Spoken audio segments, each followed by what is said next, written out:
All right, it is day 27, and we are starting the MGS4 in-depth story run.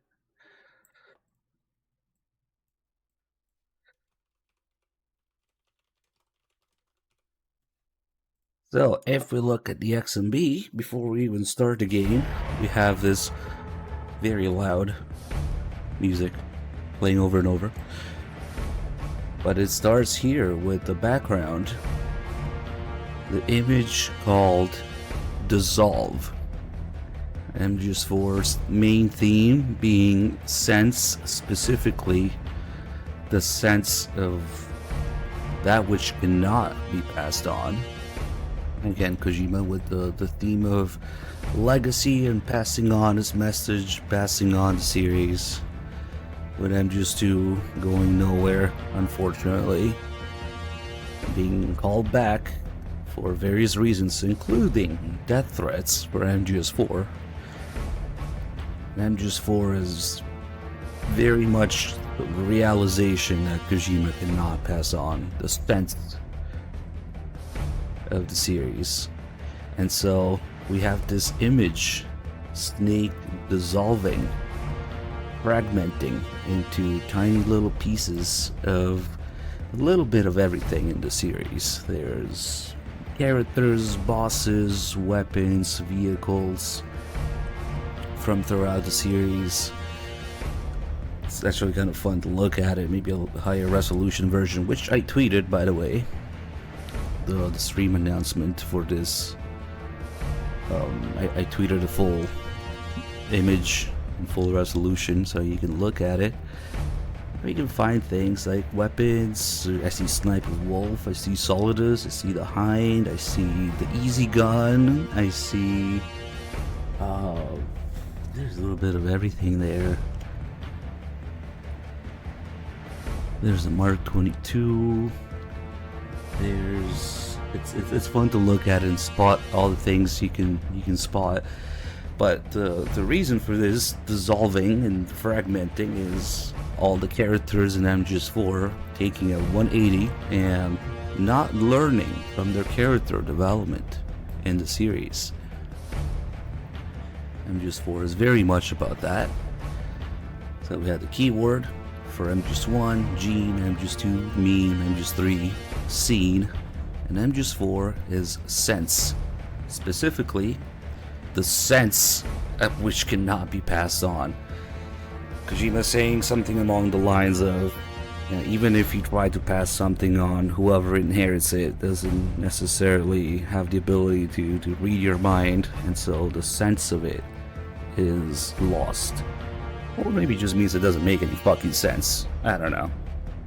Which, in a way, is also correct. Nonsense. MGS4. Nah. Alright, let's get started. We'll go over all the themes of depression, suicidal thoughts, and realization that the series cannot be passed on, and all the happy little themes of MGS4. Dovin Dragon, thank you for 118 months.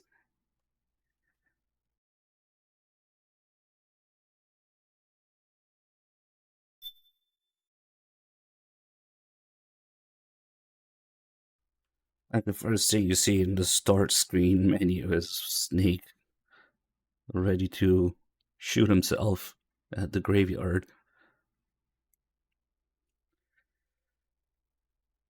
Lots of happy themes that MGS4.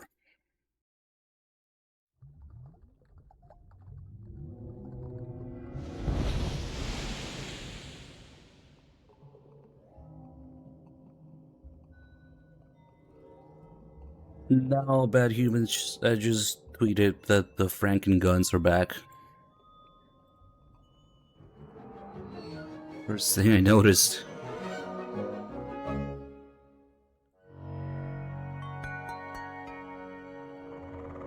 Whatever, we'll just wait and see.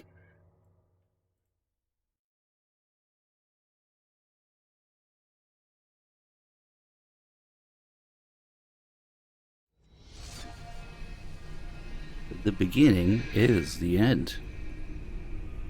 They specifically only show one side of Snake's face here because it would be a spoiler if you saw the other side. His cheek would already be burnt. This would be at the end of the game, so after Act 3, Snake's cheek is burnt, and you don't see it here. He's already gonna shoot himself at Big Boss's grave here.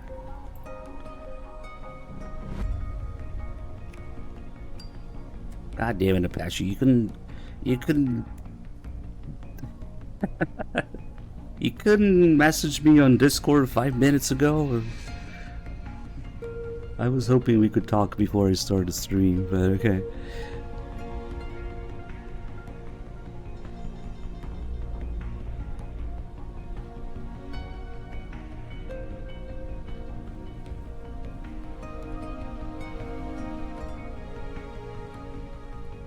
Snake being old. Snake being 42 years old, just like Kojima was at the time development started. 2005, so Kojima being born in 1963. Old Snake's image is very much Kojima's state of mind at the time. Old, tired, on the verge of death, but still feeling a sense of duty to carry on the mission. And going back to the battlefield. Kojima's battlefield very much being developing these games. You'll see more about that a little bit into the intro here.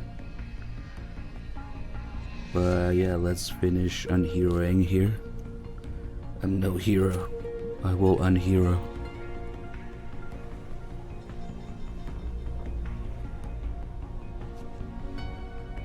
Eddie, thank you for the 34 months.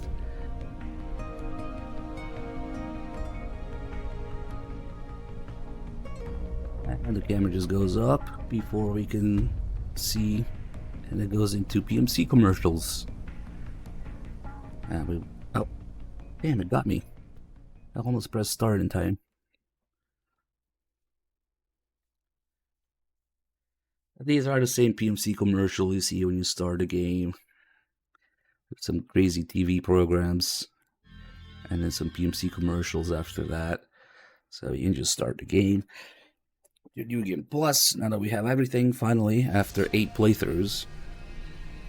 And we'll go over a little bit of everything.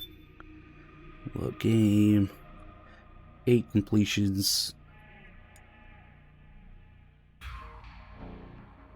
Again, we see a little hint of what I was talking about during MGS3. How Naked Snake is a clone of Solid Snake in gameplay terms. Yeah, it's the other way around. The two normal difficulties are both normal, but they're Naked Normal and Solid Normal.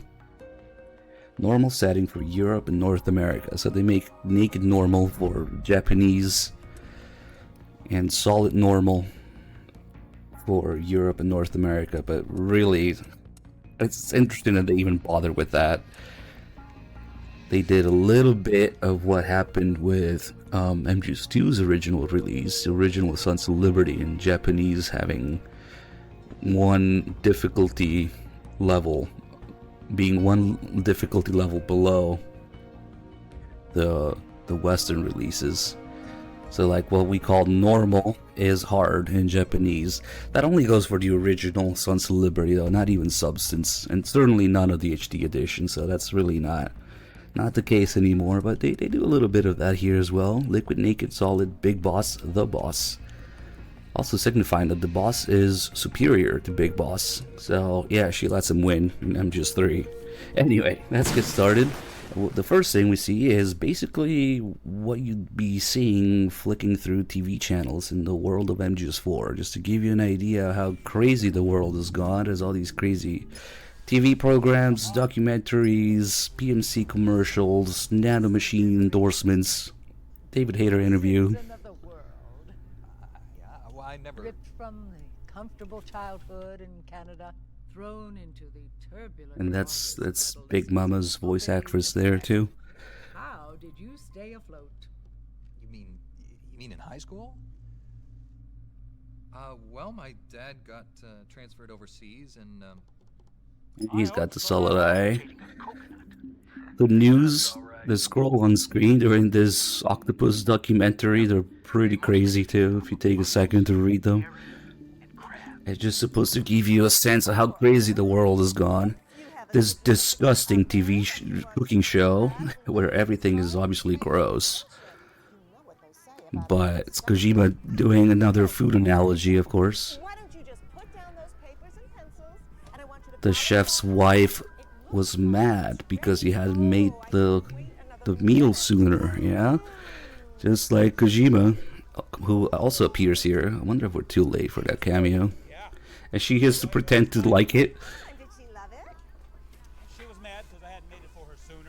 Get it?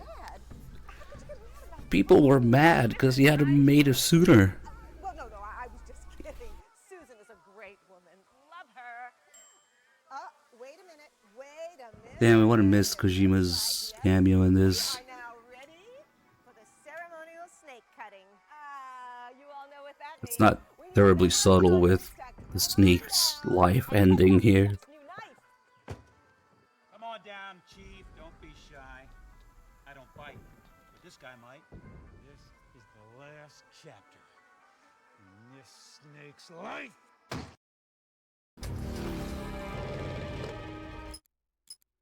The Hideo channels.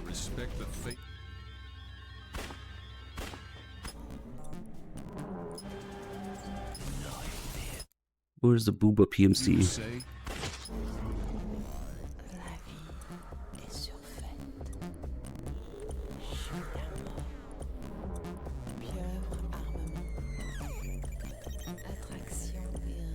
And then, as soon as the game starts, Snake talks about all the previous games and everything being under control now.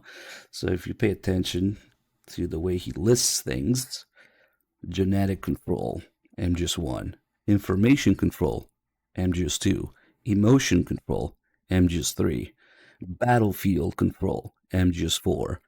Everything is monitored and kept under control. War becomes a routine, with Kojima's personal war and battlefield being development of the games, feeling like he has to come back and how it's kind of beating the dead horse. And war has become routine, meaning developing these games, making these games for Kojima, being forced back every time has become routine. We just gotta make the next game, you know?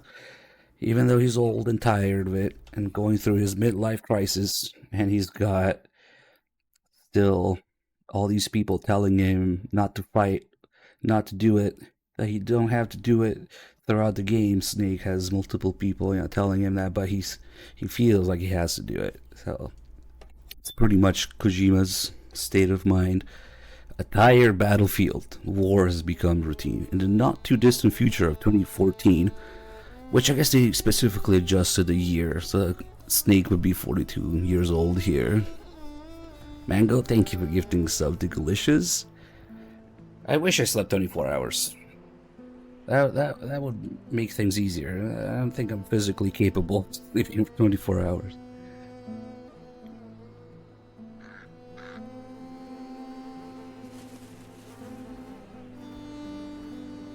But yeah, Snake's speech at the beginning here, very much going through the themes of the previous games and how it all just became routine and under control by the situation he's in. Kind of like starting with MGS3, the scene, the situation that he's in. Now it's just routine. Gotta make Metal Gear again.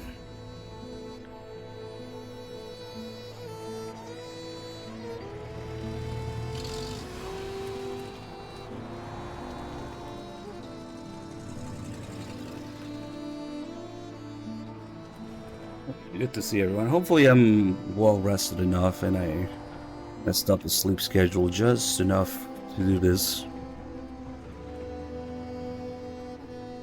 War has changed.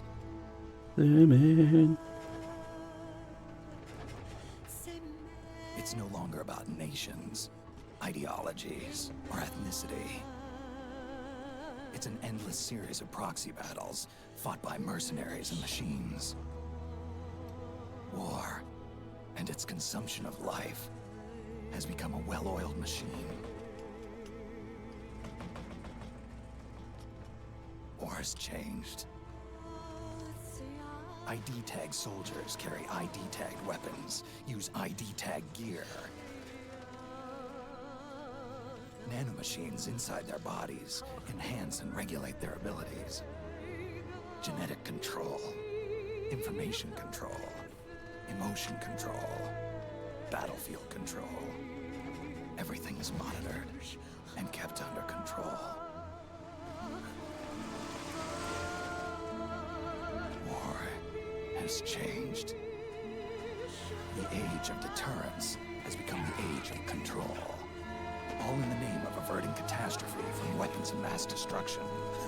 And he who controls the battlefield controls history.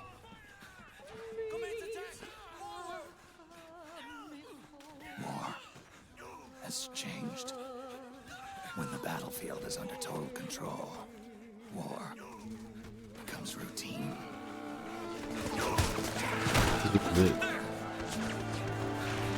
Man's pressure, Konami's pressure, the battlefield, the development of the games is under control and becomes routine. These guys suck, man. Maybe Snake is just faulty because these guys are just really bad. This whole war zone here, all they manage to do is hit one PMC guy in the shoulder. And that's it, and he'll get slaughtered. Ravik, thank you for the 67 months.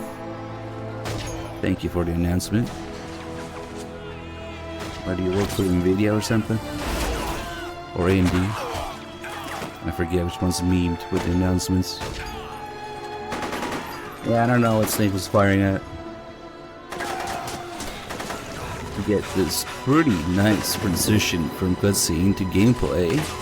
But if we don't move for a second here, we'll see the MGS4's greatest feature. Are you okay? It's too dangerous to stay. All nagging into your ear. 5 seconds in. Everybody's best liked feature. And then if we keep not moving, the game will literally play itself. Otacon takes over and Snake will move on his own. Hey Saiji, thank you for the 31 months. Just doing nothing right now. Probably not even move the camera. And there we go. It just moves for you. Otacon keeps talking.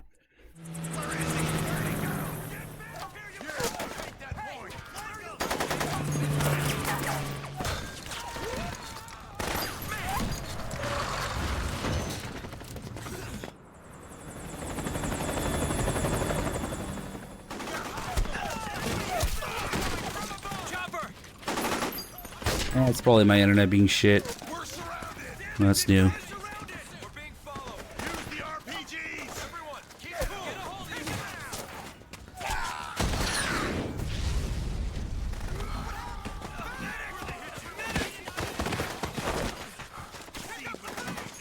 Hey, Louis Bong, thank you so much for the 130 months. Damn.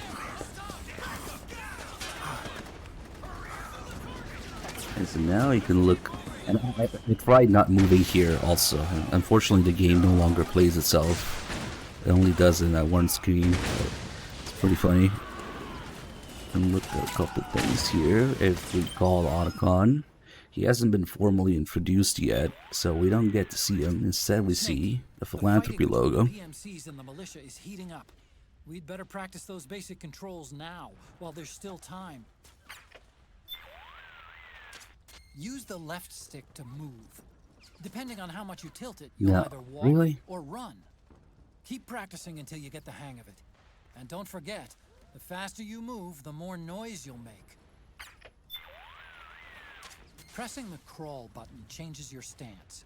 Hold the button down to get down on your belly, or tap it quickly to switch between squatting and standing. Go ahead and give it a few tries until you get the hang of it. Snake, the fighting between the PMCs and the militia is heating up. Fight between Konami and the militia. Now, while there's still time. Handmade handgun, thank you for the 19 months. So we get that philanthropy logo on the screen, which is also the same as Snake's vest here. He has on this patch. It's a little low res, but it says the same thing below it. To let the world be. Which is both the conceptual opposite of MGS2's message. And when Raiden asks Snake and Otacon, what are you guys fighting for? We need to fight for change. That's their answer. We have a responsibility for the future. And that's what keeps me alive. Snake says to Raiden when asked, what are you and Otacon fighting for? A future. We need to fight for change, to spread the word. And that's what keeps me alive. But now, it's the exact opposite of that. It's no longer change and spread the word. It's to let the world be, the exact opposite. Which is also kind of how Solid Snake eventually ends up, maybe by accident. He ends up being the one to uphold the boss's will, accidentally.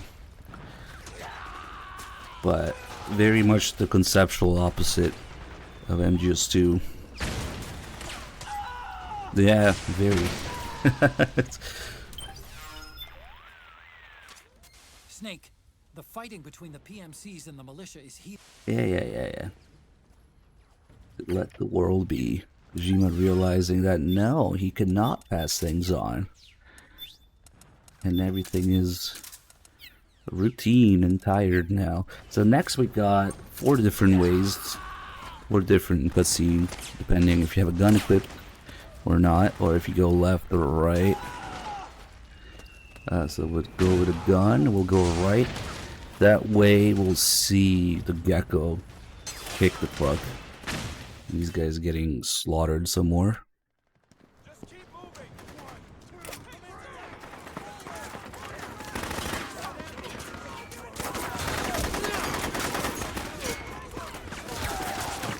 Stay on the offensive. Holy shit, I hit one guy in the shoulder. Let's go. We need backup.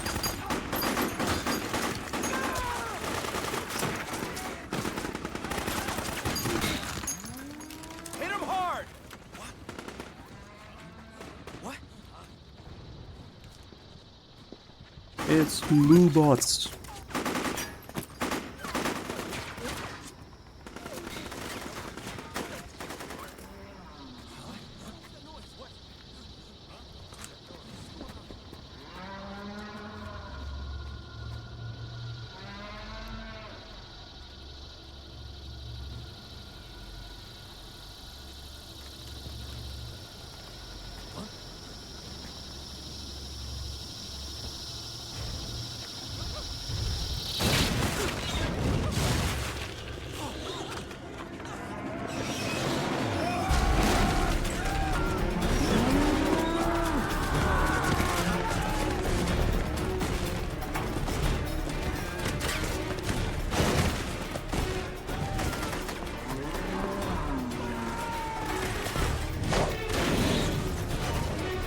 Ooh, very cinematic shot.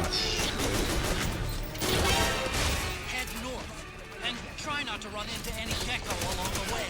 It's actually pretty easy to kill if you know where to aim. And if you have more than 2 FPS, that might be helpful. Ooh, gun. Once you get their legs. No. Maybe get the ration gun here.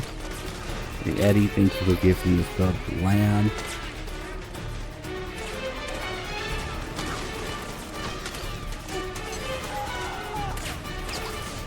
Let's see. So if we hang around here a little bit, I think Autumn has a new call now. Snake, the gecko are starting to hunt down the militia. Those things are deadly. You've got to avoid their close-range attacks.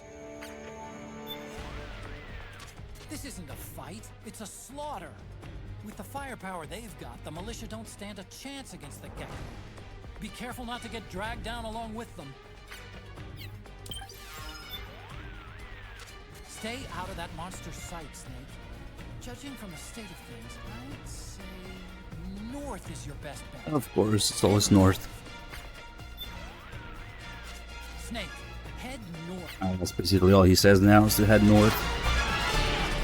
So MGS4 has these dynamic battlefields in some areas, this being one of them, where things happen, you can influence things, and usually there's endlessly respawning NPCs, or at least one on both sides, and if we wait it out a bit here, although we might have to trigger some scripted geckos to appear, I'm not sure.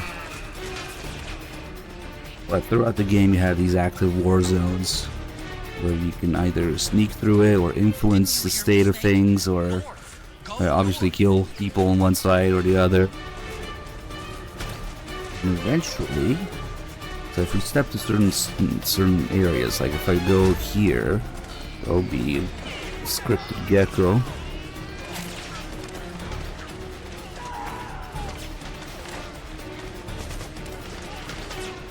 How does it work? Maybe there it is. There's one here. There could be one that jumps here. Also, oh, it's the same one, I think. It jumps over the rubble. The return of the rubble. I thought it was a different one. Nah, it's this one. Yeah, it jumps over. They got all these scripted gecko appearances. Stop fighting. Guidance help for this. I think if you go through all the gecko appearances like that, maybe that's when it stops. Because sometimes, I don't know what it is, but like a couple times I had trouble getting them to stop fighting. Essentially the geckos are endlessly respawning here, and eventually the militia guys all die out. But right now they're just respawning endlessly, and it should stop under certain conditions. Let's see. Oh, it did play the sound. Did you guys not hear it? The north side is safer. Head north. Oh, fuck.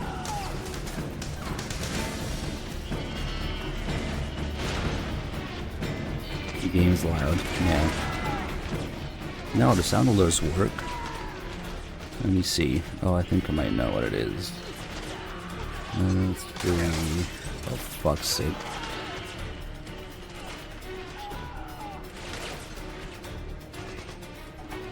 Sound alert, schematic, control audio via OBS, blah blah blah, monitor and output.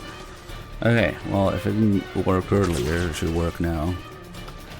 And unfortunately, you always get this chaotic gecko theme here, because I guess you're supposed to run around, be scared, but things do calm down eventually. Shit, here we go. You can still get the weak spot from above here. Enough shots.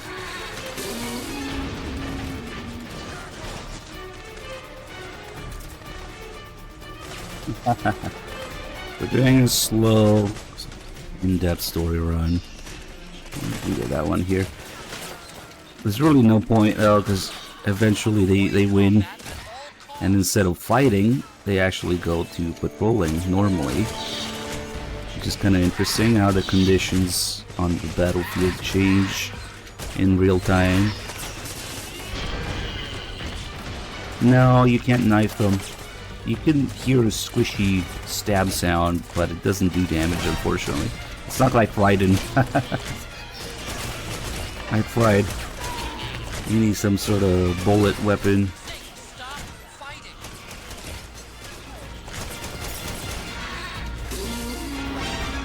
And people get out of here. There's another scripted gecko encounter or two here.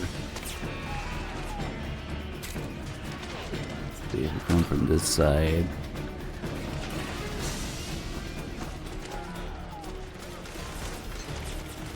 Where the heck is it? Maybe it needs to respawn first.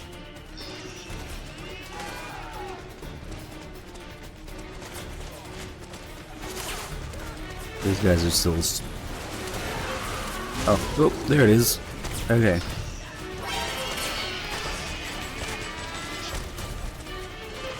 We can see a little bit of what the geckos do in the cutscene ahead. If we climb up the building, this guy will climb up here. First he's gonna grenade me probably. Oh wait, he doesn't know I'm here. Oh, now he does. Hello. Yeah, he's gonna grenade me for sure. There it is.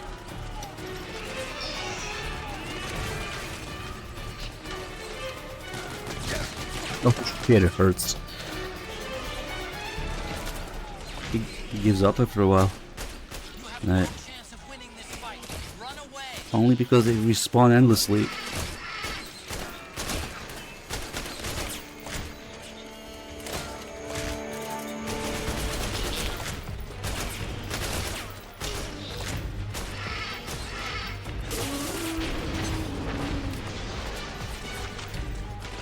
Let's see.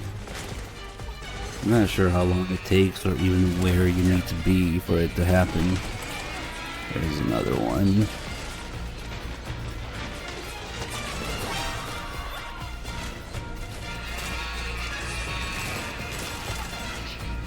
I want to see if we can get it here, because it also gives you the battlefield ad way ahead of time.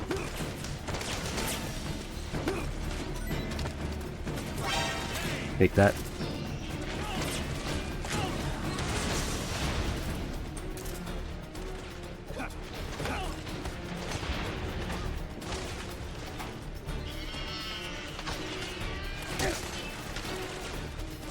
Yeah.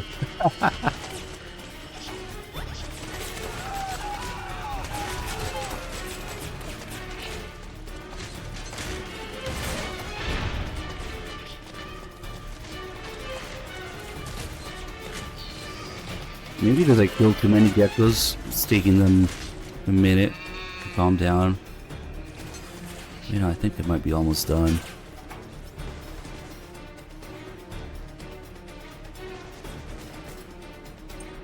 Okay, the music needs to calm down.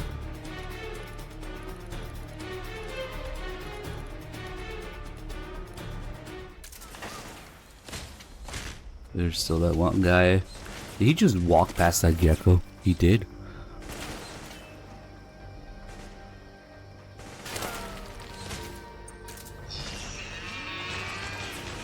He has to get wrecked. There we go. They might be running out soon.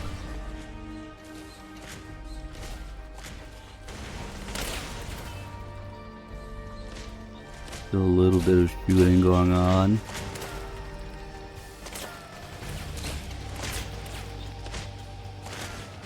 Who the heck is it? See, now these geckos are just patrolling around here. They're not really fighting once most of the militia is gone.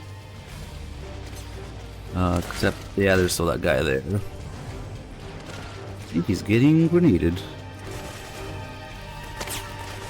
Maybe. Yeah, maybe we'll help him a little.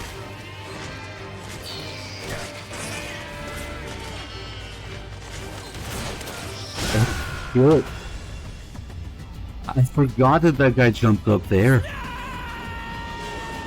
Good.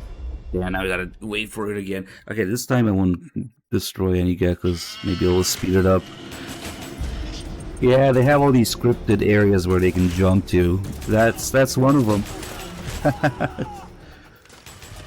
Alright, fuck it, we'll just wait on for it. I almost wanted to help him out a little to speed up the process.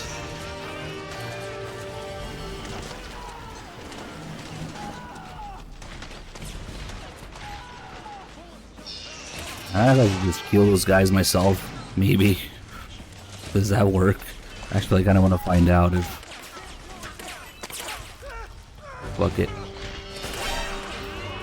Double crossing. Oh, he coming. Snake, do not engage in combat. 18 rounds.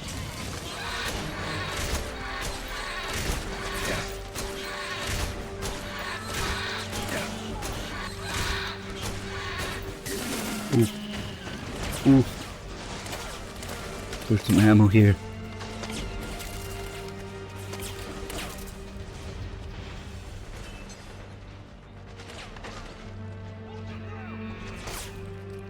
Might as well play Sailor so we regenerate health faster.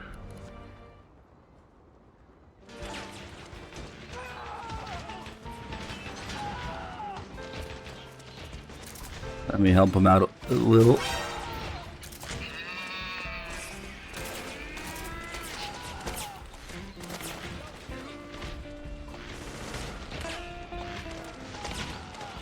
Yeah, most people are not gonna see this as you just get away, right? But it does change eventually.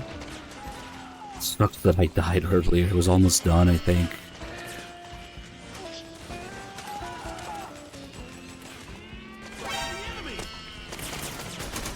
Snake, stop fighting. He's cool.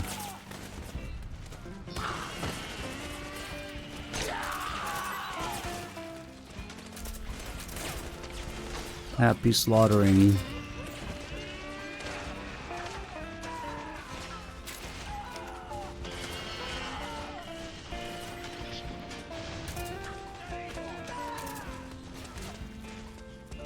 Gotta be careful because I know they stop You have spawning. no chance of winning this fight. Run away. But sometimes I'm not able to trigger it.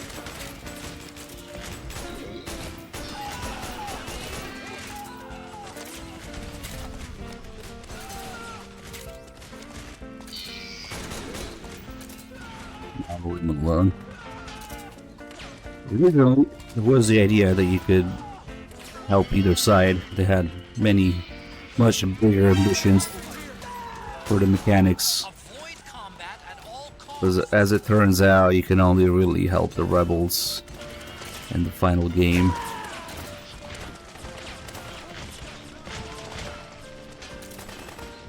What did that guy say? The shots bounce off.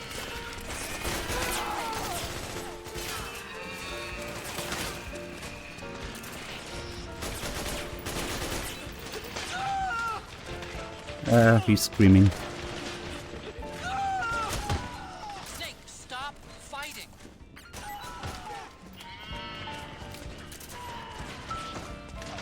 Don't backseat me.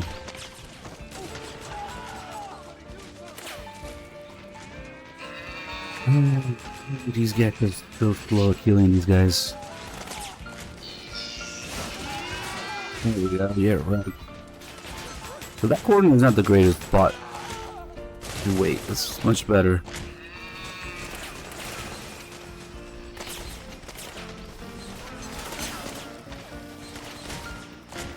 And I wonder also if they continue fucks with it somehow. Yeah, they just keep respawning right now. It probably depends on where the player is on the map as well. Okay. That Gecko's doing a good job right now. Let me help a little.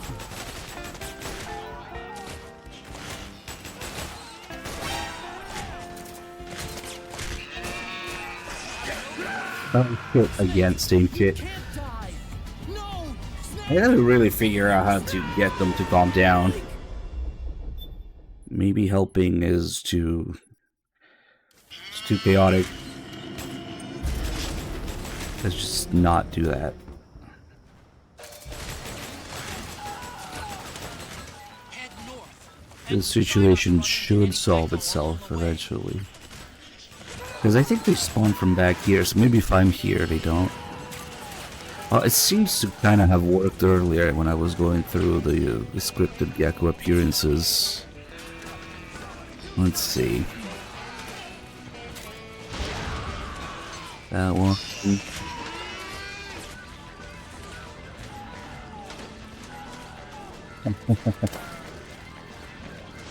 Play as a stealth game. Gives third-person shooter controls. I'll make this one appear.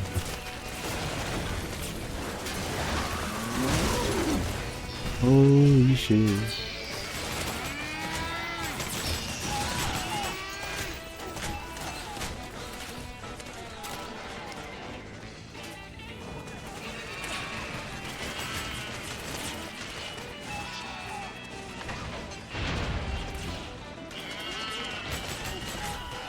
Whoever jumps back here.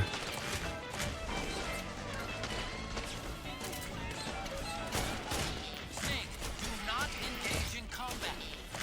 The grass. Ah, that only took like 10 rounds.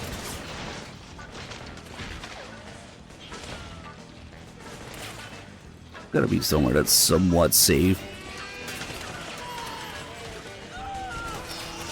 Alright, let's just give it a minute.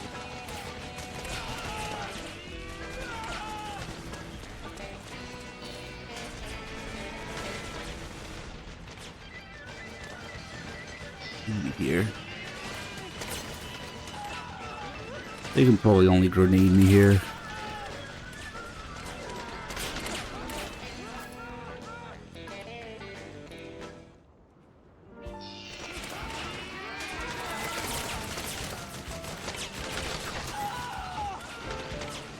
I really gotta find a consistent way of doing it. Sometimes a pain.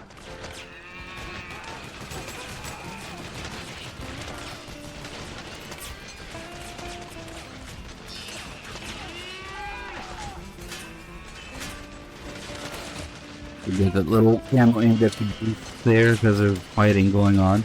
When the camo index blows like that, you get 10% more. And now it's over. It's 51 again. Now it's 61. Who's sending butts?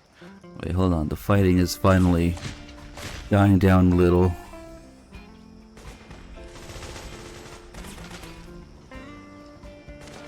Maybe when they get those other few guys, maybe it'll be over.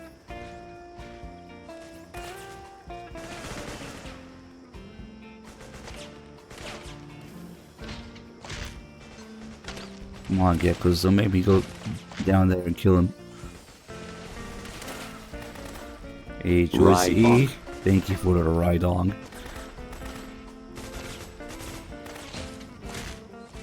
Trying to get these stupid geckos to end the battle here. Oh, come on, grenade him. What is he doing? The shit!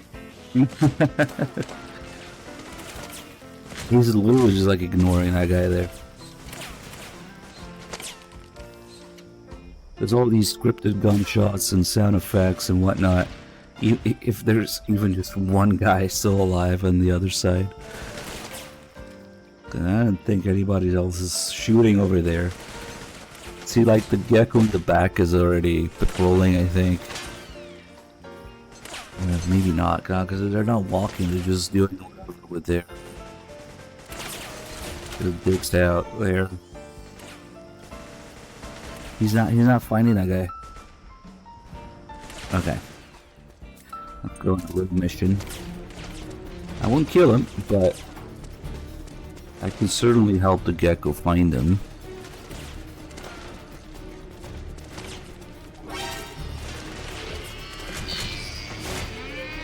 This way.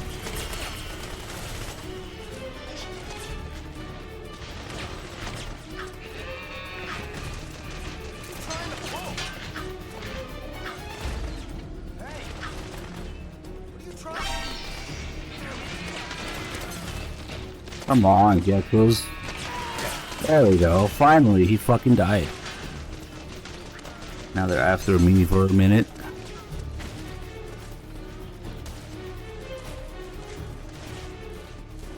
Yeah, I'm gonna do a little bit of everything during this run.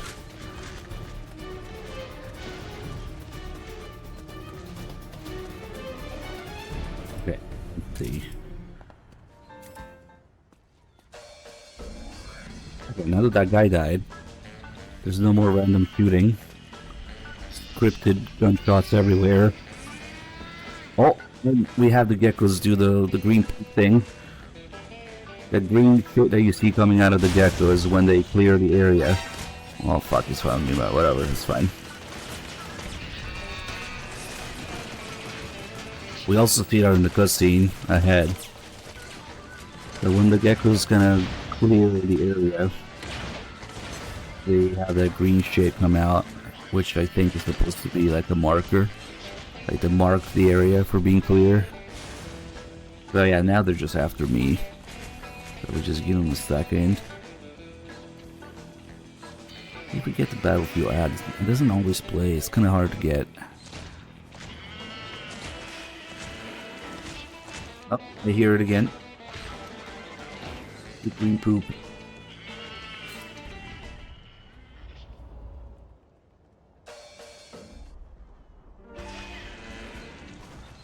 There it is. Okay, so now, finally, all those guys are dead. So it went from a war zone to basically a regular sneaking area. Except it's geckos patrolling around instead of enemies or PMCs or whatever. So it's the same thing, they just have their assigned patrol routes and they just keep going back and forth.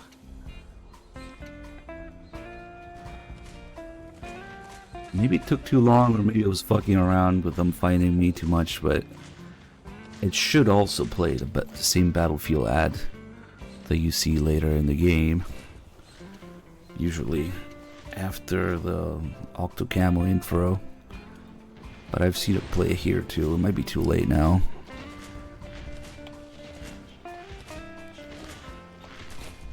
But it's really cool how they have these kind of dynamic war zones where you can influence things and help one side, and eventually it just dies down like this. Ah, I didn't get the Battlefield ad. Oh. Okay, well, it's gonna have successful. I wonder if it's because it's also based on. It's definitely based on the player's location. So maybe if I run around a little. But it would have to be without them finding me, probably. Okay, I don't know how it works in the first area. But it's scripted to happen for sure later, so... Because when you hear a Battlefield ad announcement, there is a call about it. Oh, he saw me. Oh well, fuck it. His body's disappearing. Let's see, let's just run around a little. It might not work during the alert.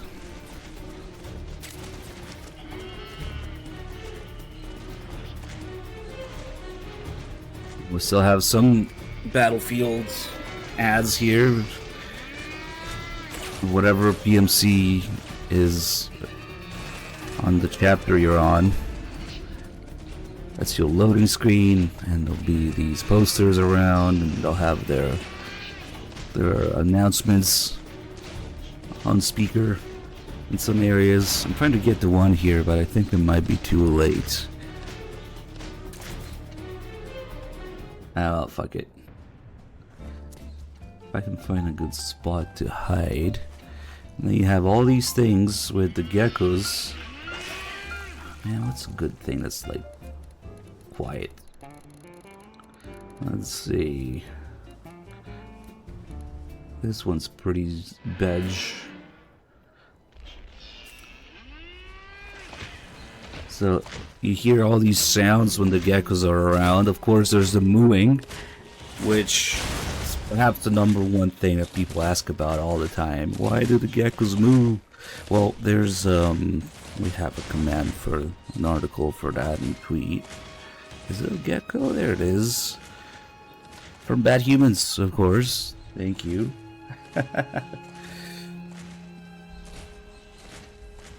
So, the short version is that it's basically supposed to be psychological warfare. But it's not just the mooing. If you listen to when the geckos are around, when they walk around. Kind of sounds like a horse flopping. And also when the geckos are in search mode, which we can see more clearly in the next cutscene, they kind of sound like cicadas with the clicking that they make. So you have the horse, the cicada, the cows. They're all sounds that are supposed to, especially for the Japanese audience, supposed to recall like peaceful scenery and nature and stuff like that. It's supposed to put you at ease and then trick you into getting attacked by the gecko instead. So quite the opposite. Let's see, how is it worded here? The most Japanese sound makes you think about your childhood days. It takes you back to those times because you were going outside into nature and getting a cicada. The actual sound of it walking is a horse clopping, and the cry is the sound of a cow. So combine these three aspects. This makes the person who hears the sound a little bit peaceful because it makes you go into your childhood memories. You're supposed to feel tense in the battlefield, but when you hear this cicada, the horse, and the cow, that really cuts the tense feeling. And when that happens, that Metal Gear attacks you. It's a nasty and psychological plot that's in this Metal Gear.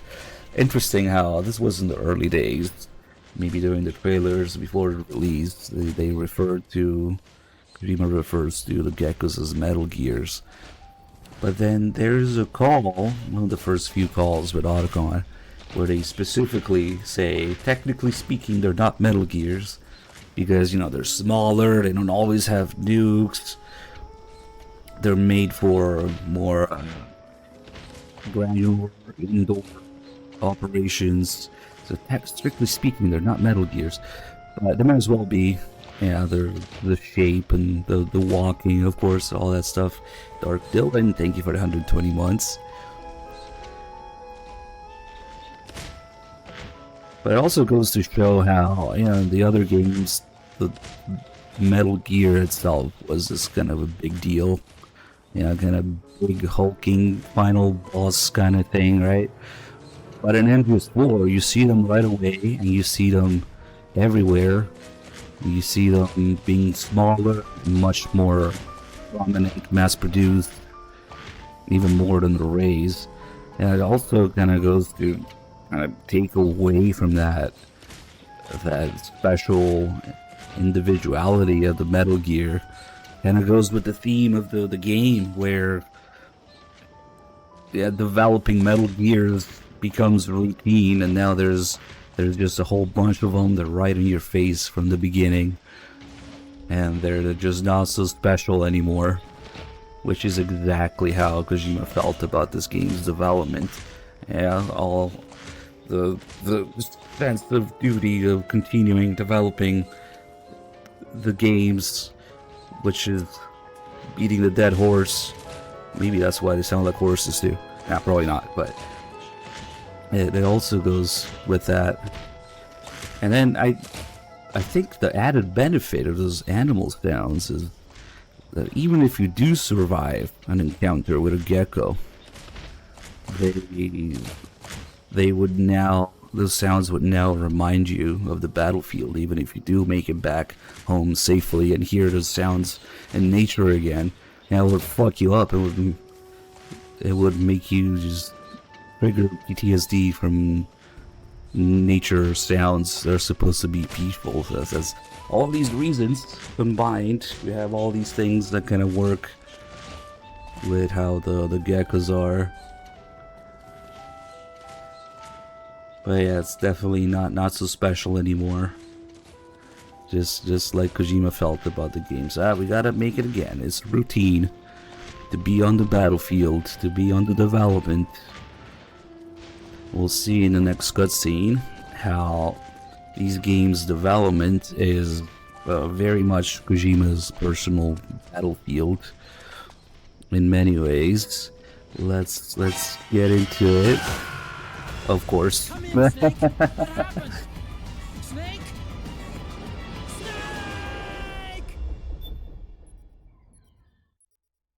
Nice.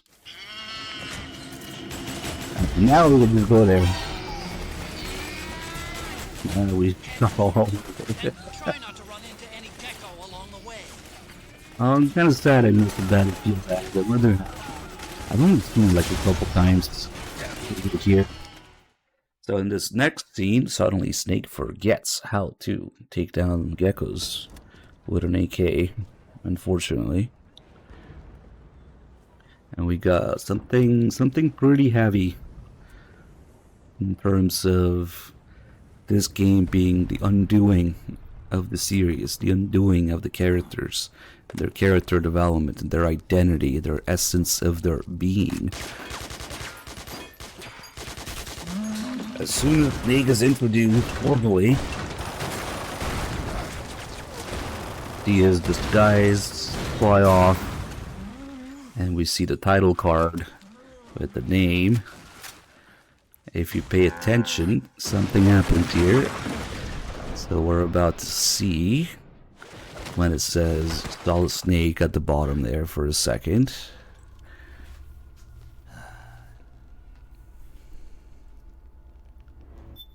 Let's see if we can... Okay.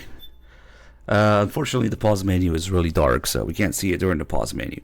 But it says, for a split second, it says Solid Snake in the back of the title card there. But then it quickly changes from solid to old. And if you take the word solid and take out the letters S and I in that order, but really the letters I and S, Kojima described it as taking out the being out of Snake, the is. From solid to old, you have I and S taken out, solid becomes old.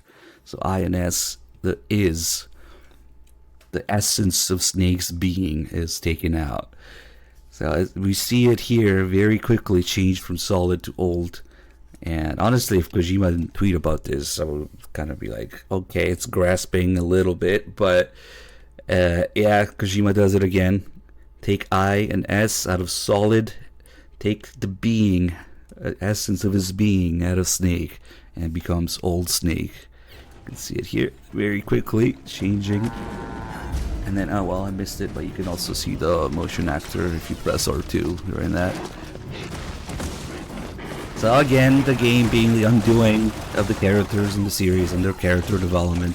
Kojima realizing that no, he could not pass these things on. The sense, the direction that all the characters were taking, pretty much everybody in this game does a complete 180. Not learning from their past mistakes, not learning from their character development, and just being resigned, dying or failing or not passing things on, yeah. Not learning in some way. And then here we have, of course, another thing. On the box itself, one side it says no place to hide, the other side it says no place for Hideo, which is a wordplay on no place to hide, but is also very significant. Kojima felt like he had no place, no creative control over this game existing, and also the direction that it took. No place to hide or no place for Hideo. Kojima doesn't get to do what he wants. There's no place for Hideo. So if we just go into first person, it just shows the box from Snake's perspective. Is not actually too interesting. But if we don't go in first person, we'll see again. Unfortunately, the pause menu is dark, but on this box, there's the other side that says no place for Hideo, and there's also a link. If you look carefully when I am paused, actually you'll be able to see it through a couple other shots in this cutscene here. There's a link to what used to be Kojima's blog on the Konami website. Now, clearly, that's no longer there, but there are mirrors and maybe Wayback Machine has it. It's preserved in some way. And it's almost like a cry for help because it's Kojima saying no place for Hideo.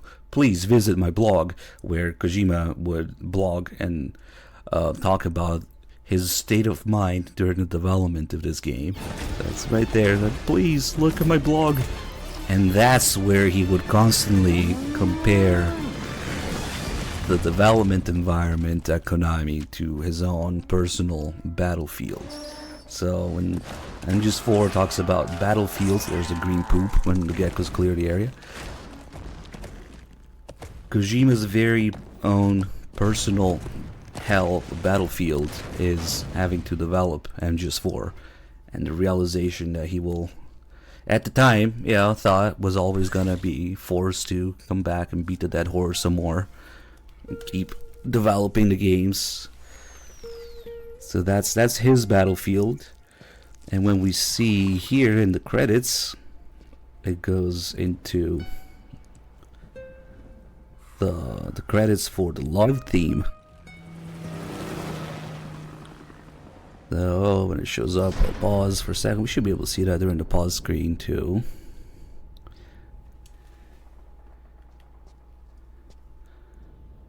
There it is. Opening theme, love theme. Written by the man himself.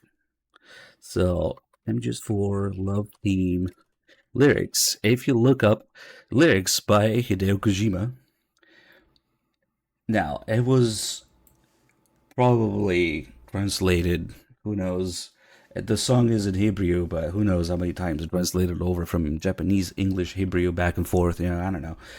But roughly speaking, the lyrics are about somebody who has lost all hope on the battlefield. So it's like, closing my eyes to the sound of gunfire, uttering a howl. In a flash, I am switched into despair. Everything for the one who lives inside a nightmare. Missing you from the bottom of my heart. Wishing for the world that ran out of tears. My heart is already dead. The hope. Missing it so much it hurts. So as you can see, it's very, very cheerful. It's about somebody who has lost all hope on the battlefield, and we know what Kojima's battlefield is now. So, of course, it's again kind of like the blog calling for help. I have lost all hope on this development journey, but just like Snake, Kojima has to push through it. Feels the sense of responsibility having to do it, but he's lost all hope on the battlefield, on the development process, that people will, that the messages, the series, like he could pass on the series, the sense of it could be inherited, that the players and the characters as his development team would pick up his message and learn from it, and it be passed on successfully. And just for is the realization, and that's not gonna happen. But anyway, very, very happy themes for MGS4. And then, of course, it was a while ago. Maybe I should have played it again. We watched that first MGS4 trailer, which wasn't really the MGS4 trailer. It was in MGS3's engine, right? Where Kojima guns down his team. Again, the no place for Hideo thing plays there as well. We're all playing musical chairs, and everybody on the development team gets a chair. But Kojima, as Snake, doesn't get a chair. All the other enemy soldiers or development team members get a chair, but he doesn't get one. So he gets angry and he starts gunning everybody down in that trailer. And when we first see the director's chair in that trailer, instead of Kojima or Shuya Murata, which was originally changed to, and then changed to Kojima, but before that it says Alan Smithy. Maybe we should play here. I mean, we played it during the MGS3 content because it's part of MGS3's bonus stuff. But for a split second, and also, that's not the only instance. I used to think that was the only instance of Alan Smithy, but there's actually another one. I have a screenshot here, courtesy of Nightroid. We were talking about this some time back. Let me see if I can find it. What was this some early press conference, something, but humans might know exactly what this was. There's a conference, MGS4, no place to hide, no place for Hideo. Director Alan Smithy, you also see it here. Hold on, let's add this here.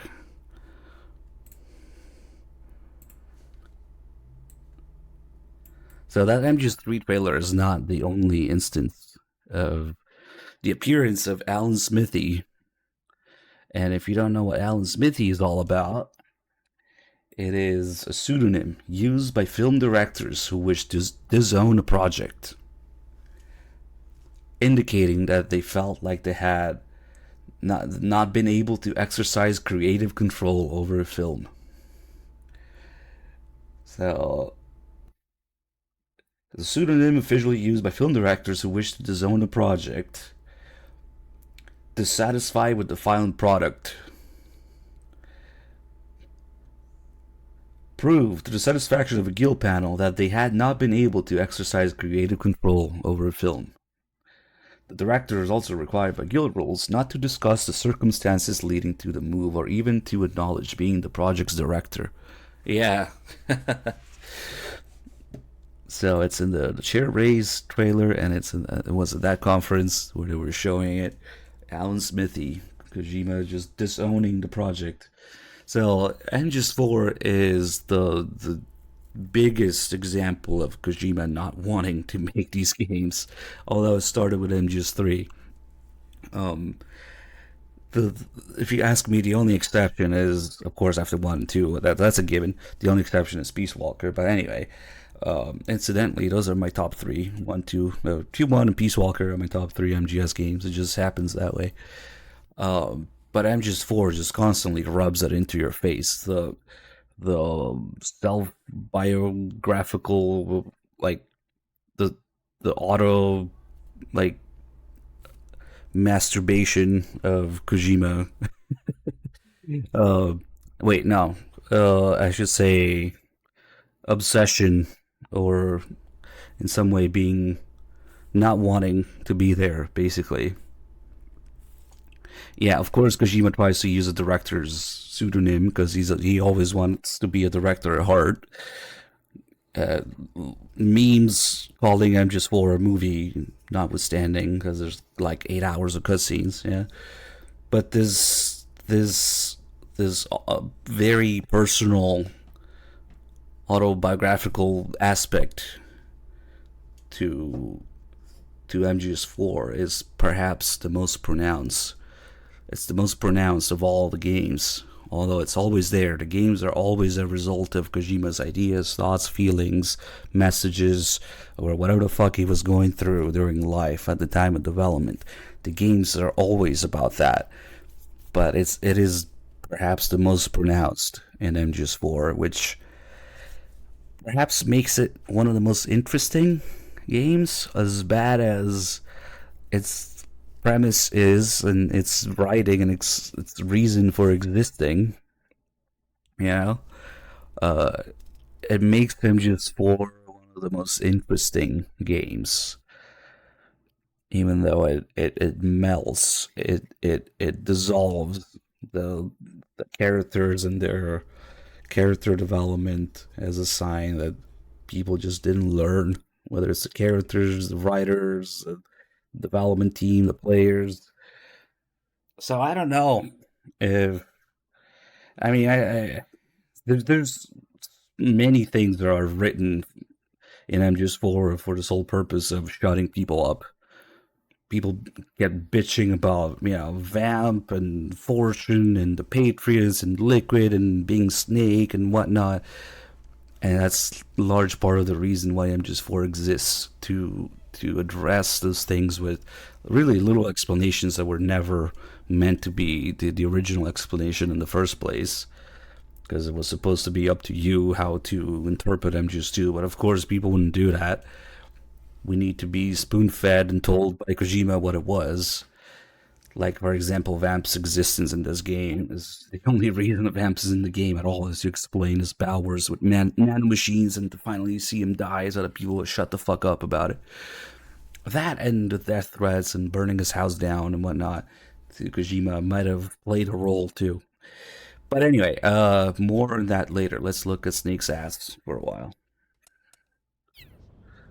And those are the lyrics of the love theme.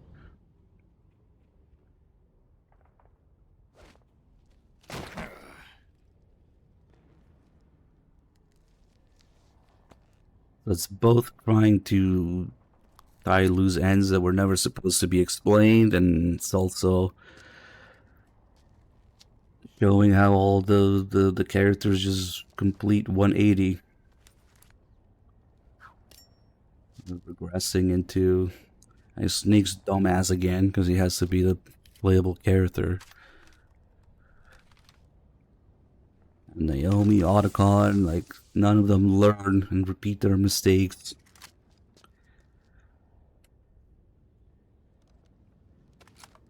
I even sense a little bit, especially towards the end, like when it gets past Act 3 or so, starting at the end of Act 3, I can even perhaps maybe sense a little bit of spite in MGS4's writing. That's what it feels like, at least. Like, some things, Kojima's like, fuck it, they want an explanation? Here, I'll give them an explanation. Fuck it.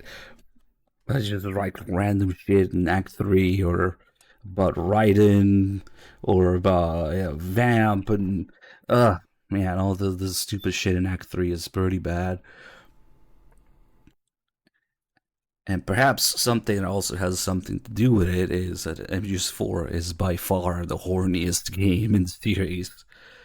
Well, with the BMBs and Kojima wanting them to be naked, and the rumor that the motion capture sessions were naked. He wanted them to be naked in the game, and then they do all those animations, all those sound effects, and all those camera angles, all those like extremely horny things, for lack of a better term. It's like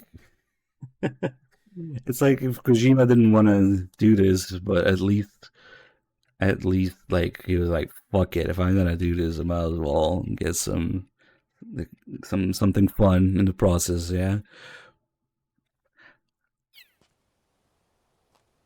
the ship crashing into Raiden, like the whole conundrum with Eva and Raiden and Big Boss and Solidus's body, Snake saluting Big Boss's grave here, just something that he would never do normally. Yeah, because all the saluting was in the previous game. Now we remember MGS3. Now we MGS3 again. Like all this saluting, there was none of that in MGS1 and 2, yeah? Can you imagine MGS2 Snake saluting Big Boss's grave? No, of course not. Old Snake is an almost completely different character. Like,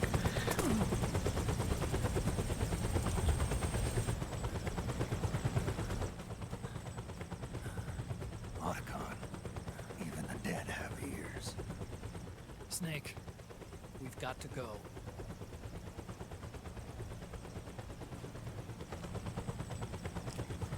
You've got an old friend waiting for you. Otacon, the test results. yeah, they can talk over the helicopter, don't worry. Was positive, but the mRNA analysis turned up negative. The wrinkled skin, the hardened arteries. Your early aging symptoms look like classic Werner syndrome. There always seem to be some people who are confused about whose grave it is. It's Big Boss's grave. Well, judging by how rapidly the aging Right. has progressed, I'd say A year at best, right? There he is, MGS4 guy. Get him. In it. yeah.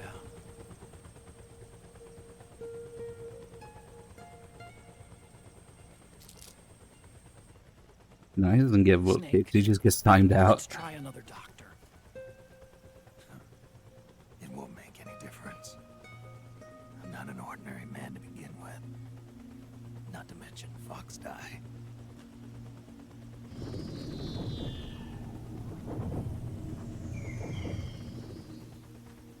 You're right. But we don't know where Naomi is. Naomi.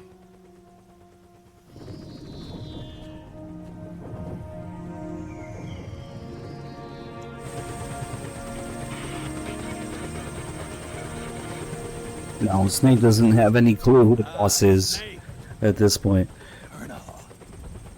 But the boss's grave is also there. They're kind of like next to each other. Well, I'm not a colonel. Of course, they made him hold because I figured the only place I'd see Kojima wanted to like get it that over was with. your daughter's wedding. What are you doing these If they went up days? to Kojima, they would have killed them off completely. Organization under the UN Security Council. The analysis and assessment staff of the PMC. No, oversight they and don't talk inspection. about that in the game, Yeah, of I remember course. the resolution being passed a few years ago. Snake. I came across some It's in his blog. information in my work. We found him in the Middle East. What?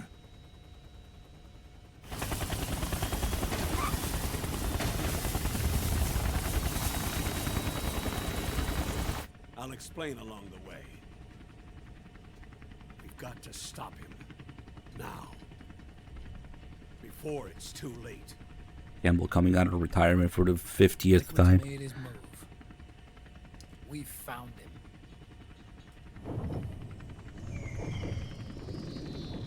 He's preparing to unleash his insurrection. Liquid is lying in wait in a Middle Eastern war zone. Track him down.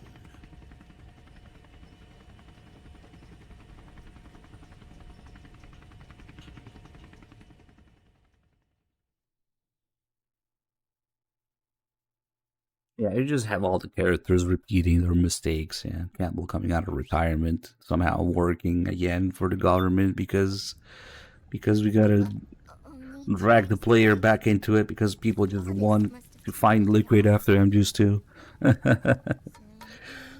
So here we see actually the beginning of Act 1's briefing, Sonny's eggs, and the song and numbers in the background. But for some reason, when you just play the main game, it cuts and it goes back to Snake in the Middle East here. But this is the beginning of an Act 1 briefing. Now to see the whole thing, we have to go into the menu.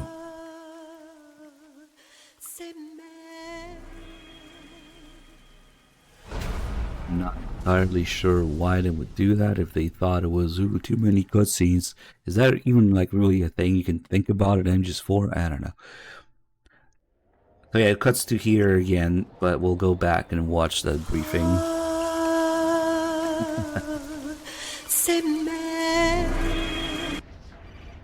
The egg probably also has some symbolism to them, like the good egg and the bad egg. Yeah, maybe it's the end of Act 1 where Liquid is leering down Snake and Snake is all messed up. Maybe they're the two eggs. The city limits. Who knows? This place is crawling with lizards. Ah, AT Corps' unmanned bipedal weapons, officially designated Irving by the U.S. military. They've spread like wildfire among the PMCs. There are more of those things now in service than tanks. They've got tough armor plating and are highly agile to boot. Your best bet is to stay out of their sights. Unmanned. Pretty soon they'll have put living, breathing soldiers out of work.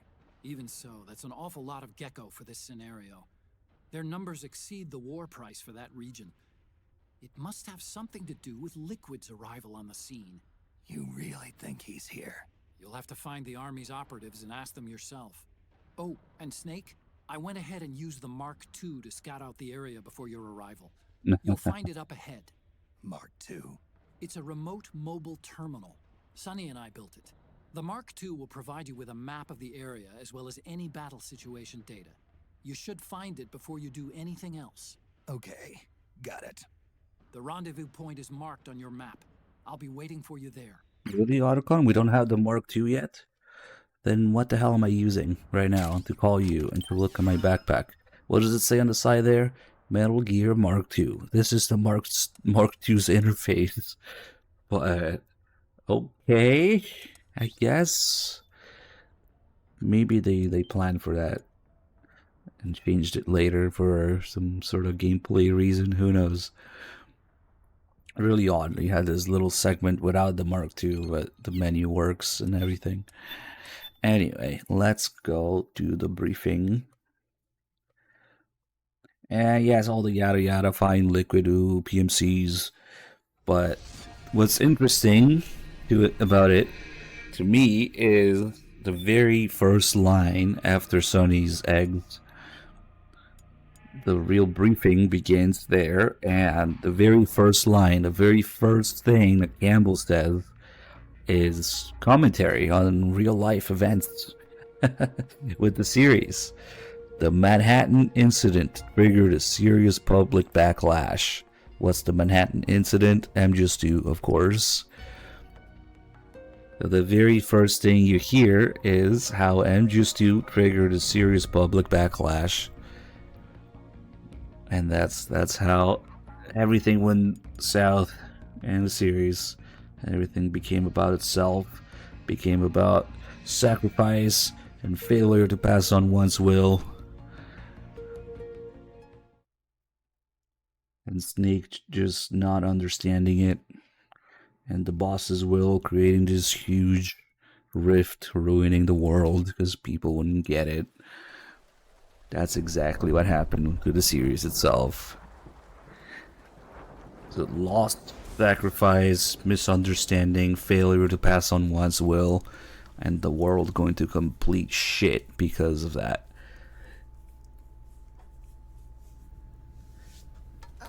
Only 2 eggs today?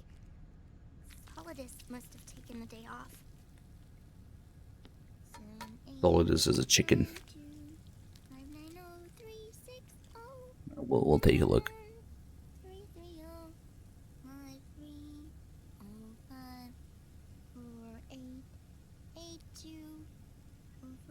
The hands are, there's credit for Sonny's hands, so that's like, oh, here comes. The Manhattan incident triggered a serious public backlash. MGS2 triggered a serious public backlash. See, Sonny's hands have an actress, so that's like live motion video there.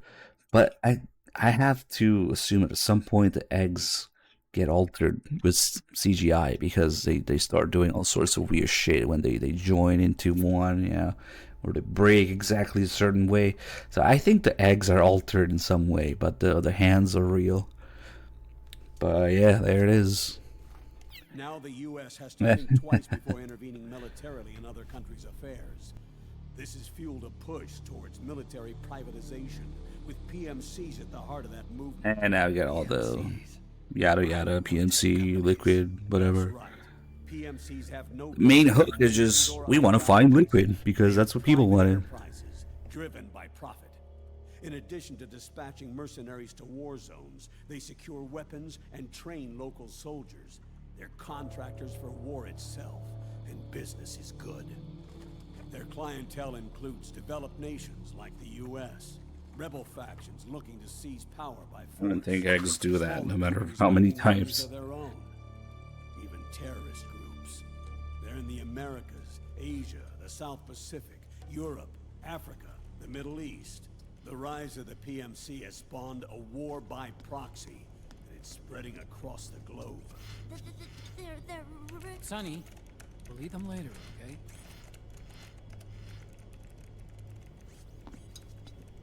Every age has its mercenary. These PMCs are nothing new. We've been dealing with them since before the turn of the century. No, Snake. They're nothing like the mercenaries of the past. They're ready. Sorry, I'm a little busy right now.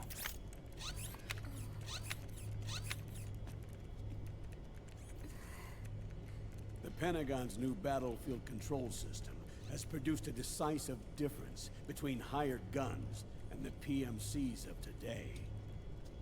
The system was developed by Arms Tech Security. Arms Tech? You mean AT Corp? Yeah. In recent years, AT Corp has shifted focus from weapons development to security tools. And since the establishment of AT Security, business has been booming. The system makes it possible to integrate not only micro-level information on individual soldiers and units, but also macro-level information about field conditions and order of battle. So they've finally achieved total real-time battlefield control. That's right. And as a result, the global presence of PMCs has grown explosively. Truth is, the rise of system-controlled PMCs has led to a dramatic decline in civilian casualties and human rights violations on the battlefield. A cleaner, safer battlefield. Makes for nice propaganda.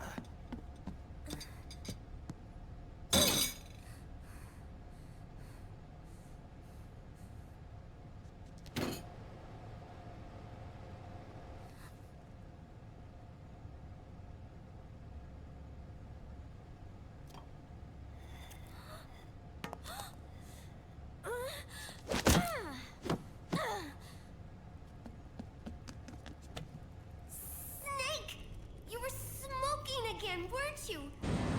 This is a non-smoking flight.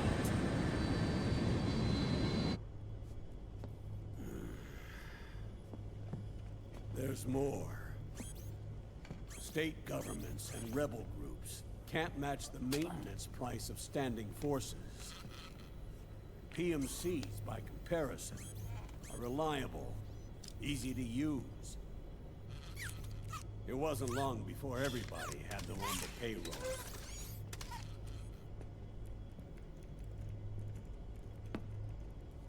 And, as a result, regular armies began to decline worldwide.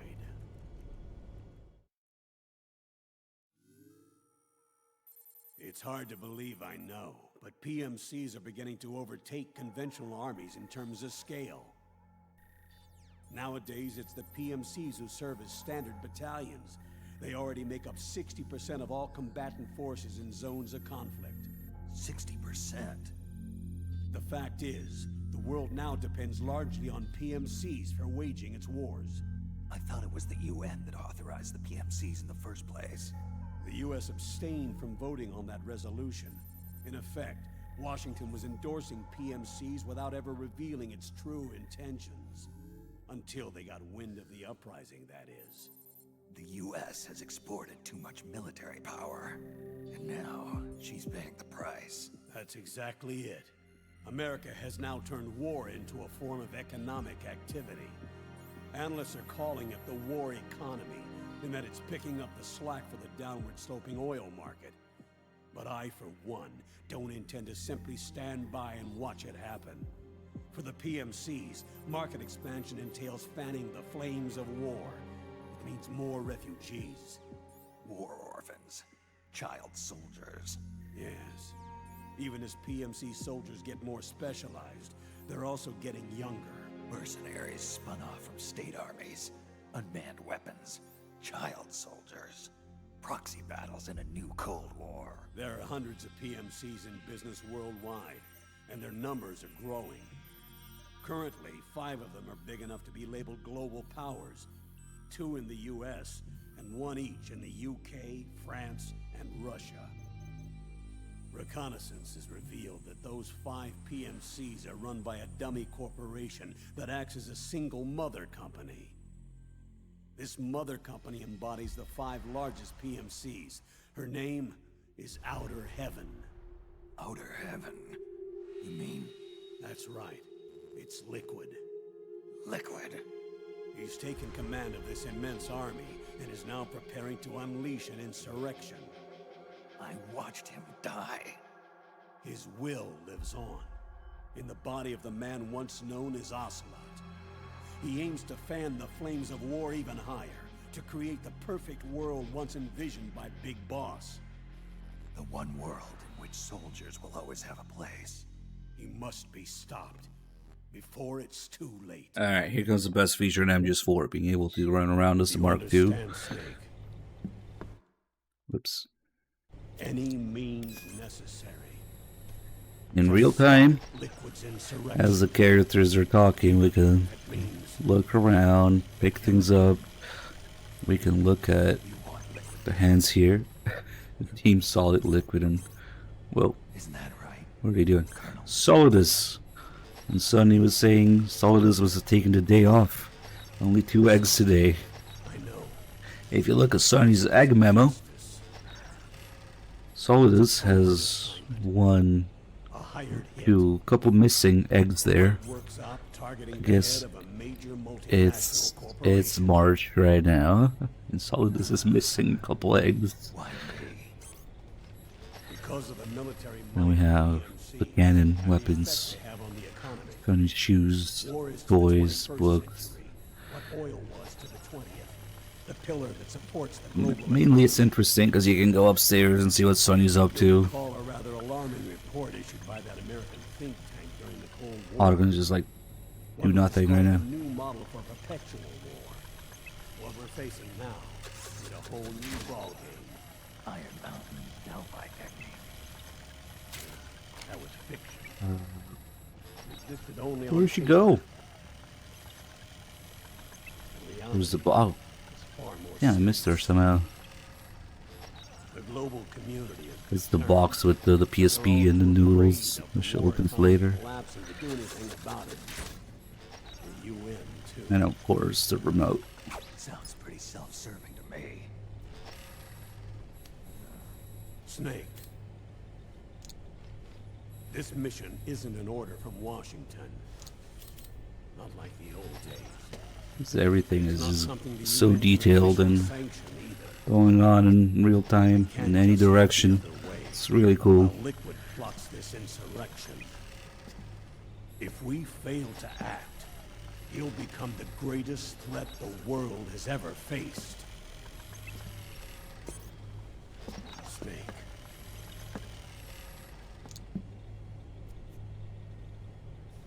You're the only man I can trust.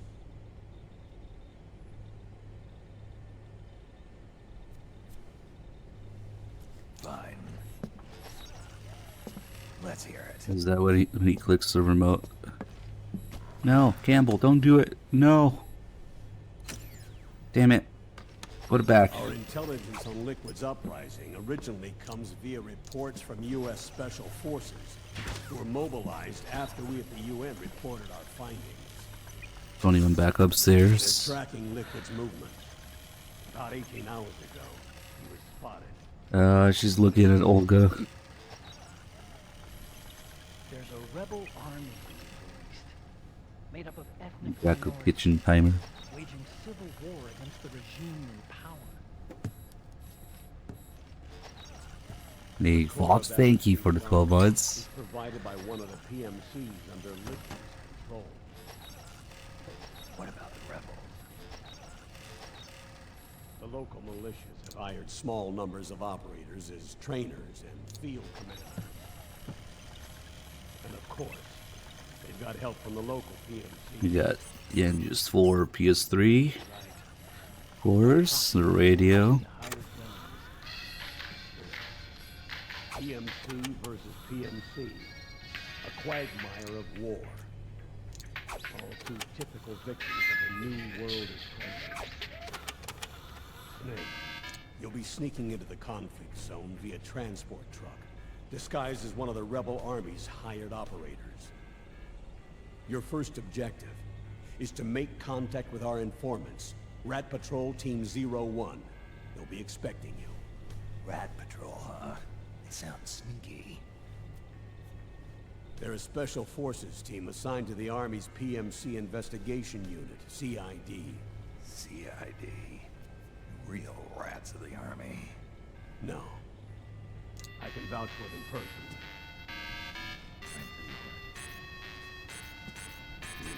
Say that.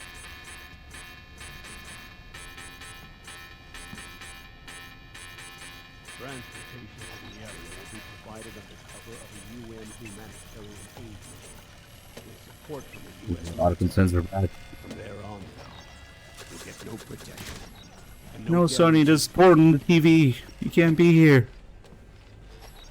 And you must not leave behind any evidence of your involvement in the Nope. area, let alone Go back. that of the UN.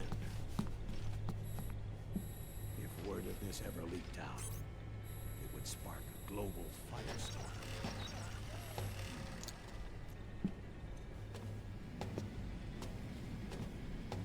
Snake.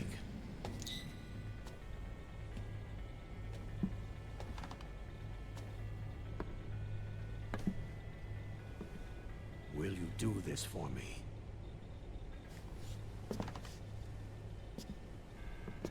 Will you terminate Liquid?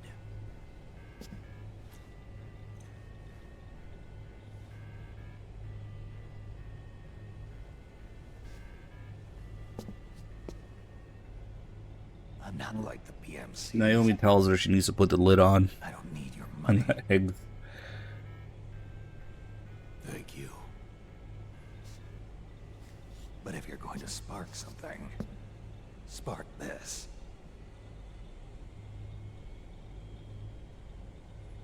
Fine.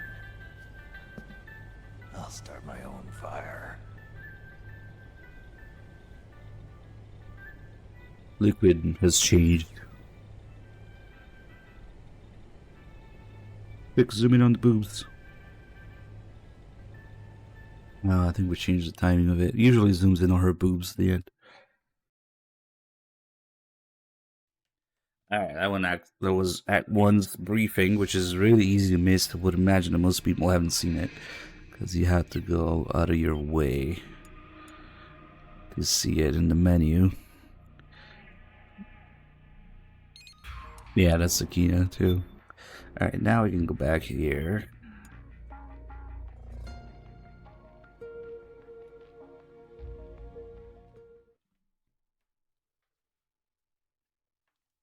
Let's see, maybe we can fuck with the controllers during loading.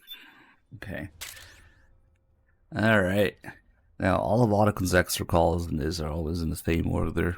So just... At least they have some more structure to it, but unfortunately, they literally only have one frequency. Later, two, but really 1.5 frequencies to call on MGS4, which is really, really sad. And all conspiracy theories about Fukushima aside, when he disappeared, and he was mainly in charge of writing the extra coda calls in the other games.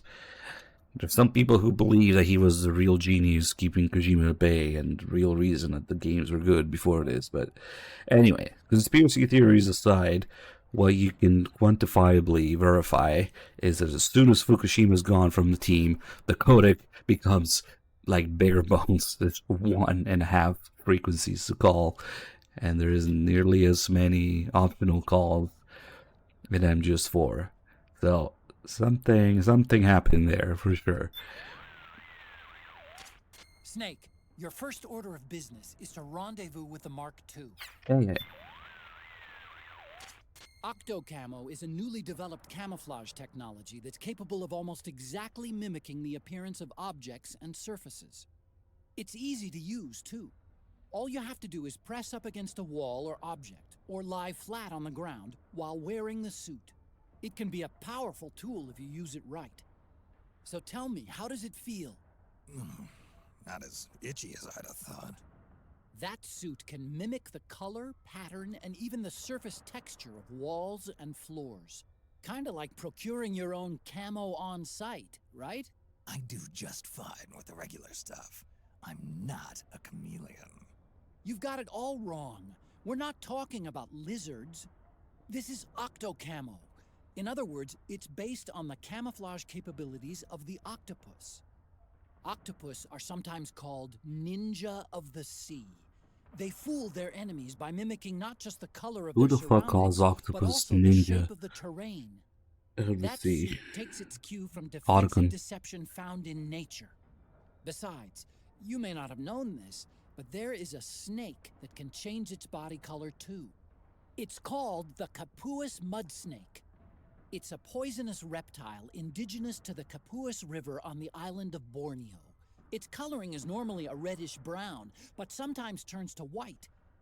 So, snakes can sport disguises too. Hey, what happened to stealth camo? You used to wear it all the time. All that does is create an optical illusion. It's no use against Gecko with their infrared sensors. Octocamo, on the other hand, has micro-Peltier arrays that regulate the absorption and release of heat, harmonizing the wearer's body heat with any background IR radiation. Which means it can offer you at least some camouflage protection against enemy infrared sensors. With so many unmanned weapons in the field these days, I'd expect it to outperform the old stealth camo. But if you start walking or running, or making a lot of noise, you'll risk getting spotted by the enemy.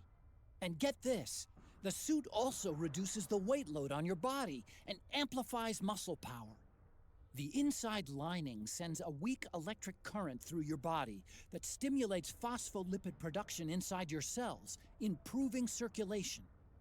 That should make your life gauge recover more rapidly when you're hurt. In other words, Snake, it's a bit of a crutch. You can cut the senior citizen crap, Otacon. Snake, you know how that first gun you found stopped working? Well, from what I can tell, it looks like the problem was with the ammo. The ammo? I'm betting it's because they were using cheap local ammunition. The ammo probably triggered abnormal combustion, which excessively raised the pressure and caused the cartridges to stick in the chamber. It's a pretty rare phenomena. I guess you just got lucky. More like unlucky. Look on the bright side. It means there weren't any problems with the gun itself. I don't think it'll happen again. Yeah, they really wanted to show you the malfunction, but also reassure the player it's not gonna happen during gameplay, I guess. This isn't Far Cry 2 or something. Otacon, those two-legged machines, they're not like the Metal Gears I'm used to dealing with. Right. Strictly speaking, though, they're not Metal Gears. What are you talking about? The gears you fought before were all basically designed and produced to serve as nuclear platforms. Ray was an exception to the rule, but even that was an anti-Metal Gear weapon designed to defeat the Metal Gear clones popping up all over the world. Its value was still measured in terms of the framework of nuclear strategy. It's been 25 years since the end of the Cold War. We live in a world of regional conflict and asymmetric warfare, and it's getting worse every year.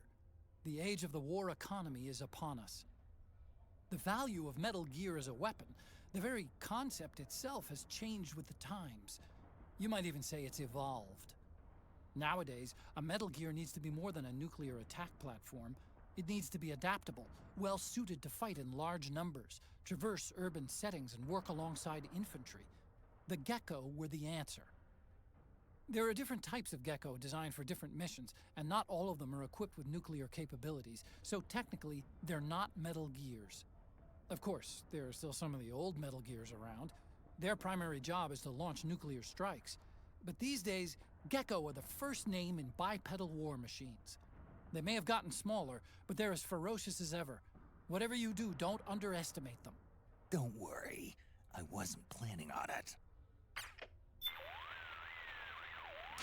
Snake, that circle that appears around your body is called a threat ring.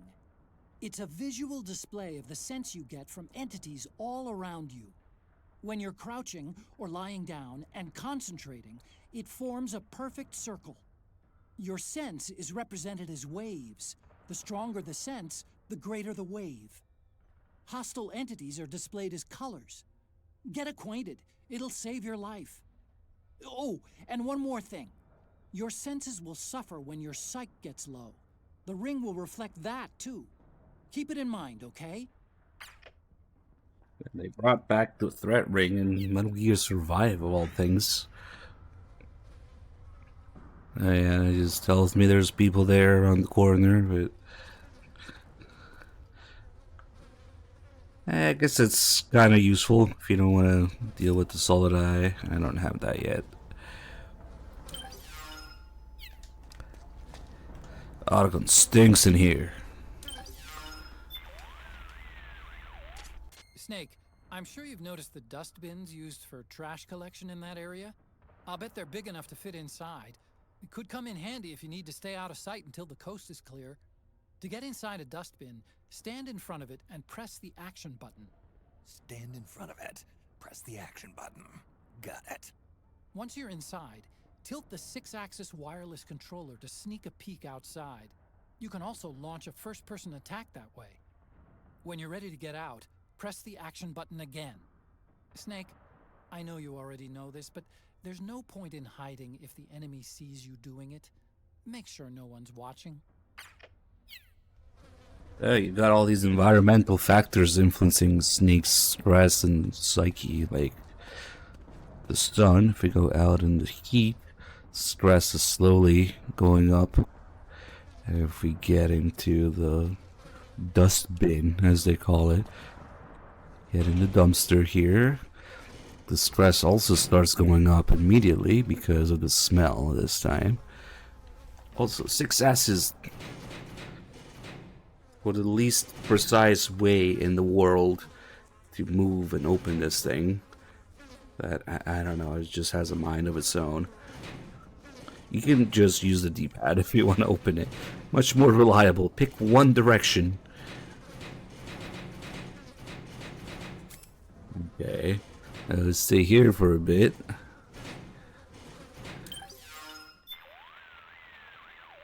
How did it go? Did you manage to hide? Yeah, I did like you said.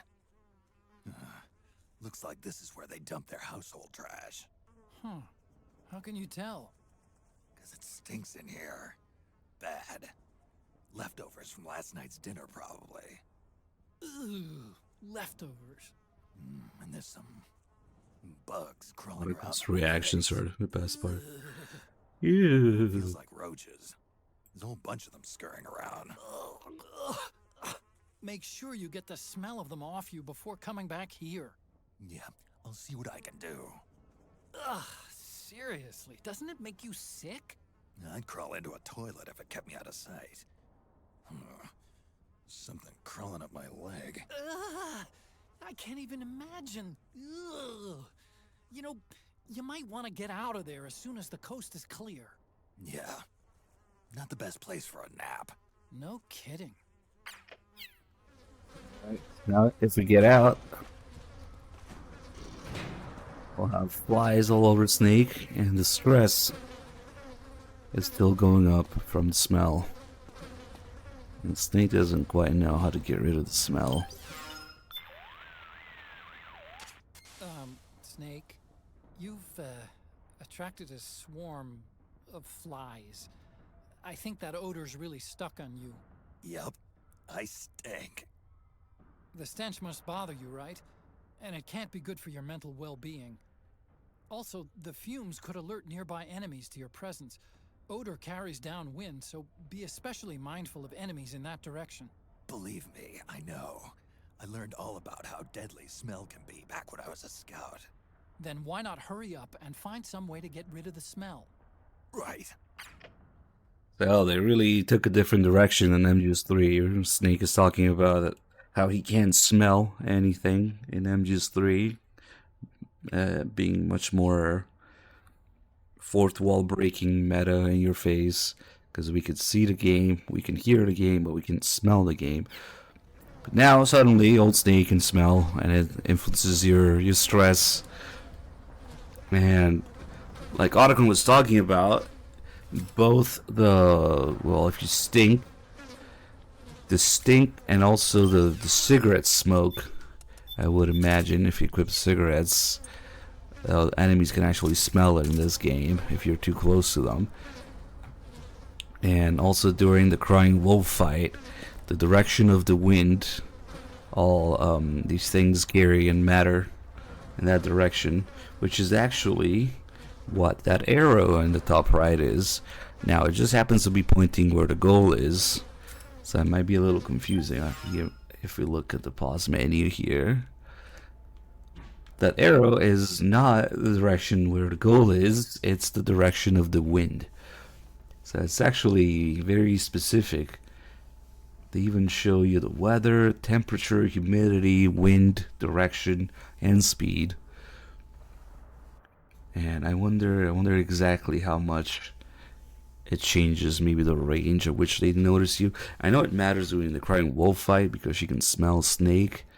And it probably also matters if you stink or if you equip a cigarette next to the enemy. But other than that, like, it's actually kind of odd that they give you such information and very fine stats for something that barely matters mostly in the game, but it's always there, just always on your screen, the direction of the wind. Initially, Kojima had much bigger ambitions and ideas for MGS4 back before the PS3 dev kit reached them. They didn't quite know how big of a deal it was going to be yet, but they had very high expectations, very high ambitions for MGS4 initially, before realizing that it's actually quite a bit more limited than they thought. Ah shit, I accidentally got rid of the smell. We need to do the call about it. Let's see. Yeah, of course you can be filthy in MGS too, but nobody smells that because details in that game. What's that? Anyway, before they really knew what the PS3's limitations were, they had all these crazy ideas, because the cell was going to be the next greatest thing, down to the molecular level. It was going to be much bigger. Maybe we would say open world these days, but whatever. The scope of the areas and the interactions, and not just the physics, but the chemistry of the game world were gonna be much bigger. There would be just these crazy, almost like real life simulation ideas that they had. Because we'll talk about how if there's a tree, you can water it and it will grow, or you can burn it and it will burn. You can set it on fire, it will burn. You can water it, will grow. Every blade of grass, every enemy, everything you can interact on the molecular and chemistry almost level. Those were the insanely ambitious ideas that they had for MGS4 when the PS3 was supposed to be this insane new generation machine. So I would imagine that the scale, the conflicts between different factions in the war zones that you get in MGS4, these things like the wind, humidity, temperature, the smell, all these things are probably just left over from those very ambitious ideas they had at the beginning. So it would have been just a much bigger scale that honestly we just can't do. But such were the ambitions for MGS4 at the beginning. The final product is just immensely scaled down version of that. Snake, I really think you should get rid of that odor you're giving off as soon as possible. I know, but how do I do it? Good question. I don't see any showers around here. That's it. I've got it. All you've got to do is get whatever's causing that smell off your body. How? Well, by rolling around on the ground. Rolling around? Right. I remember reading somewhere that horses roll around on the ground to get dirt off their bodies. You should try the same thing. I bet it'll scrape away the source of the stench. You mean like a sand bath? Yeah. It's basically a shower. For horses. Okay. Give it a shot. I'm sure it'll work. Here goes nothing. And all you gotta do really is roll around a little bit, and the stress starts going down as soon as you do that. So the odor is now gone. So now stress goes down unless we step into the heat, which I guess is probably pretty fucking hot in there in the Middle East where Snake is with the octocamo and whatnot. Or maybe he's a real gamer where the sun stresses him out. Can't go out in the sun. But yeah, of course, in V, it's not just about being dirty with the blood. First of all, there's dumpsters in that game too, and they don't make you stinky. Makes no fucking sense. You get stinky by just being out in the field for a long time. In MGS4, you just smoke the cigar for a few days. Eventually, you'll see the flies all over Big Medic. But yeah, nobody cares. Like the enemies don't smell it. The the dumpsters don't make you smell. The enemies don't notice. Like, what the fuck, man? It's just worse in every way possible. Whatever. Which is funny thinking about the immense ambitions that Kojima had for MGS4, PS3, and possibly all these details and open world, you know, conflicts, different factions influencing the battlefield, the grass growing in real time, water it, burn it, smoke it, I don't know, whatever. Yeah, it was gonna be, if they had all these ideas for MGS4, you'd think they would implement some of those when they finally do make an open world game. No, instead it's just complete regression into less and less details. My Fox engine. Anyway, let's not get into that. But MGS4 literally has more open world elements than Phantom Pain. It's got a store you visit. Yeah, it's got different factions fighting in real time in front of the player, where you can influence the outcome. You can help one faction, you can destroy a key piece of equipment to influence things. They're actually shooting each other. And visit Drebin's store, watch the cutscenes in real time, looking around at the details, all the characters moving and talking, and looking at all the items around in real time during that. And probably something else I'm forgetting. But yeah, most likely because of these original ideas that they had. Yeah. Don't even get me started, because we'll be here all day just ranting about that. But MGS4 literally has more open world elements in that piece of shit game. Anyway, let's continue.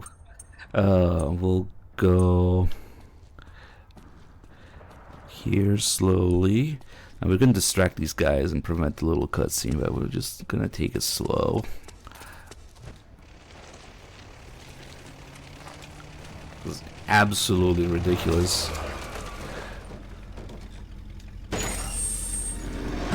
Something has gone terribly, horribly wrong with somebody with such ambitions and attention to detail. Usually can produce something like that. Something has gone horribly wrong. Nobody with these ideas and ambitions would shit out whatever Phantom Pain is. Anyway, of course, Kojima didn't want to make it, but more on that later. We picked up the Compress here, which is another thing, how insanely detailed the items are in MGS4. If you look at any one item up close like this, the Junker, expensive of America, the Arsenal Compress with Arsenal on the back.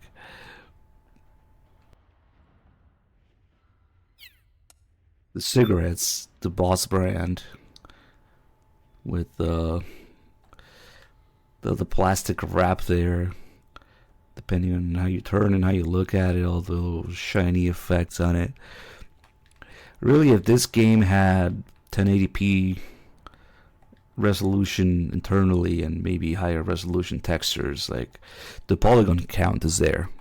The polygon count is not that far off from modern games. It would look so fucking good. But anyway, once we maxed out polygon count, nobody cared anymore about actually rendering things. At least the Fox engine didn't. Now the iPod doesn't have a description, but we'll be listening to the story of why the iPod is in this game.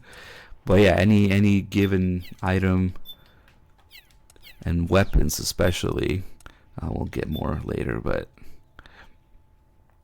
the weapons are extremely detailed, both in appearance and how the different calibers behave, how they interchange, how they penetrate, how they have different stopping power, different penetration, different recoil, different muzzle velocity, just travel time. You can see some of those stats there, actually. Damage, shock, penetration, stability, reload, speed, lock-on distance, and power, range, all the calibers. Some of these weapon and item descriptions have lore in them because it's, you know, things from other games Snake used, or just little funny things in them, like the 50 cal says recommended by Hideo Kojima. We'll be going through all those slowly. There's really a lot of these developed by CIA for using special operations. Oh, I didn't know this. I forgot that this knife was a CIA knife. Combining lethality of a knife with the knockout power of a stun gun. Okay. There's 70 weapons in MGS4.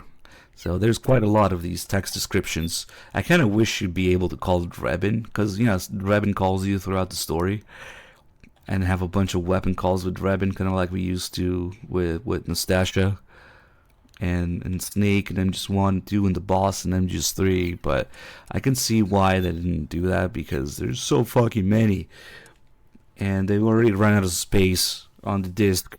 Because Kojima insisted on having that uncompressed, quality, lossless, fucking placebo audio on the disc. So there's a lot of uncompressed audio, and then Kojima complains that he ran out of disk space, even on the Blu-ray at the time, you know, dual layer too.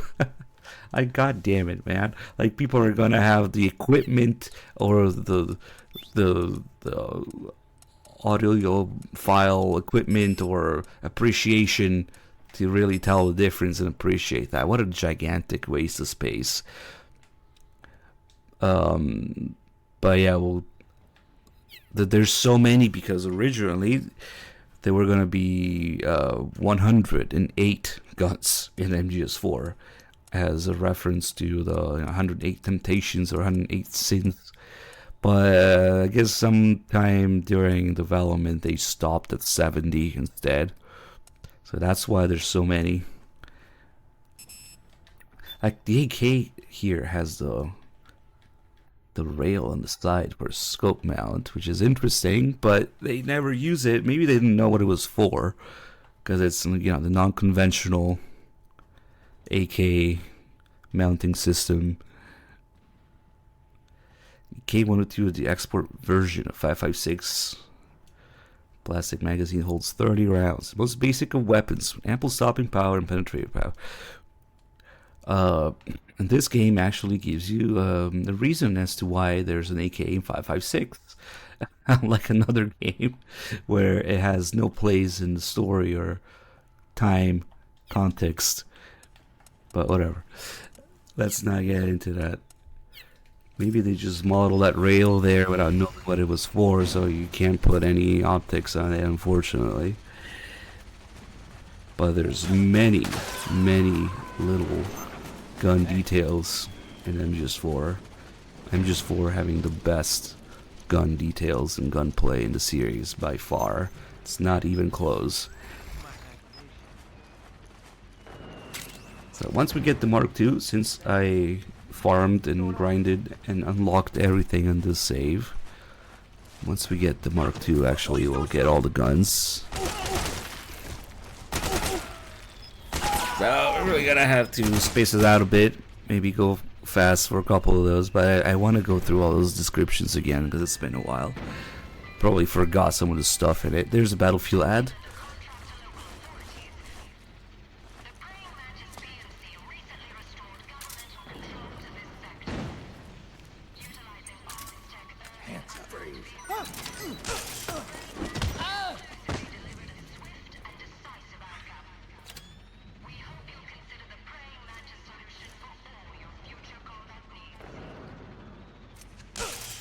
Now that we listened to the Battlefield ad, there should be a call about it, although we might still have some other leftover stuff. Let's see. I've got some intel on the PMCs deployed in that area. They're a part of Praying Mantis Corporation, based out of the United Kingdom. It's one of the 5 largest PMCs in the world. Its business activity includes soldiers for hire, supply and logistics services, education and training for state armies, everything you'd expect. During the Iraq War, Praying Mantis contracted with the US government to send large numbers of its soldiers into combat zones, which is why the local regime opted to hire Praying Mantis, a UK-based company, and not their regular army to fight the rebels for them. They were buying their experience. Snake, I've said it 100 times already, and I'll say it again. Do not let the enemy see you. If the enemy catches sight of you, they'll dispatch reinforcements to your location. You're on your own out there. No backup. There's no place to run and no place to hide. That's why... You worry too much, Otacon. Believe me, I know what'll happen if I screw up. Okay, then.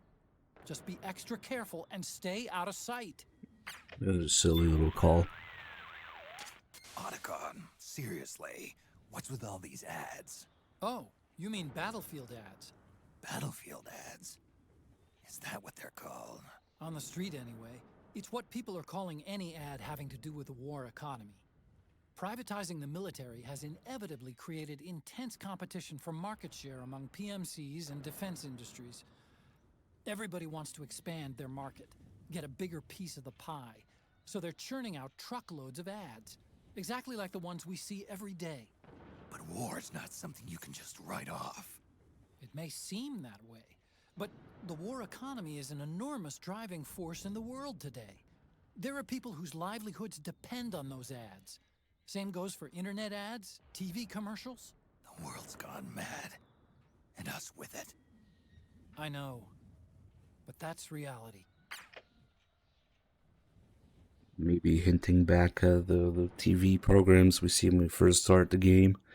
All those PMC ads and crazy programs, and then Battlefield ads. There are people whose livelihood depends on those ads. Yeah, I know. The irony is not lost on me, but it's like Snake just went to Twitch. I was like, what's with all these ads? God damn it. The world's gone mad, and us with it. I like that quote. Rendezvous with the Mark II. But yeah, you gotta listen to that play for that call. Let's see. Rendezvous with the Mark. It might be good with calls for now. Rendezvous with. So, we're gonna get started with... let me get rid of these guys. I don't know why I woke him up just to kill him. I have considered just holding them up on the ground, but... who am I kidding? During an in-depth run, where we do a little bit of everything, we're definitely gonna have kills. That's whatever.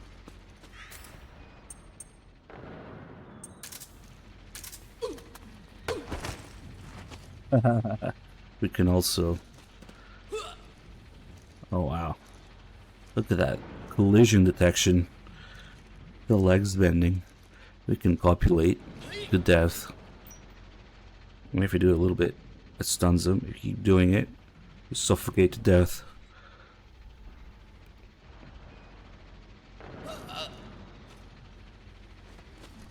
A blocker for the battlefield. Okay.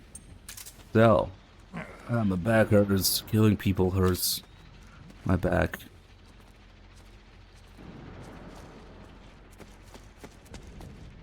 Let's see, we have regain in here. Placement, although not as obvious as gallery mates in MGS3. They actually go over the regain in one of the podcasts later, so we'll save that for later, but it's real life energy drink. Quasi-medicinal. Women who are pregnant or nursing, unlike most energy drinks, it actually recommends it for pregnant women. It's like the opposite of what it says on like a Red Bull or something, you know? Ideal as nutritional supplement for any of the following. Women who are pregnant or nursing. Like, damn. And there's another pretty detailed item. And now, since we have the first episode of the podcast, not too long into Act 1, it is time to get started on the story of why there's a freaking iPod in this game. So if we go to podcasts, the first couple episodes are just about that. And then these other episodes will be playing in specific areas. I guess except the last one, because it's just whatever. Yep, it begins. As part of the in-depth stuff in MGS4, you can't go wrong with the podcast developer commentary. I know. Come on, I know that everybody memes it and they're kind of cringe and they waste a lot of time talking about random shit, but there really is a lot of interesting information in there that you wouldn't have any clue about otherwise. So yeah, let's do it. And now, Metal Gear Solid 4 Integral Podcast. Just get comfy in here. Recorded at Konami HQ in downtown Tokyo, this is your host, Ryan Payton, for the exclusive in-game broadcast of Metal Gear Solid 4 Integral Podcast. Welcome to the first ever Metal Gear Solid 4 Integral Podcast, number 1. It's going to be included in MGS4. As you know, playing through the game, as you're doing right now, you've got the iPod equipped, and you're listening to this show, and you're going to be able to download future shows in the coming months. But first, let me introduce Aki Saito, who's joining me on the program. Hi, everyone. Thanks for joining me, Aki. It's kind of weird. We're in the future now. It's 106 days in the future that we're recording this. Yes. Or that we're broadcasting this. We're recording this in February, knowing that this is going to be burnt onto the Blu-ray disc for millions of people to enjoy. It's exciting, isn't it? Yeah, I've never been burnt on a Blu-ray disc before. Me neither. So people listening to this, they come across the iPod in MGS4. Yes. They come across this episode and they're wondering, now what exactly is this and what is this for? Yes. Good question. This is to, well, actually there's a lot of meanings, isn't it? Yeah. I mean, to ease the tension when you're playing the game. Right. Things like that as well. Yeah, you can play your own music, you can play this, you can ease the tension by listening to our voices. Our stupid conversations. Yes. And you also ease the tension of Snake. Yes. Because his sight gauge will fill up if you're listening to music. Exactly. Or if you're listening to this program. Metal Gear Solid 4 Integral Podcast. This is really cool in the game. Obviously, as players know, they're playing this on an Apple iPod, not just a generic MP3 player.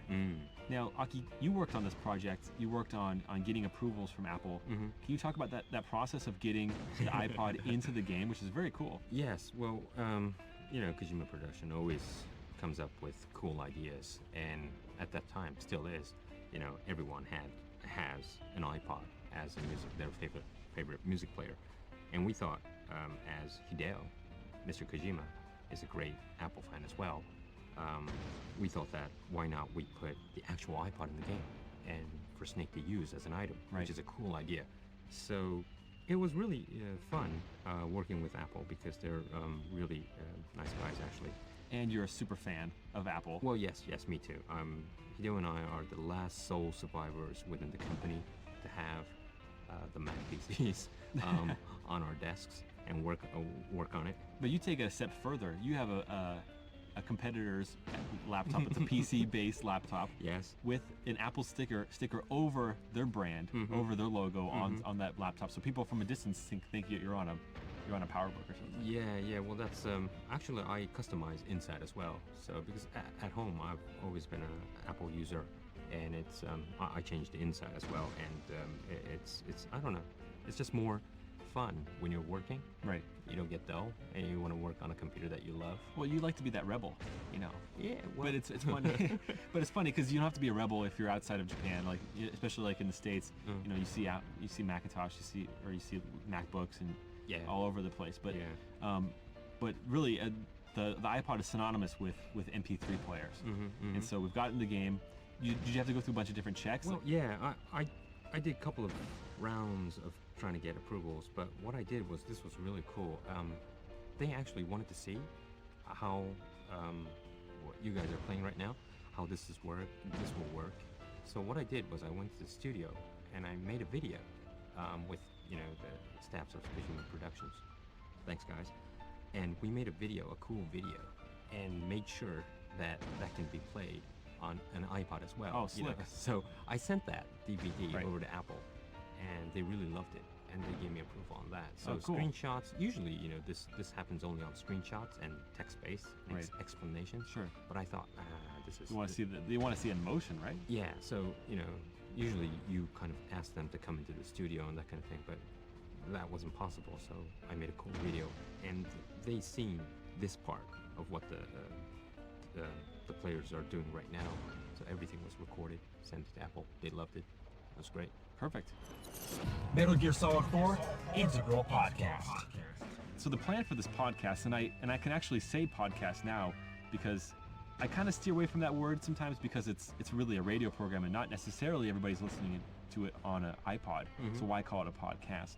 But this time we know everybody's listening to this in the in-game iPod. You can't download this on our website or through iTunes. This is exclusive to MGS4. You can listen to this program, and we're gonna have future programs as well as music that will be coming out in the coming months after the release of MGS4 that you can be able to download. And we're gonna be talking about the making of the game. It's kind of like a director's commentary, which is it's something that's never been done for games before. I mean, this format. I mean, yeah, this format is really cool. I mean, usually director's commentary or making of is done on a bonus disc or things like that. But of course, we could have that. But it's so cool as an item in the game, and you actually have to collect them, right? And when you find it, you want to listen to it, right? And you could actually still play the game while we're just chatting away and blabbering about all sorts of stuff. And we're going to be providing background info on the game about different areas of the game, like the creation of those areas, as well as strategies, so you know how to defeat bosses if you're so inclined. But the question is what to do about spoilers, and I'm still thinking about that. Metal Gear Solid 4 Integral Podcast. As Mr. Kojima surmised on the Japanese side of this podcast, on the Japanese version of MGS4, this is probably the listener's second time through MGS4. I don't know about you when you played MGS4, but you play it once and you know that, the second time I'm going to try this different route, or I'm going to try these different items or these different weapons. I'm guessing most people are going to be listening to the iPod through the second time through, because the first time through you want to listen to the Harry Gregson Williams soundtrack, right? Well, no, the first time actually you're so tense trying to clear the game. Yeah, you didn't even know what's going on. Yeah, so I did know what the iPod, you could use the iPod, but you have to use it as an item. Right. And you want that solid eye as well, sure. that you and or I the love rations, so much. yes. Yeah, the rations. So, yes, I think second playthrough, third playthrough is what everyone's listening right now. So as players have probably noticed, if this is the second time through, their items and their Drebin points are going to carry over to the second playthrough.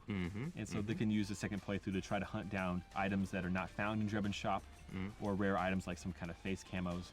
So there's a lot to go through on your second time, your third time through. I mean, this is a time of fun, isn't it? Yeah, I mean, you're totally. now easy about the routes and what's going to happen. Right. You're more explorer and maybe sneaking as well.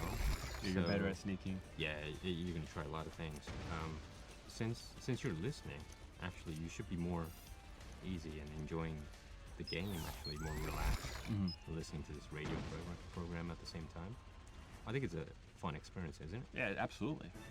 So I'm looking forward to hearing us do this on June 12th when the game launches. Now, don't forget to check back frequently to download new episodes of the MGS4 Integral podcast on the Second same spot playthrough you found on your iPod in the game of MGS4. And also don't forget to check out our other show, which is on the web. You can subscribe to it through iTunes. It's our normal podcast. We do it every week. It's usually Ken, myself, and Aki or Mark, and we do that every week. We're approaching the 100th episode, and you can download that, like on your computer, and we give you an update about what's going on in the world of Kojima Productions. Not necessarily all MGS4 stuff. So. It's a good show. I like it. Yeah, it's a lot of secrets given away as well. Yeah, a lot of leaks, a lot of information leaks. That's how we roll. But this is going to close the inaugural MGS4 Integral Podcast, number 1. I hope everyone enjoying it, and I hope everyone finds their way to play it, because there's various ways. My recommendation is try just sneak everything through. It's gonna be really fun. Yeah, definitely. Play it as a sneaking game. Yeah. Not as a straight up action game. You're gonna enjoy it. Yeah, it is. Thanks, Ryan. Thanks for having me today. Oh, thanks, Aki. All right, that's going to wrap up this edition of the Metal Gear Solid 4 Integral Podcast. Be sure to download future episodes available exclusively through the Metal Gear Solid 4 game. From all of us at Kojima Productions, thanks for listening and thanks for playing. We're out of here. Out of here. Alright, that's episode 1. The second one is a little short introduction. And then it starts actually going over different areas, which we'll Available do. exclusively through the Metal Gear Solid 4 game. From all of us at Kojima Productions, thanks for listening. And thanks for playing. We're out of here. Right on. Do the other ones later. Typical anomaly with a tier 2, 9 months. Thank you so much. Should we see with the right on? Thank you.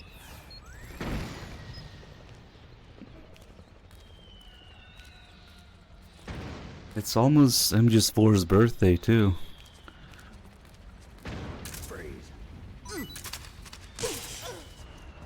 Here we get our first Playboy evolution of the porn in the series. Eventually going to a full-fledged Playboy here. This is a real-life Playboy issue of June 1999. At least the cover is. The articles are different. Of course, the back, the inside is different. But they did base it on a real one. The babes of the world's top PMCs, games and beyond. Hideo Kojima interviewed. Probably wished he was interviewed by Playboy. Nanoboost or Nanobust? The truth behind Nanodrome. The best FPSs of the year. Can you believe we used to pay for these things? This is what Eva talks about in Act 3. These FPS games are distributed for free by these companies. Now anybody with a computer can get combat training. And Seven Circle. Sadistic joke becomes primetime sensation. Seven Circle is one of the TV programs you see at the beginning. It's the quiz show where what's her face gets the question about the PMCs wrong. Take the leap. Thank you for the 24 months. And of course, as well as distracting enemies, provides stress relief for men on the battlefield. Useful for distracting enemies and slipping by while they are occupied. Staring at one in first-person view curiously raises Snake's psyche. So we can also use it. Let's see, well right now we're full, but let's see, I can maybe... Oh, we don't even have the camo here, camo menu, so we can't even spin Snake to throw up, huh? That's okay, you can still hear Snake grunting in first person view. Place this here. And each page gives you a set amount of psyche back. Flip the pages. Snake grunts again. The contestants get executed on that show. They get it wrong. It would be in theme with how crazy the world is in MGS4. She was gonna win an RV, but she got the question wrong. And we'll just leave this here. Make some noise.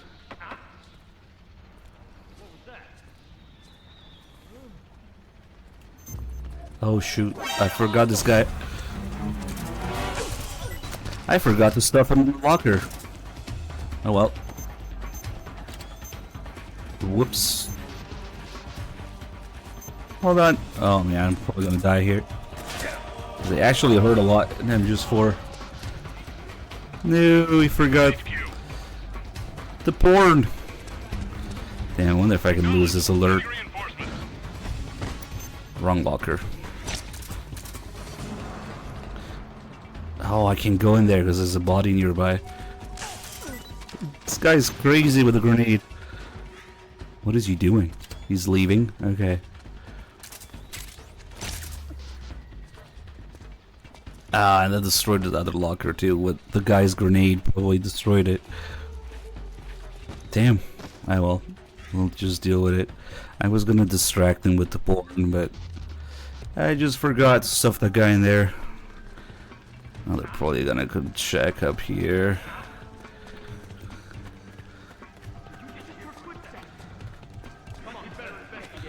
Damn, there's a lot of people coming here to investigate.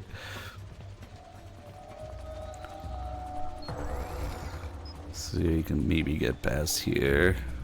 That guy's still doing his thing.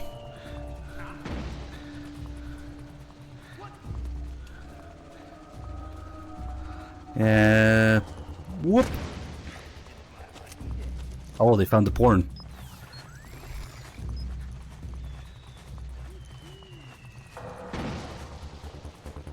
You can lure that other guy up here. He comes to check up the ladder. And they're finding dead bodies. If we stop him here, and then grab him and flip him over the hole, instant death by falling. It's just how it works in MGS4. The second they start falling, they die midair. It's a little unfortunate. Whatever, the stats are going to be all over the place.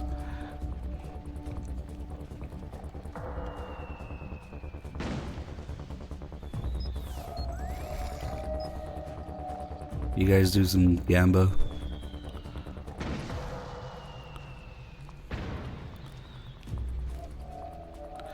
We'll be freeing up this area of every enemy after we get them Mark II. There's a lot of stuff to cover once we do that.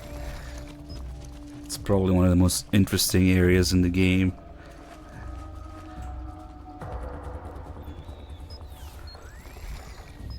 Also really like this move you can do to go straight down from crawling over a ledge. You can aim downward and you can go into hanging. Well, that might be a bad idea right now. Let's see. Maybe when those guys go back. Just another move that I missed in Phantom Pain. It's just gone. All these little moves and details. Get down.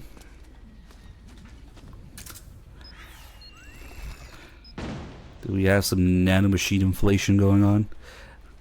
We could have used the Playboy now. Because getting an alert really raises stress.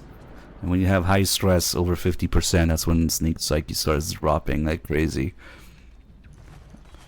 So, especially on higher difficulty, when you get an alert, you're gonna lose Psyche really quickly. We could use a Playboy right now. Whatever. Let's just get in there. Get the Mark II. See if we have any other calls left. Probably not. Okay, now they're behaving. We'll just let them go. Fuck it.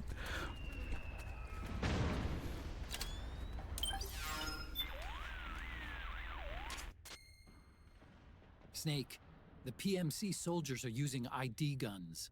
ID guns? See how the word locked appears in the weapon list? Yeah. ID guns are equipped with locks. As long as the lock is engaged, you can't pull the trigger. Any suggestions? The locks are only disengaged when they recognize the nanomachine ID inside a soldier's body. Anyone not possessing nanomachines keyed to the system, or anyone who's keyed but not authorized to use that weapon, won't be able to pass the ID gun's verification process. So I can't use PMC guns? I'm afraid not. You're not registered with the system. And it's not just weapons either. Vehicles, buildings, everything used for military purposes is secured with this ID control system. Without the proper IDs, it's impossible for PMCs or state armies to fight. Think of it as a soldier's dog tag, only at the nano level. So, I shouldn't even bother picking up ID guns. For now, at least. But they might come in handy later on. And we don't know about Rebin yet. If we look at the scar that I picked up, weapon is ID lock. You use it.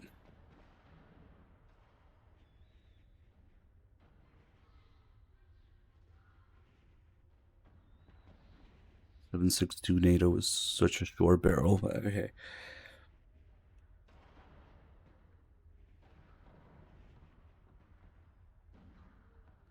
Funny because the PMCs in the original trailers they all had the same M4s Snake has later in the game. It turns out only Snake really gets it in the actual game. Another very detailed weapon. Let's see. The map changing into 3D. Nice. This is all movement, special actions. They have, oh, that's right, they have little animations for these.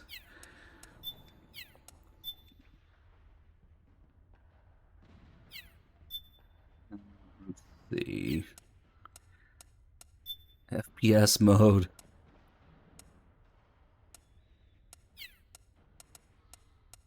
Finish off. That's what they call it. Finish off.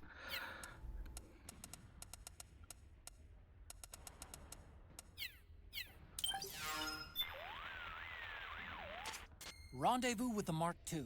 Okay.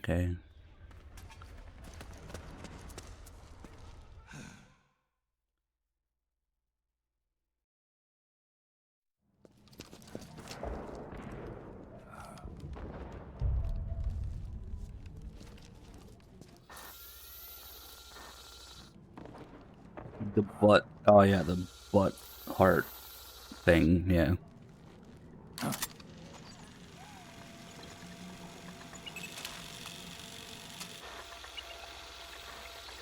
We see all the flashbacks of Metal Gear here. We also see the original Mark II from Snatcher as part of it. Sorry to keep you waiting, Snake. Allow me to introduce Metal Gear Mark II. Metal Gear. That's right. Just like Rex.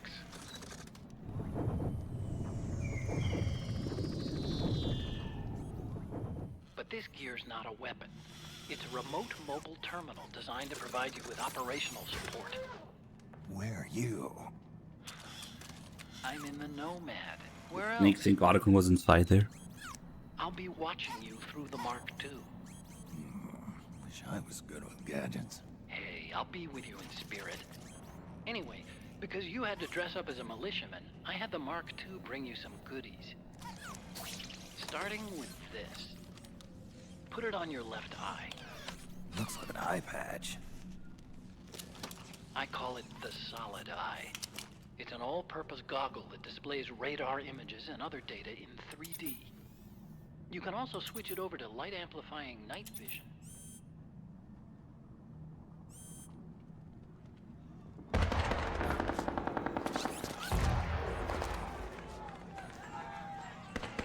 The rebels are out there.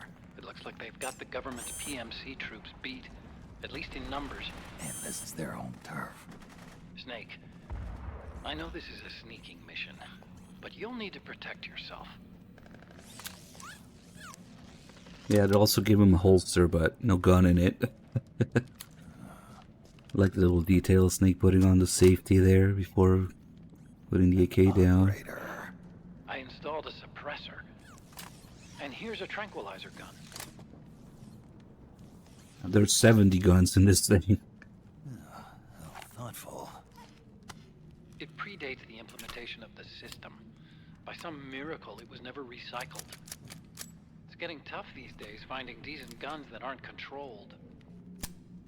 No flinch like Big Boss in 3.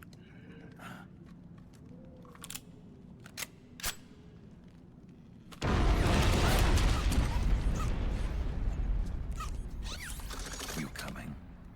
Of course. I'll follow you wherever you go, like this. I'll activate stealth so it doesn't attract any attention. If you need it, just bring up the start button menu. Got it. Snake, the informants who said they saw liquid here should be a little further up.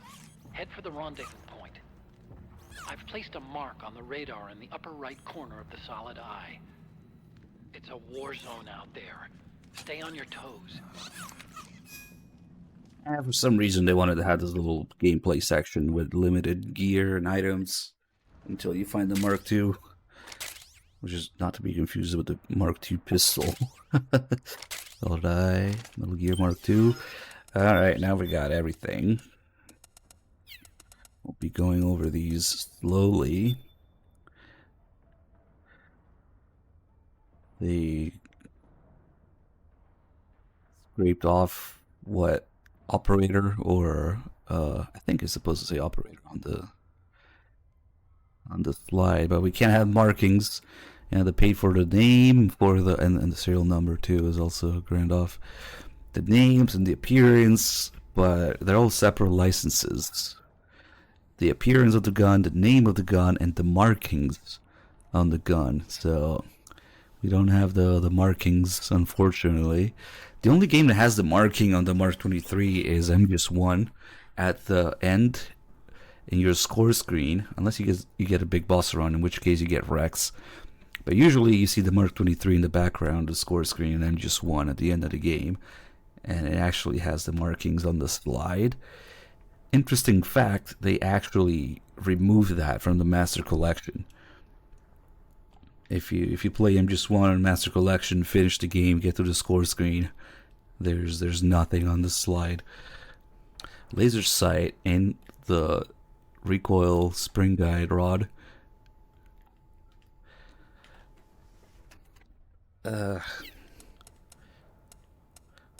Playboys, got some more Playboys. Let's see. I guess I'll get these weapon descriptions slowly as we would maybe go or to get each of these more or less, although some we just buy. And then we'll free up this area, so we'll use an RPG. Actually, yeah, this is where you would find the RPG. There's 2 RPGs in this area for 2 vehicles. Can now be found almost every conflict zone worldwide. Supremely effective, not only against armored targets, but personnel as well.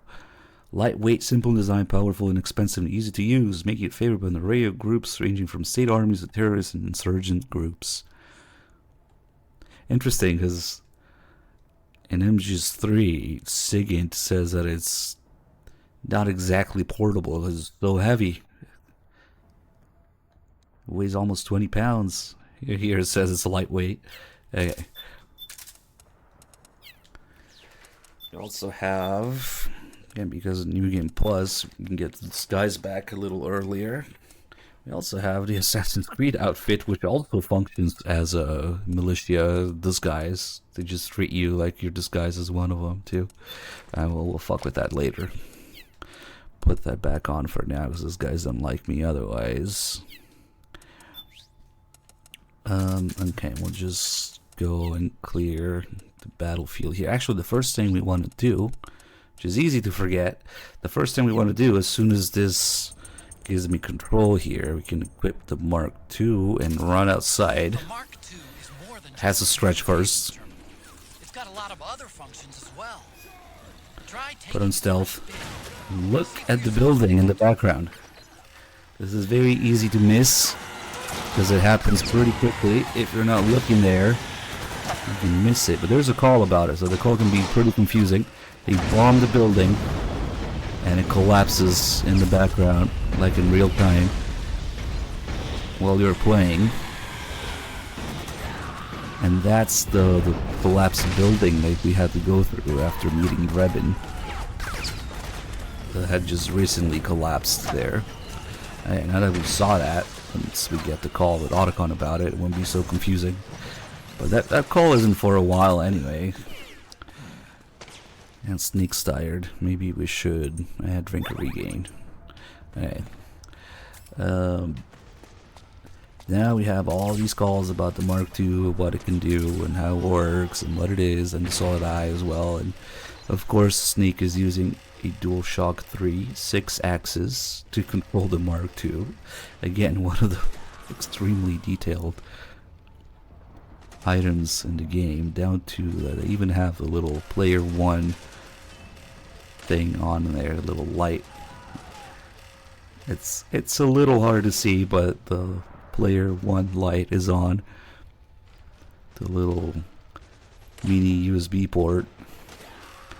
Probably the label at the bottom too, it's really hard to see. If only Snake's thumbs would move to match what you're currently pressing on the controller. That would be next level, I guess. That's still pretty detailed. And probably one of the many reasons this game will be stuck on PS3 forever, but who knows. There's always a non-zero chance, maybe.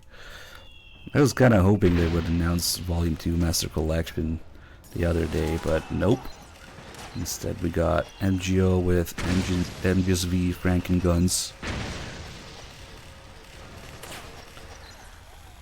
And if we spin around too much, it loses control for a second. Let's see if I can do it.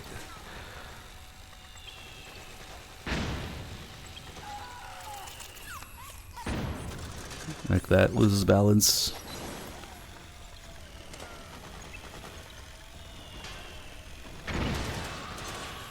And if we spend some time with it in stealth, there'll be a call about it being having stealth too. Snake kind of sounds pissed that he doesn't get the stealth camo, but the Mark II does.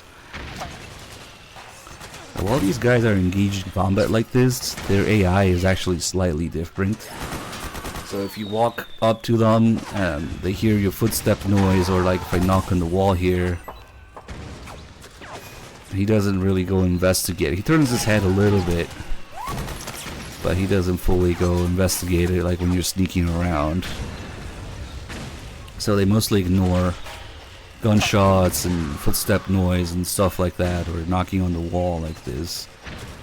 Maybe even the bottle there to make noise. Yeah, you get that exclamation mark on their heads, but they don't really investigate. So their AI changes when they're engaged in combat and distracted. Can I knock again? There you go. He's reloading. And then we can zap them, of course.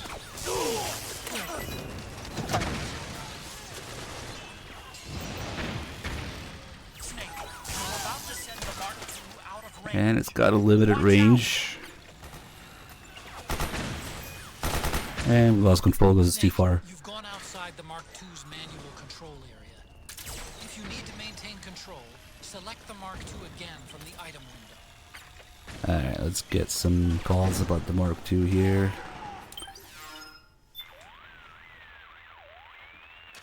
Snake, you've got to rendezvous. Yeah. I created the Mark II to provide you with mission support. It's outfitted with a full suite of support functions. It can transport weapons and items, assess your condition, conduct recon, provide map data, and analyze the state of battle. You can also use its menu screen to adjust camouflage settings and change equipment. To access the menu screen, press the Start button. I've set the Mark II to shadow you at all times. It'll be there for you to call upon whenever and wherever you need it. Tell me something, Otacon. What possessed you to name it Metal Gear Mark II? I named it that so I'd never forget that I was the one who designed Rex. But the Mark II's no weapon of mass destruction. It's a remote mobile terminal designed solely to support you. I want to show the world that technology can work wonders when it's used the right way. I'll bet that 50 years from now, robot buddies like the Mark II will be a vital part of our society. Even now, 30% of all snipers use robot spotters. I don't think it's quite what Asimov imagined, but we may already be living in the caves of steel. So his argument for robots being used the right way is sniper spotting? That's still war-related, Otacon, but okay. Let me give you a brief rundown on controlling the Mark II. Nah, I'm good.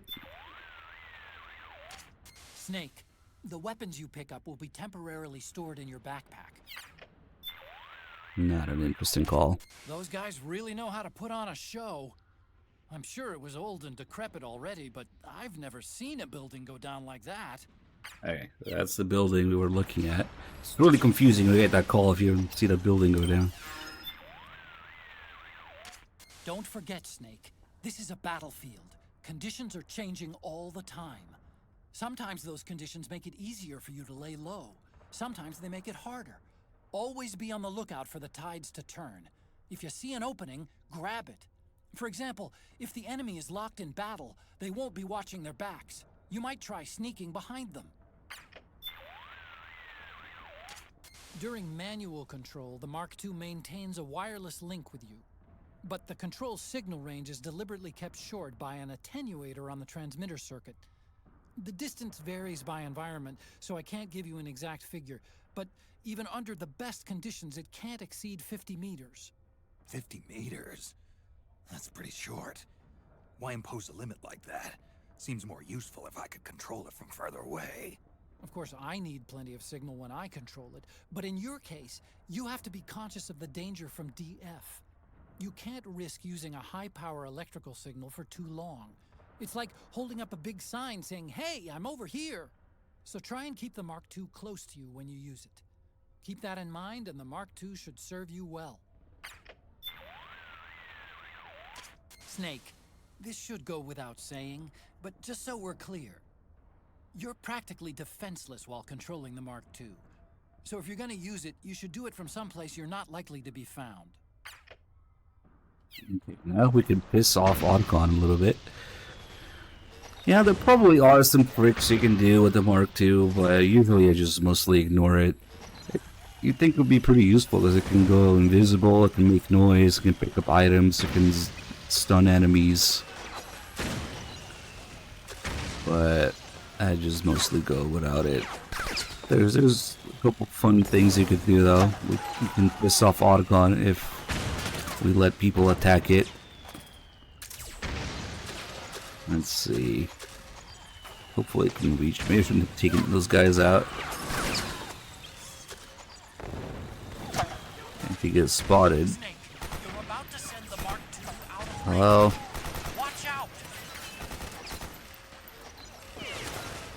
He's not even paying attention to it. There we go. They start kicking it. Eventually, when you take too much damage, Otacon will take over. What are you trying to do to the Mark II?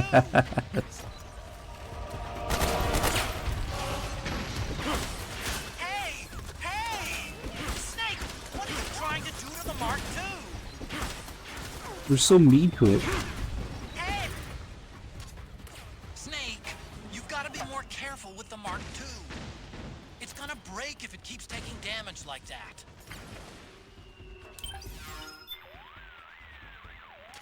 Snake, I know the Mark II's just a mobile terminal made to support you and all, but that doesn't mean you can just do whatever you want with it. Do me a favor, will you? The next time you consider sending the Mark II out to get shot to pieces, don't! I'll fucking do it again. Now it's weak and slow and sad. Look how sad he is. I feel bad.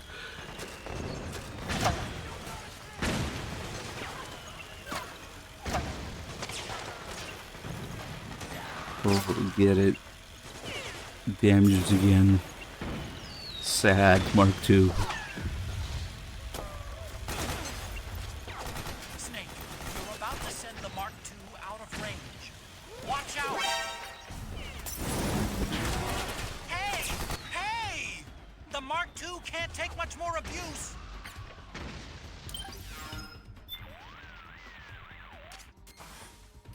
You're so abusive, Mark II. Otacon? All the time I put into this technology. Otacon, are you angry? It's like there's nothing but yourself. That's the only thing you think about. Look, I'm sorry. I promise I'll be more careful about how I use the thing. Yeah, well, you better. He's just mumbling to himself there.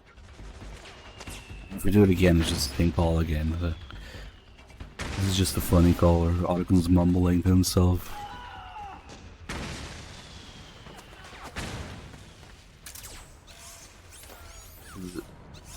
Oh, he's still sad. Oh no, it's fine now.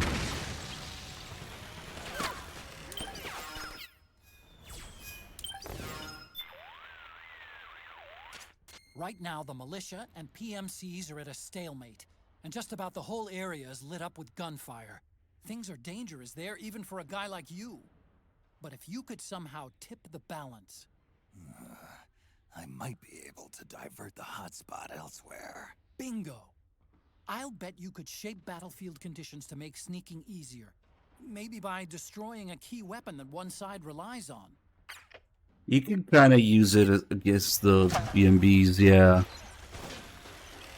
It just does very little damage. During the uniforms, if you have enough battery, you can stun lock them. And they have like a unique animation for it. Okay, so the thing Otacon was talking about there, right now they're endlessly respawning militia guys and PMCs, focusing on that hotspot where they're fighting each other. But we can influence the battlefield. Let's take these guys out. When you take out some PMCs, the militia just magically knows about it.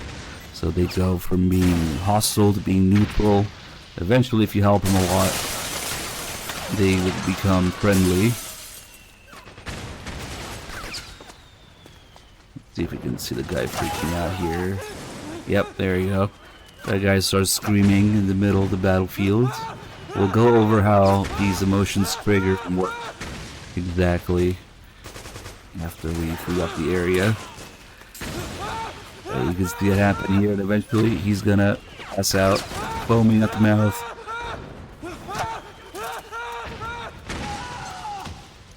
Oh shit, did he die? He didn't get a chance to pass out, he just fucking died. Okay. So, if we go back here, find the first RPG. Which does nothing right now because I already have full ammo on it, but whatever. Yeah, well, he didn't go through the entire motion and pass out at the end because he died first. Well, it's okay because you can also trigger those emotions in a million different ways. We'll go over that. But it just also happens naturally on the battlefield when they get hit or something. So we will go back here, put these guys down. Let's see if that worked. Nice. I'm going to use the first RPG in this vehicle. Now doing that, just like Snake was saying, shifts the hotspot elsewhere. So now that the vehicle is down, instead of fighting over there, we'll be fighting here, pretty much. So the militia guys move forward. So that kind of frees up the entrance where we need to go next. Oh shit. How do they know I'm a new enemy? So now they're fighting endlessly here instead. The PMCs should start respawning. Maybe they had to kill them first. Shit. If we go and find the second RPG. So I'm gonna look for some stairs here.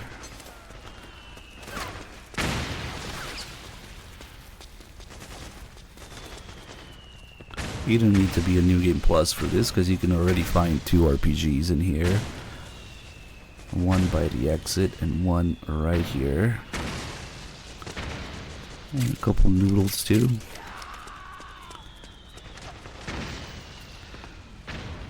There's a very unique animation that they have for sneak balancing on this wooden beam. As far as I know, there's just no one else in the game, I think. It's just for here. And from here, we can destroy the other vehicle.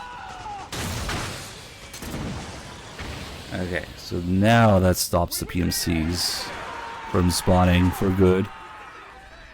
So those guys won. They think they did it, but whatever. So now the entire area is safe. Now these guys should be friendly. If I look at them with the solid eye, you can see that their name's blue. So it goes from red to yellow to blue. Hostile, neutral, and friendly. And if you really help them out with the vehicles, they turn blue. So now I don't even need to disguise or anything. They just know that I did it. Or that we did it. And then let's see if we can actually get the call about the solid eye. You can see all sorts of stuff with it. I see you found yourself an operator uniform. As long as you're wearing it, you can do what you need to do, and the militiamen won't suspect a thing. It'll be a useful tool in certain situations.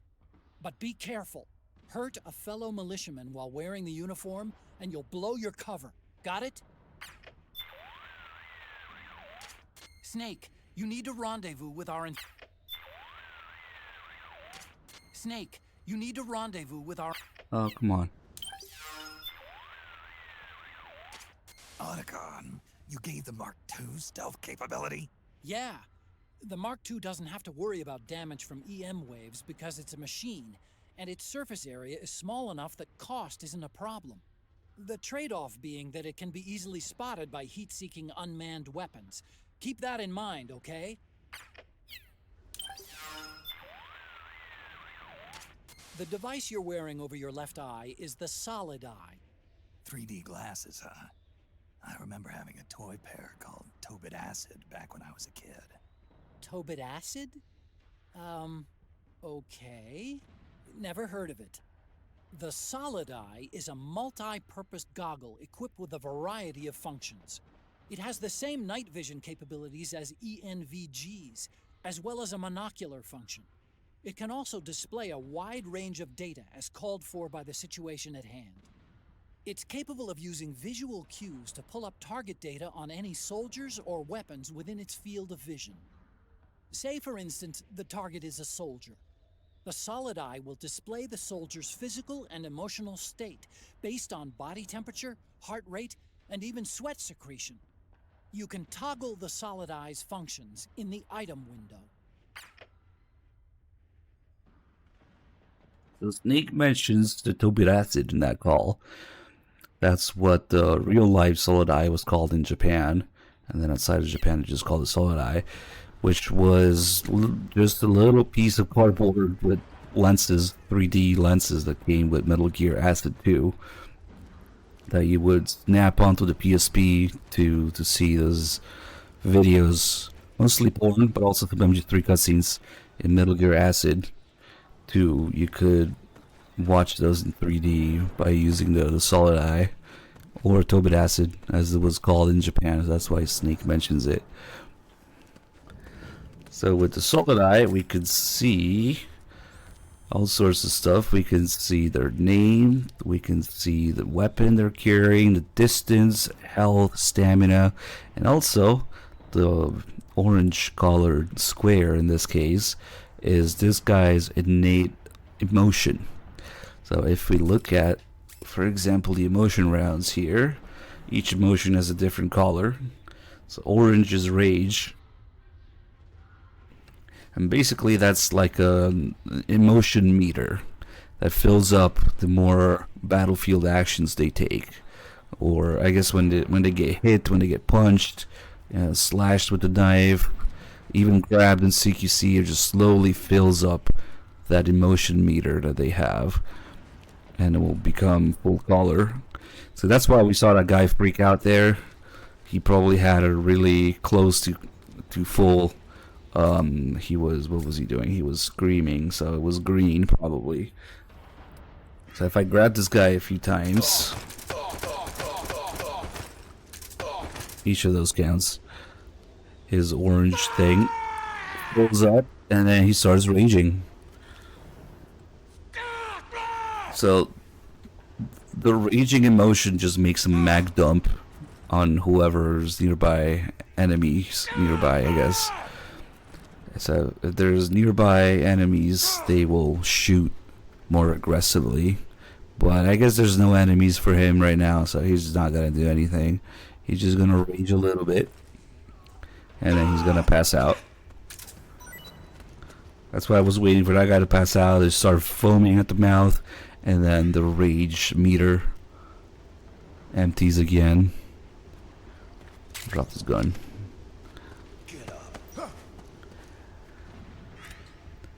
So each NPCs already has their predefined emotion that they come with, but there's also many different ways of changing their emotion. We were looking at the emotion tranquilizer ammo here. Special bullets that stimulates laughter, rage, crying, screaming. So like if I shoot him with a yellow tranquilizer, What's up with you? his thing is now yellow. I didn't shoot him in the head, so it's not all the way full.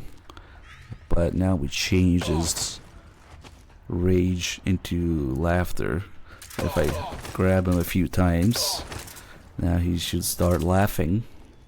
Well, it's not quite full yet. It's almost full. Hey! What's up with you? Bet if I punch him, he's gonna start laughing. Damn it! There we go.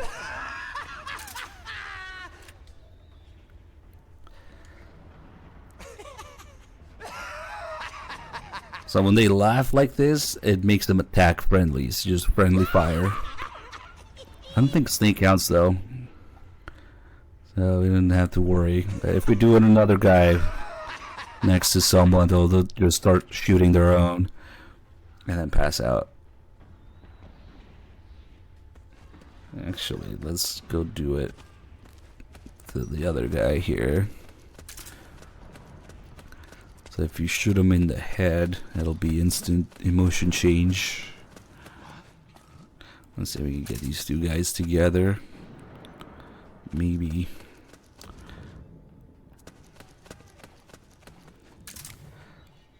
Oh, this guy's already yellow. This guy's innate emotion is already laughing. Okay. Let's see if he goes look for him. He should go looking for the nearest target to shoot.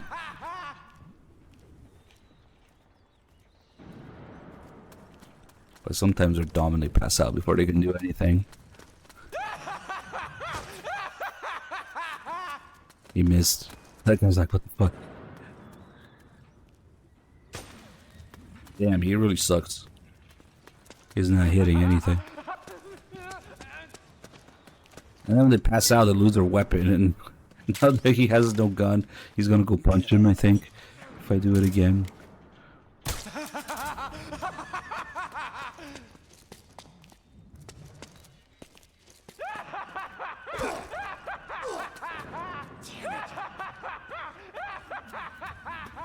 He's trying to engage that guy, but he's just really bad and wasting a lot of time. Maybe the third time he'll actually get something.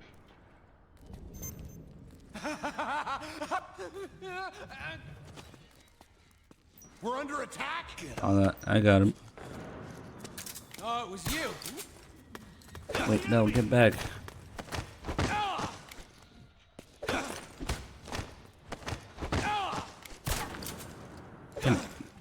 Hey! Whatever. He's already yellow, so we could just grab him a little bit.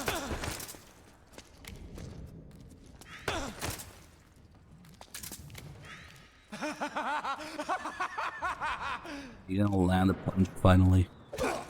Like this. Oh my god. That guy's probably too far and out.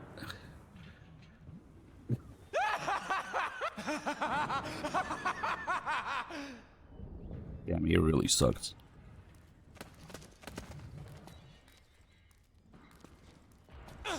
Come on, punch him.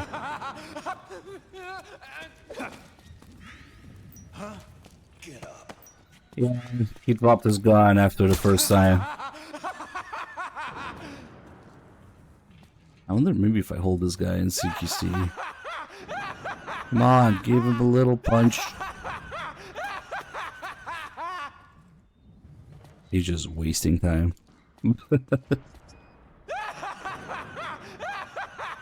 Maybe they don't punch. He tried to shoot and failed miserably and then lost his gun. Oh well, fuck it. And then two emotions are actually interesting, cry and scream. Because laughing makes them attack friendlies, rage makes them mag dump on enemies, but cry and scream effectively disable them. So, for example, you're out of regular tranquilizer ammo, and you need something that will disable the enemy. Both crying and screaming does that, as they just start freaking out, and they can no longer attack or alert if you do it on a PMC or something, or when these guys aren't friendly. It's just really sad. Crying and screaming is more like screaming in fear, like that guy we looked at earlier. But both of these make him harmless. And I guess he runs away too. So the emotion ammo is only one of many ways you can change their emotions or trigger their emotions. We also have the emotion magazines. We have the different colors smoke grenades, which I guess does it tell you? Yeah, yellow smoke that induces the urge to laugh in any individual who inhales it. Well, as long as they have nanomachines, I guess. So you have the different colors for the different emotions again. So yellow, red, blue, and green. The blue ones are actually really useful. See how I actually use some of the blue and green ones in this save, because they just disable people like that. But like if we do the red one, so let's see, this guy, maybe right now it doesn't quite work because he's already freaking out. And he should pass out soon.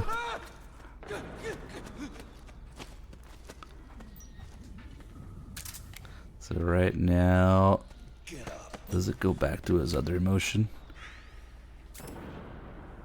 Oh no, it's just whatever the last emotion was.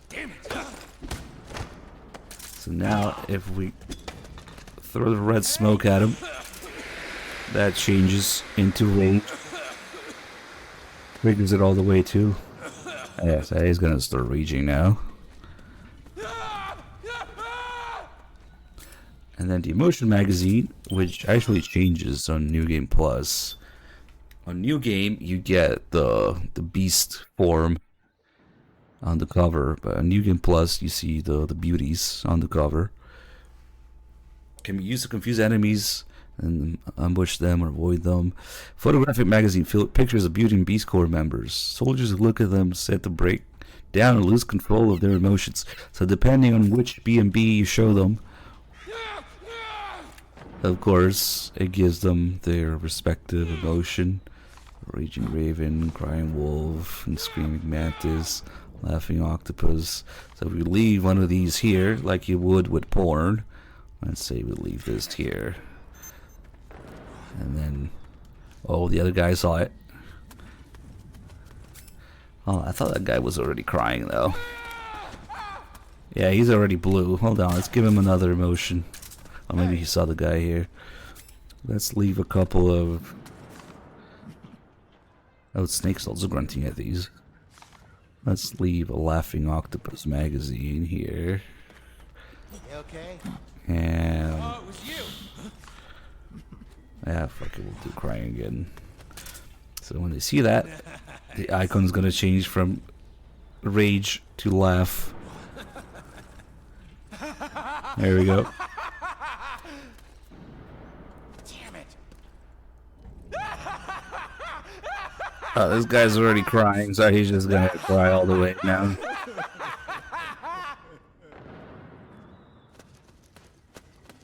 And then another way you can change their emotions. So we got the emotion rounds, we got the smoke grenades, we got the magazines. You also have these downloadable camos. These, again, laughing, raging, crying, screaming. These work when you get spotted, and they put them. It puts their emotions at almost full. It's like one little hit away from being full. So actually, let's see what this guy has. This guy is laughing. And if I put on something else, It's screaming. Now this isn't really the best way to do it, especially because it requires you getting spotted and it kills your camo index, but it's interesting. It's another way to do it. So with the screaming camo, hold on, actually, if we get a little handgun out. Now when he spots me, it should change into green. Hello? There we go. See how it's almost full? So when it's like that, basically any hit will instantly trigger the emotion, which means even with a little handgun from afar, you can freak out. I wonder how it works in the frogs. It's kind of like a shittier version of the Big Boss face camo, because that's also what the Big Boss face camo does, except that one scares them all the way immediately. And if you're nearby, they don't have time to alert. Now it says Big Boss, but really it's just Solidus's beef jerky face. And it's understandable why they would freak out if you see this thing walking at you. So this one also makes them scream as soon as they spot you. Let's see, we got like double screaming going on right now. The camo and the face camo. Wait, no, did I reset the camo? Yeah, I did, okay. What are those boys? This one's actually really overpowered as long as you're close enough to somebody. Oh, this guy's already freaking out. Let's go to that guy. If you're close enough... Oh shit, see how they're neutral now? I've been attacking them too much. They spot you, they immediately go into screaming, which is really overpowered because it prevents them from alerting and they just pass out. But it doesn't wake them too far. If you're like too far, it just makes them alert because I guess they can't really see your face from afar. So now they're... Yeah, they're just freaking out. Now their names are yellow because I've been attacking them too much. So I went from friendly to neutral. Because there's kind of like a reputation system going on. The more you help them, you know, the higher it gets, and the more you attack them, the lower it gets. So now it's slowly going into neutral. But we can also help it a little by giving them healing items. As soon as they're done freaking out.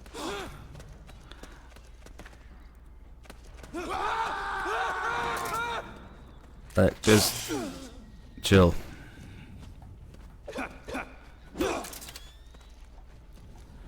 Hey, it's you. Yeah, let's give him some healing items. You sure? What's wrong? Here.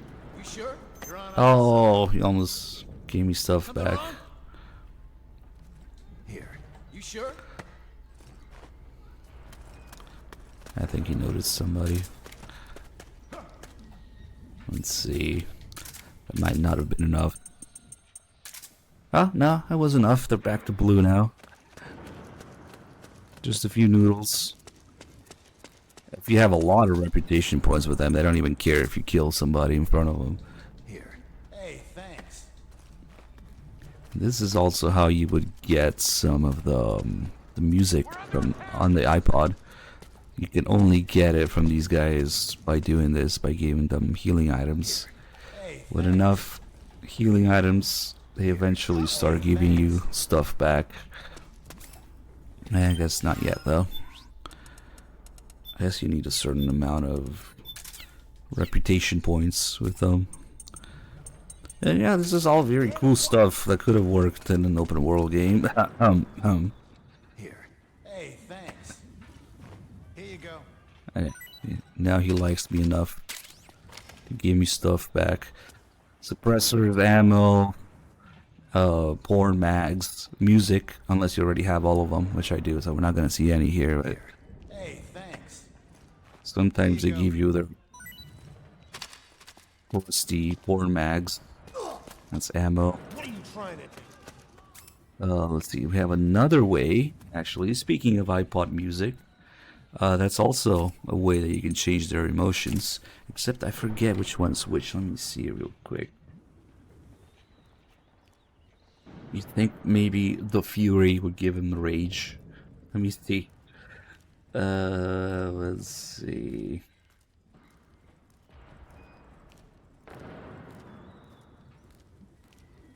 Where's the stuff with different effects?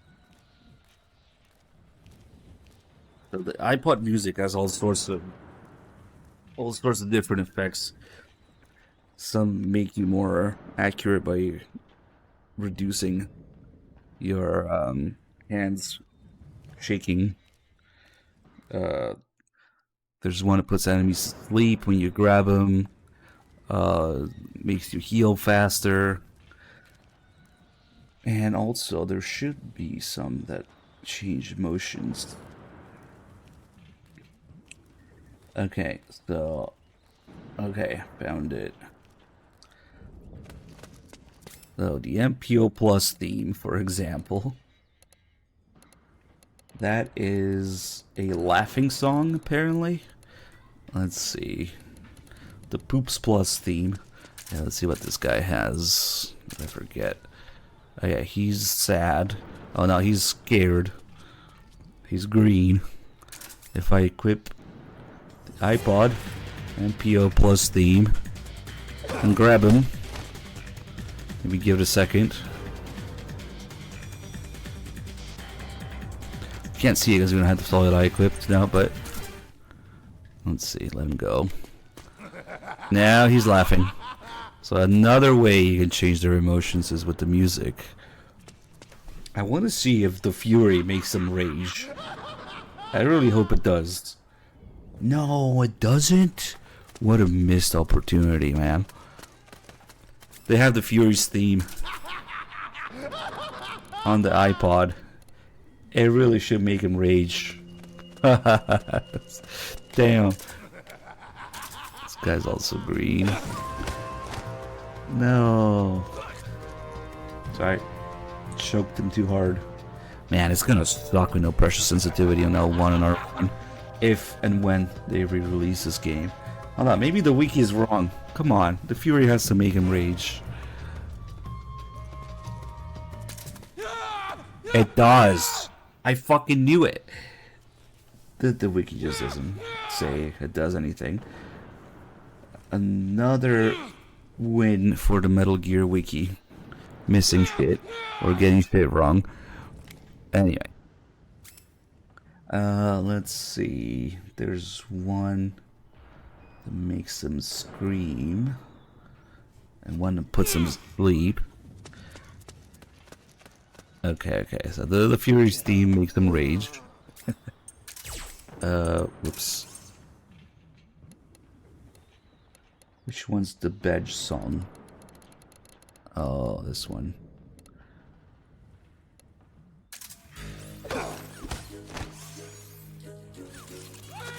It's a lullaby. You should fall asleep. There we go. Takes a couple seconds. So you can actually put people to sleep with CQC without tranquilizer. Which can help because when they're asleep they don't freak out or go into a caution or start investigating when they wake up. And then you got other songs for all the emotions. Laugh, cry, scream, rage. There's actually multiple songs for each emotion. I don't even know some of them. Oh yeah, there's also a song that increases your stun damage, but like your punches do more stamina damage. Yeah, I guess I just assumed that they passed out. They just fell asleep on the job. I think that's all the ways you can alter their emotions.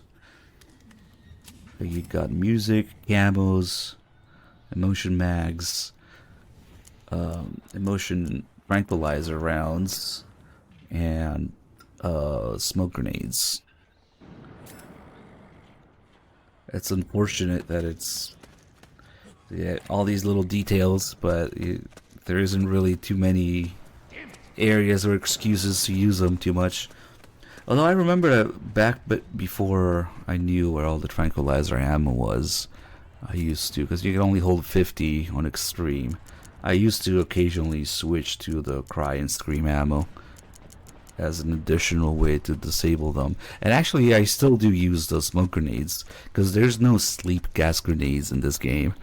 So the smoke grenades that make him scream and cry are effectively sleep or stun smoke grenades. They're the only kind of smoke grenades that does it. It's not like Peace Walker where you have the sleep gas grenades. You have sleep gas mines and satchels in this, so like C4 and claymores, but non-lethal. But no sleep grenades. So yeah, I do use the collar smoke grenades a lot. But all the other obscure stuff, who knows, maybe there's some application for it, or just for fun. Speaking of which, when we are in a big open area like this, we can do a little something with the Negashima. Near mythical flintlock gun, the masterwork of a Japanese gunsmith. It is said that when fired in a certain place, there is a chance that a divine wind will blow. So I think it's like, I forget if it's 25 or like 33%, 1 in 4, 1 in 3 chance. When you fire this thing, but you have to be the big, wide, open, long area like this. It only works in a few areas. Let's see. Got it. First try. And when there's bodies caught in it, oh, there's a trophy too. Hear all those item sound effects?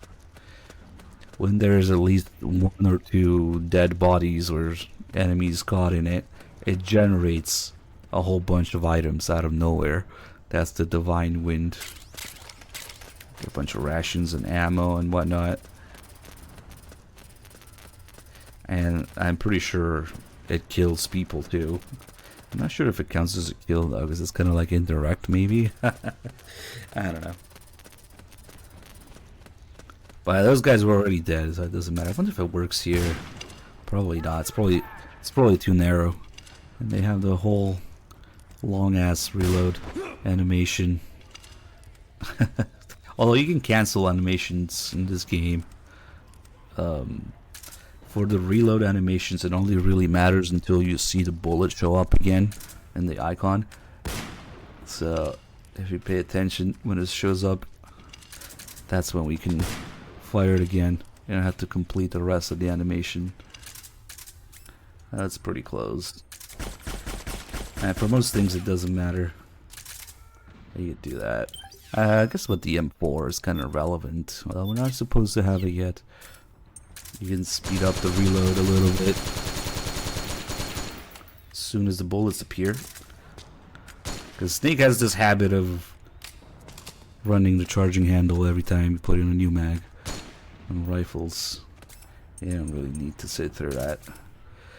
Let's see. I'm not sure how many areas this works in, because they have to be, even the description says it has to be a certain place. Maybe here it'll work, and then it's like low chance to cut it out. I mildly inconvenienced him. Let's see. The thing itself doesn't do a lot of damage, but if it triggers the divine wind. And in Peace Walker we also have this gun, except in Peace Walker the divine wind recruits people. They get Fulton, or they get divine wind transporting them to a helicopter or something. It's a way you can Fulton people with. And I think it works here.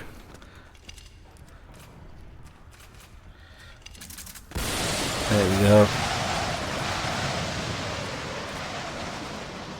There's no bodies caught in it though, so that it's not going to generate any items. And for some reason it needs at least 1 body in there. Take down a Metal Gear with that thing. Yeah, I don't really get a chance to. I'm sure there's some locations in Act 2 where it also works. It's useful if you want to get more rations or something, especially to give to the militia here, get some iPod songs or something. I don't know if you can use anywhere with geckos, because it definitely interacts with bodies on the ground, but Probably not with geckos. I don't think you can use it anywhere as geckos.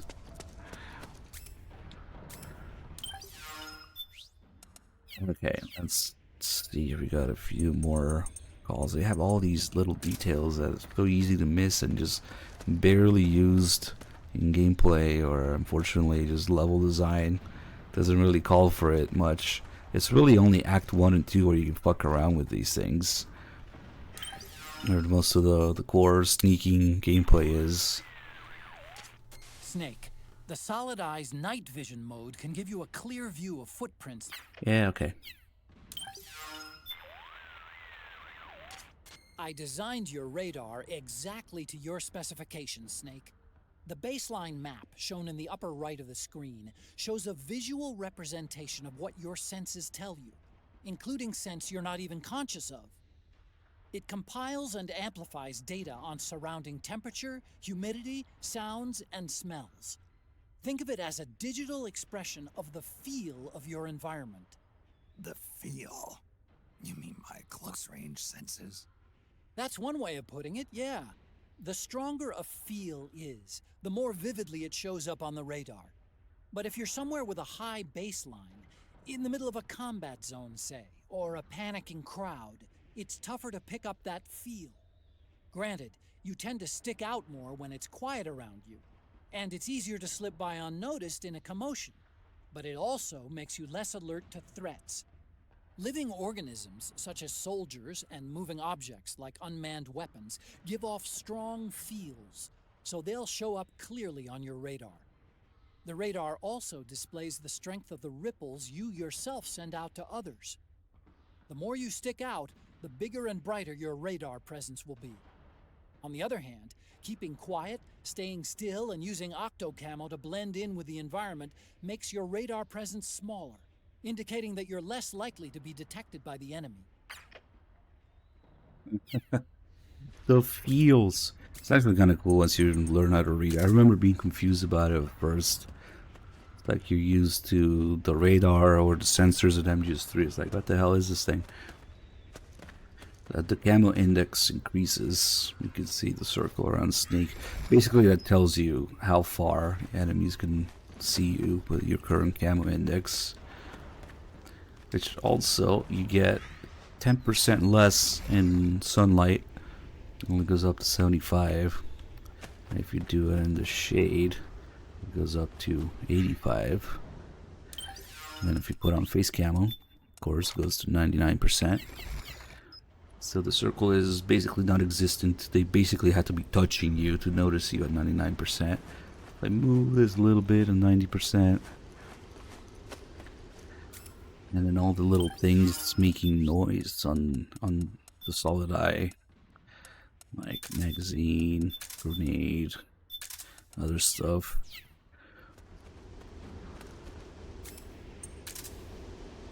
The magazine is gonna make a tiny circle somewhere with the noise.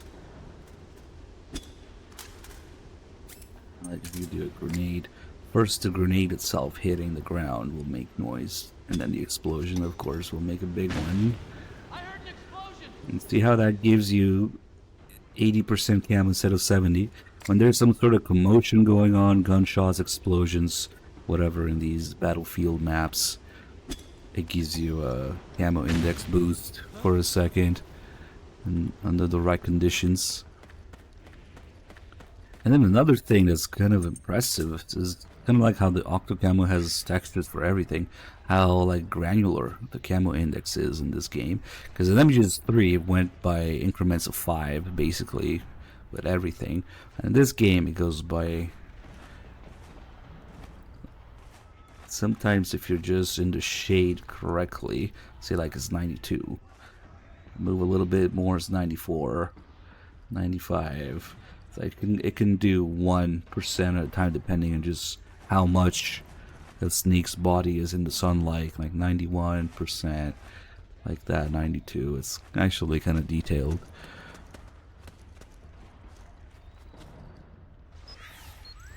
Actually, now that we got that MGO reveal for Delta, we kind of saw something similar to the octocamo. I wonder how it's gonna work. of the ghillie suit turning into the dirt. I wonder if they're bringing back Octocam in some way in MGO. If they do, it'll be fun because sometimes the less experienced players in MGO, you can play a snake and you have the Octocam in the sneaking mode. Sometimes they'll hide just like this, and you can't see Snake in the sunlight. You can see his shadow though. Yes, there was an MGO reveal during an absolute state of play. What was it, yesterday? Yeah. So you might think you're safe with 90% camo here, but people can see your outline on the ground. You can see Snake's shadow completely. It's funny. I wonder if they're gonna keep that mechanic again. Although that's unfortunately nothing ever came close to MGO2 and how detailed MGO2 is. MGO3 was a shitfest. So. And now they have Phantom Pain animations and Phantom Pain guns again in there, so holy shit, dude, I don't know. Gonna be one of the because now we don't just compare Delta to MGS3 details, now we have a new MGO to compare it to, which is apparently nothing to like MGO1, probably, because MGO1 was very bare bones. I don't think they're just remaking MGO1. It might even be MGO4, yeah, in spirit. I don't think they're going to call it MGO1 remake. Because MGO1 was very, very bare bones in terms of mechanics, characters, modes. MGO2 was insanely detailed. I mean, still is. You can play it. So I'm really curious to see what they're going to do with it. Especially with the Octocamo style thing that they showed off. I didn't think we'd have to compare MGO details too, but hopefully it's better than MGO3 because that was dog shit. Anyway, let's see.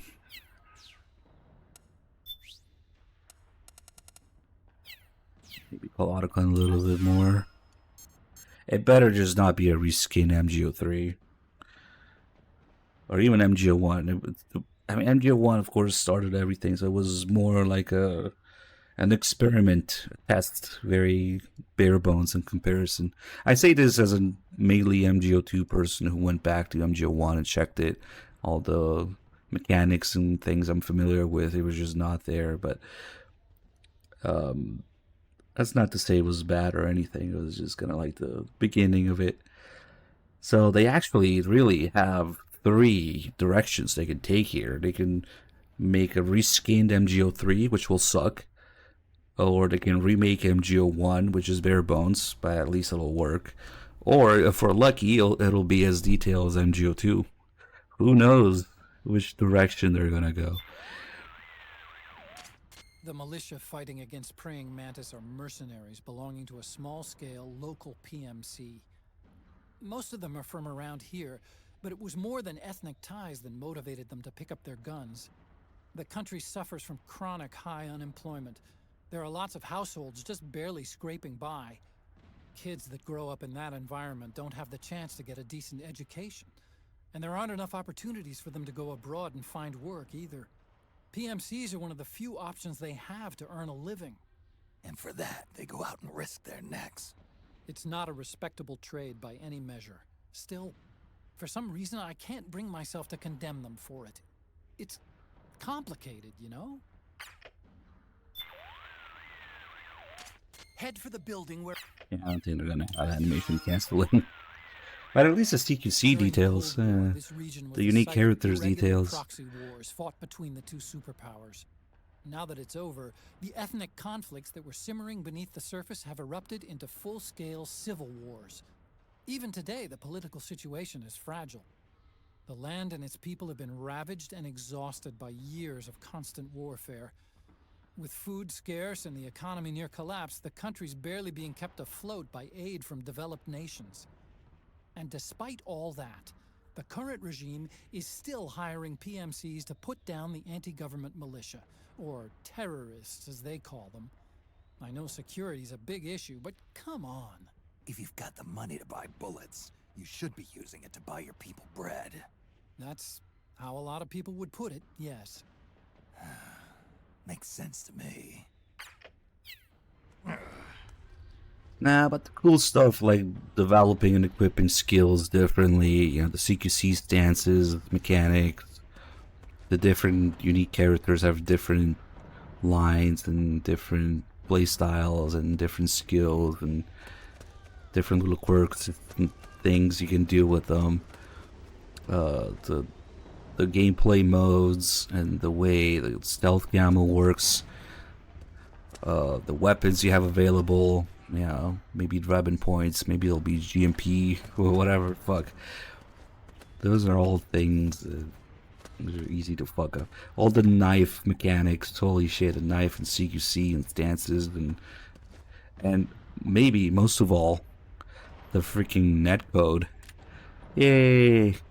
Konami netcode again.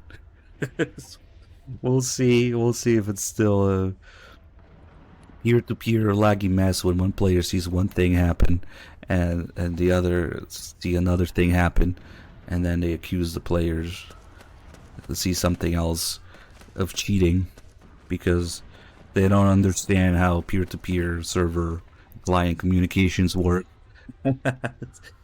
Oh, that's always been so fucking funny, yeah. You see one person on your screen, they do one thing, on their screen they're doing another thing, but on your screen it looks like you can grab them, and on their screen it doesn't, so they end up getting grabbed from whatever, through a wall or from immense distance, and they're like, "You cheating, I wasn't there, you grabbed it. You were on my screen."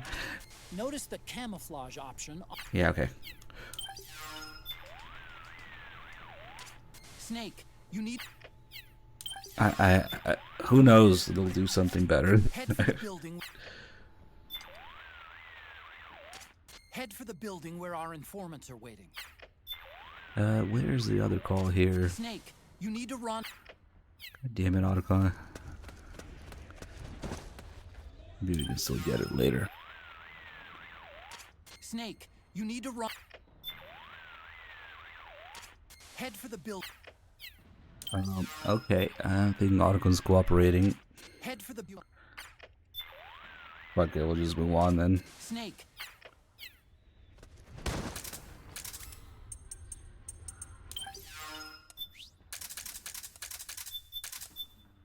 Let's see, those guys should be friendly. But we still have to stop and not get spotted to listen to some conversations they have in here. Because when they see you, they just stop talking to each other, even if you're friendly. It's pretty dark in there. Switch the solid eye to night vision mode.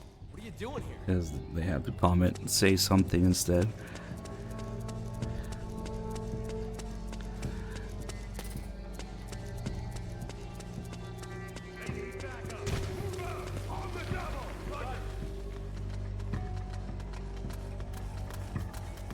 Interesting how they still send backup there, even if you clear the zone. I think if you go back, there might still be some different fighting in some different area there going on. I hear you want to slow down. Oh shit! Oh, it should be okay. It should be good. That triggered after he saw me, and then there's a wounded guy.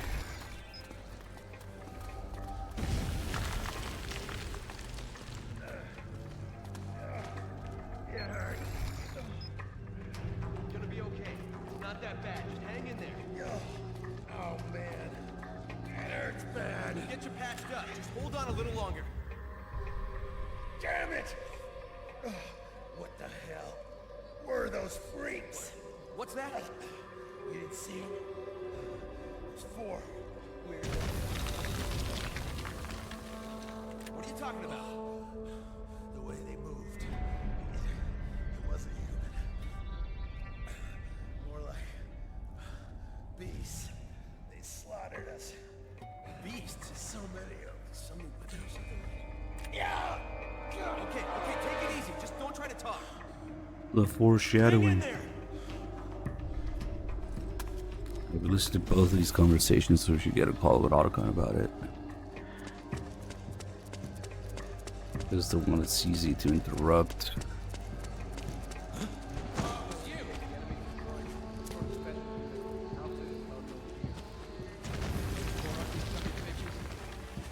Their appearance may be strange, but they demonstrated incredible combat ability. We've already lost several units to them. And one of them even flies.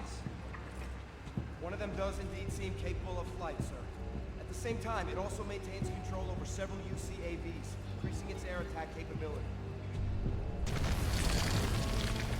One of my men recovered what he claims to be. Now, they appear capable of working together or acting independently.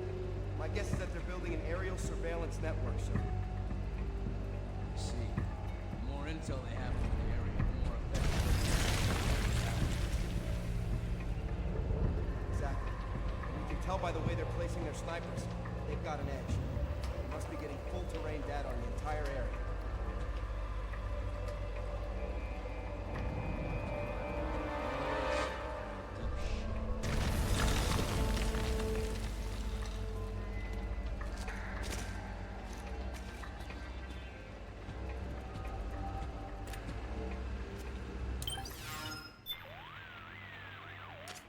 Otacon. Yeah, I heard it too. A special forces unit with advanced gear. Who are they? Some kind of mercenary hired by the PMCs? Anyway, if you do run into those guys, don't get caught off guard. And Snake, remember that guy said one of them has UCAVs under his control. Right. One of his men picked up some pieces. That must be what they had in front of them. Look the same as the one that bombed that building. They may be small, but they bite hard. You better be extra careful they don't see you. But there's another B&B that can fly. You just look at the map here. This is the map of the next area with exactly the route that those guys take in the next area. We've got a handy laser pointer here. That's where the barricades are in the path that those guys take in the next area, actually. Exactly. And then it says sniper there in that building. That's the the sniper building in there. That's actually where the snipers are. Classic MGO map. Speaking of MGO. What's up with you? Damn it! Hey! Oh, I forgot to troll them. Hold on, maybe I can still do it here. Yeah, because we can give him healing items, but we could also... Mine now. He's pissed. It's mine now. You can also do this. Pretend to give it, and then remove it from the inventory last second. You tricked us! They actually accounted for this, which is crazy. They have all sorts of different lines when you fuck with them like this. I don't know, I gotta find some more. Ah, fuck, see, I interrupted it, oh well.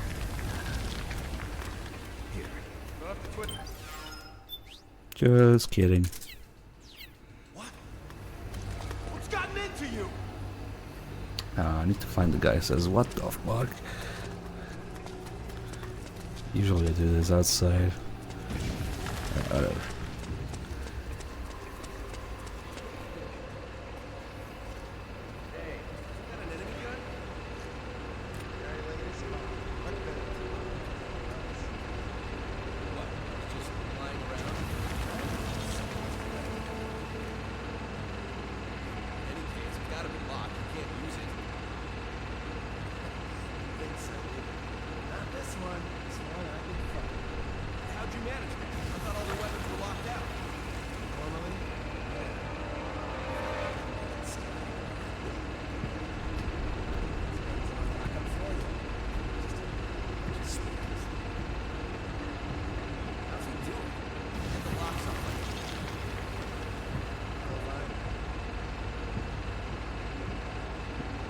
I've been foreshadowing and goes up in 30 seconds.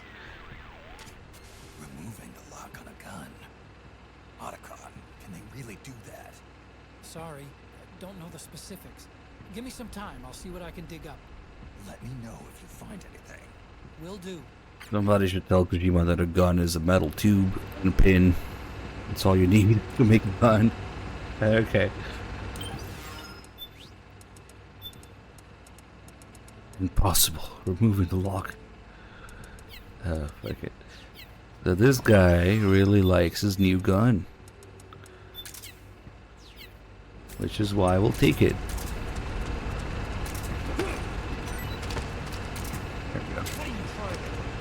It's mine now. Don't worry, I'll give you a regain for your trouble. Just kidding.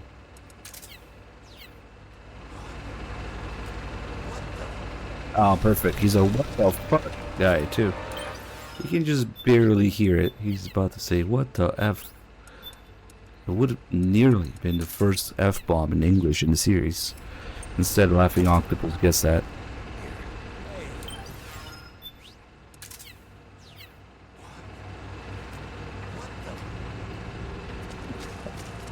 See what that guy says.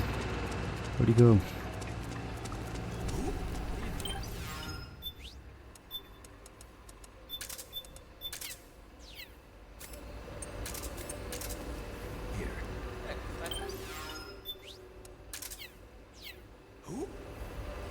You're on their side? Here. Oh, that reminds me. There's another thing we can do with them. You're on their side? Damn it. Need one for this. Yeah, I can't buy any right now, but that too should do it. It's gonna turn back this way.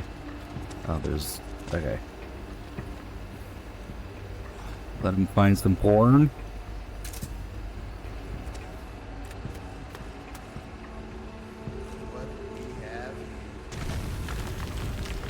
And then while he's looking at it, we'll cover it up. He gets pissed. And he kicks you. And leaves. Oh shit. Hold on. I want to see. Because last time we were able to. There's another mechanic to these guys that I almost forgot about. If they really like you, and you're low health, they should give you a healing item for free. Which, I don't know if they like me enough for that right now. Well, we'll see. And so let's go lower the health a little bit. Just walked into the fire. Okay. Ugh. Oh shit. Okay, let's see.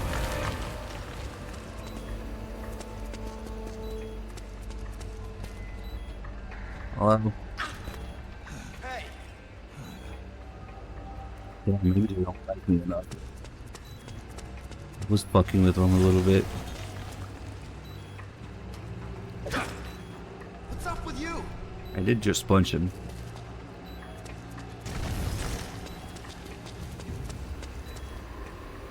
Yeah. I guess they gotta like you quite a bit for that.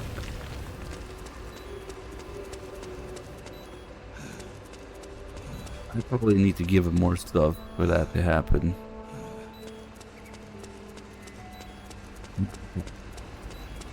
Pick up some rations and stuff.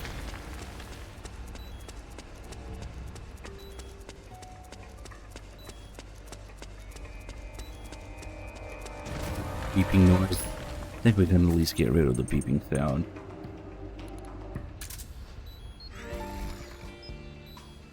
That's just about 25% health. Yeah.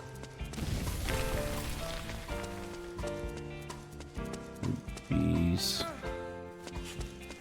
Oh, wait. This isn't the chicken room.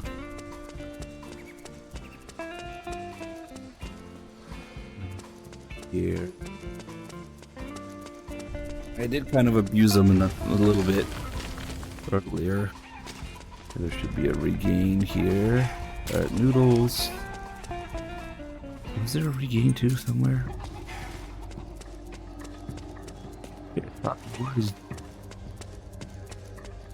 Probably missed this ration here.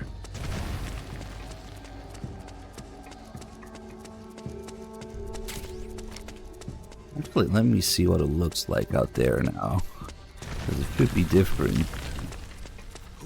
Oh, you again. And we can get more rations.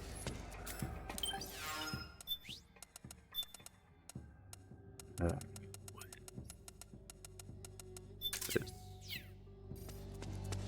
think I might still be fighting, but elsewhere.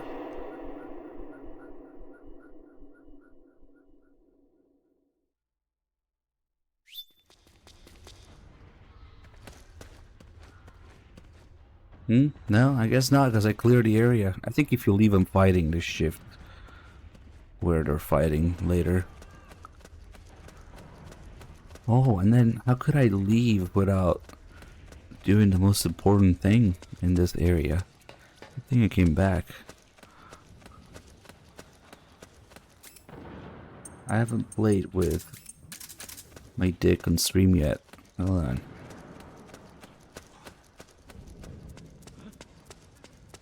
I guess they expect you to do this the first time you enter this area when there's actually enemies around. And the dick falls off. I guess this will actually get you caught if there's enemies around. Now we can play with it.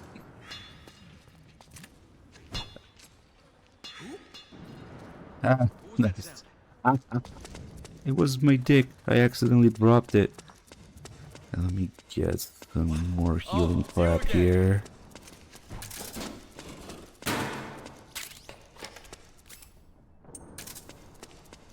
Actually forgot to do a couple things with them. Forgot to troll them, and I forgot to do the porn thing, and I forgot to do the healing item thing that they give you. Here. Don't have to twist my arm. Thanks. Yeah, right now they don't even like me enough to give me items back. They just barely like me. So I'll just keep doing this. Here. Don't have to twist my arm. Thanks. Here. Don't have to twist my arm. Thanks. Yours. No, he likes me enough for that. It's just a scratch. And he also likes me enough to give me healing items. Nice. Okay, so that's actually the same value for when they give you items back. And when they see that you're hurt, and they give you stuff for free. Nice. Watch yourself. Nice. Yeah, they have all sorts of different lines for it. What's going on? I'm hurt. Yeah, you're supposed to give me something. This guy.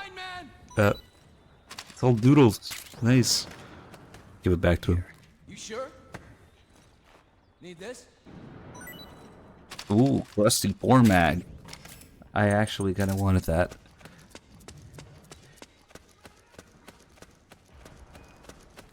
Let's go mess with another guy. I still have the statue, shiny ass statue camo.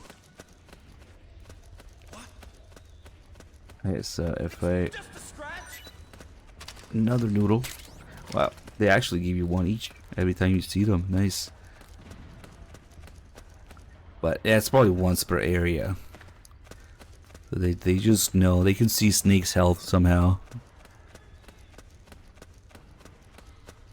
Now, I want to do a combination of porn and noodles. If that makes any sense. Like, it happened accidentally during one run. It was very funny. Yeah, you can see with the Playboy. Force them to read it. No, but that'd be funny. Okay, let's put this here.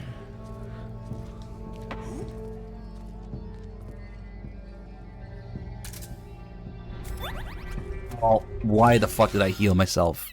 I need the low health. God damn it. This is a reflex.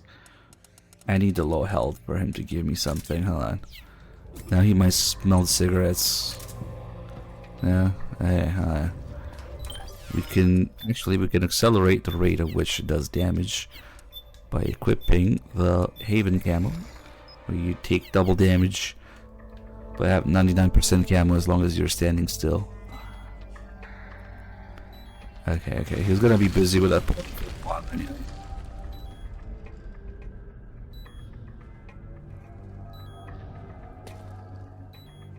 Smoking kills.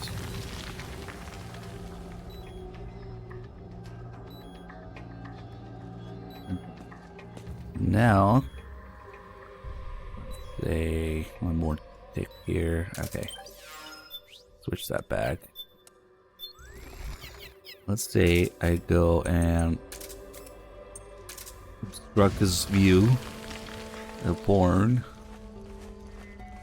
What was that? Oh, come on, you can do it. No.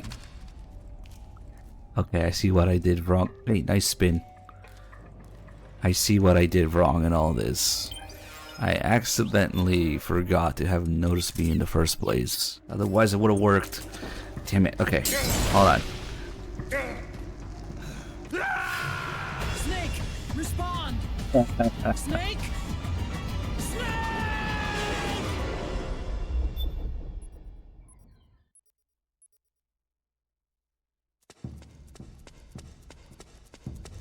Damn, full health now.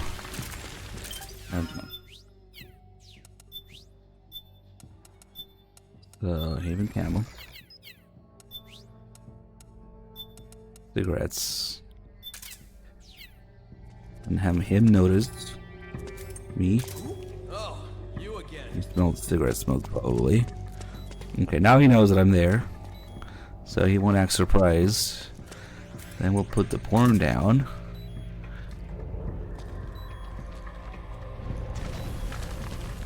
And we'll wait for the health.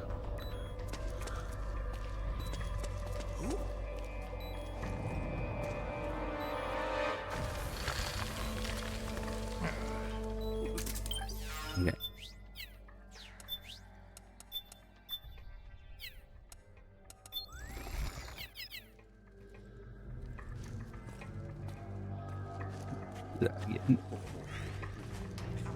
Damn it. Come on, you can do it. What are you doing here? Kick your ass and gives you noodles. So they get pissed when you block their porn view. And they kick you. But then he noticed I had low health. And gave me some noodles instead. Nice.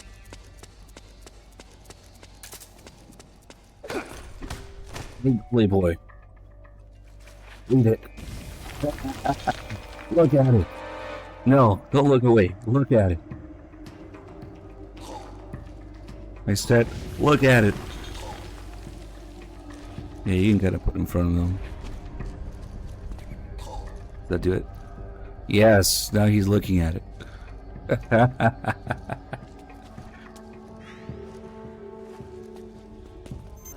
It's you. Oh, yeah, he's cool with it. Here, shoot.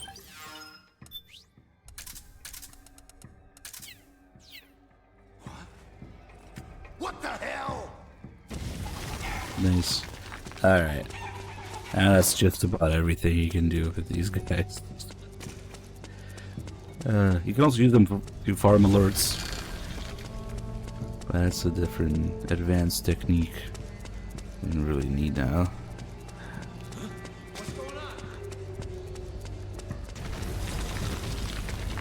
Oh, it's you again.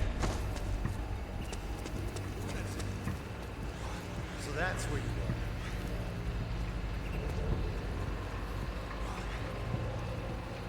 Yeah, you'd think they would like the Playboy. It's one of the items they give you back.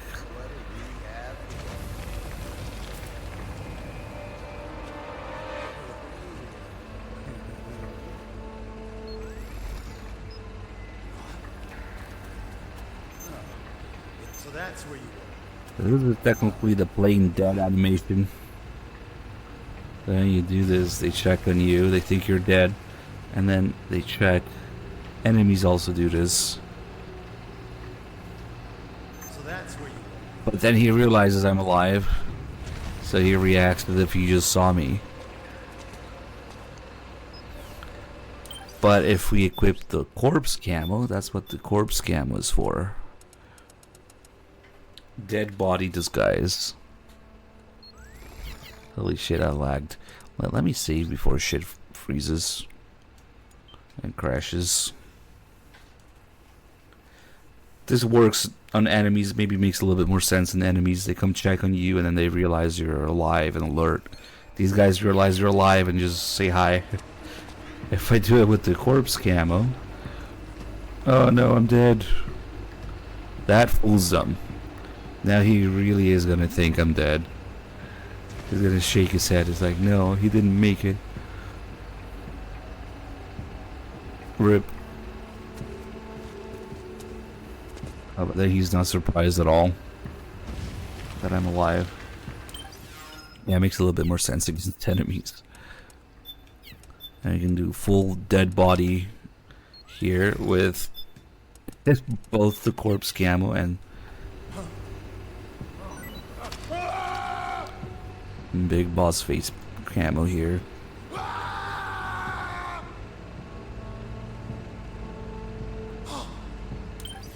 Or we can do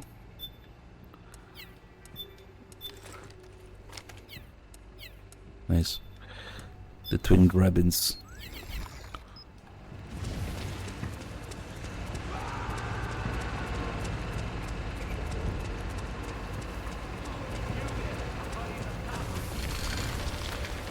Oh, it was you. The guy who got his gun unlocked for the weapon. Would be nice if he had something unique to say if he sees Rebin here.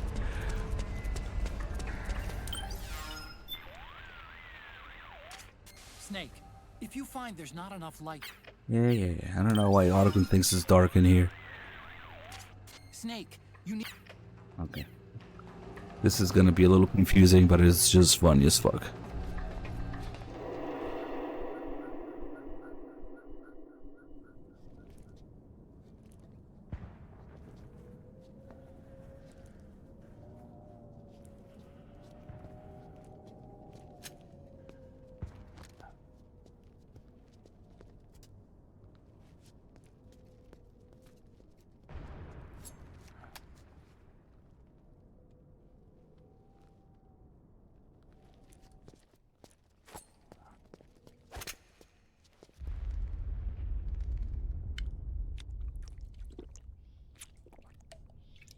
No, I don't think the Rebin face camo does it. They like me because I help them outside. It's either the disguise or the you just help them. Whoa, hold it. Watch where you pointing that thing.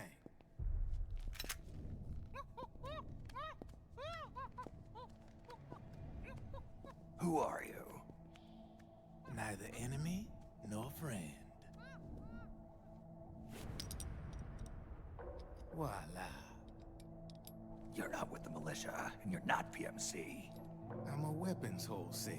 All shapes, all sizes. But there's no need to worry, because all my shit's been laundered.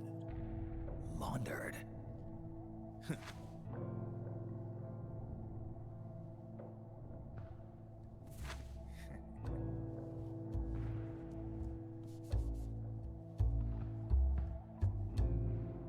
You see, I take ID guns like the PMCs use and make some mods. Then you can use them without having to match IDs. In other words, I'm a gun launderer. You can call me Drebin. Drebin? Yeah, they use that for all of us. There are more of you? All over the world. Not that I ever met any of them personally. Me, I'm Drebin number 893.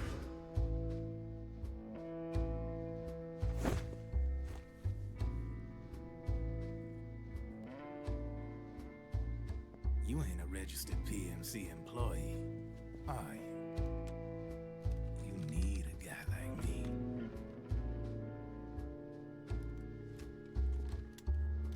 Consider it a welcome gift. Take it.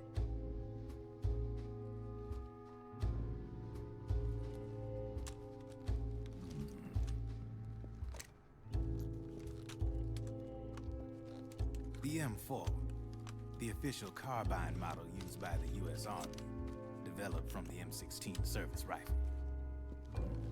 This one's a top-of-the-line model, real popular with the big PMCs. High precision, not like that government-issue shit. It's, free-floating, of course. Relax, that barrel's clean. Is the hider CQC compatible?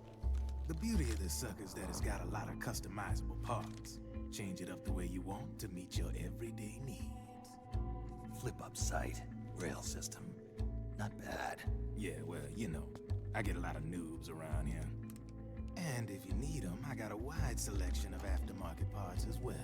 The frame's pretty rigid. No rattle.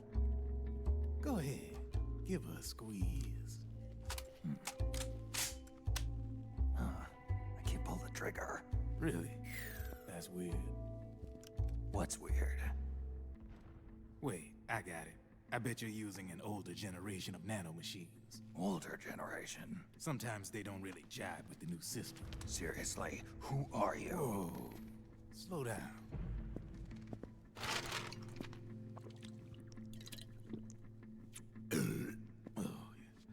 My day job's working at AT Security. I'm in charge of production control. So I get my hands on all the ID chips before they even register. Have a sip.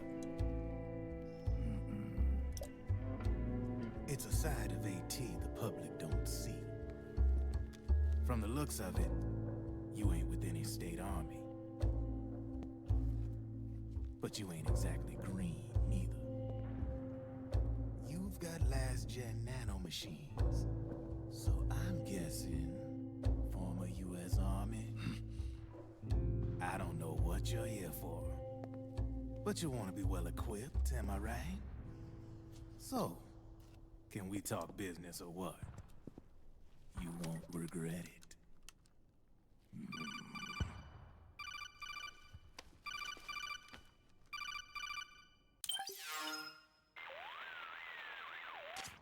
What's your take on him, Otacon? I don't particularly like the guy, but it looks like we'll need his help with those ID guns. Sonny's been doing a little sleuthing for us. Drebin, a well-known gun launderer in war economy circles. He's a businessman who deals mainly in selling black market firearms to small PMCs and local militia. Somalia, the Balkans, Lebanon, Darfur, Chechnya, Timor, Peru, the Punjab, Kashmir, Colombia. This guy really gets around. How's he pull it off, anyway? You can create a non-ID gun by replacing the ID recognition chip with a counterfeit version. This enables you to bypass the ID recognition process and use the gun. The problem is that there's still a record of the chip being replaced on the system side. Drebin's an employee of AT Security. He must have connections on the inside erasing records for him. You think the Patriots are involved somehow? I'm not so sure. If the Patriots were running the system from behind the scenes, then a weasel like Drebin would be a real pain in their collective ass. Can he be trusted? Remember, Drebin's a green collar. He makes his living off the war economy. He doesn't let emotions get in the way of business, and he never gets his own hands dirty. The only thing he trusts is money. I share your concern, but what if we keep him at arm's length? Use him only to get intel and the supplies we need. Keep it strictly business. All right.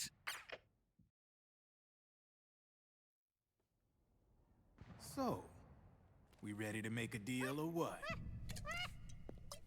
Okay then, let's talk business. This is a war zone. There's product coming in here by the truckload. And you'll be picking up a lot of guns in the field, I'm sure. Whatever guns you don't need, I'll take and buy them off you. That'll earn you points you can cash in for services. Like what? I'll launder your ID guns, no more locks. And I can also sell you the guns I've got in stock. Let me show you.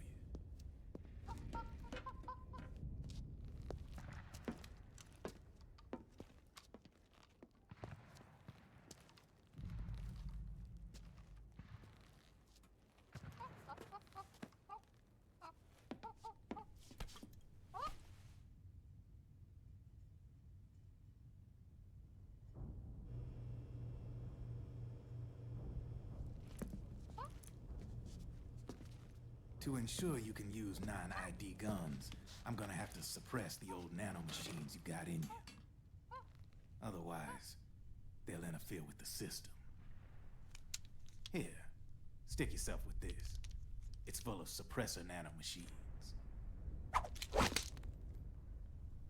Relax, it won't hurt. You're scared of needles or something?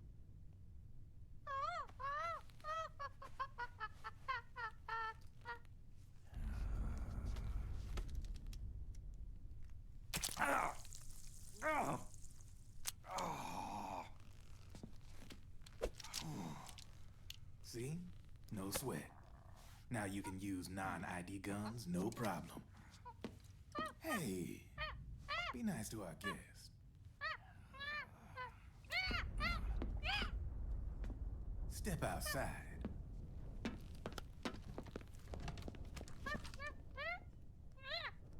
Boo.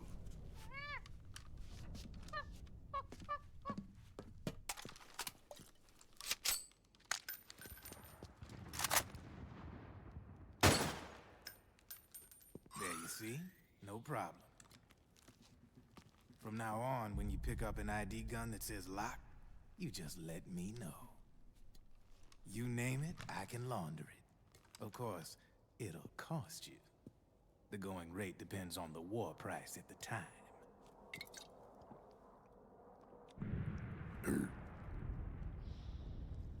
Man, I gotta give this shit a rest. Looks like you're doing pretty well for yourself. You might say that. What with the war economy and all, and the system clamping down on things. System codes are the law now, and control's essentially absolute, paving the way for fat profits if you're willing to bend the law. Demand keeps on growing thanks to the war economy. I sell ID guns to the PMCs and state armies, and naked guns to terrorist groups and paramilitaries. And these ID guns can't be sold on the black market. System's practically a license for us arms dealers to print money. Privatizing the military's made the PMCs big and bloated. And the fatter the PMCs get, the line between civilian and soldier is gonna get real blurry.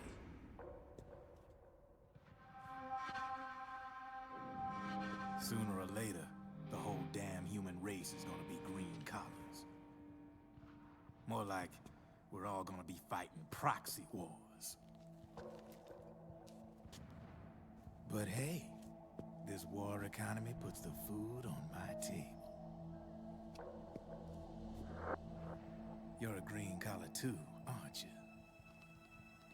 Yeah, it's in your eyes. You've seen a lot of combat. What makes you think you know me? Nothing to be ashamed of. I'm the same way. I grew up here too. I got no interest in the outside world. All right then. If you need me, holla. We specialize in speedy service. Catch my drift?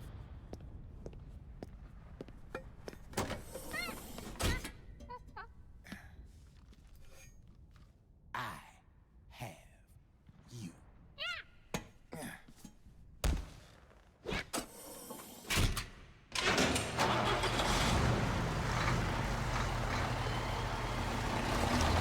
So you have both his name and outfits.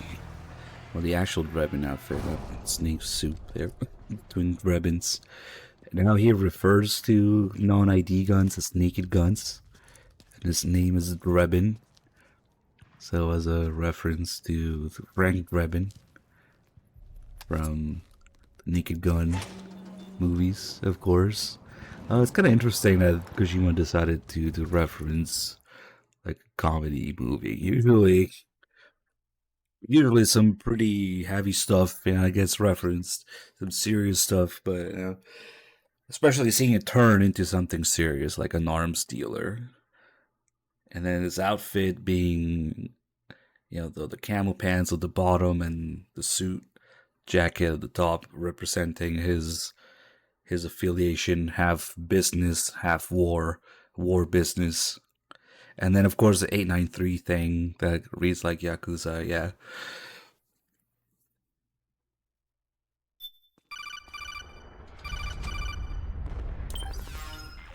Yeah, we should probably change back.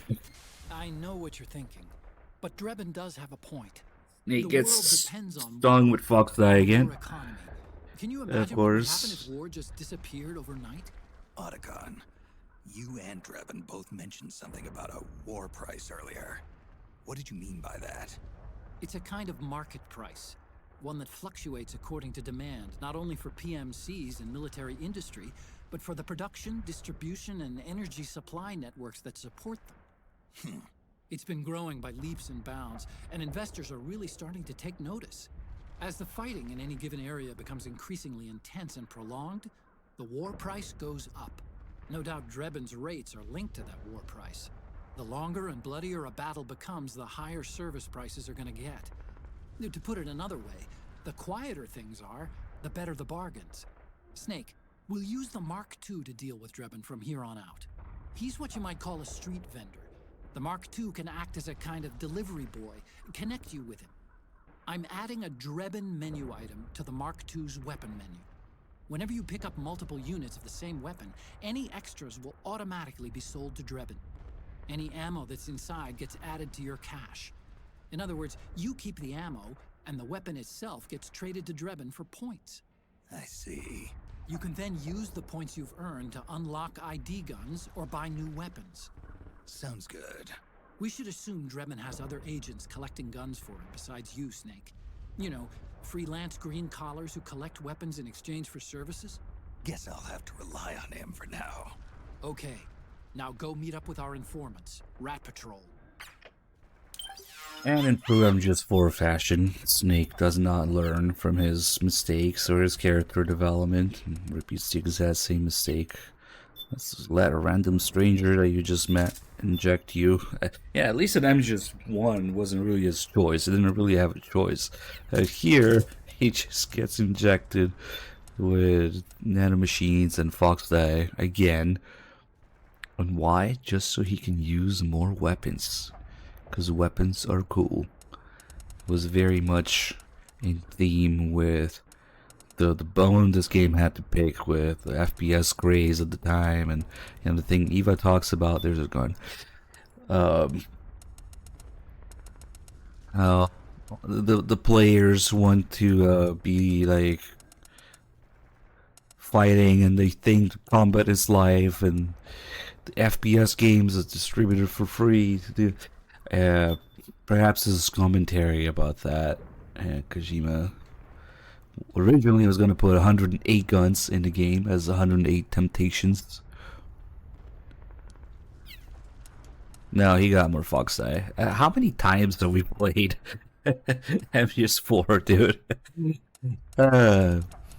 He's now part of the system. He's under the system's control, so it fucks with his emotions and brain. And also has a new strain of Fox Eye. Because guns are cool, and he wanted to use more guns. So it's very much commentary on Snake regressing to being a dumb player, just wanting to be cool with guns. Yeah, very much in theme with what Eva talks about later in the game. Now that we're supposed to be 108 guns as temptations. I skip all the cutscenes. Okay. Wrestle Guy, you've been following this channel for 6 years now. You've never seen a full MGS4 run. Okay, well, we'll go through it. But hey, since guns are cool, especially in MGS4, you can go through some of these that have unique details, like the MAC-10 being open bolt and working accordingly, P90 ejecting at the bottom.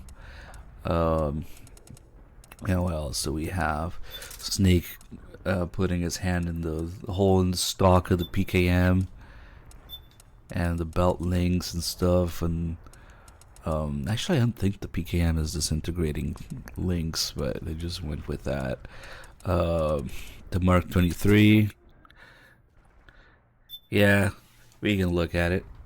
It's the same combination of phase 1, 2, and 3 guns, the real one with the suppressor, just based on the airsoft one. The Patriot is in this game, yes. But even the M4 build is pretty interesting. I wonder how they came up with it. All the different parts from different brands, like non-standard stuff for this. What else do we have that has something unique to it? Oh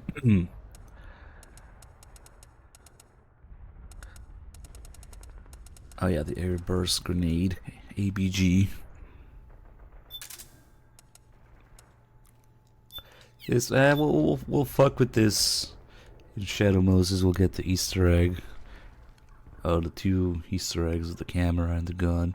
And unfortunately, no markings on it. Yeah, no FAMAS, no PSG-1, no single action army, no M9.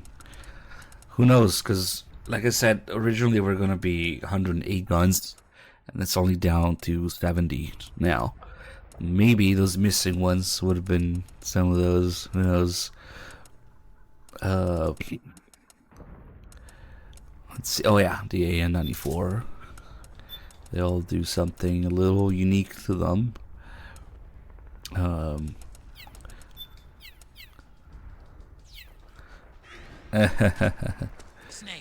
Yeah, just a competition 2011 for some reason.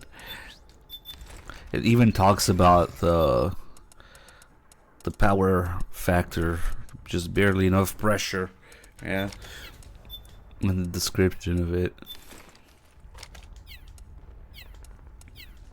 If we go up here, we can get a good angle to look at some things up close.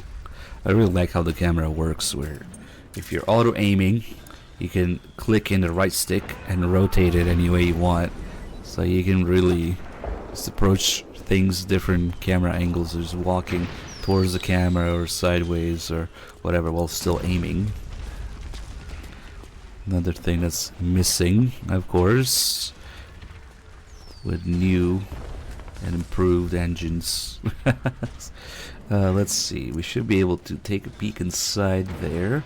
The magazine, the open bolt, and you can see the top round on the magazine inside there. Actually working as an open bolt gun, which, and again, a certain other game has no idea about how it works. And then it closes on the last one. Snake opens it to reload. So that's something that's kind of unique. Let's see if we can get some brass in here. Unfortunately, the brass has a tendency to like kind of clip through things in this game and terrain a little bit. Let's see. Yeah, it's like sinking in there for some reason. Maybe it depends on the terrain, I don't know. But we can see. Just like in MGS2. It's a little harder to see, but because there's more polygons, but the firing pinstrikes, and then let's see, like the P90 ejecting at the bottom, like that. All the different. They actually bothered with almost all different calibers, different shape and size. You can see it here in the weapon or ammo, I should say, menus and icons, how they each have their proportions, size, and cartridge. But you can see it in the actual brass. Like the 5.7 brass is unique. The PSS, oh yeah, the PSS one is very much unique. How they bothered to have all the little different sizes for 9mm brass and whatnot, like the 9 versus the 45. The fire rates, no, I don't think so. Except, well, for example, for the Glock 18, actually, it lists it in the description itself because it's one of the main points of the gun itself, right? But usually now it's not part of the stats. This one just happens to have the blazing 1200 rounds per minute. Yeah, Fat Man's gun. Except Fat Man had, I think, 24 round magazines, not 33. And you got the compensated barrel and slide there. The switch. I wish the switch actually changed. I don't think it changes when you select. It's unfortunate. That would be really cool. You can only really see it in one of the cutscenes where Snake switches his M4 to semi-auto to shoot Vamp in the face. Yeah, it's still down.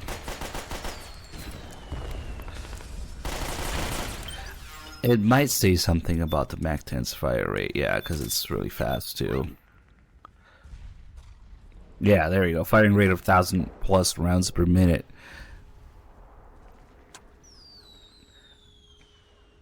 True value can be found in point-blank shooting. Yeah, I guess the ones where it is the main point of the gun does list it, like the Bazan. Of course, the main point of the gun is the 64 round helical mag, so it talks about that. Magazine holds 64, 9x18.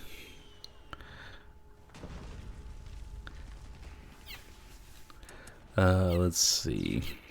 Like for the PKM, Snake grabs it differently because all this stuff, he's not using the bipod. All this stuff in the front has no handguard. It's all metal.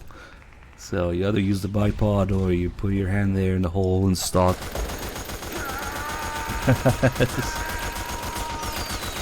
Oh, the machine does make Snake scream like that. And it ejects on the left.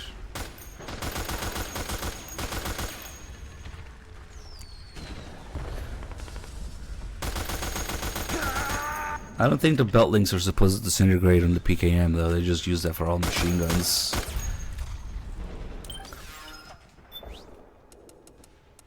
Let's see if we put the M60 in there.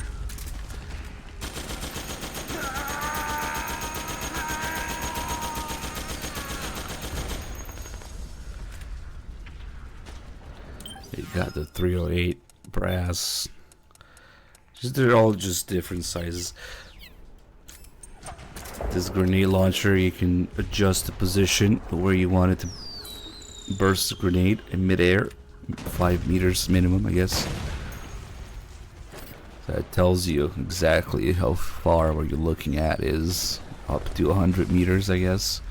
Like that wall is 28 meters away. We can set the grenade to detonate 20 meters away. So, or 10 meters away. It's really useful to kill ravens in mid-flight and shadow poses.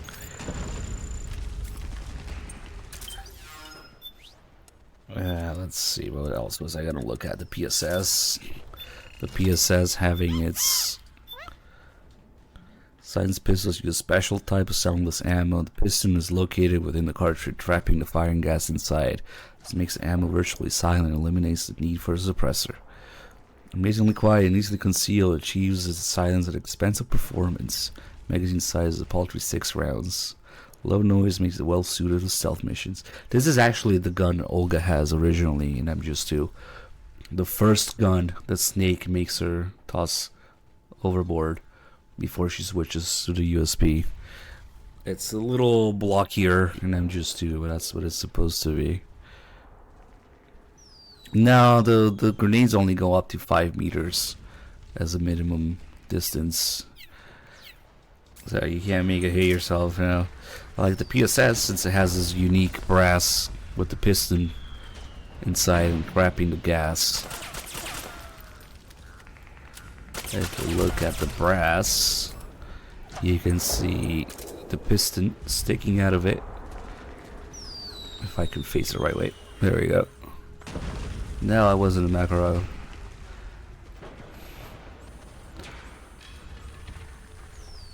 Yeah, go look at it.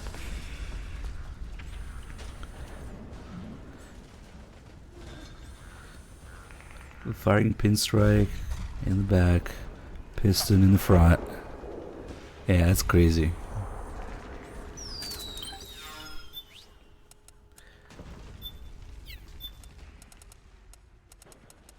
And we have Eva's gun with, I really take a second to appreciate all the machining marks on it that they recreated.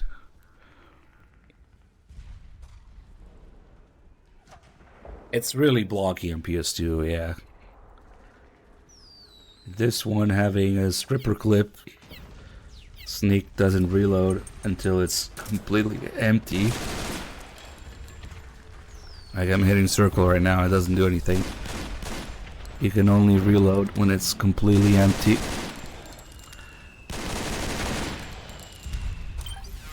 Hey there, nutsack.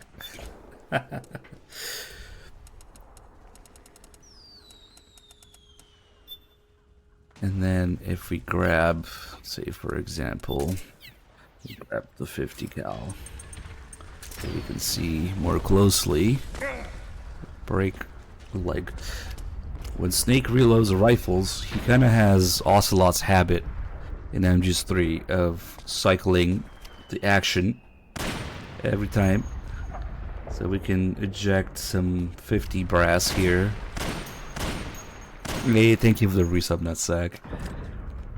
Let's see how it's empty. But if I reload, Snake cycles the action and ejects a perfectly good round instead, for some reason. So you can see the bullet's still there. It's easier to notice on the 50 because it's so big, but pretty much everything does it. So everything has an empty brass model and a full cartridge model because of this, because Snake always has to cycle the action, is to make sure, I guess, just like Ocelot does with his Makarov first in MGS3. And it can be tricky because, like, for example, say, he only does it with rifles, right? I bet this happens in MGS4. Yeah, right. He only does it with rifles, so, or long guns, I should say. He doesn't do it with handguns. I guess he doesn't do it with shotgun either, but because that's different. But for example, the 9mm with the Glock, see also how they share ammo, of course, 282 with the MP5. And this way we're just gonna get a bunch of empty brass. He doesn't cycle the slide on handguns, and if it's empty, it just locks back and then goes back in. So you will never eject a full 9mm round like this. But with the MP5, we could do that.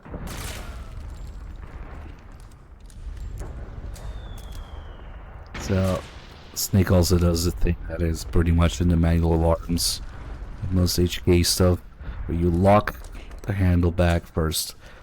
Don't put the magazine in until it's locked back. Too bad he doesn't do the HK slap. But when we do that, it should eject a full round. Let's see. There it is. Let's see if we can find it. Oh, there it is.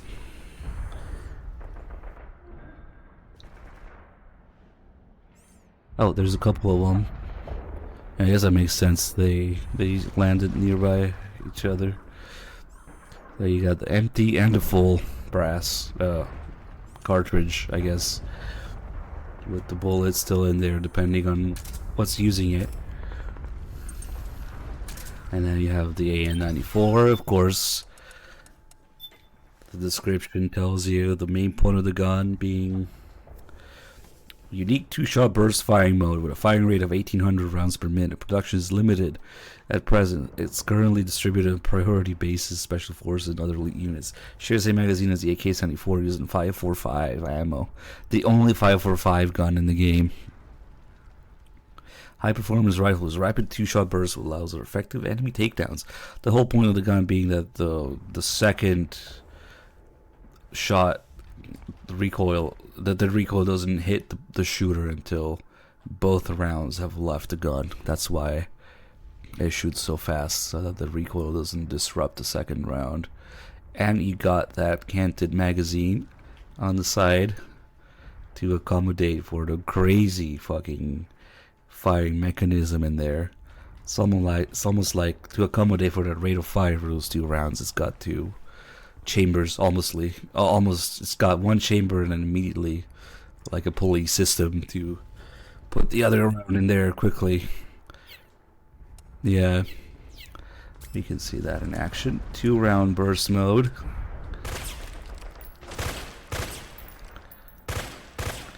Although I guess the recoil still kind of hits before. It's just like every gun has, you know, whatever different quirk to it, has it listed. And I wonder if MP5SD says that it slows down the supersonic rounds. No, but it says a close bolt at least.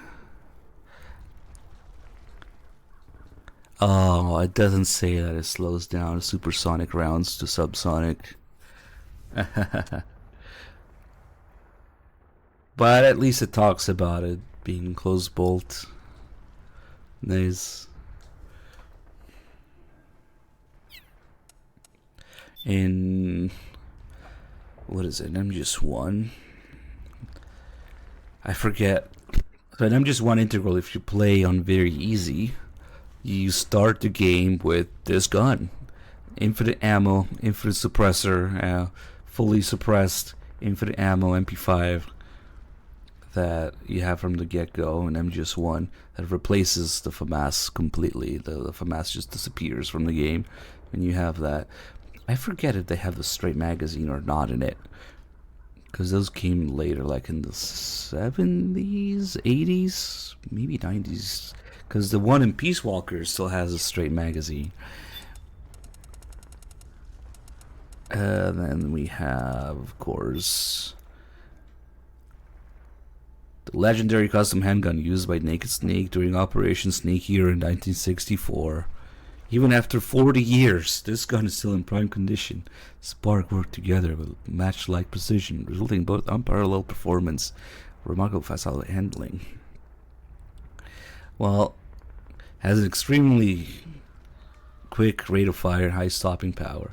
Yeah, really, when it comes down to it, the difference between this and the other 45s is really just the rate of fire and I guess the lock-on distance, which is interesting because usually it's the lasers that give lock-on distance, but this one just has S on it anyway. And it does have that unique MGS3 suppressor on it. Makes you wonder how closely they'll recreate this in Delta, huh? 1977, AI. Hopefully they can get that right at least. So yeah, the one in Peace Walker is accurate because it's still straight mag in 1974. Yeah. And then in 1975, it's like, bye-bye, real guns. Yeah. The 5.7 it's got the higher penetration, and we can go through helmets on higher difficulty. Boasts one of the highest penetrating powers of any pistol. The bullets tend to maintain a high velocity, blah, blah, blah. And then also used by Snake when he infiltrated Gallowade. So that's in Ghost Babel. The 5.7 is the main handgun you find in Ghost Babel, which makes people go like, wait a second, is Ghost Babel canon then? Does that mean that Ghost Babel happened in the universe? It just acknowledges it. Come on. Of course, you have the same thing for the Mark 23 in the description. Blah, blah, blah, cock and lock. Provided indispensable to Snake during his infiltration of Shadow Moses in 2005.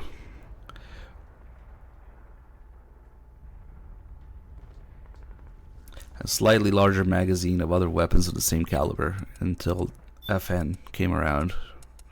Okay. I wonder if it says anything about barrel in the Desert Eagle description. The world's most powerful automatic pistol, firing 50 caliber rounds. Bullets have nearly 3 times the initial energy of 45 caliber rounds. The gun's 26 centimeter length and 2 kilogram weight, put in a class of its own. Gas pressure operating mechanism causes it to behave more like a rifle than a pistol. Sheer power is legendary. Nothing about marrow in it. Come on. Variation with 10-inch barrel, slightly increases muzzle velocity.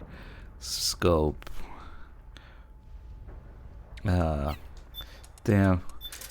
That reminds me, if we look at the description of the M82 here, large anti-material rifle, blah. Interesting to go in metric there. Muzzle brake,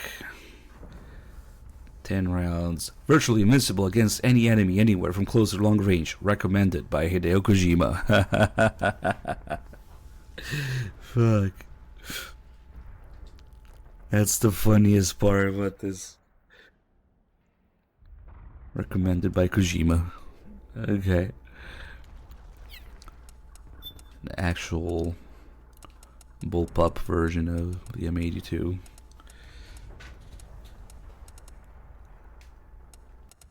Wait, who? What?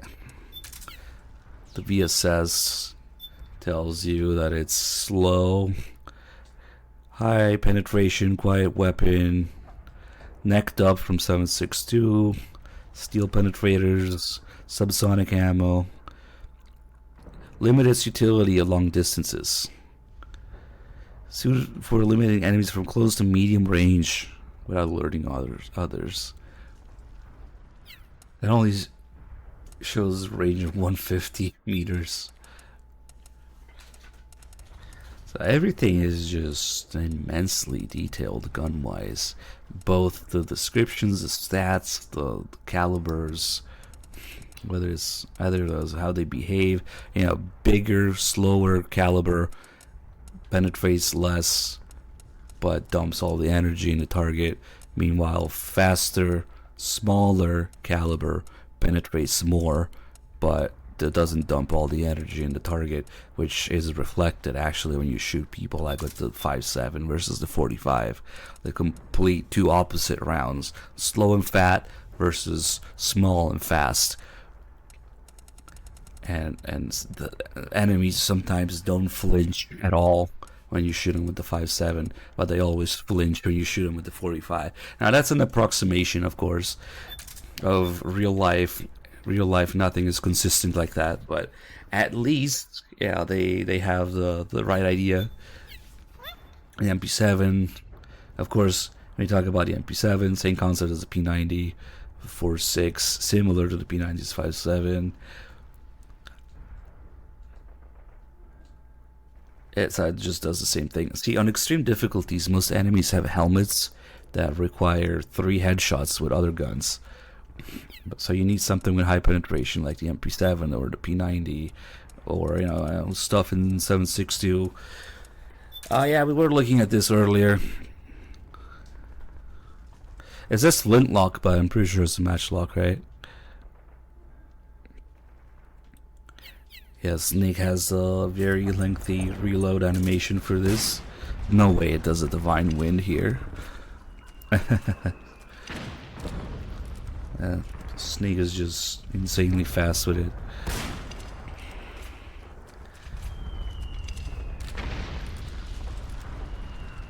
Hey, Volca Cork Kappa site. No, I don't want to go to Walla Yamasa. God damn it. Thank you for the resub. The race gun is just some competition 2011, heavily modified for use in combat conditions. In order to maximize rapid-fire performance, use of reduced charge ammo that provides just barely enough pressure to fire. Naturally, this also results in relatively low stopping power. 9x23. Now, there's several crazy calibers like that, especially for competition, that are in that size. It could be 38 Super. It could be, there's a 9x23 Winchester. It could be 9mm Largo. I don't know. But it kind of plays with that power factors, longer cartridge stuff, more powder in it to get the 9 to be in fucking whatever it's called, the higher power factor category instead of lower for competition. It's interesting that they mentioned that. XM8. We got all the different versions of the XM8 in this game. Snake gets the base one, and then Meryl's team has all the different variations of it. Based on the G36, swapping barrel and stock can be converted into several configurations. Squad-o-matic weapon, sniper rifles, and others. Built-in dot sight. Tactical tuna. Yeah, the flared magwell on the 2011. I wonder what it's supposed to be. It's got all the competition stuff. It's missing the gas pedal though.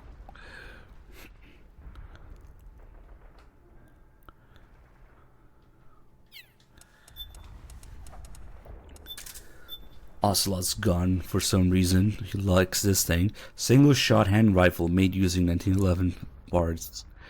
Adapted for use in competitive shooting and hunting. 500 grain 45-7 rounds at a velocity of 1500 feet per second. Oh, they're actually using the right freedom units for this. 500 grain at 1500 feet per second. Equivalent to 2.5 times the power of 44 Magnum. The Thor is unrivaled in power and recoil. Takes its name from ancient Norse god of thunder. Despite being a handgun, it can take down most enemies in a single shot and possesses long range. Yeah, it was just a giant single shot barrel in a 1911 frame.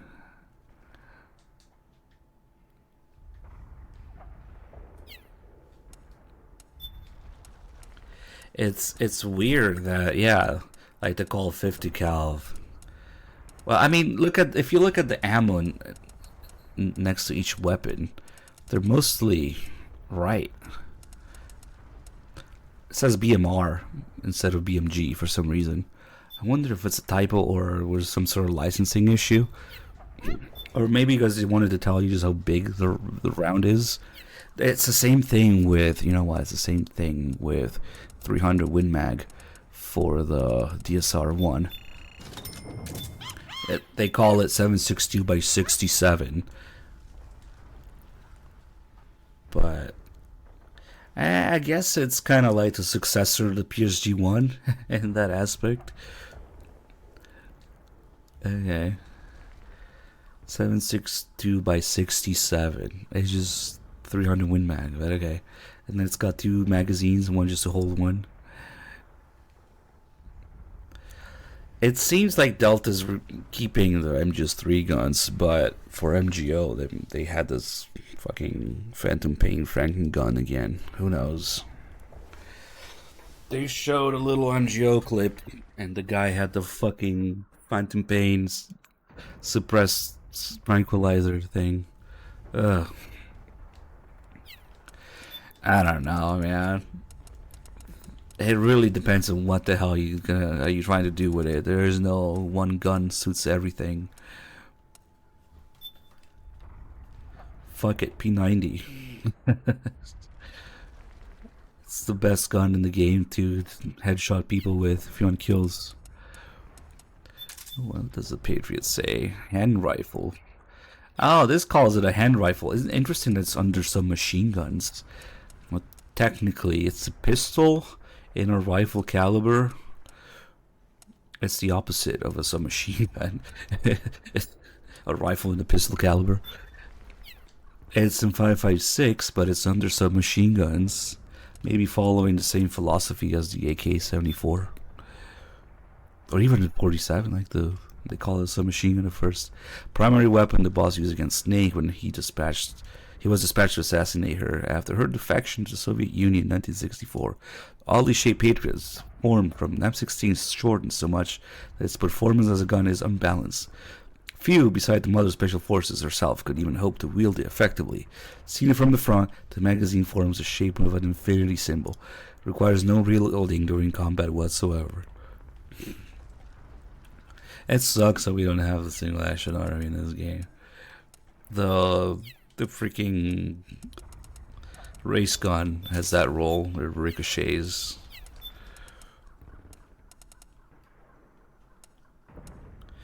Is a brazen stock the same thing? Not according to the ATF. Luckily, for now, it's a clusterfuck. But no. No. Just say no. No, they're not the same thing. Then you have the solar gun. The whole description of the solar gun is probably a reference to Boktai that I don't get. I had the strangest dream. The world was enveloped in darkness. I looked all about me. There was no light. I was floating through the sky. Dark clouds stretched out below me, and I could see no trace of land. But I heard voices, wailing in despair, screaming in fear, cruel laughter, some unseen villain. The voice calling my name. I covered my ears. All I could do was drift through the skies. What power did a tiny, insignificant creature like me have?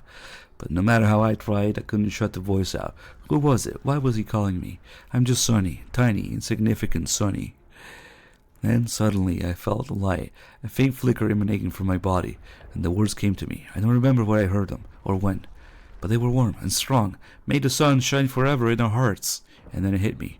In this world, I was the sun. Upon realizing this, my body began to overflow with light.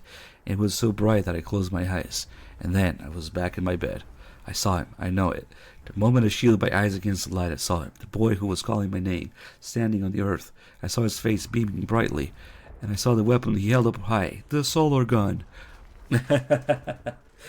I guess there's another character named Sonny, because there's this whole thing with Sun and Sonny and the solar gun and the rising what do you call it, foreshadowing at the end of the game, yeah. And how the sun actually stresses Snake out in this game. It doesn't even tell you what it does. The descriptions just does the story. But basically what it does is it stuns people. And if you charge it fully, it sends them flying. And it also makes them drop items. And then to reload it, you gotta stand in the sun. Sunlight! And it... Well, I guess not here though. Does it work here? Sunlight! Nope. We gotta go upstairs.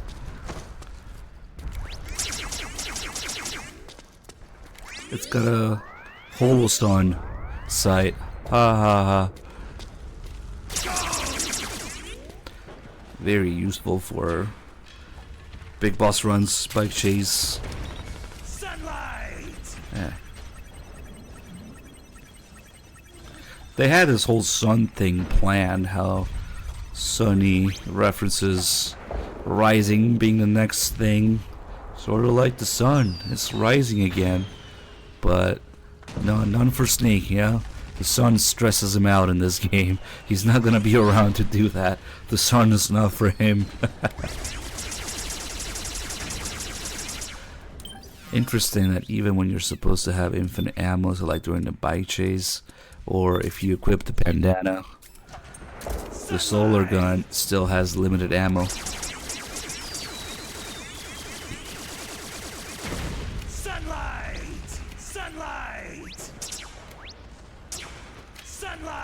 So you could just not charge it. I guess it only does a little bit of stamina damage, or charge it since people flying and stuns them.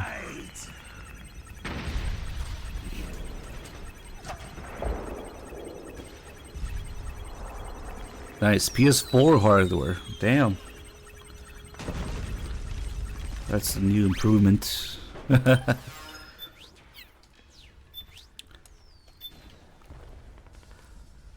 Bandana embroidered with Chinese characters for infinity.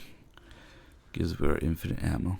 I've yet to see a cosplayer do a bandana prop that has the embroidering inside. Why? You will never see it, right? That would be a nice detail to show off.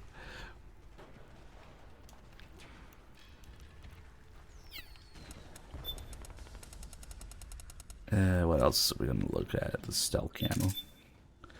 Stealth device enables the wearer to escape visual detection by rendering them optically transparent. Very effective against the naked eye, but like auto camo does not suppress thermal radiation. Provides no protection against Gecko and other unmanned weapons. Equipped with high performance infrared sensors. Oh, I wonder if you can see what it says there. Nah.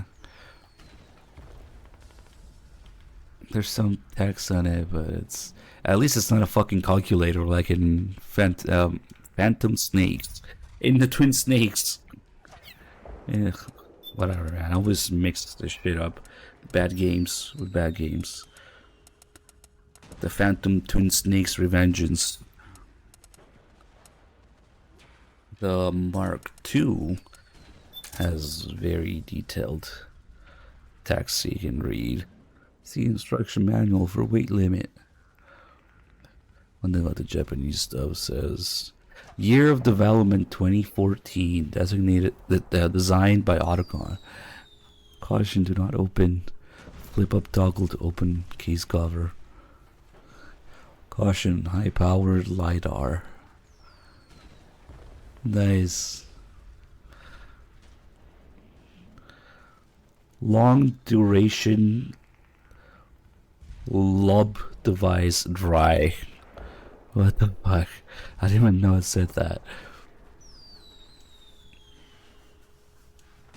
Kojima's been trying to give Snake a Mark II since forever, since MGS1, since basically as a Snatcher reference.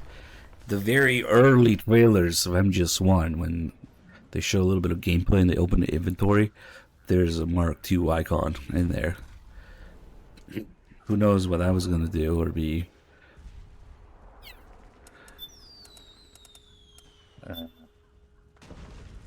This thing's dumb. So yeah, finally with MGS4. I guess Snake a Mark II companion. What does that say there? Damn.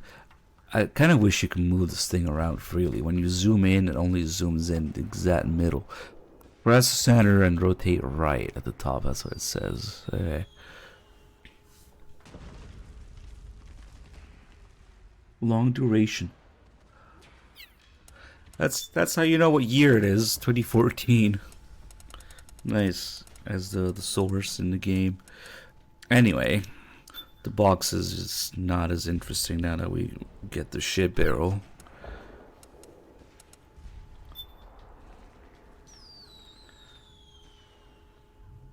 Subjected to the elements for too long. More like subjected to Johnny's shit for too long. The camera.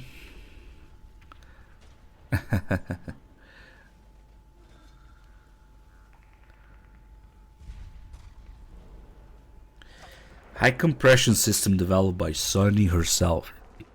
High capacity flash memory for data storage. Nice. So Sony developed the compression system for the pictures. Wow. It's just another really detailed item. MGS004. 236169. Wonder what that means. Later we'll be able to see, because depending on when you pick up the camera, you can see extra pictures in it of Sonny and Naomi fucking around in the kitchen. If you get it later in the story, or New Game Plus, I guess it doesn't matter. Yeah, that's what I was wondering too, if it's modeled after some real life camera. But who knows? What was I trying to look at there? Oh yeah, the solid eye. How it shows inside. See, I'm not sure those three screens are the three different modes. I don't think they are, because they don't seem to move. I think they're just supposed to be like the panoramic view. Left, right, and center. Probably.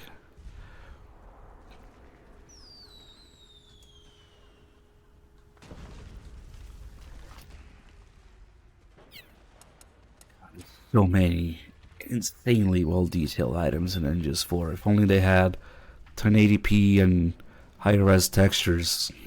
Because this game is running at like 1024 by 768 or something like that.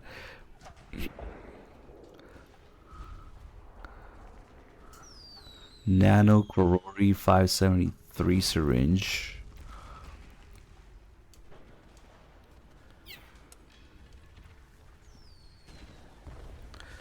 The 70 guns are in Revan's shop. You know what's even more hard to believe? That somehow the Mark II is how you go back and forth between Snake and Revan's shop. The Mark II is just constantly going back and forth between the two somehow. No matter where Revan is, or if Snake is at the top of a mountain. Or, yeah, just in some crazy situation like inside Outer Haven. You can buy ammo. Mark II going back and forth between the two. As Otacon describes it. Delivery boy. That's just for convenience. There.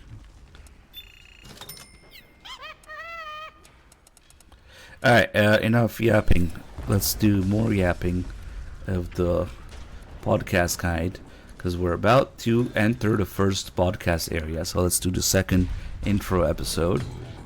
MGS4 Integral Podcast. Welcome to the Metal Gear Solid 4 exclusive in-game podcast. Hi everyone, I'm Aki Saito. I'll be your, well, kind of navigator, but I have a lot of friends joining me for this game podcast. My main navigator of the game will be... Hello, my name is Sean Icestone. I'll be playing the game and guiding you through this session. Nice to meet you all. He's going to be the real expert of the game. And also, join us is... Hi, this is Ken Imaizumi. I'm a producer of Metal Gear Solid 4. It's been a long time and I'm really glad to be back. Well, Ken and I needed someone else to help us with this podcast. And we have Sean, who will probably guide us really intensively through the game. Sure, at some point, not during this. Hearing us while playing the game. Right, Ken? There's enough stuff I don't know how long it's going to take. A lot of tips. Sean, you know a lot of details of things, right? Yeah, I was part of the script unit. So, you know, the team that basically kind of puts the levels together and implements the design. Also, you know everything inside and out. Right. Well, I wouldn't say I know everything because we kind of break up the game into different stages, so everyone has their own stage they can supervise. But yeah. But I hope everyone would enjoy our show. So Ken, finally, the show will start from January, right? Yeah, January 8th, 2009, and we're gonna try to have this bi-weekly. Sean, you have a lot of work to do, actually, if we do this. Yeah, it's pretty challenging. It also sounds like it's gonna be a lot of fun. Looking forward to it. Well, basically, how many times have you played this game? More than I can count. I have no idea, honestly. Ken told me that you did 30 times, 50 times? Yeah, more than Those are rookie numbers. 30 for sure. Yeah. Then Sean, you did more than that. Yeah, I don't know. It's gotta be over 100 by now. I mean, you know, if you count, you know, like from the very beginning, you kind of playing through the incomplete stages, and you know, towards the end when we're trying to debug everything, playing through over and over again. So well, we might get kind of sick and tired of trying to debug everything, huh? You know, like one day he was like puking, you know, when he was. Really?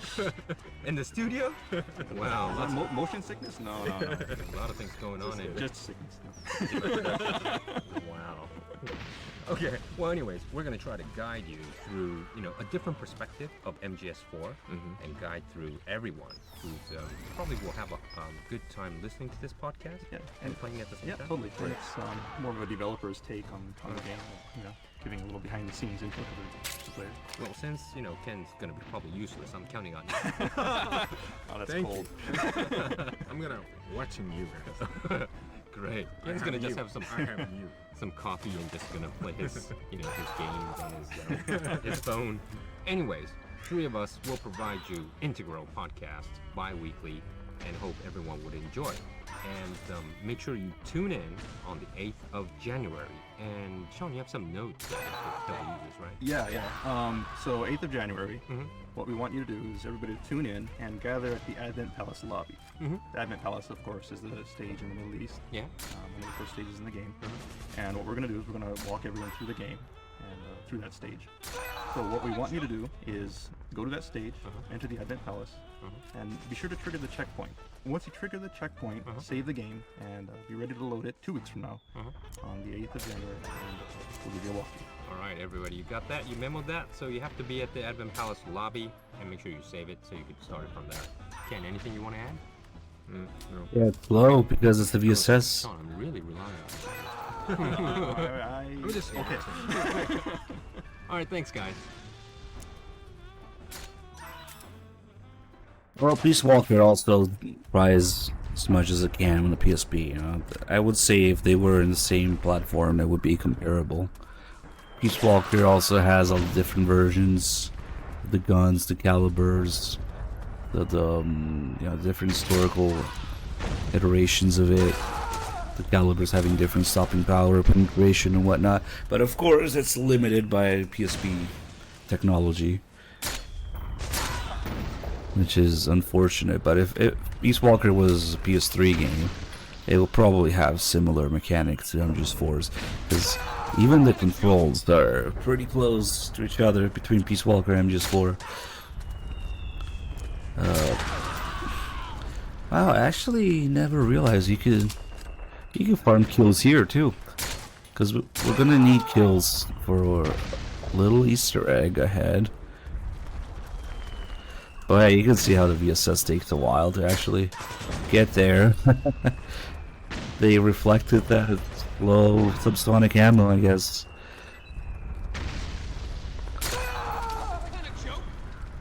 Let me see.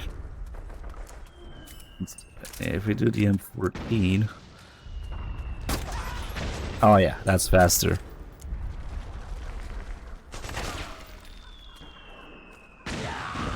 Damn it. Pretty nice comfy spot to farm kills. Oh shit. I think they can actually alert from here. Oh, he's freaking out now. Oh, stole my kill.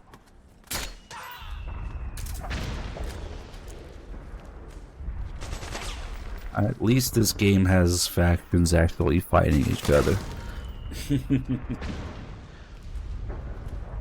What's the distance? Yeah, you know what? We can actually find out exactly with this.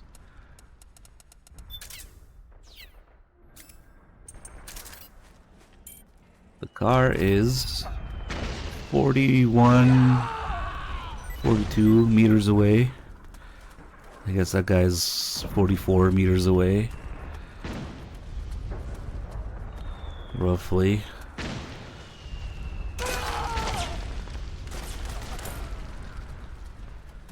At 42 and a half.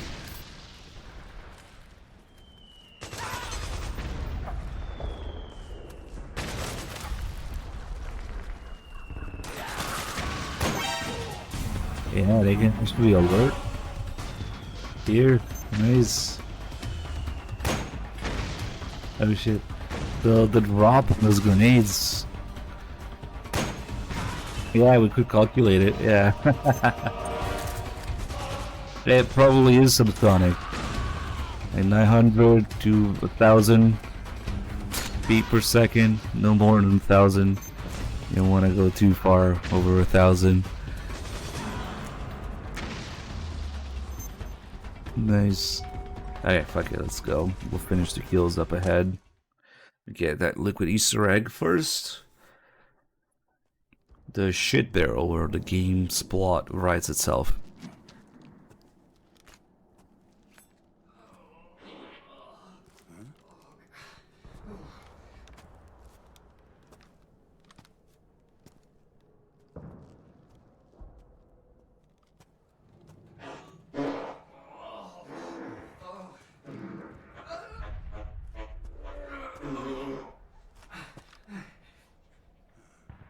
Who's there? Go away! I'm not done yet!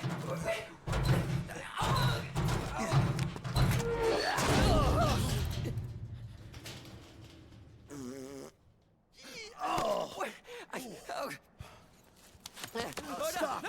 Stop right there! No! Get back here! Snake sees the box. old and broken like he is. It's no longer useful. The barrel is the future. Shit barrels are the future. Take a nice whiff. Mmm.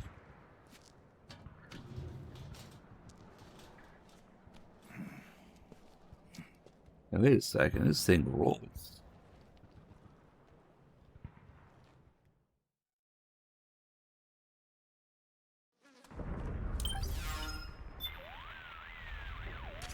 Snake, is that a drum? And what, pray tell, do you plan to do with it? It's bigger than you are. That's the point, Otacon. It has to be at least this size. How else am I going to fit? Fit? Oh, I got it. If the enemy's after me, I can hide inside until they're gone. And, unlike a cardboard box, in a pinch I can roll into a quick getaway. Say, that does sound pretty good. To hide inside a drum, simply equip it as an item. To roll, press the crawl button to lie down on your side, then move as you normally would. Nice find, Snake. No wonder they call you a professional procurer on site. Those guys don't like me now. Also, I could have used the solid eyes VR to distance. Well, I guess we didn't have a guy there who were looking at the car. Oh, they're neutral now. Okay, Snake. Hurry to the rendezvous point. Your radar is marked with which way to go. I guess they changed patterns. Wait, maybe the solid eye. Oh, yeah, it does show you the distance. Even this far. But I guess they're kind of like behind cover. Right now. I showed it for a second. At 52 meters. Damn, I totally have. There we go. They have to be standing. 48 meters. Alright. Let's go fuck with some snipers, maybe.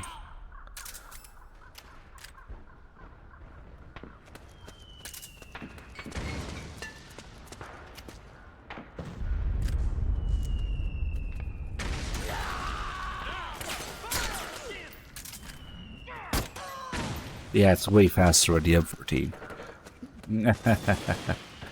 As you'd expect. They really do have the slower muzzle velocity on the VSS.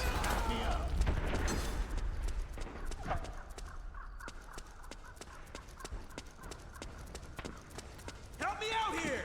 Over here! Form up!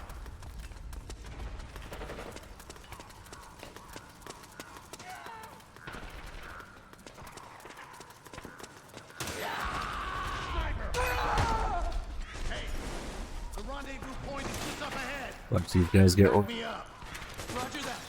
Okay. Snake, watch out. That area is covered by PMC snipers. That one guy that tries to get away. Get out of here. If only you could find a route that takes you behind them, avoids them altogether.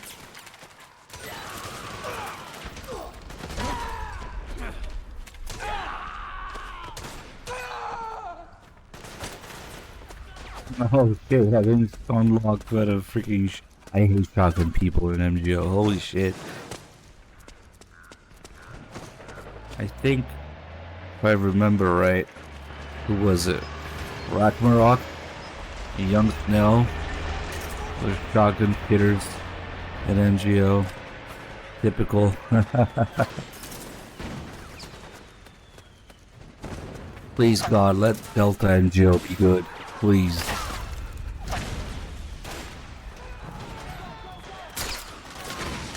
That took a long time to get there. And that was almost instant. Whoops.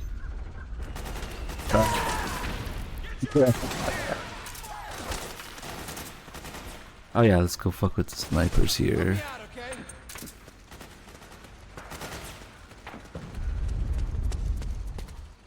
Oh, what the fuck is this guy doing? Whoa, whoa, whoa, whoa, whoa, whoa. Wow, I've never seen him come through here. Oh, I think I know what happened.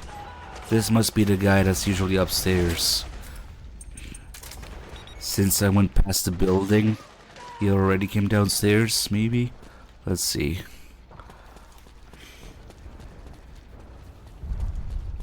Yeah, he's not there anymore. Damn. Oh well.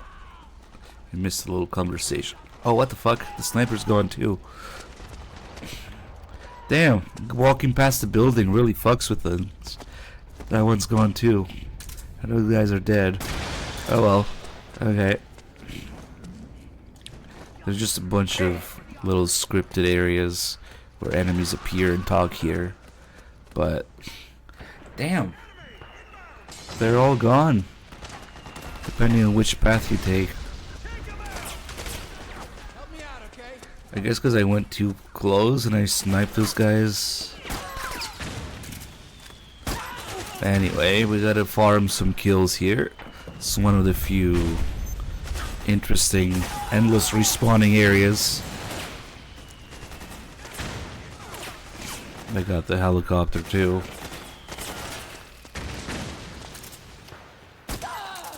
Just to get that flashback. The Twin Snakes voice acting flashback. That makes Snake puke.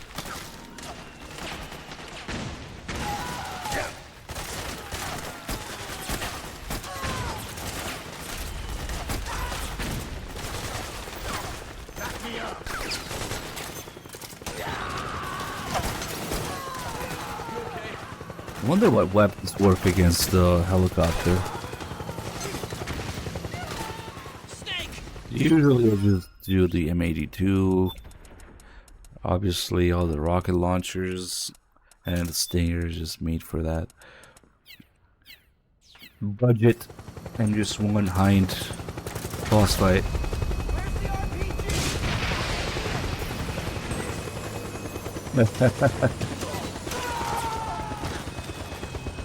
Oh shit, is this still going? Nah, probably not. Yeah, no, the health bar is empty.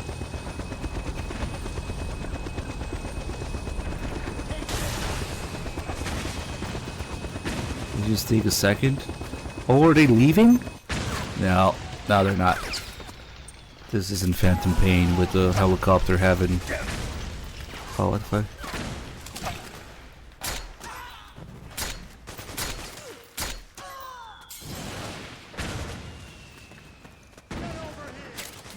It does respawn after a while. We'll try some other weapon on it. We'll stay here until we get that flashback. Shouldn't be too long.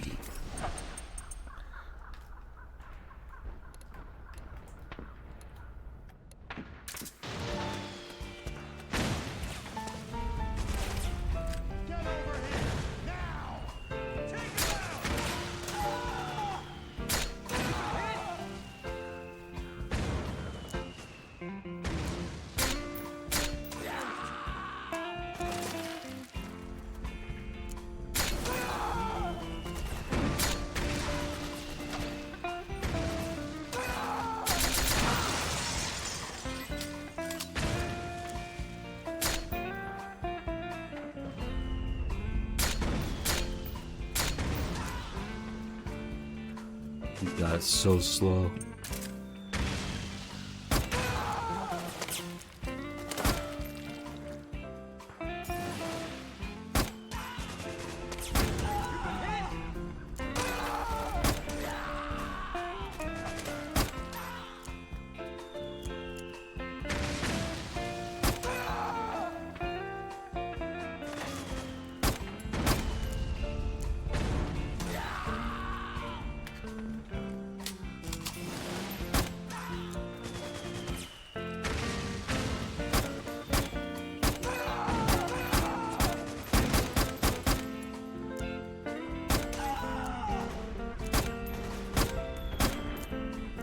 Come on.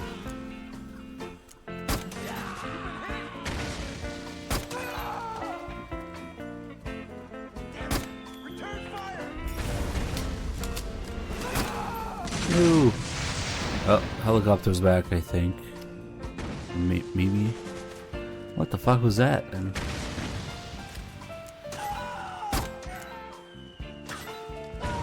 Oh, I hear it.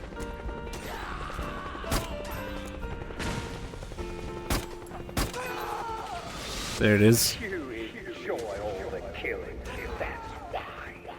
So normally this triggers every, what, 100 kills or so. maybe somewhere 50, 80, 90, 100, I don't know. And then you get that flashback, and then Snake throws up. But if you press against the wall, you can prevent that. And instead, it'll trigger again on the next kill or so.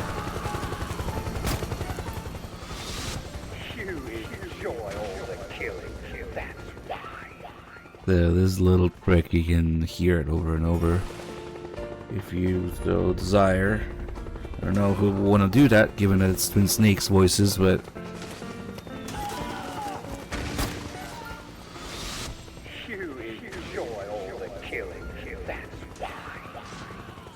let's see.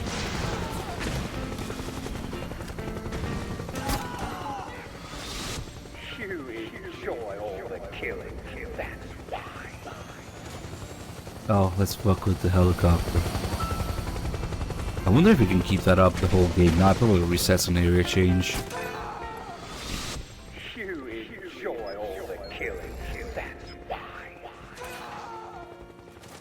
Every time you kill somebody, you hear liquid. Let's see if the M14 does something to... Oh fuck, they destroyed it. Damn it. I want to mess with it.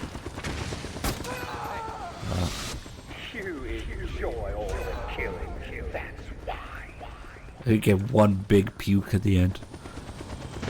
I wonder if it stays in the next area. I guess we'll check. I guess next couple areas, because not until the next couple loading screens, so we fight the frogs.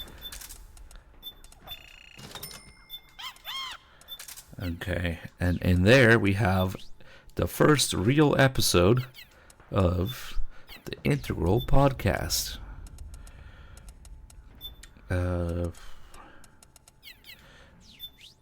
Yeah, that's where they talk about regain also.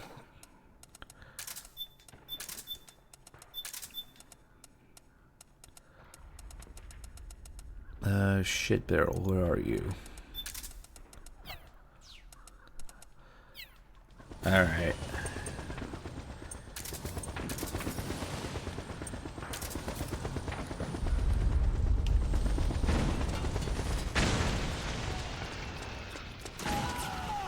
Let's see, any calls here?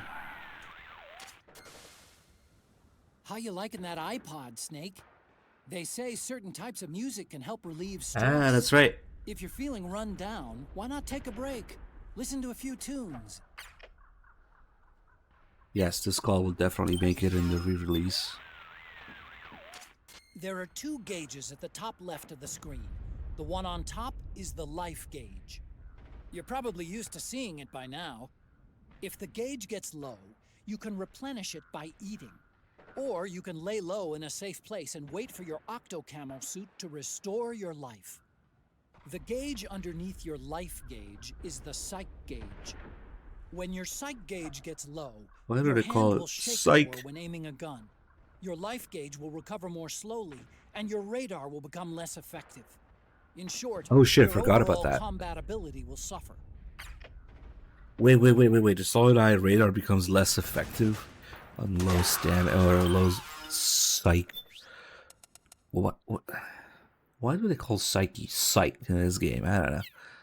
I actually forgot about that. What does it look like? Let's see.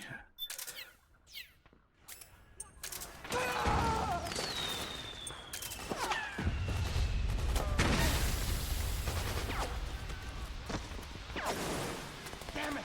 Return fire! Right. The enemy's here! Oh shit. That's right, those guys don't like me. I don't see a difference. Fuck. Oh my god, shouldn't the old man. Oh, hey, the liquid thing went away. Okay. Like, how is the radar less effective? I don't get it.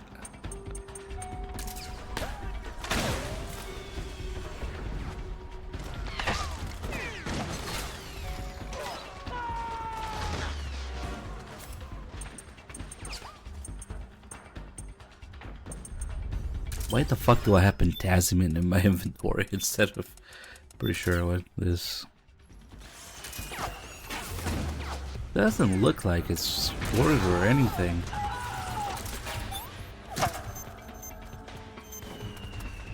Maybe they just left that out. No, it's the same.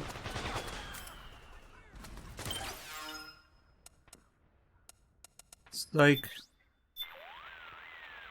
Maybe that's what he means. Press up against a wall, stand in front of it, and press the action button. Move to the end of the wall. Nah, much better to just have a shitty autoclover system. When you're lying on the ground, press the aim button. Nah, the stress goes up when you're either in an alert being pursued or in sunlight. If I step onto the sun, it starts going up. Or if you're in a bad, smelly area like the dumpsters. Mostly it's alerts. It scales with difficulty too, so when you get an alert on extreme, the stress shoots up and the psyche starts dropping like crazy. And Snake doesn't like the sun. Stresses him out. When you're in the shade, it starts going down. Anyway, let's do this. Actually, if you fire a weapon enough times, like 100 something rounds during an alert, that's when you get the combat high, which is also 100% stress, but it stops Snake's psyche from dropping for a while because it's a high. Alright, let's do the world-renowned podcast. Metal Gear Solid 4 First episode's here. Broadcasted from Konami HQ in downtown Tokyo. It's the world. Honestly, it fucking is so hot. I can see why, yeah. Hello everyone, welcome to the first official episode of the Metal Gear Solid 4 Integral Podcast. My name is Sean Eystone, and I'll be your navigator and guide through this session, and I'm here with... Aki Saito. I'll be your sub-navigator and fill in with jokes. Joined by... I'm Ken Imaizumi, producer of Metal Gear Solid 4. I'm just watching and maybe chatting a little. That's cool, Ken, but we need your tips. Okay. Alright, Sean, let's play through the game. Alright, so everyone's gathered here at the lobby of the Advent Palace. Okay. So first of all, I just want to tell everyone, just stay where you are, don't move. We have a few things we want to explain before we begin. Okay.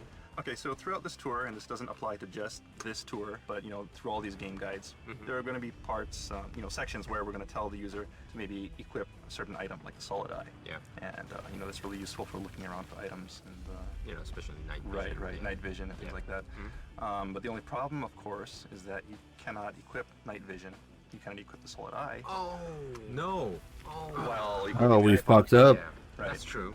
So they have to stop. And then... Right. So what we want you to do is just switch items from the iPod, and what that'll do is it'll pause the broadcast, pause your podcast here, and switch to the solid eye, confirm the location of whatever items you're looking for, and then come back, and your podcast should resume where you left off. Well, okay, that's handy. Not too complicated. So, all right, everyone, you should be in the lobby of Advent Palace. You'll see in the center of the lobby, there's this big carpeted area. So I want everybody to just kind of walk over to that carpet. So what we want to do is put on your solid eye and enable night vision, and kind of spin around, and you'll see a Playboy over here on this couch. The couch in the corner. Right. In front of that is a Claymore mine. So the first thing you want to do is kind of crawl up to the Claymore mine and pick that up. This is just too obvious, right? I mean, well, it is obvious, yes, but there might be newbies out there who just started the game. Maybe they don't know. Well, maybe just too excited about getting the Playboy. Right. They see a Playboy and they just kind of dash towards it. Was this a kind of an intention? I mean... Yeah. Well, throughout this stage, you'll see a lot of traps basically set throughout the Advent Palace. Really obvious, lane traps with, Playboy next to the Claymore and some kind of food or something, an item next to the Claymore or sleep, that's mine. And yeah, it's all intentional. Basically, it's Akiba who's setting all these traps. Yeah, well, so in order to avoid these traps, what's your recommendation? Is it night vision? Basically, night vision is a very good strategy. What they can do is just enable the solid eye, and when you spin around, if you see the item, you'll see the trap in front of it because the Claymore mine kind of glow. And yeah, just crawl up to it and pick it up, and it'll be added to your inventory. Cool. Okay. So where do we go next, Sean? All right, next. Do your night vision thing, spin around, and you'll see a sleep gas mine in the corner there. That's a trap too, right? That is a trap. And the goal here, some people may not realize, is that you're actually supposed to follow these sleep gas mines to the top of the building. Because if you spin around, you'll see that there are several ways up. There are a few staircases and corridors around here. But the correct route is marked by these sleep gas mines. Oh, seriously, I didn't know. I just went, I knew the stages. Did you play a game? Yes, I played this game? Okay, I played it through, but, I don't think it was a guide to tell you which route it is. I mean, I thought it was just a trap. I mean, I searched everywhere, basically in the floor. And then, I can't go here. I must go there. But that's a very simple solution, isn't it? Yeah. So basically, you want to follow the sleep gas mines up. Okay. All right, Sean, where do we go next? Okay, so what we want to do, crawl over here, pick up that sleep gas mine. Yeah. And now let's run up to the second floor. And where we're heading? We're heading towards the bathroom. Bathroom. Okay, you got that, guys? Are these stairs? Okay, we're up the stairs, and then we're heading for the bathroom. This is the second floor? Yeah. Well, first floor, we call it in Europe, I guess. But... Oh, yeah, that's right. Okay, so you'll see a claymore there. Yeah. And this is actually not the correct path, but go ahead and pick up the claymore. And so here we are, in front of the bathroom. Yeah. So we took the right once we came up the stairs, and we collected the claymore, and we're in the bathroom, right? Right. Okay, guys. Remember that the claymores show the incorrect path, but there are some hidden things off the shortest path. So there's a lot of goodies in the bathroom? Yeah, well, not exactly a lot of goodies, but there are a few interesting things. Yeah. So first of all, let's go into the women's bathroom. Was that the interesting thing? I mean, come on, we're in a game. Okay, let's check it out. Take advantage of it. Yeah. So on the left, you'll see the women's bathroom. On the right is the men's bathroom. So you got a smoke grenade there. Yeah, we got one item. Right. What's this? Okay, so you see on the wall here, you go into first-person view and look at it. There's a sign here. There's a sign that basically, kind of shows you the correct way to use the toilet. Right. Right. But that's very useful. Yeah, for people who may not know you're not supposed to stand on the toilet. But what we really want to look at, it's kind of interesting, is if you look behind the character's head, there's a little something there. What is it? There's kind of a little dot there. Well, maybe you can't see it too well, but that's actually a bandana. Oh, I see. I get it. So that is actually Snake. So you guys got it? I mean, go to the ladies' room, go to the first stall. Well, it's on the second stall also, but there's kind of some wood blocking it. Yeah, there's a, what do we call it? Sign. A placard. Which is Snake, actually. Right. Cool. What he's doing in the women's bathroom, I don't know. Cool. So every time you create bathrooms, you check bathrooms all over the world? Yeah, we do intensive research. Good, good. Fly out to Alaska, check the bathrooms there. Especially the ladies' Middle room, Eastern right? bathrooms. Oh, yeah. Right, Ken? Me? Yeah, you check the bathroom. Right? No. You took videos, right? Yeah, I did. Good. But enough. Ladies. Let's, where are we gonna go next, Sean? Okay, next I want to take you into the men's bathroom. Oh, sorry, I'm not interested. Well, sorry. If you look, there's a hole in the rear of the women's bathroom, so we'll just go through there. That was very handy. So we're now at the men's room. We're now at the men's room, and what we want to do is kind of go through this other hole in the back of the men's room. Right. Okay, we're through. Okay. And then head to the right, and you'll see a doorway on your left. Yes. You want to just stop in front of that doorway. Don't just run in because there is a claymore mine there. And you'll blow yourself up. You crawl through that door. Yeah. You pick up the claymore mine. And up here on this table, you'll find some instant noodles. Oh. Hide-chan ramen. Right? This is a really good item to boost you up, right? Oh yeah. It's a very good item. It restores a lot of health, and it tastes great. So, where we go next? Okay, so next, what I want to do is head back. You hear Otacon going on about some kind of trap. You should be standing right in front of the infrared lasers. It's a bomb that uses an infrared sensor as a detonation trigger. It's a remote control device, and I'm detecting slight traces of volatile sleep gas. Trigger it, and you'll be knocked out, so be careful. Actually, they don't talk about this, but if you keep going back to this thing, Picking up a faint radio signal from that thing. I'm guessing it might be transmitting its operating status in real time. you can piss off Otacon. You can piss him off eventually. Just ignore those infrared sensors. Find a way around them. Snake, I told you not to bother. Don't mess with it. You can't disarm those. Ignore them. Move on. Oh, for crying out loud. Forget it. Just do whatever you want. I guess it's supposed to be like if you keep getting lost and coming back here for some reason. But yeah, there's no way around these until John disables them. Of the infrared lasers. Lasers, right, yeah, right. yeah. Okay, so what this is it's a trap laid by Akiba, and you can't go through here right now, so don't try it. You'll just kill yourself. But what happens is later on, Akiba will come and disarm this trap. Yeah. Some people might not realize is that you can actually jump over the hole once the lasers are gone, and you can pick up a really nice item on the other side. Oh, really? Oh, you can't do it now. Right? Can't do it now because there's the trap there. But once it's gone, you can jump over this hole, and on the other side there's a GP30 grenade launcher. Cool. Really? Can't see it from here. It just explosion kills you. So we'll save this for later. Right. So after the event, during the frog battle, let's keep that in mind and pick that up later. All right, then where can we go next? Okay, so next, let's head up to the 3rd floor kitchen. So let's go upstairs then. Yeah. What you want to do is head to the hole in the men's room and head out into the hallway here and take a right and just follow the hallway and it'll go until you get to the staircase here on your left and head on up. By the way, I tried, when I first played the game, I tried using my cigarette and things like that to, of course, make that infrared lasers obvious, and I thought I could pass through it. I kind of died a couple of times. 4 times. Yeah. I died so many times. Yeah, but I kind of realized. So we're going on the stairs. Upstairs. Upstairs. Why does it take him so long? Actually guided by this sleep gas, right? Sleep gas. What the fuck? So you're on the stairs and you're on the 3rd floor. You're going to the 3rd floor. I'm on the 3rd floor. And take a right? Take a right, yeah. That's basically the only way you can go. So. You can make a right. And what do we do? Do we... you'll see a sleep gas mine kind of down the hallway. So stop at the doorway in front of the sleep gas mine. And head through that. Okay. And find yourself in the kitchen. Okay, everyone ready to be in the kitchen? We're in the kitchen, so make sure you guys are in the kitchen right now. What we want to do is look into these ovens here. In the oven? People may not realize it, but there's something cooking in the oven. Wow, what is it? What's this for? It's actually cakes. Ah, It's some kind of French cake. Actually, a lot of people probably won't realize this, right? Right. I mean, it's just kind of hidden in these ovens here.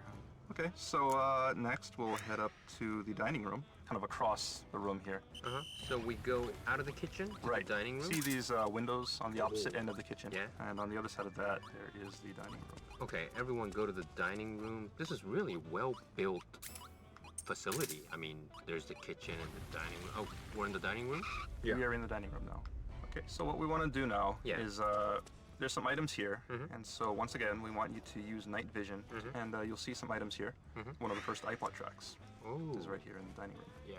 But be careful, because there is also a claymore mine next to that. Yeah. So pick that up. So I kind of think that everyone will know, but when there's a kind of a valuable item, there's always should be a trap. Yeah, really close to it. In this stage, yeah, it kind of works that way. And well, one thing I want to point out here is just take a look at this, big glass window here, which is looking into the kitchen. Yeah. Right.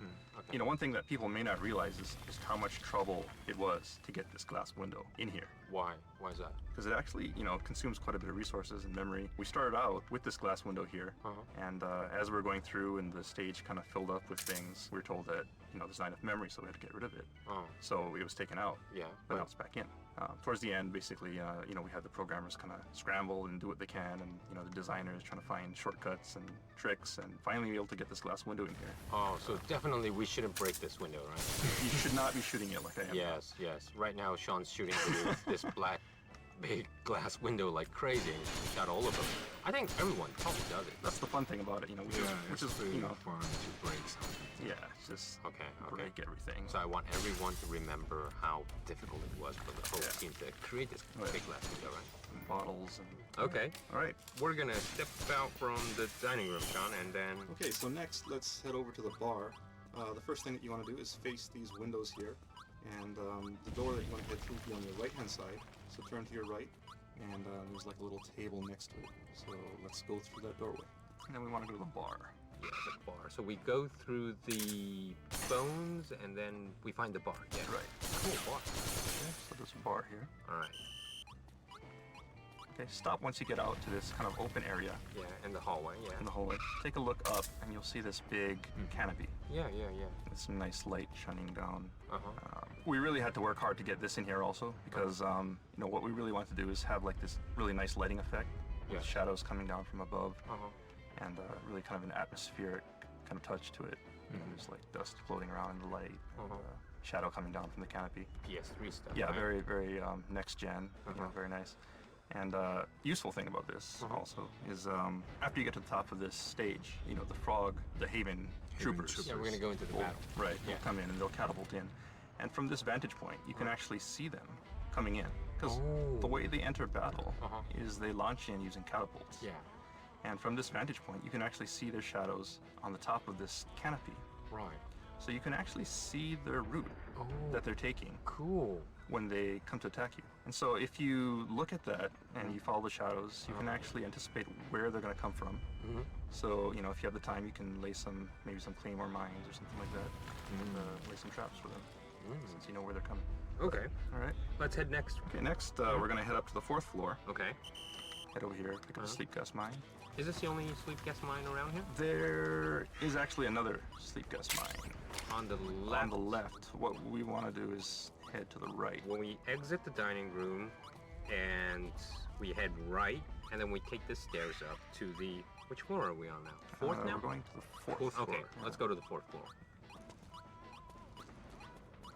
All right, finally. All right. Here we go. Now we're out here, and you'll notice a rat. And what I want you to notice is that rat that kind of scurried away when you came. Yeah. Upstairs. Follow that rat, and it'll show you something kind of interesting. Yeah, there's a kind of an opening. Right. Yeah. You know, another Metal Gear tradition. You know, where there are rats, there are very often ducks. Yeah. And there is actually a duct here that many people will probably miss. Whoops. It's a little hard to notice, you know, unless you follow the rat. Yeah. Well, actually, I miss this. Really? Yeah. Let's go inside. Well, you know, I'm not going to go in right now. I mean, there are a few items here that you can pick up, but you know, basically what I want people to do is remember that this duct is here because when, you know, during the fog battle, you can actually crawl into this duct and snipe some of the Haven troopers from above. Oh, really? Yeah. Didn't know at all. I was just shooting during the Haven battles. This could be cool. So, all right. Now, one last place that we want to go to is, of course, the bar itself. Okay, let's go to the bar then. So go ahead and crawl in. There's a sleep gas mine here, so be careful. So we take the sleep gas. We're in front of the bar, which is a big bar, isn't it? It's a big bar. Yeah. There's a lot of bottles. But if you look closely, one of the bottles is a little different. Which one? For those users who want to take a closer look, go ahead and enable your solid eye. And take a look and come right back. At the far end, you'll see that there is... Oh, I think a lot of people got this, actually. Regain, right? Yes, yes. So you can climb up onto the bar and grab that. It's a small bottle, but a lot of power, right? Yeah. And then, okay, we go inside the bar. Inside the bar, and then there's a few more items back here. You know, some ammo, and another Hidechan ramen. Right. Yes, the noodles. Right after this, you kind of go and see Meryl, and the event starts up, so I think we'll end here. So Regain is really popular drink, Ken. Popular in Japan, yes. Well, you know, maybe the most of the people doesn't know Regain is a real drink. You can buy it. It's really popular drink in Japan. When do you drink it, Ken? When I'm, you know, get really tired or, you know, something like a bad thing happened. This is really funny because in Japan, it's very so natural. Something like a bad thing happened. Energy drinks. The fuck? In the U.S., there are a lot of people who drink them also, but it's just we don't have Regain. Oh, okay. Although while I'm in Japan, I did actually drink Regain. It's pretty good. I mean, like 20 years ago or so, Japan had still had a lot of energy drinks. Right. And back then, I think when I was living in the U.S., didn't have so much that kind of type of super energy. That's true. Yeah, I think it is a little bit more recent, maybe. A lot of people in America don't know that Regain is a real product, but you know, one other thing that a lot of people don't realize is that Calorie Mate from Metal Gear Solid 3 was also a real product. Right. Yeah, that too. That's really common in Japan as well. Right. It's sold everywhere. Yeah, some guy eat the Calorie Mate for the lunch. For lunch? Or breakfast. Yeah. I actually eat it for breakfast. Really? Quite a few times, yeah.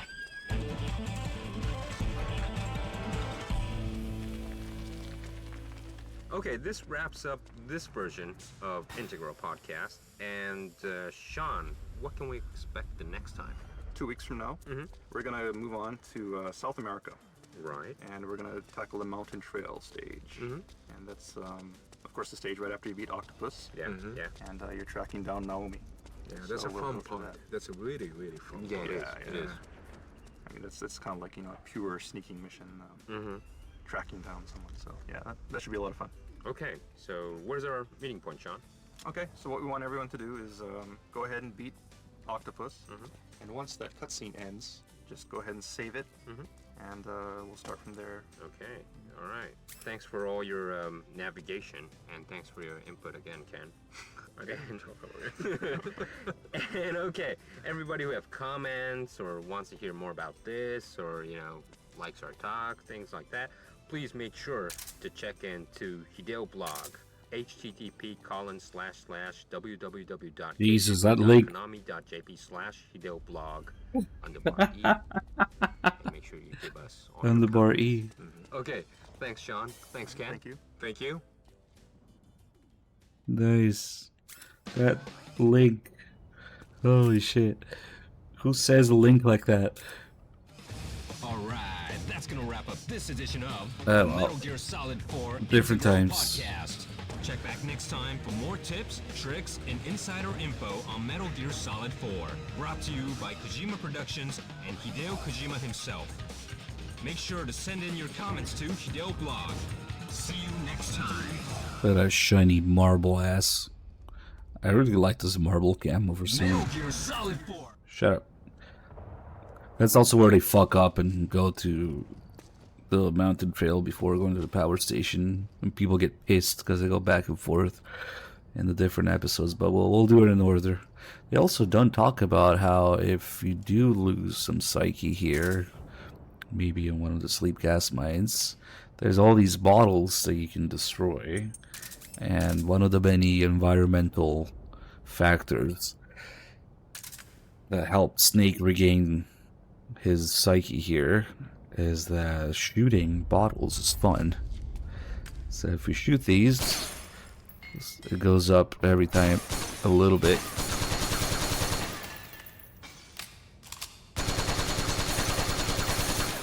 I was fucking with it earlier. Apparently it doesn't matter how you destroy them.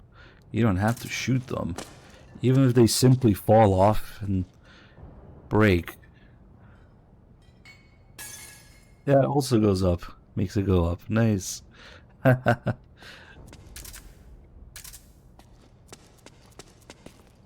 see.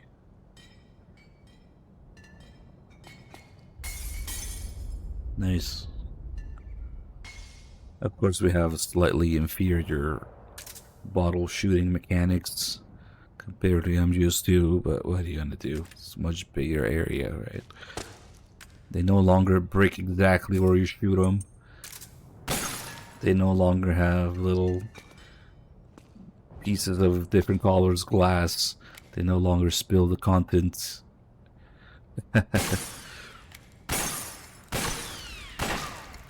Yeah.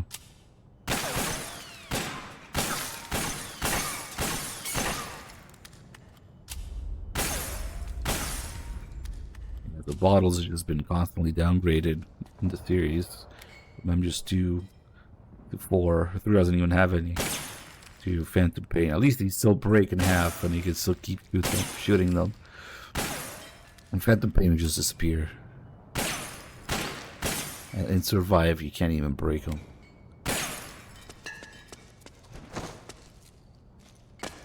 Alright, so we put on the Big Boss face.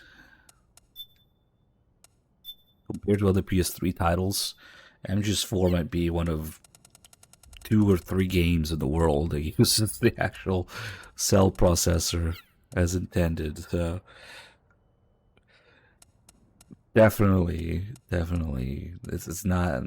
Even just by emulating it, you can tell it's not a PS3 game like the others, because it takes so much more power and time to compile it and run it.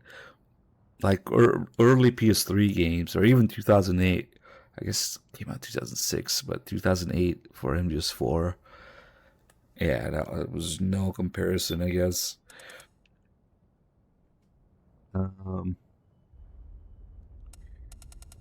What was I doing? Oh, this on, just so Meryl can say, "What happened to your face?" Accelerated aging. Fuck, I actually really like this marble camo.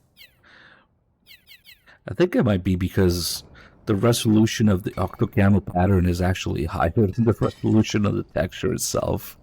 I think. Like, look, it looks much more detailed on Snake than it does on the counter.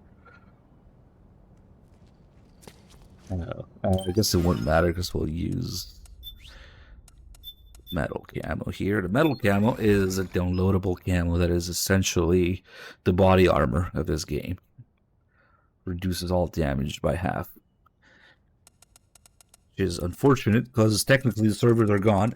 There's private servers now where you can still get all this DLC stuff. But if it weren't for that, there would be no body armor in MGS4. Yeah, it's crazy how many textures they have of it. Okay, we'll just do... what should we do for the frogs?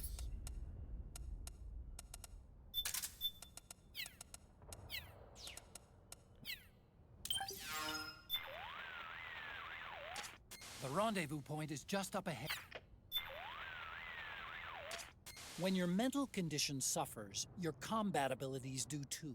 To put it another way, when your psych gauge gets low, you'll have trouble performing basic combat actions. The key to getting your psych gauge back up in these situations is stress management. Wow, something like Rose. Generally, that means finding some way to give your mind a break from the rigors of combat. You could find a nice, quiet place to rest or eat a meal. Sometimes it even helps to take in a pretty view. And some items may also be used to recover psych. By contrast, hanging around an unfavorable environment, a hot or smelly place, for example, will drain your psych faster. Always pay attention to the environment you're in. Nice. Otacon also has some calls related to that before Rose shows up. Rose goes really in depth about all this stuff. The rendezvous.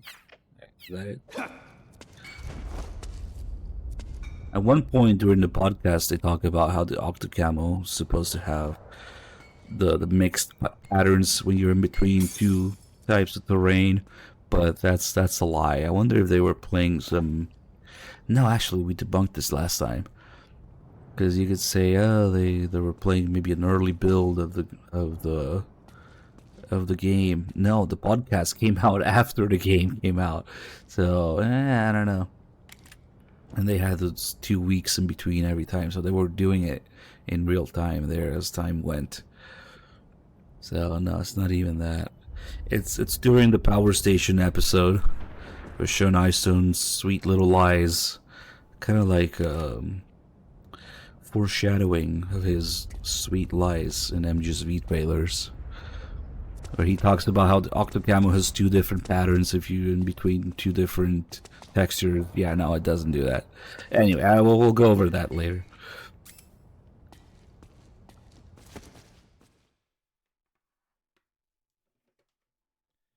Let's see, let's bring back the other controller.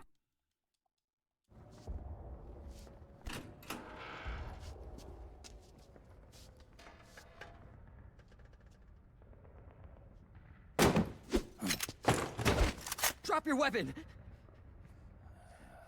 Just want to make sure to miss any flashbacks. Drop your weapon! We're still missing those for the trophy. All right.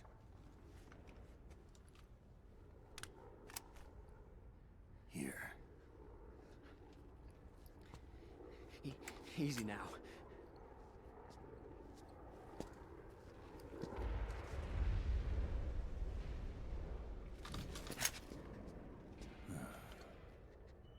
Don't move.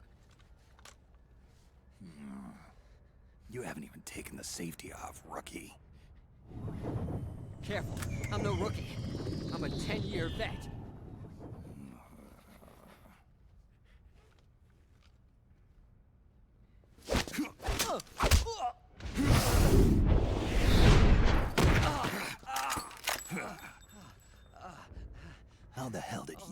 survive 10 years. Don't move!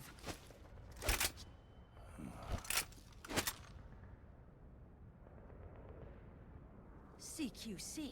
Real big boss, huh?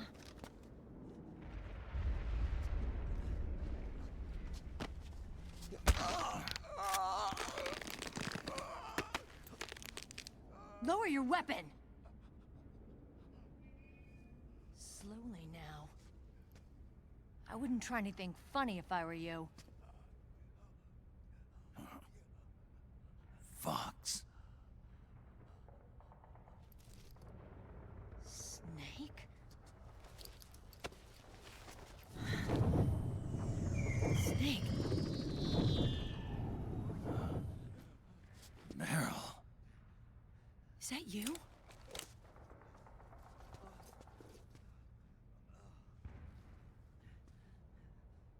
What happened to your face?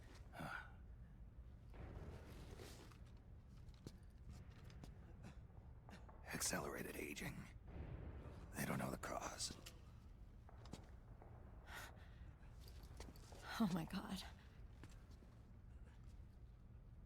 Meryl, you're my informant in the US military. And you must be the inspector sent by the UN.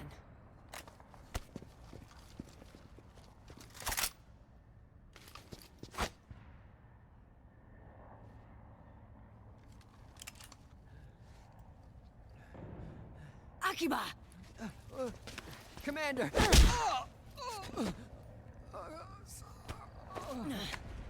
Sorry. This is Rat Patrol Team 01. We're with the CID, one of the bodies investigating PMC activity. First hounds, now rats. Here, you can have this back.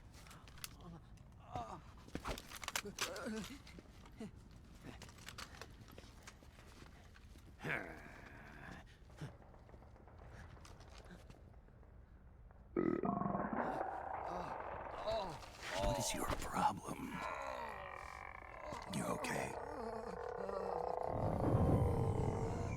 Stomach pains? Diarrhea?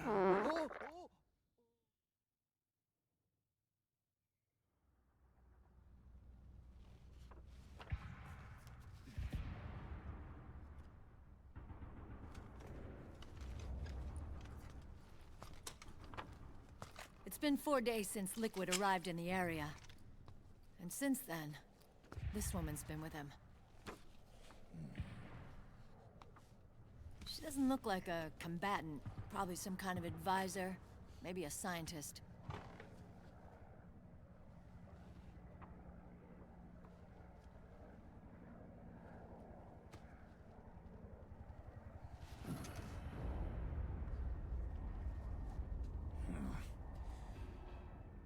So, you're the commander of this O1 unit? Why? Something wrong with that? Here, I'll introduce you to the team. That's Ed, our radio man and sniper. The sleeping giant is Jonathan.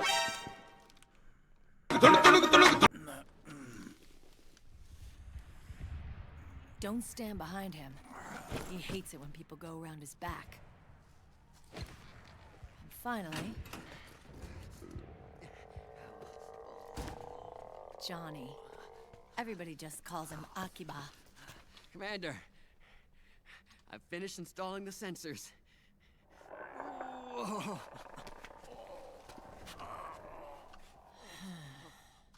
Okay, Akiba. Anyway. You're all grown up. Maybe it's because someone taught me well. A certain legendary hero who suddenly disappeared. You quit the unit. Me? I never gave up on you. Or on Foxhound. Back then, I just wanted you to accept me. I wanted you to turn around and see who I was. But I've put the past behind. I'm done playing little love games.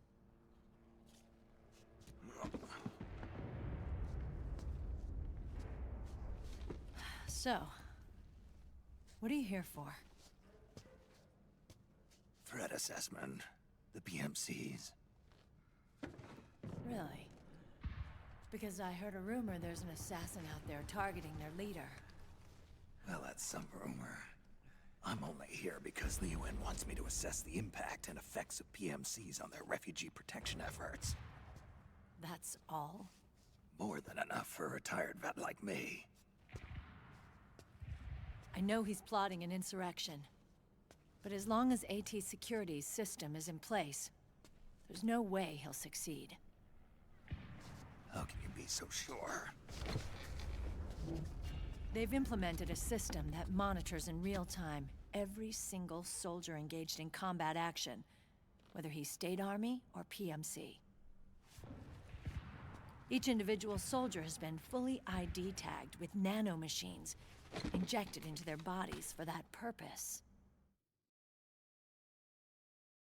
The nanomachines keep track of the soldiers and their real-time personal data 24 hours a day. They monitor each man's position, movement speed, reserve ammo, firing accuracy, wounds, rations, water intake and supply, sweat secreted, heart rate, blood pressure and sugar levels, oxygen. All the data gathered on body condition, on sensory organ data showing pain and fear, data on every internal response within the body. All of it is collected by an AI at the system's core. This data is monitored at HQ to enable command to make quicker, more precise, more rational decisions. It also enables crisis management for each individual soldier.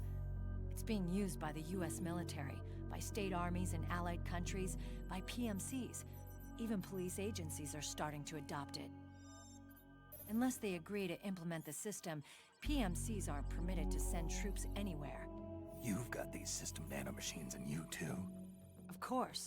Our unit plays by the rules, same as everybody else. It was creepy at first, knowing you're being watched 24/7, but I've gotten used to it. It gives us a lot of advantages in the field too. We get a clearer picture of what's going on around us, so there's less confusion during missions. And our nanomachines communicate with each other, making teamwork a lot smoother. And that's not all the system does for us.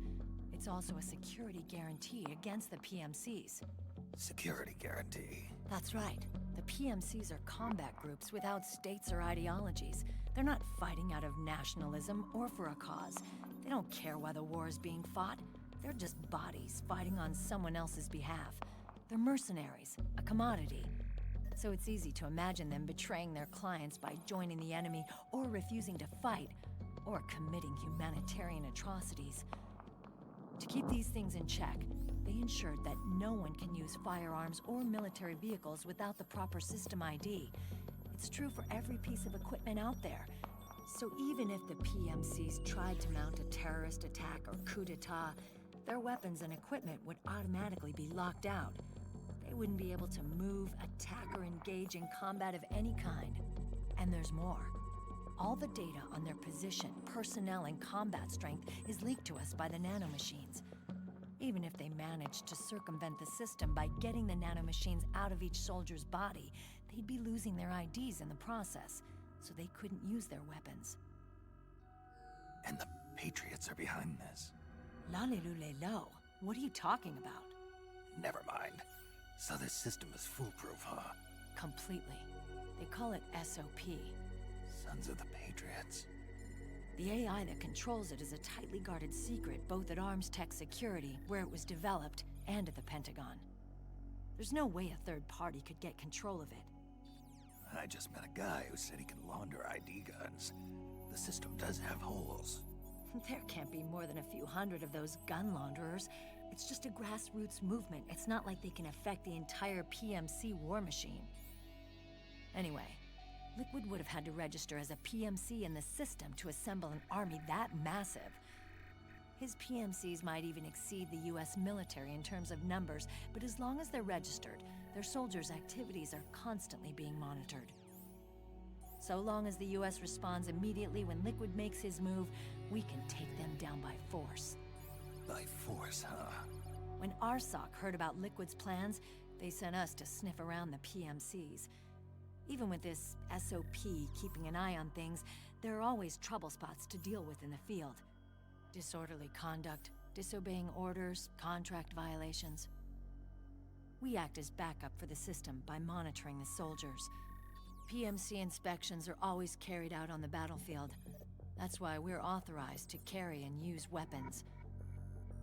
We've lost 5 inspection teams in the past few months alone. They were all undercover inside Liquid's PMCs. Then, if you got caught... we'd be exterminated like rats. But we're smarter than that. We've been mingling with the PMCs, and after 3 months of searching God knows how many battlefields, we finally tracked him down.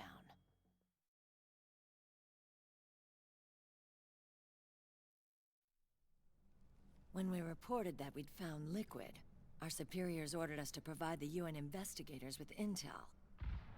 But I didn't know it'd be you. Didn't the Colonel tell you he was sending me? Colonel? Don't tell me it's Campbell. Yeah. He put you up to this? You didn't know. You've got to be kidding! You expect me to work with my uncle? Meryl.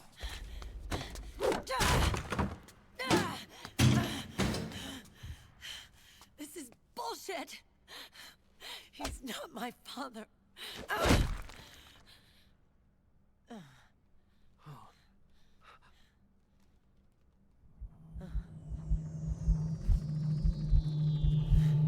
Sound of the system kicking in and regulating her emotions here.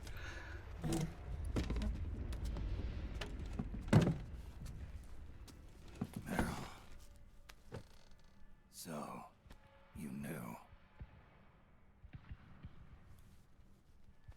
Yeah. Little violation of the need-to-know rule. Then, why are you still calling him Uncle? You're still calling him Colonel. He's your father. As far as I'm concerned, we're still uncle and niece. I will never forgive that womanizing piece of shit. Meryl.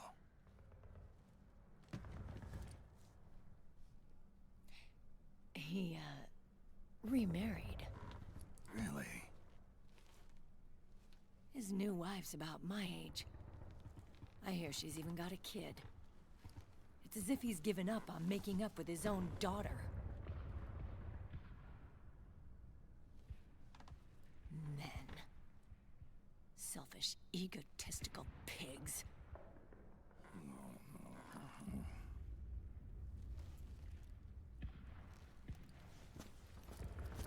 Commander. What is it?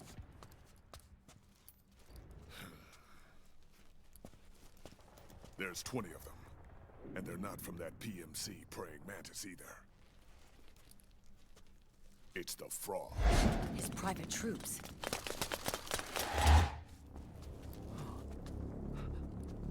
Oh, crap.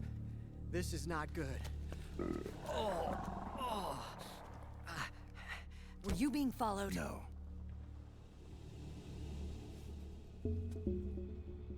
Akiba! They might have seen the reflection off my scope lens. Whoa, wait. Hang on. You guys think it was my fault?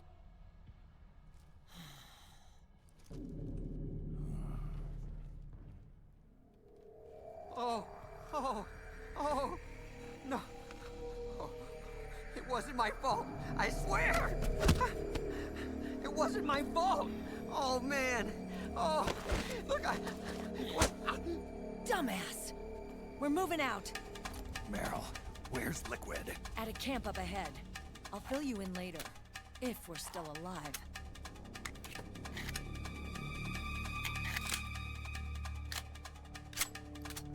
Follow me.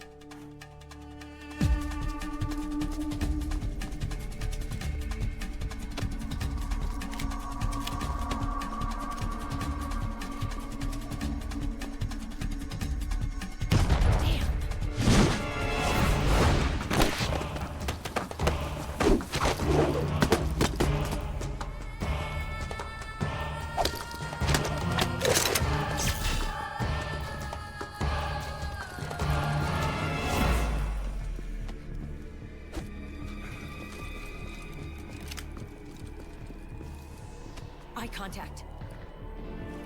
These guys are with Liquid's private army. Shoot first, think later. We'll use the stairs and get out through the back door on the first floor. We'll change the route as necessary.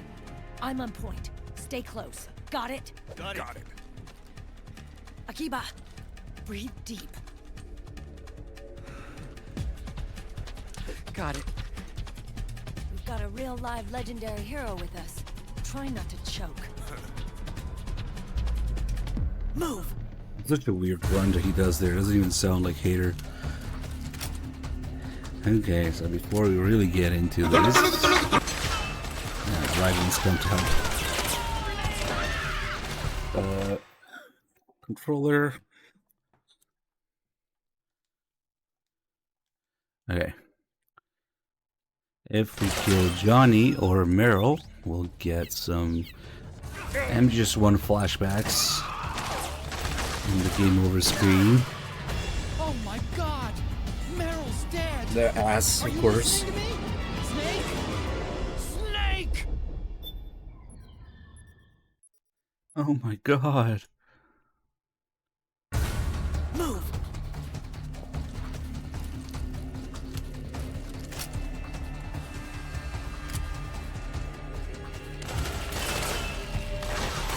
Good Johnny here. You could take a headshot. Snake! What did you just do? Have you lost your mind?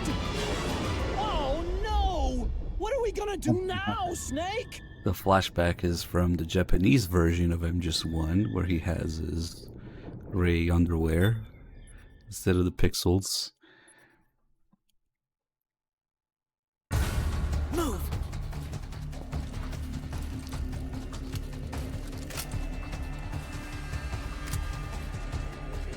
Kill Johnny, good ending.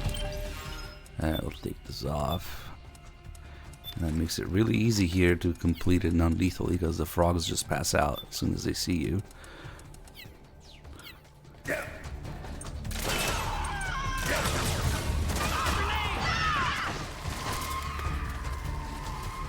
He's gonna go as far as putting police nuts flashbacks if you kill Jonathan or Ed, but Meryl's team being named after the Police Knots characters, and Meryl herself, of course.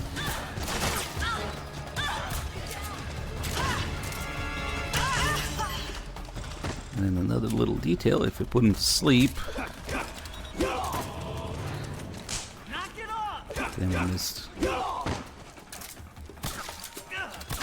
Come on, he's a big guy. Stop missing.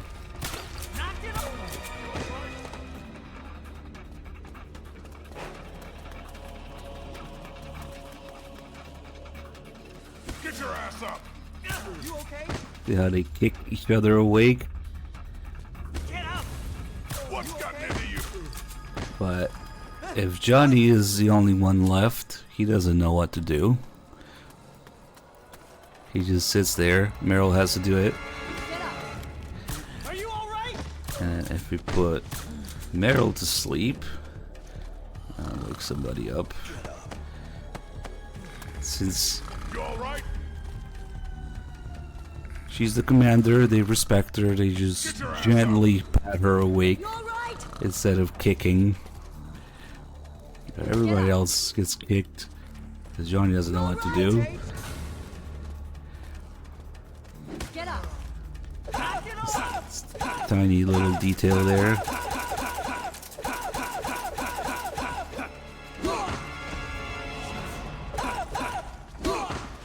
Beat the shit out of Johnny. I missed. Snake, you need to stay together with Meryl and her crew. You don't stand a chance on your own. They just know that he's down. Yeah, he goes face down, ass up. Depending on how you put him to sleep, yeah. You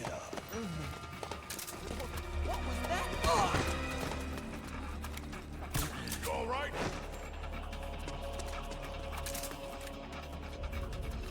Get your ass up!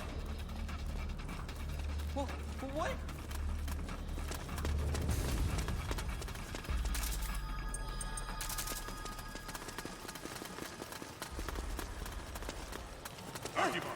You might think it's the system or the nano machines, but they know it's Johnny's there. Also, Johnny never fires his gun through this whole thing.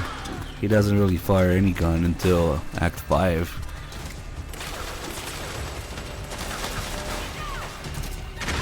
So who knows, maybe his thing is ID locked and he just can't use it.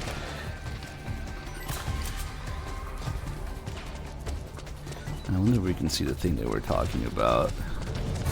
Might be too late now. I always miss it because I'm busy doing other shit.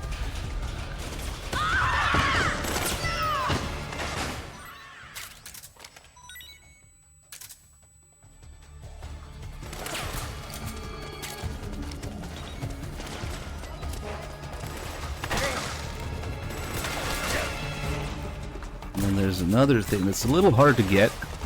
I'll probably get it after this part here is done. You can still look at Meryl's ass to recover some psyche. But it has to be like an exact angle or something. Ah, shit.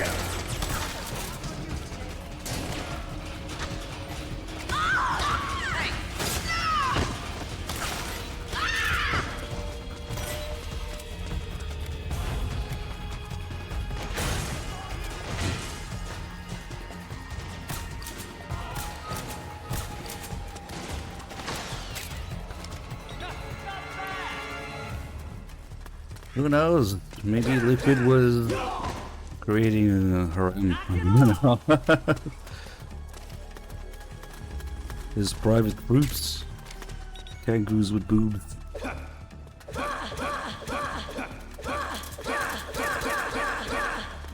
Okay, let's see, because I think it might work even if she's down.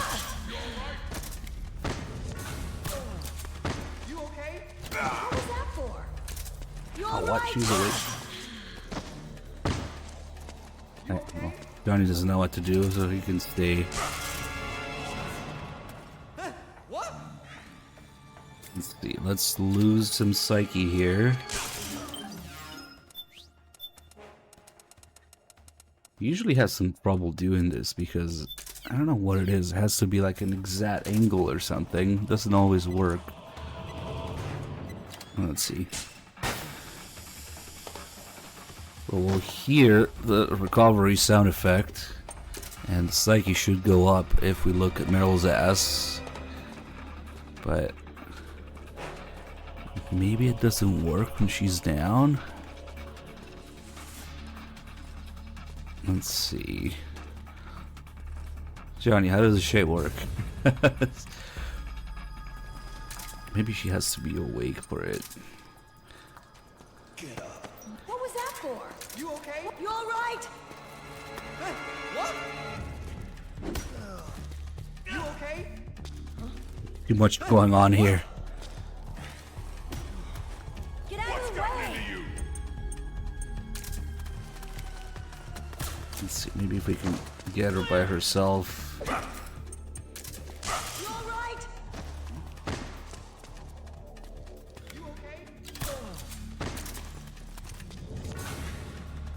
Look at Meryl's ass. You all right? There we go. Get your ass up. It went up quite a little bit, and we heard a sound. But it's very exact. It's actually not that fast. Not as good as Akita.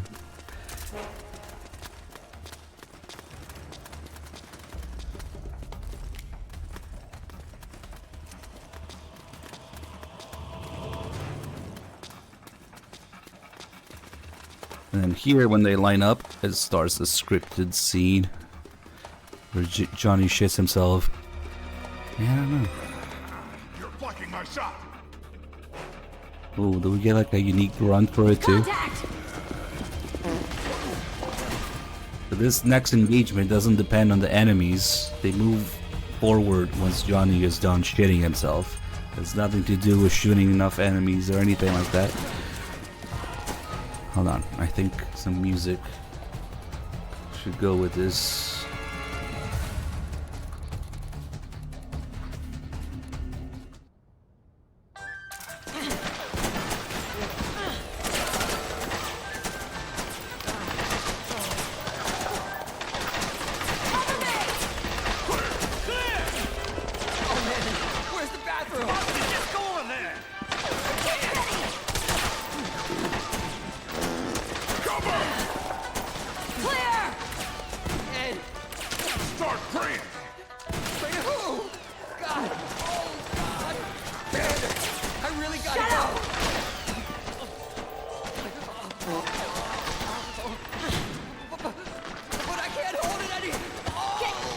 the way!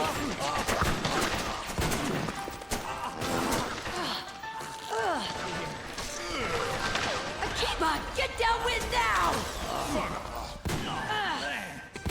Use the Desert Eagle one-handed. Plug her nose. Clear. Thank you, Kojima, for this. I would like to sell.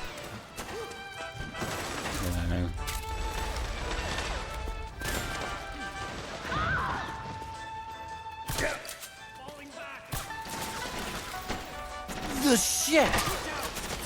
Yes, that.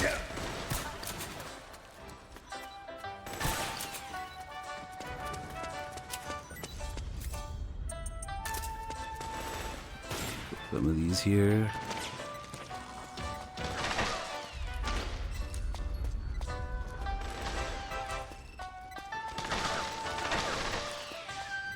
Everything in that turd's path turns into shit. And Johnny will sometimes give you whatever traps or grenades you have equipped that you run out of. How about he's getting stunned now?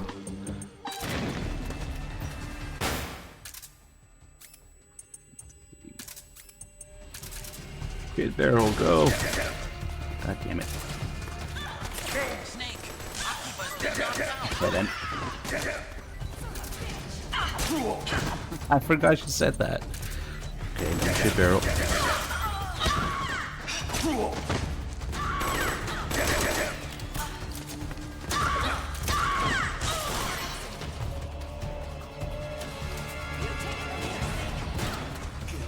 Yeah, pat his ass where the shit is. I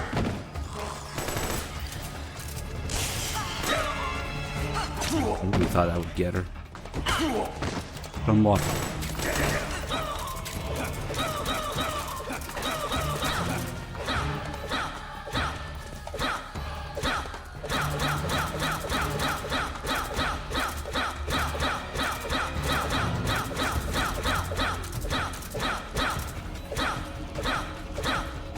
I suppose the skip method works for this here.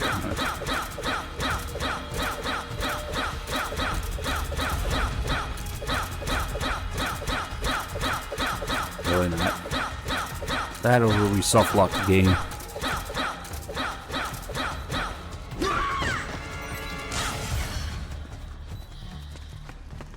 Okay, well, it didn't go as planned, but close enough.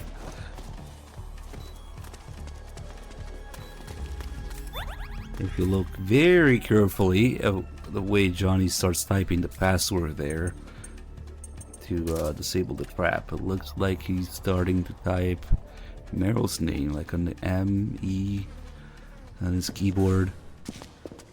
The password is Meryl Silverberg, maybe.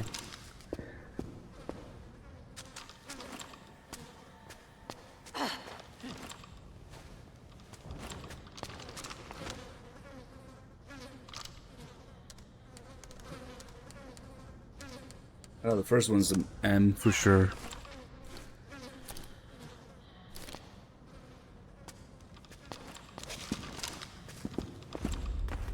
You can jump over it like they were talking about in the podcast.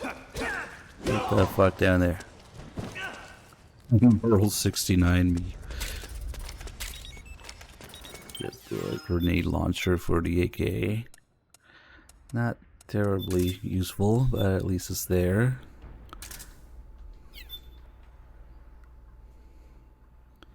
Kind of weird to use the rail on the side.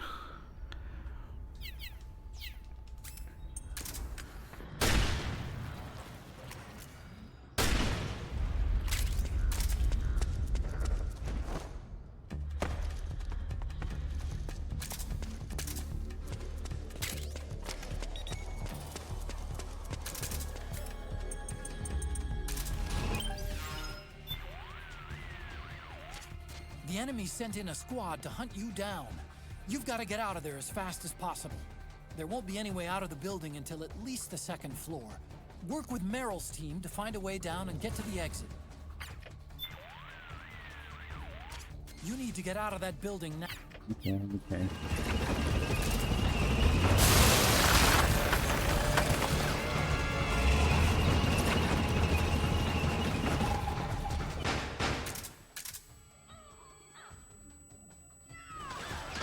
You revive that. Yeah, it's the 3 headshots to kill somebody. Oh, what the fuck? This thing shoots high.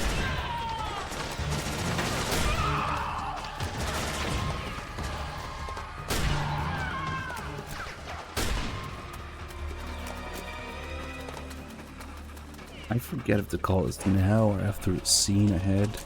Where do we stop? Snake.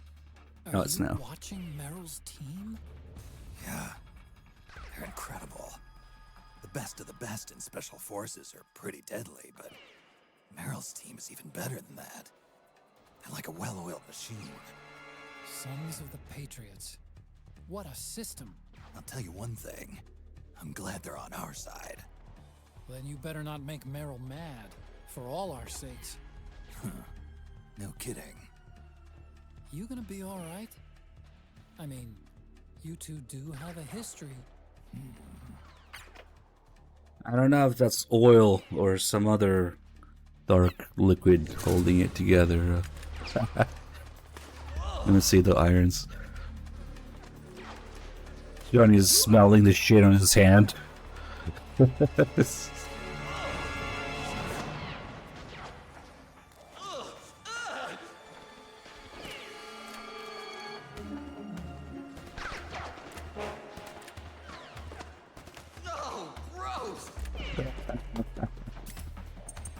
so we can go in there with the Mark II. Because if I go there, it's going to trigger a cutscene. With the Mark II, we can look around.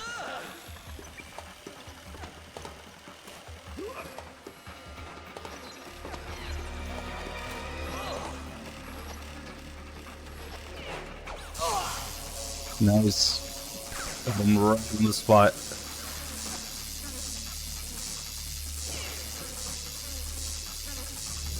Are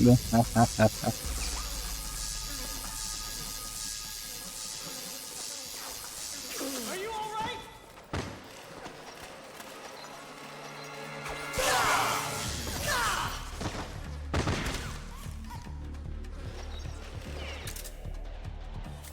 I think this is gonna get up, it's gonna trigger the scene. Yep.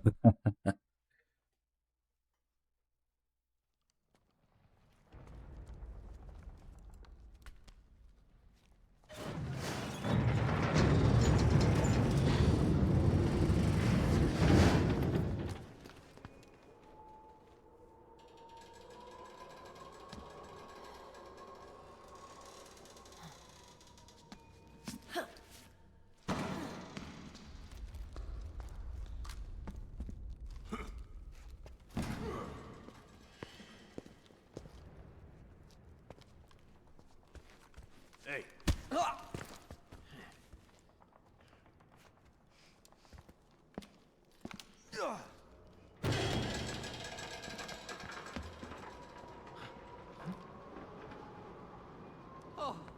Oh, jump already!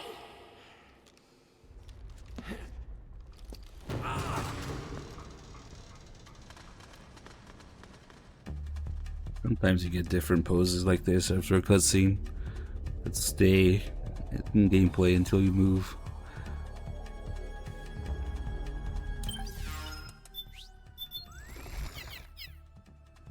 Forget of those guys outside. Not friendly. I might be neutral.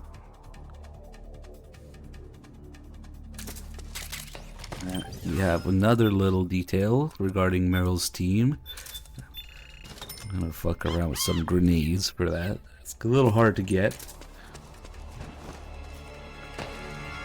But if you throw grenades at them, most of the time they just get the timing wrong and they get hit by the explosion, which doesn't matter because it doesn't really do much damage to them. But they all also have a rolling animation to roll out of the grenade's way. Let's see if we can get some. Well, most of the time they're just too slow to do it. And then Johnny has a unique rolling animation where he lands on his ass. Yeah, we kind of got it. Usually the explosion is just too quick. What's wrong with You see Johnny rolling his ass. What was that for? They can take what, a few grenades. They're okay. Let's see. Oh, nice. We got it.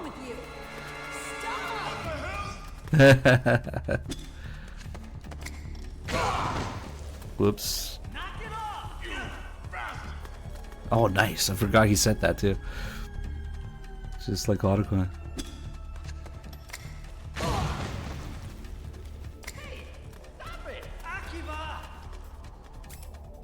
They're always talking shit, even if you hit him. No wonder. Wait, no, we can actually drop down here. Nice.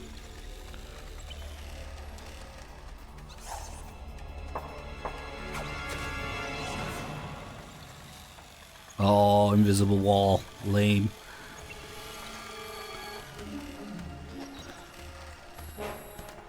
No frogs in there yet.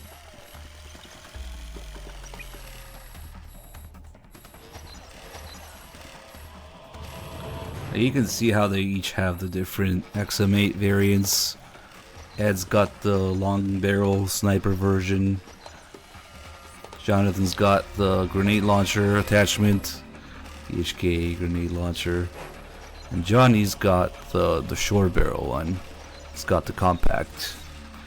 So they're all slightly different. And then Snake gets the base version, which is a regular carbine version.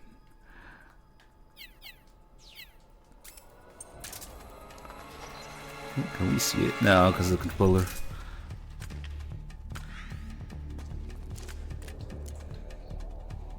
Yeah, it's just a regular version. Oh, we hit Johnny.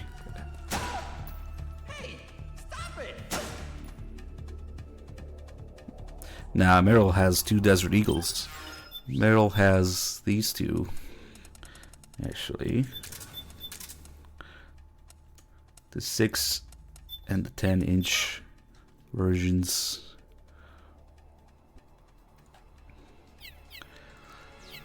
Actually, when you play as Meryl in MGO, she switches between the 2 seamlessly.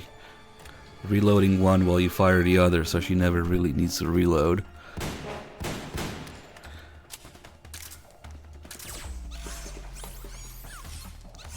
No, you can't remove the scope. It's just part of it. But yeah, that's what she has.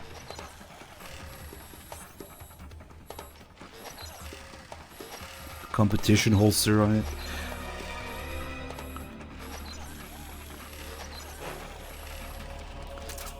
Meryl's too cool for rifles.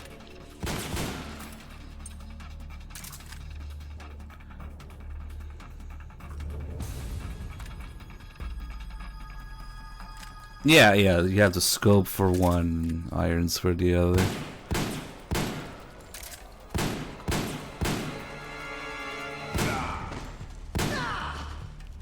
How you like a gun? Haha, they don't take much damage at all.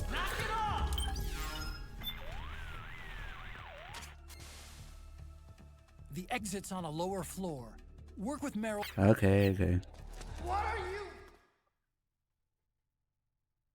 I don't think the Mark II works with Meryl's ass now. Kind of like Otacon looking at Naomi's upskirt. Yeah.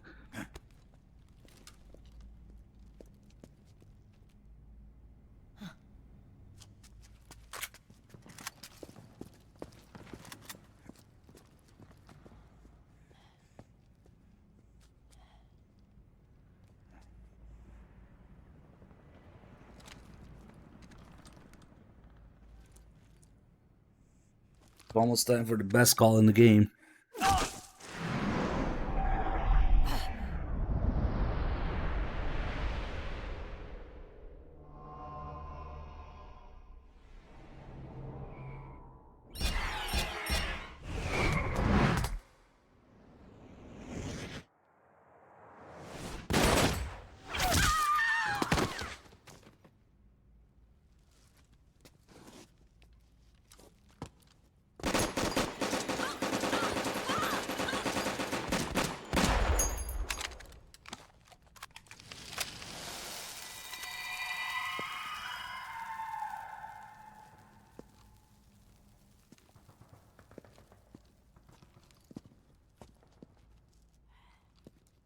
The nanomachine network inside each unit member's body lets us share each other's senses.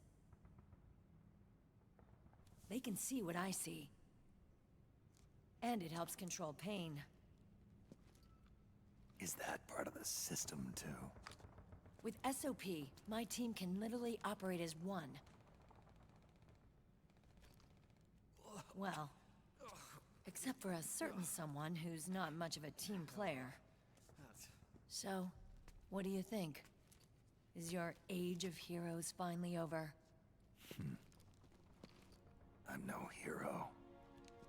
Never was. Never will be. You haven't changed at all, Snake. But... your body... are you gonna be alright? This getup doubles as a muscle suit. Yeah, you could just get the same ones that the PMCs have. The Mark 17, the short barrel one. Camp is up ahead. But that's the only one. Thanks.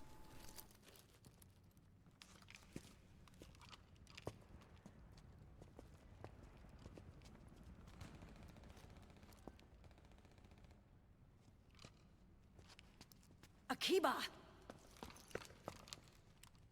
One man's blunder can compromise the whole team. I'm sorry, Commander.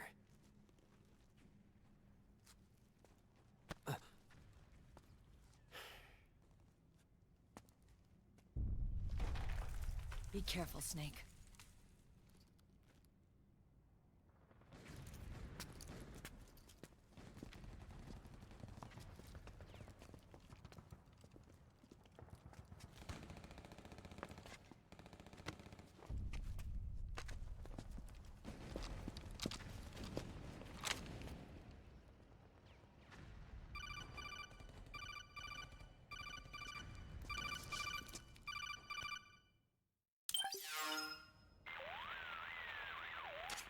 Otacon, I know where Liquid is. Yeah, I'm confirming the location. It's to the north of where you are.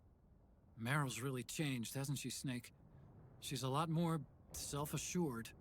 I wonder how much of that has to do with the system. The senses you used to develop through extended training and experience can now be obtained without even working for them. Seems once you're under the system's control, you don't even need experience at all. It even beats that VR training that was all the rage a few years back. Yeah. The growing need for PMCs has led to the creation of a more reliable, cost-effective supply of elite soldiers. It's also made the child soldier phenomenon more problematic than ever.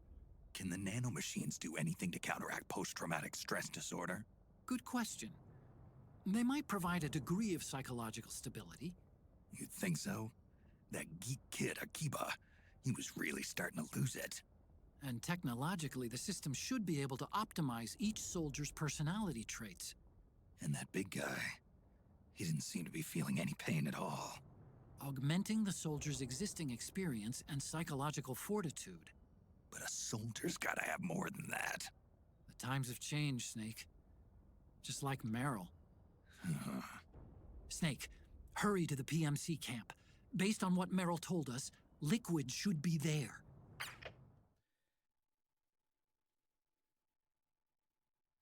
Yeah, and even that is just really just scratching the surface of it. It's excessive is what it is, but it has story and context reason for being there. Where is the thing? It's still ID locked. I haven't even bothered equipping it because it's kind of shit. Something just about it just rubs me of the wrong way. Maybe it's the fact that it's such a short barrel on a 7.62 NATO. Doesn't make much sense. And just the feel of how it shoots is just kind of... Okay, time to head for the surface. I never really liked it. But even something like switching from the M4 to the XM8, it feels completely different, even though they're the same caliber, same or similar length, same damage and range too, actually.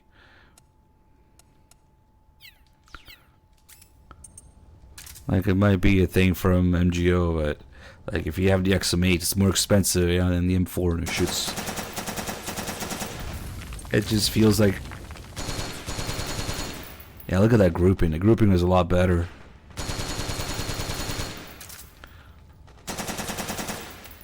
Yeah, no, it's way tighter on the XM8, actually. The sound and the recoil, the feel, and the grouping of it. Like, okay, let's mag dump the M4. It looks like that. And mag dump the XM8 next to it. Holy shit! Look how much tighter it is. Damn. That's crazy. That's a full mag dump. Wait, maybe it says here. Shock is E, stability is C. That's weird, because look, the stats are the same. It doesn't even have more stability. That's actually crazy. The XM8 is so much better.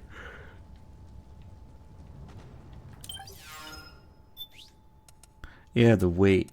But in practical terms, like, look how much tighter the XM8 pattern is than the M4. Nice. I didn't even know they differ that much. And you had also very similar things like the G3 and the FAL. Although this one is a shorter version one, yeah.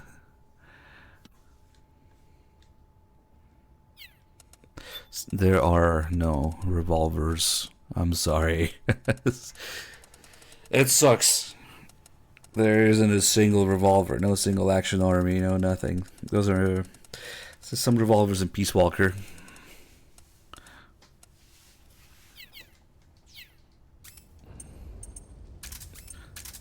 Let's see these. Hey, the FAL's pretty good. G3. No. Damn, it's like the same shape with the FAL and G3. And that's a short version FAL too. Damn, laser guns.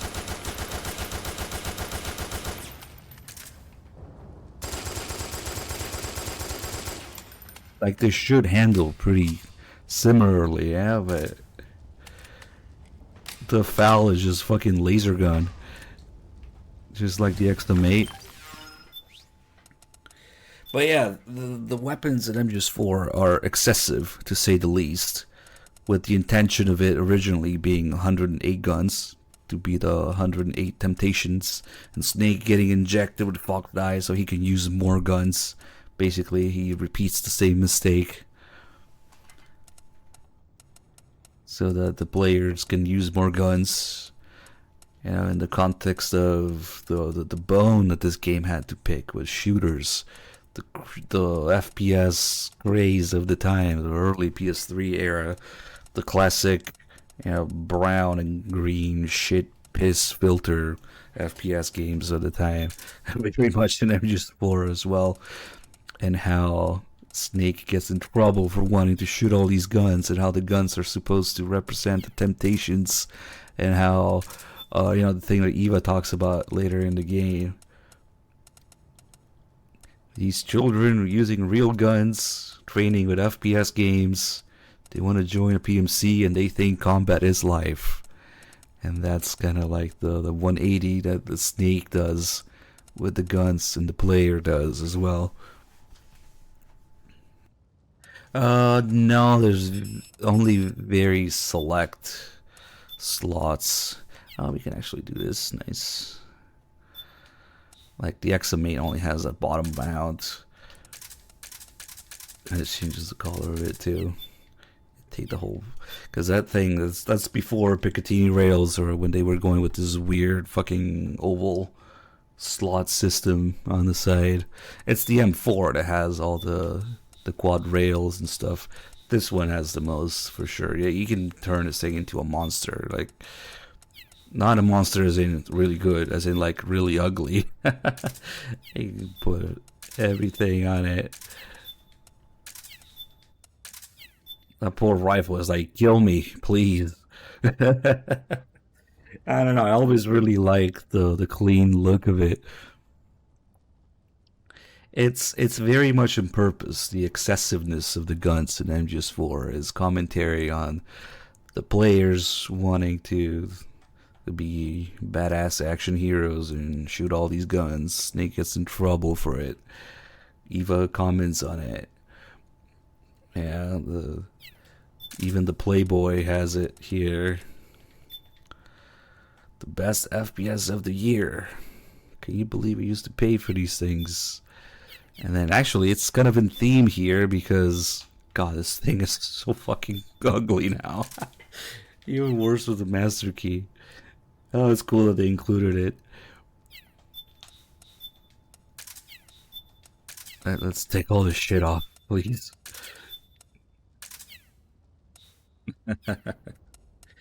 I don't know what other gun has that many accessory slots. Probably not many.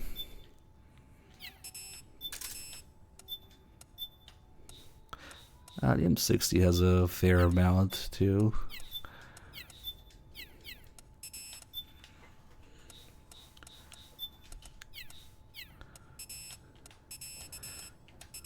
Just try to customize everything.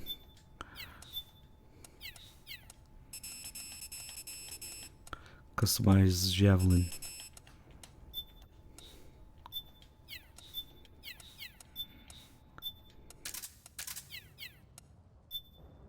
No suppressor on the 5.7 is really a damn shame.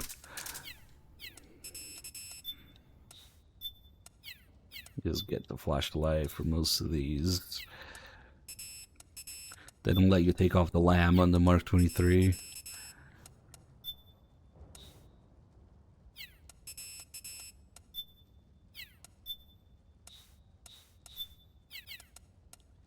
But yeah, they were making a point that there's many weapons.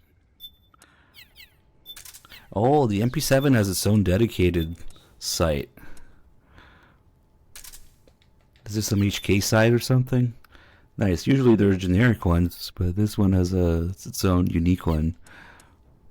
Ah, forgot about that. What else do we have? The only SIG is this SIG GSR 1911. Back before they fired when dropped, yeah. Pretty sure. Let's see what this thing looks like. I haven't used it in ages. Oh wow, okay. It's the cloudiest red dot in history.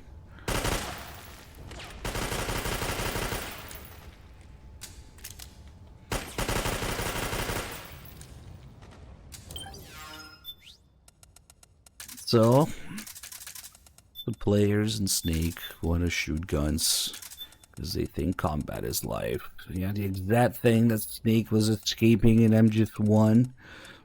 Complete 180. Let's do the calls here really good, just exactly about that. Not this one, but the next one. Snake, start by going up to the surface. Look for... Yeah. Hey, Snake. That emblem on Meryl's uniform, that's Foxhound, isn't it? Yep. I thought Meryl was with the 01 unit. I mean, I know she's attached to Foxhound and all, but still... Covert Special Forces units do this kind of thing all the time. They use emblems that don't mean anything, like skulls and stuff. Like disinformation? Something like that. I wonder if that's really all it is. Maybe she's still got some lingering attachment. You think so? I meant to Foxhound. I knew that. It's okay if Meryl wants to cling to the past. I just want her to be happy, that's all. Alright, you guys ready for the best call in the game? Here it comes. As much as MGS4's writing is all over the place, this next call is representative of what happened in real life through the series. Some people call it a CQC call. I don't really care much about the CQC part of it. It's the MGS3 propaganda call. That's the juicy part of it. The way Otacon talks about it and Snake's disdain about it. It's the same thing that Eva talks about later in Act 3. People need heroes. Zero created an icon to control the masses, to gather the rich and powerful under his banner. He wanted to create a messiah, and people need icons. People need heroes. Disseminated stories about Big Boss. Yeah, the truth behind Big Boss became riddled with exaggeration, misrepresentation, and outright lies. They're already talking about it here, talking about MGS3 being reinvented. Big Boss, the war criminal, reinvented as a hero, and how it's now part of the pop culture. Everybody's looking differently at Big Boss now. Suddenly, his file is declassified, and people are taking another look at CQC and at Big Boss, and now he's popular. That's exactly what happened with the series. And I don't know if it's maybe a little bit of just overall MGS4 denouncing MGS3 as propaganda almost. Snake's disdain for it. Maybe Kojima's, who knows. Maybe it could be a little bit of Kojima regretting just completely giving in to the crowd of complainers in MGS3. I like to think that that's what it is. It's a little tiny bit of that. Snake is sometimes the player, sometimes Kojima, depending on how you look at it, depending on what's going on. Then he has this disdain, which the players really wouldn't. So I think it's more of a Snake is Kojima moment here. About MGS3 reinventing Big Boss. Anyway, yeah, let's do it. Snake, start by going... Snake, start... God damn it, Otacon. Hey, Snake, since when did you learn how to use CQC? I got the training back when I was in Foxhound, but I never used it in actual combat. You had those skills all this time and never used them? Why? The man who taught me was my former commander in Foxhound. Big Boss? Never felt right using a technique learned from a man who'd betrayed his unit. Thinking back, CQC as a concept was way ahead of its time. Nobody was using it yet. Not the Green Berets, or the SEALs, or the CIA paramilitaries. And then earlier this year, the Pentagon declassifies Big Boss's file for some reason. All of a sudden, his story is the stuff of pop culture. Books, magazines, the net. And now people are taking another look at CQC. The war criminal, reinvented as a hero. Big Boss's exploits as a Cold War secret agent back in the 60s have made him a legend. The less people know about the truth, the more they can fantasize. Is that why you finally decided to use CQC? Because it's no longer just his anymore? The CQC soldiers use nowadays is a pale imitation. They're learning from reading about it. I learned through doing, and there's a world of difference. Then you want to teach them the real thing. The way you learned from your Big Boss. That's not it either. Some things aren't meant to be passed down to future generations. When some guy comes at me using that cookie-cutter imitation of CQC, my body just reacts naturally, that's all. Ah, I get it. An eye for an eye. Well, maybe not quite. I reckon they'd lose more than just an eye when going up against you.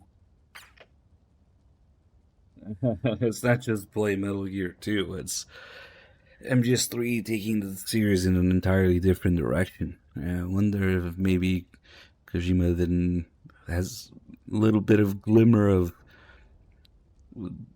going back on that here in this call.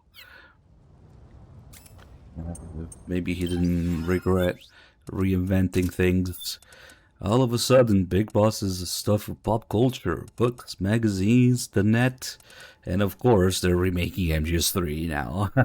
Safest bet for Konami for this exact reason right here. And if only Snake knew that they were remaking MGS3. Wonder what MGS4 Snake would have to say about that. But yeah, the one part that I can see why. I usually don't really care much for MGS4's story and writing because it's the undoing of the series and the characters. But its denouncing of MGS3 is really interesting to me. What the fuck are we doing? I didn't pick up any ammo. Oh well. Let's see. We'll just take it slow. Maybe do some motion rounds. I should have enough, actually. We pick up the next bit of ammo. Let's save, just in case.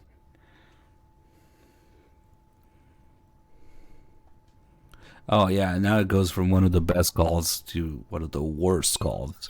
The main reason MGS4 was made to explain things to people that keep complaining and asking.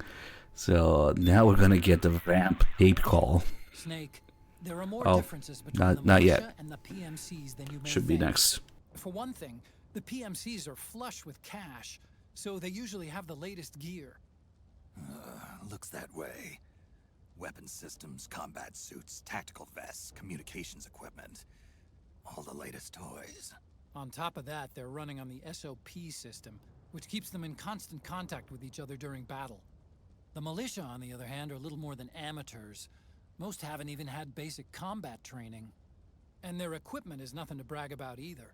They're just barely scraping by. Their weapons don't seem to be controlled by the system. The ones I've picked up work for me just fine. Right. But the PMC's weapons won't. You can steal their guns, but they'll most likely be locked and unusable.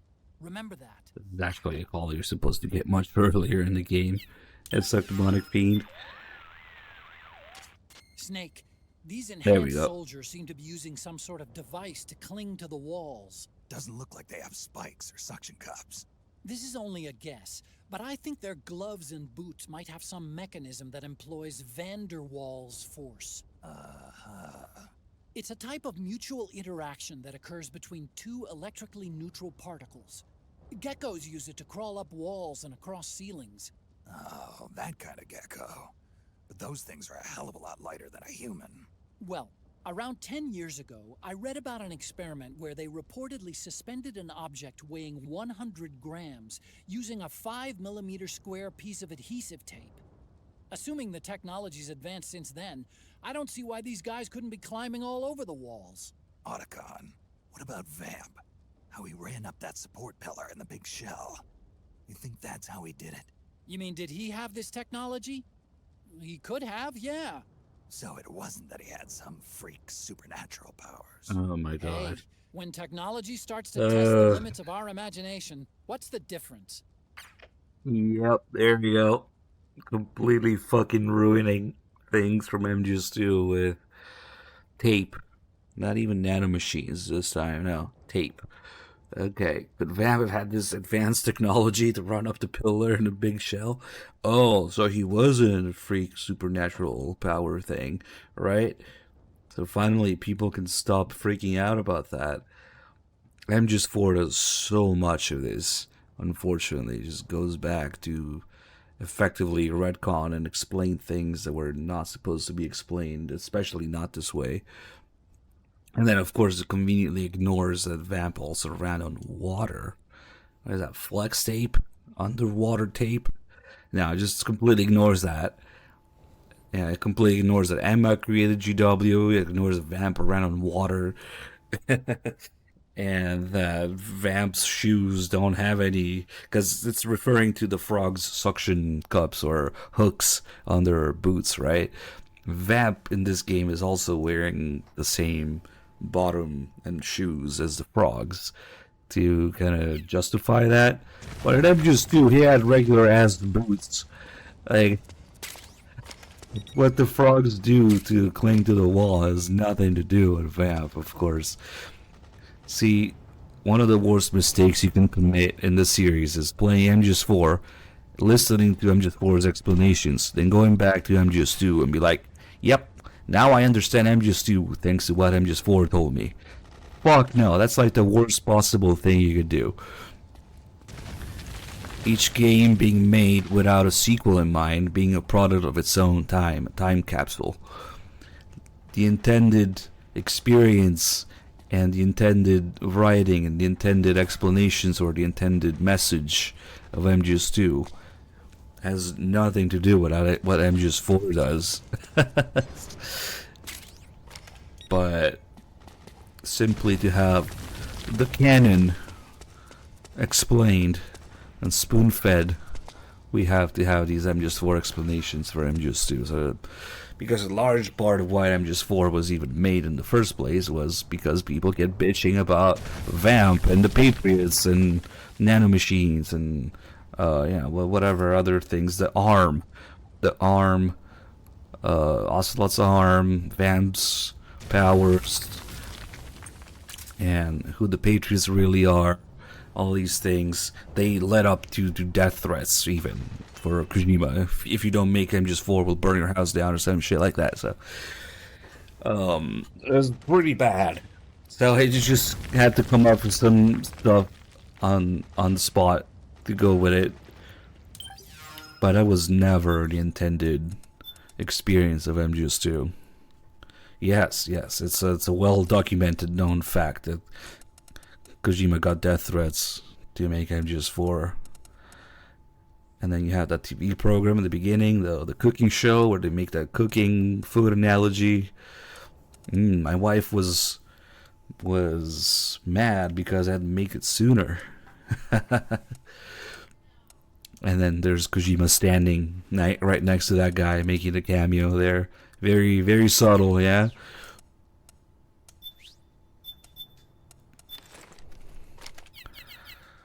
The reason that Vamp is even in this game at all, or even the reason that this game even exists at all, almost, is because of that. Huge backlash after MGS2 and MGS3 being a prequel.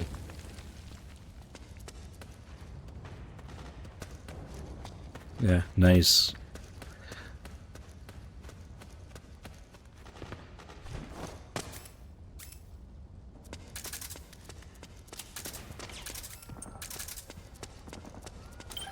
Maybe we'll do some moist nugget and some mags smoke.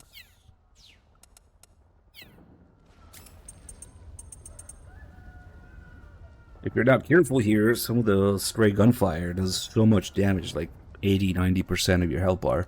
If you're not at full health, you just drop dead out of nowhere. We should be able to get a call about it too.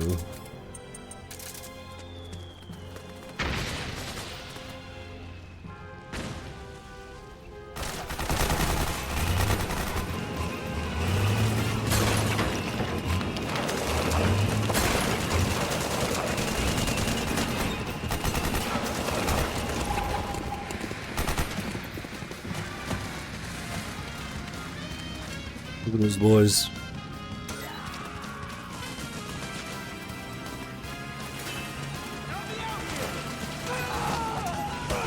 Out the fucking way.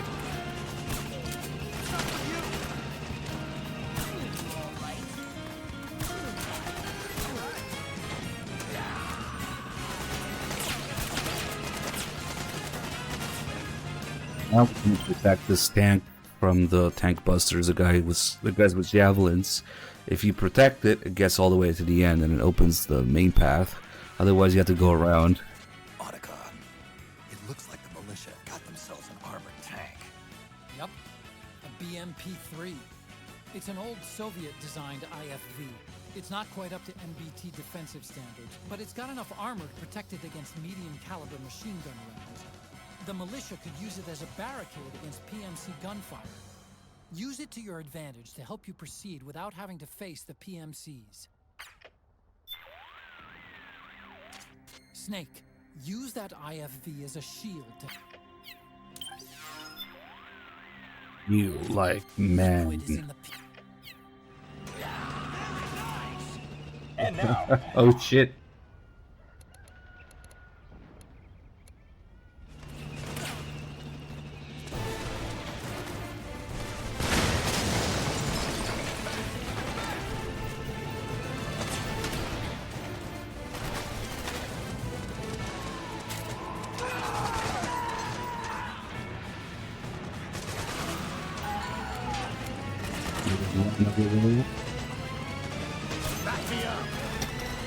Oh shit.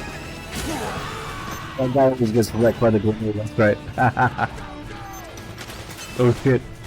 Another one.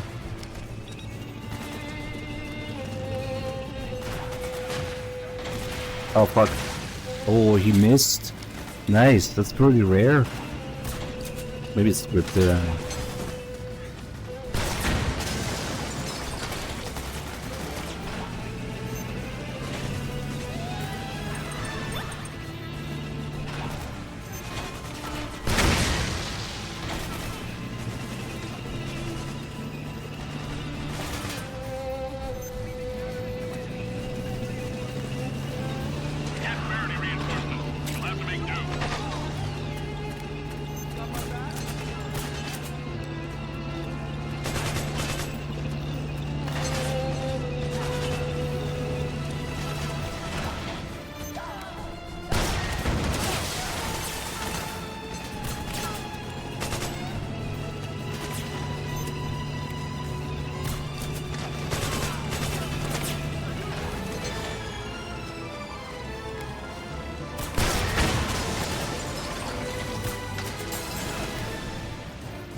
Once we get to this point, there'll be a couple more up there.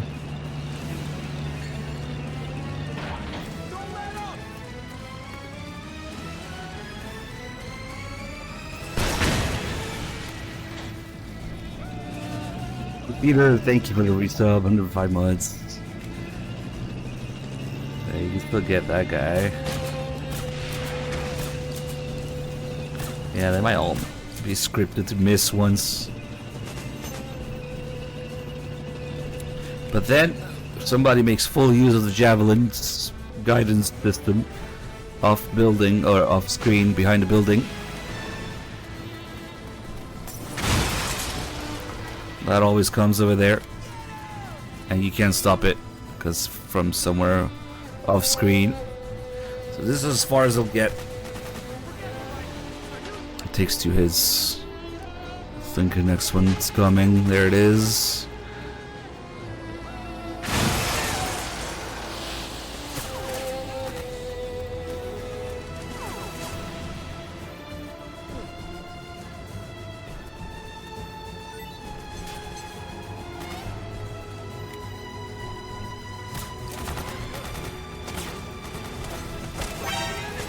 Oh, what the fuck is this guy doing here?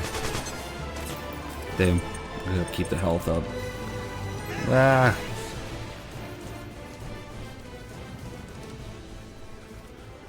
There's probably like one or two guys left.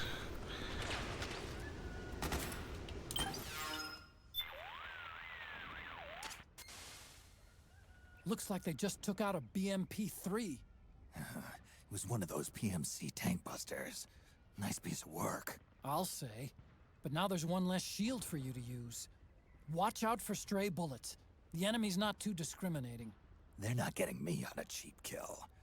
I'll watch my back.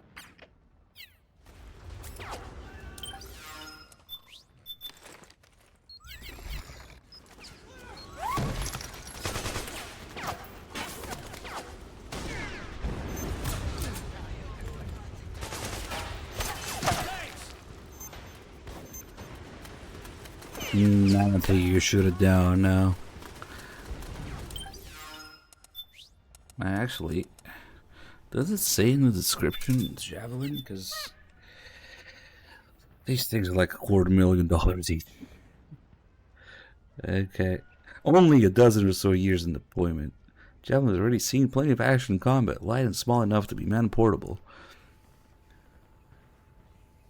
Its flight course can be controlled by the user. Yep, okay.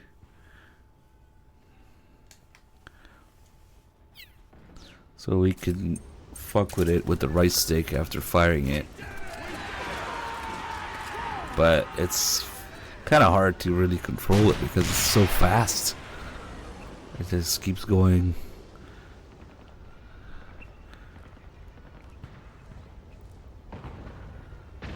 Yeah, that's kind of how they did it, I guess. Let's see if we can do a little trolling.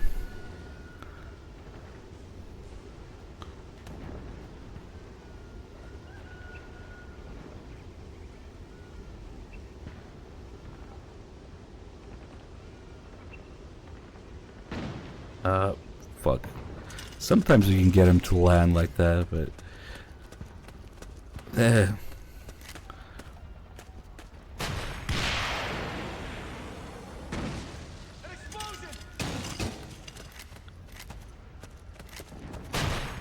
it's kind of hard and doesn't really have any purpose like that. Let's get these guys.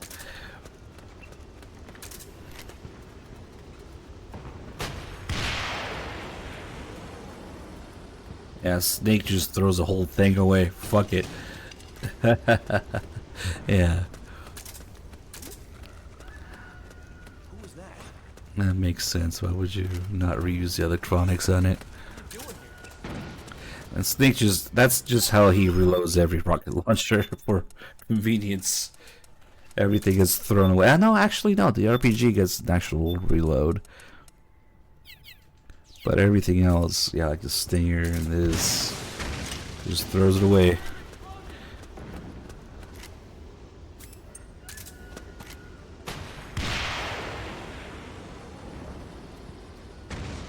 Can't fucking get it, it's too fast.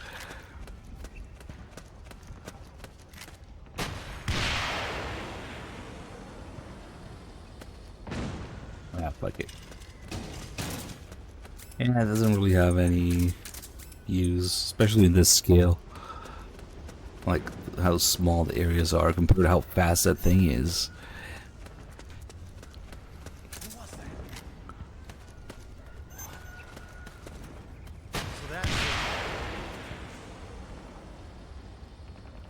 Oh, it's you again. Shit. Yeah, it always crashes somewhere there. I was able to do it like once. Shit.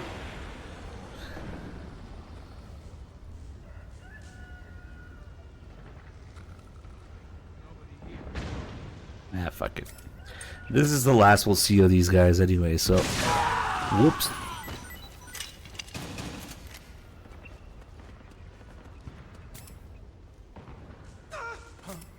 Oh shit. They survived. They survived. Okay, I did not expect that.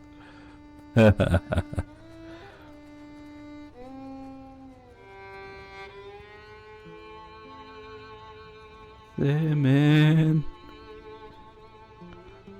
They might not like me now. For reasons.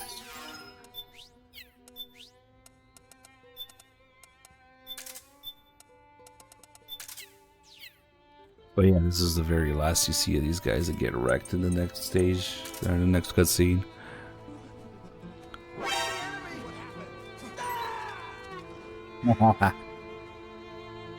They had very little health left.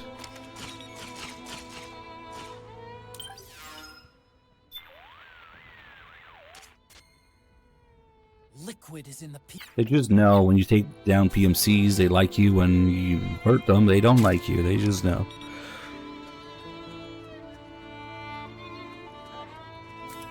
Let's just do it.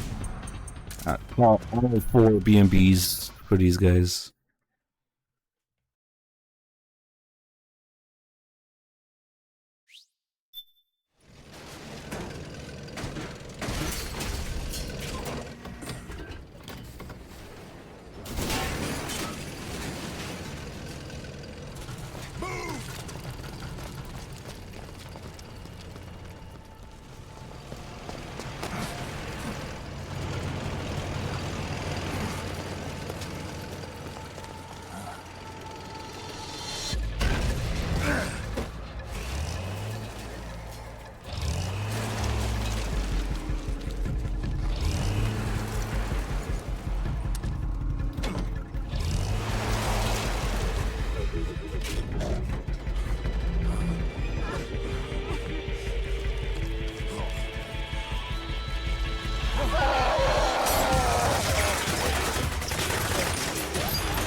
was a neat little detail. You could see in first person here, but I didn't know at first if you move to the side, you can actually see Mantis too.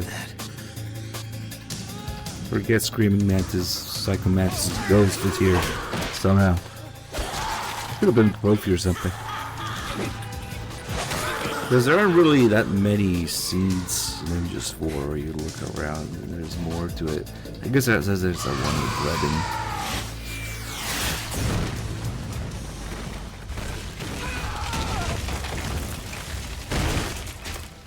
I'm trying to think of what Profis could have actually added instead of literally nothing.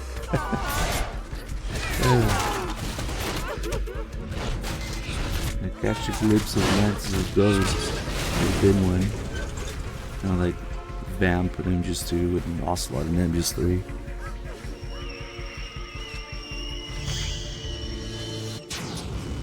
What happens later? What? Oh, it's a trophy. Fuck. Yes, sure, whatever. You would give me your copy of Kojima. Make a Kojima army.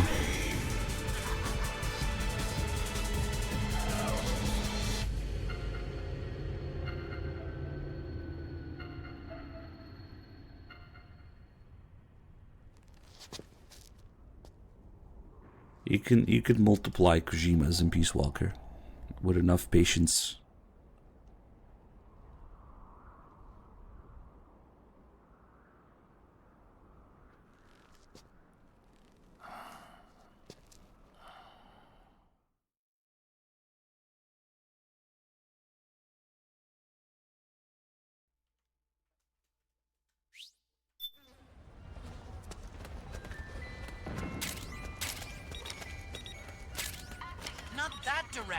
God damn it, Otacon. I'm trying to pick up the gun.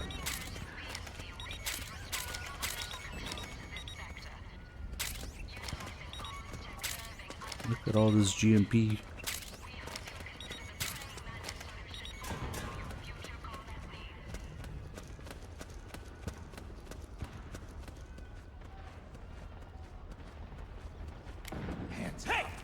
What the fuck? Holy shit, I was close. I thought I held him up.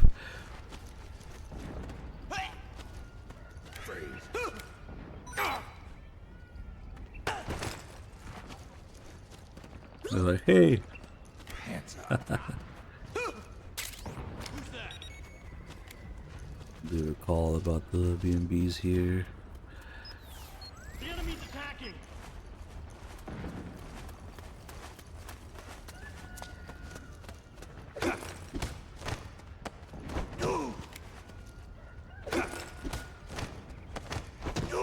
Freeze.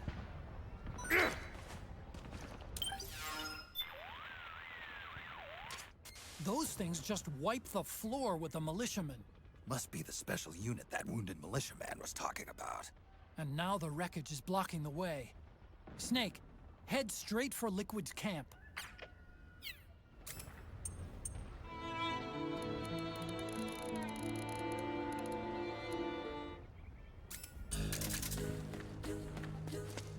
Dudding.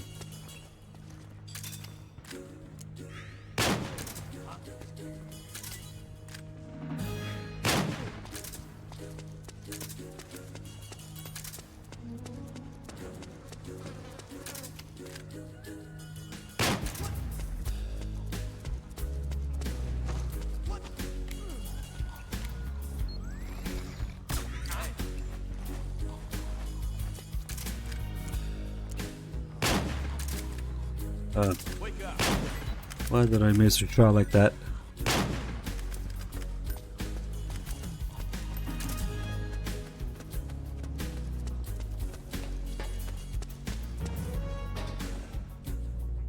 We lost shooting at the end of Act 2, the beginning of Act 3, I mean at the end of Act 1, and the beginning of Act 2.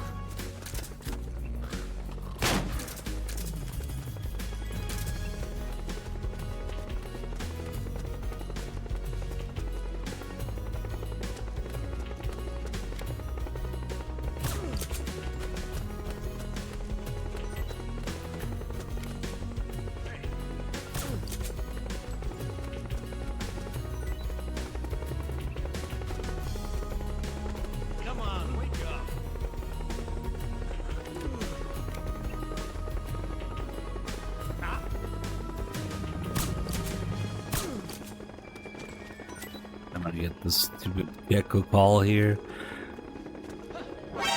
Ah, that's where that guy is.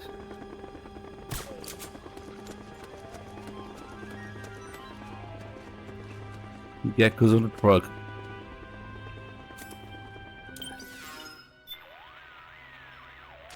Are those gecko on that truck?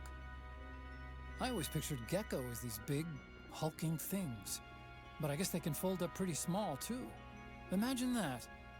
I'll bet I could fit one through my front door if I tried. What do you think? Thinking about redecorating? Come on. You don't think I'm that weird, do you? Is this foreshadowing the gecko going through the door of the elevator in Shadow Moses? What a weird call.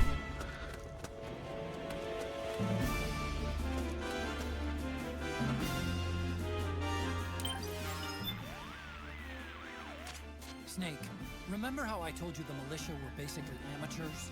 Yeah. From what I've seen, though, they're holding their own. Another early call. Lie down and give up at least. Right. The militia have hired operators working for them. You're disguised as one now. No, I'm not. They make for pretty good commanders in battle. Maybe you haven't noticed because you're not actually working as one. But those operators are all over the place, shouting out orders and giving signals. The militia's ability to organize themselves in battle largely depends on their presence. Heaven forbid one of those operators gets taken out. The chain of command would dissolve, along with any real combat effectiveness. I wonder how that actually translates in gameplay as these guys die. I mean, it just seems like they all get wrecked all over the place continuously anyway. There's a whole bunch of gecko trucks here. Can also go here for some reason. There isn't even an item. Fence camo.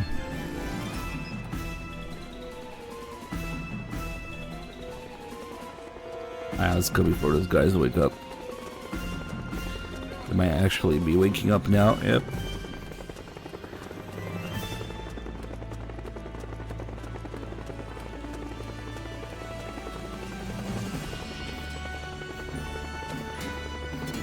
Alright.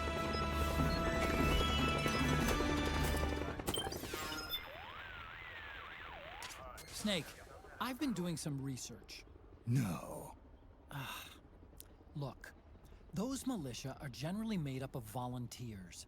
But they're not just homegrown civvies who've been handed guns and told to fight. It looks like there's a locally based PMC. A small one, but it's there. So the militiamen you're seeing are most likely mercenaries hired by that PMC. So you've got PMCs led by PMCs, fighting PMCs. A real showcase for the war economy. This is the world we live in, Snake. It's kind of sad, isn't it? But you're a hero, big boss. Just a little farther to Liquid's camp. Merrill has given us... We had a couple calls that we should have gotten earlier in the game. That's okay. Just a little...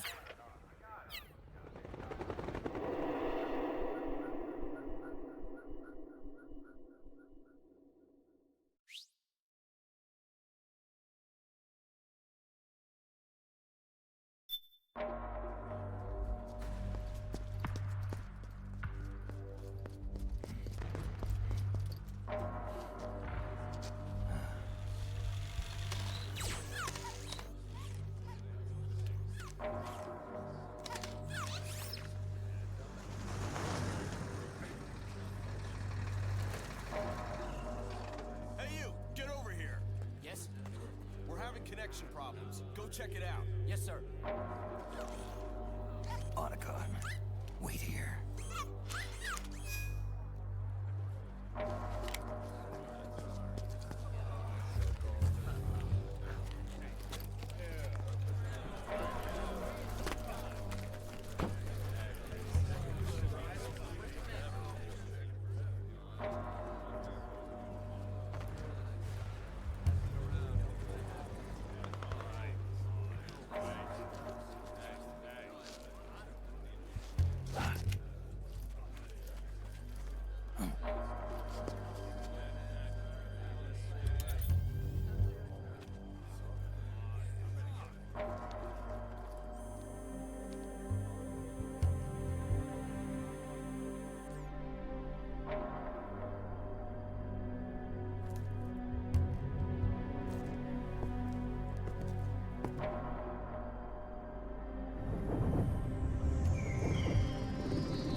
I knew it. Snake, you're here to kill Liquid, aren't you? That's the mission. Are you going to stop me? My mission is to inspect the PMCs. I'm not in a position to take action. All I can do is stand by and watch. I can't help you, understand? I'm a peacekeeper, here to keep order. Understood.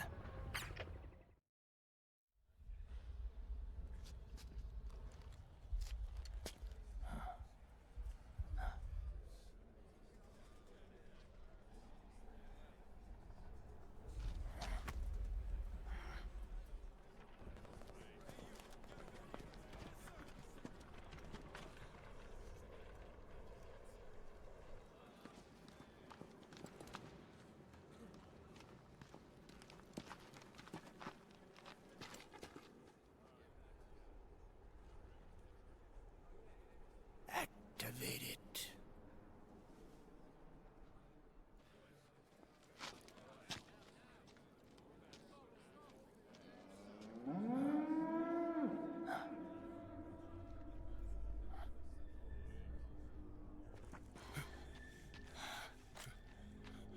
What? What? What? What?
No, they released the Phantom Pain essence in the air.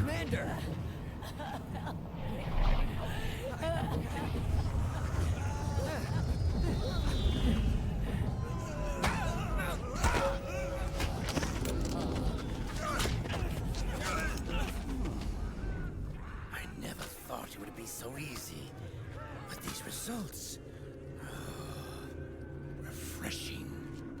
Don't you think?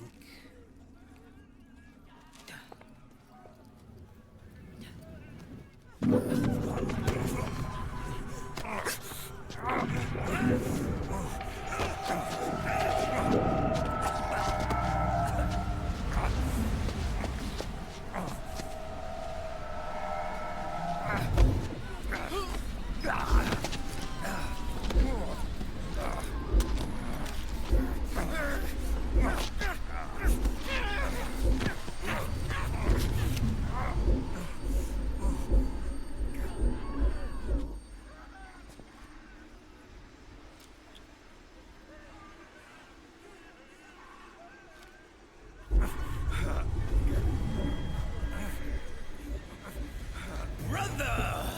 It's been too long. Liquid. Rejoice! We're not copies of our father, after all. Are free of the shackles of fate. Snake. Brother. We are free.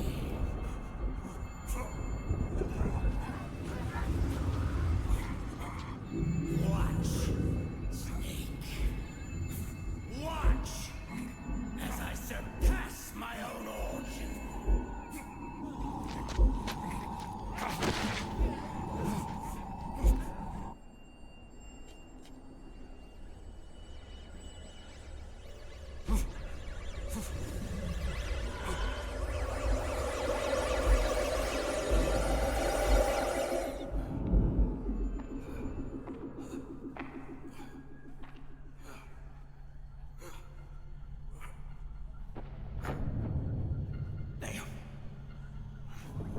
parasites do?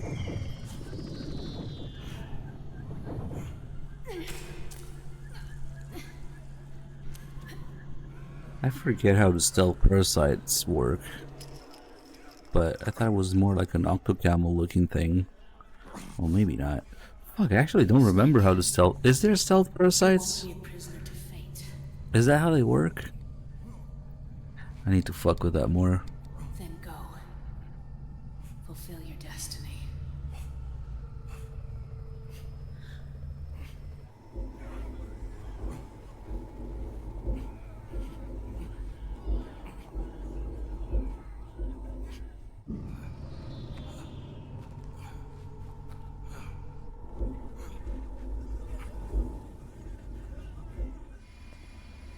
Johnny saves the world in Act 1. Oh, the armor. Nah. The ghillie suit looked like the freaking MGS4 ghillie suit. And it changed. But I don't remember how the freaking stealth parasites work in Phantom Pain. Did they just give you stealth camo effect? Is there even stealth parasites? There's armor. And there's... Shit, what's the other one? Yeah, it should be stealth. That's the other one.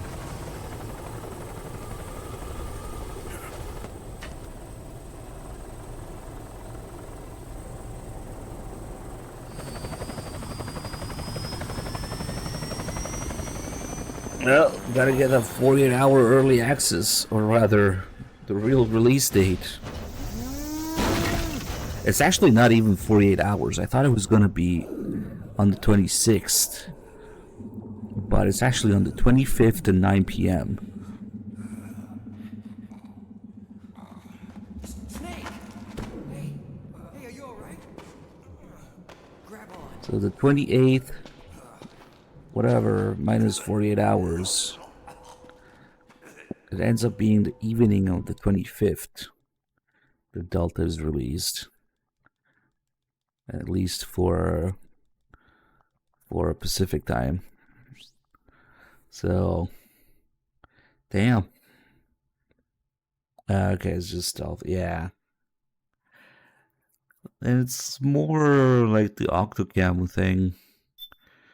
Except it actually had texture, so maybe desolation. I don't know. I will see.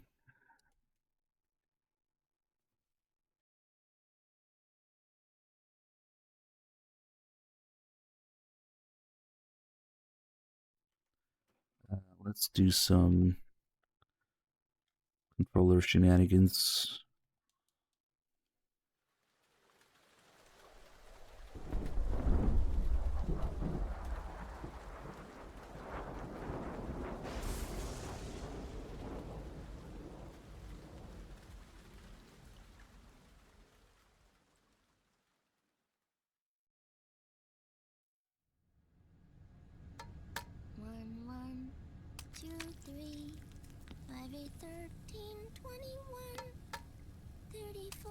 That egg is so scuffed, holy shit. 144, 233, 377, 610, 987, 15, 97, 95, 84.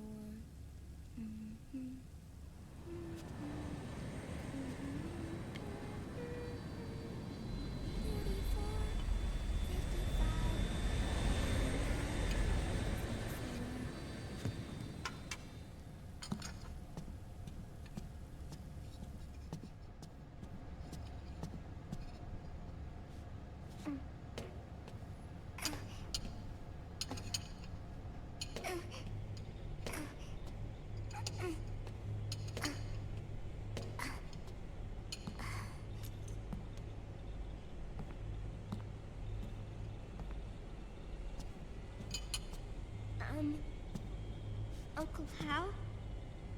The eggs? They're done. Thank you, Sonny. But say it's the 25th. Back from the dead? And the game comes out in an hour if you pre-ordered it. I remember the sun being so flat. Or say even it's even past that window. It's the 26th and the game is out. What do? You just wait 2 days to buy it when it's already out? If you wanted to play when it's out, like, it makes no sense. It'd be funny as fuck if you could pre-order it when it's already technically available and play as you pre-order, because what the fuck, I don't know. How long was I out? A whole day. At that point, you're not pre-ordering, you're buying it. Yeah. It could have been Meryl and her boys. Don't worry. They're doing fine. Liquid got away. You okay? My body just seized up all of a sudden. This is normal. It's not my joints or muscles. It looked like the PMC soldiers all went haywire en masse, too. I thought it might be a form of ADS, but I didn't detect any aberrations in the EM field. You were lucky. Some of those guys' hearts simply stopped.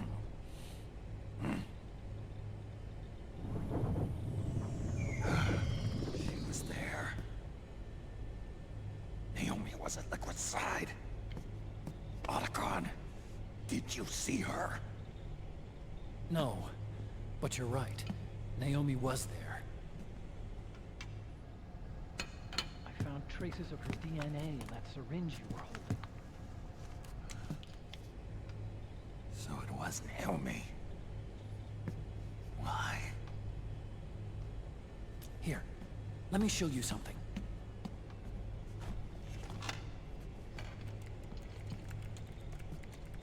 Right after it all happened, I got a video mail from Naomi. It was sent to my old address.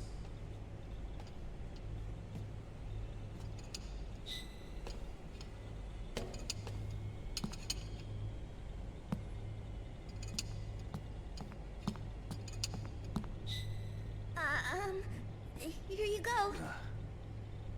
Thanks, Sonny. They're delicious.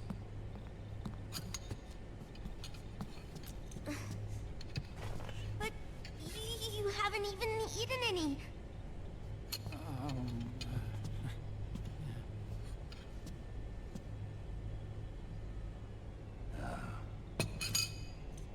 We grown-ups have to watch our caloric intake, you know. Ah, but thank you. I was looking for this. You're not watching your nicotine intake. Sonny!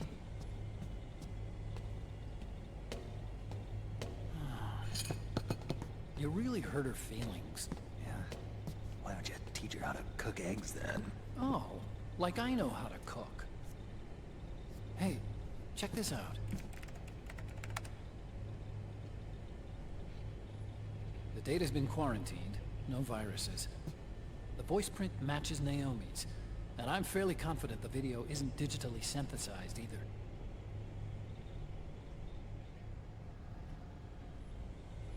Snake, I'll make this quick. I'm in South America. I've been captured and forced to do research. It's Liquid. Liquid's goal is to seize control of SOP, the Sons of the Patriot system that controls the soldiers. To do that, he needs to analyze the nanomachine structure and find out how they communicate with one another. The nanomachines currently in use by militaries and PMCs are third generation. But their design is derived from that of the first generation. And the basic technology is still the same. First generation? I was the one who created the first generation. A nanomachine colony, part of which was Foxdie. 9 years ago, at Shadow Moses, I injected it into your body, Snake. The technology used in Foxdie was incorporated, inherited really, by SOP. That's why Liquid has me helping him hijack the system, because I know how Foxdie works.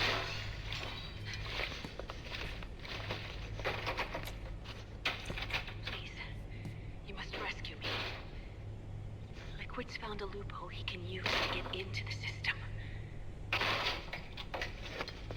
Preparations for his insurrection are nearly complete.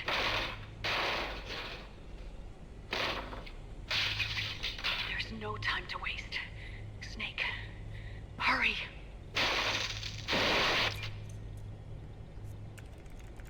Naomi sent her location data in a separate file. What the hell is that? It's a type of encrypted data. Sonny decoded it for us. Remember now? This is data from the Soliton radar you used at Shadow Moses. I'm guessing Naomi wants us to know the message truly is from her.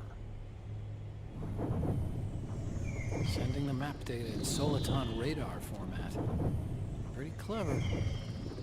And Mei Ling's helping us out from Hawaii.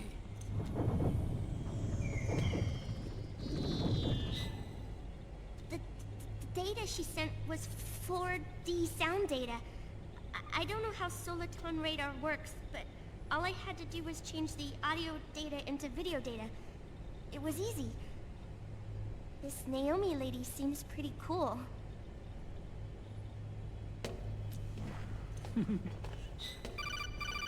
It's Campbell. Snake, as you'll recall, following the Shadow Moses incident 9 years ago, Naomi was detained by the authorities. But someone arranged for her escape. Yeah, I hear they added that to my rap sheet too. I suspect it was actually Liquid. He must have taken her prisoner himself and forced her to do research at his facility in South America. Chances are, the location Naomi gave us is the site of Liquid's main base. But there's no actual proof. There's an ongoing skirmish between a new regime put into power by PMCs and a rebel army formed by remnants of the old one. The rebels have hired a small-scale local PMC of their own to stir things up. It's the quintessential example of a war economy market. The new regime is still in shambles, so it's really pure Ramamon, one of the PMCs under Outer Heaven control, that's calling the shots. You might say it's a perfect place for Liquid to make his haven. Or it could be a trap.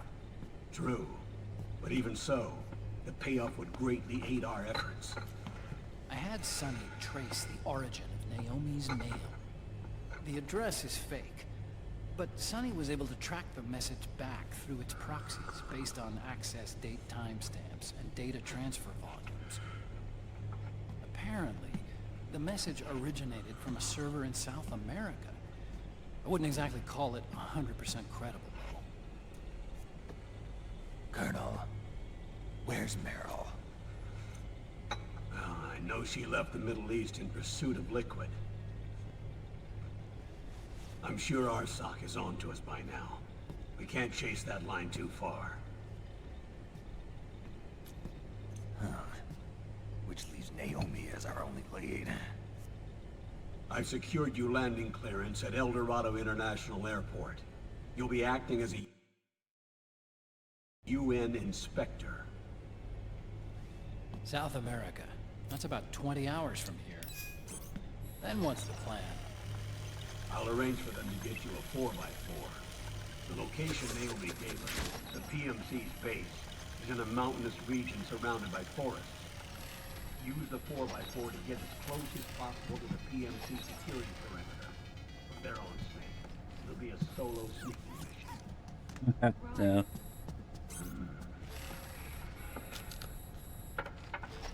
Starting to use noodles already. Just playing Penguin Adventure on the PSP. Damn, I should already put it away. I wanted to look at it. Again, just insanely detailed. The commotion should help you slip into the facility unnoticed. 20 hours until we land. Got it. I'll have a look at the documents. Maybe I'll even have a smoke while I still can.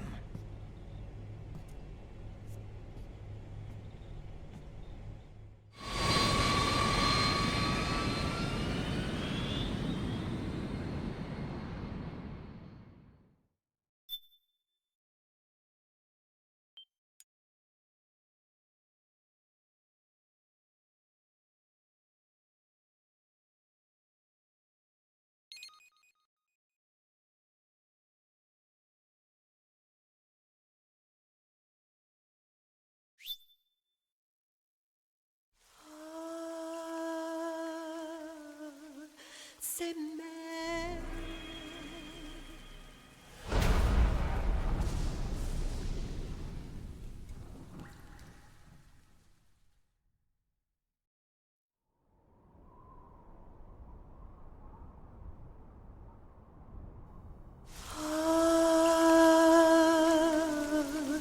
C'est mer.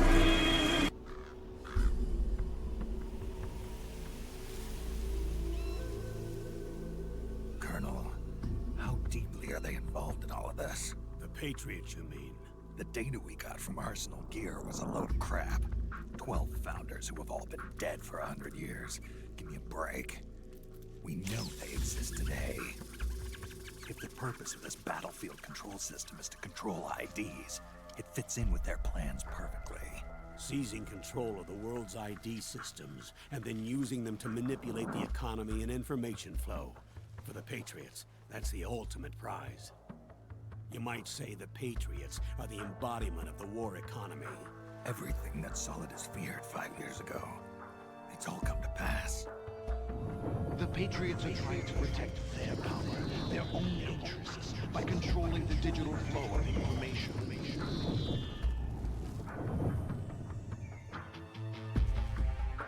Now, with the media and global opinion under complete control, not even the UN can stand up to them. Then Liquid's insurrection is against them. Exactly. It would seem as though Liquid has taken up Big Boss's cause. An age of persistent universal warfare. A world where mercenaries are free from domination. In a sense, the Outer Heaven Big Boss envisioned is already a living reality. You mean the PMCs and their war business? Right now, Liquid is a slave to the Patriots, forced to fight their proxy wars for them. He must be dying to break free of their spell. Beneath the surface, a new Cold War is brewing between Liquid and the Patriots over who will survive. And no matter who wins, the world has no future. Until we stop Liquid and destroy the system, we'll never be free. Snake, what we call peace is an equilibrium kept in check by the war economy. Destroying the system means wiping out the information society, the end of modern civilization. Like it or not, we may have no choice but to protract the system.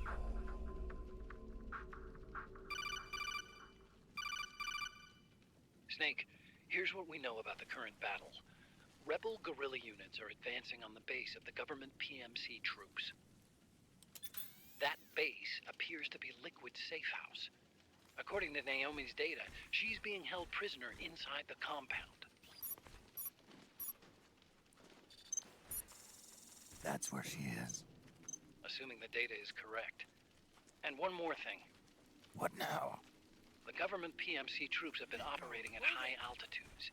We have reports that it's starting to upset the balance of the nano-machine control system. Meaning?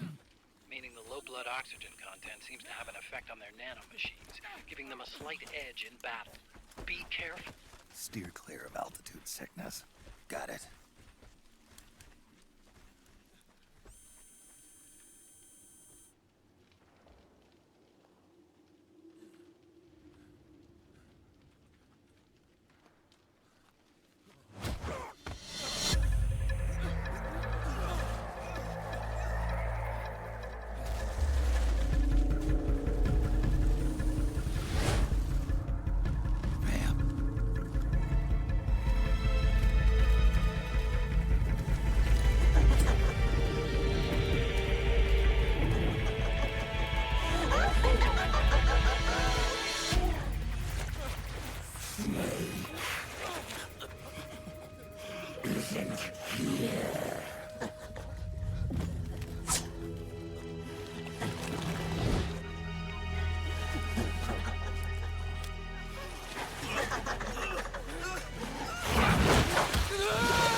That's tasty.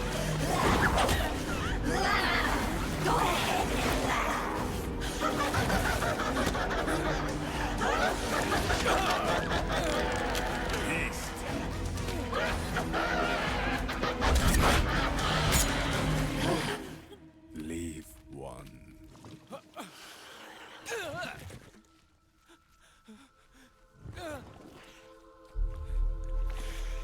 Don't forget this face. This is the face of the bastard who killed your comrades.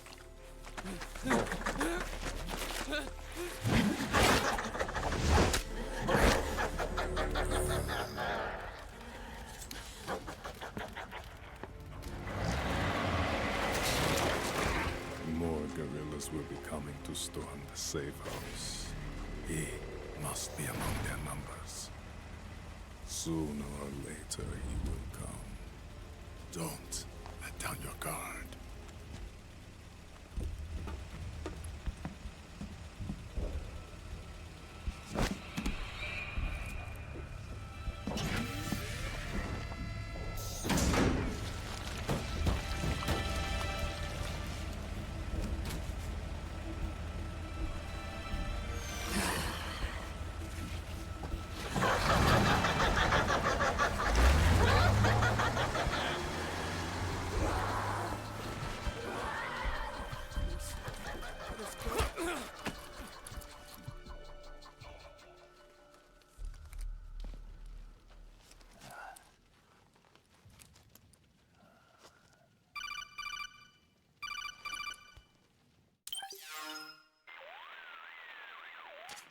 Otacon, what the hell? That was Vamp. I'm sure of it. I'll never forget that face. Those were PMC soldiers with him. Is he involved in Liquid's plan? We watched him die in Manhattan. Damn it, he won't leave us alone. Snake, could Vamp be immortal? Not a chance.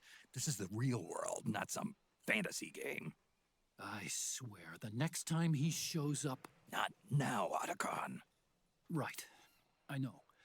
Snake, according to satellite imagery procured by Mei Ling, the facility where Naomi's being held is to the north, along a mountain road. I'm sending the location to your map. Mei Ling? What's she up to these days? Taking command of the Missouri, apparently. The Missouri? That's a World War II battleship. The museum contract in Hawaii expired some time ago. I hear it's now being used as a virtual training vessel. No kidding.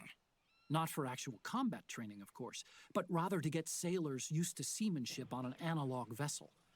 Or so I hear. After the mess at Shadow Moses, Mei Ling kinda got put out to pasture. Even so, making captain at her age, that's pretty impressive. Rumor has it she caught the eye of some lecherous old admiral who got her promoted. She always did have a thing for older men. Maybe it's too early to retire after all. Thinking of taking a little training on an analog vessel, Snake? No. At this point, I've got no need for any more training. Fair enough. Listen, Snake. When you get there, remember, the conflict between the PMCs and the rebels has nothing to do with your mission. There's no reason for you to get involved or take sides. That said, creating some sort of impact on the battlefield could produce better conditions for sneaking. The rebels are targeting the facility being used by the PMCs as a base. This is more or less the same spot where Naomi's being held. If you aid the rebels, they might get rid of some of the PMCs and help carve a path for you to sneak in.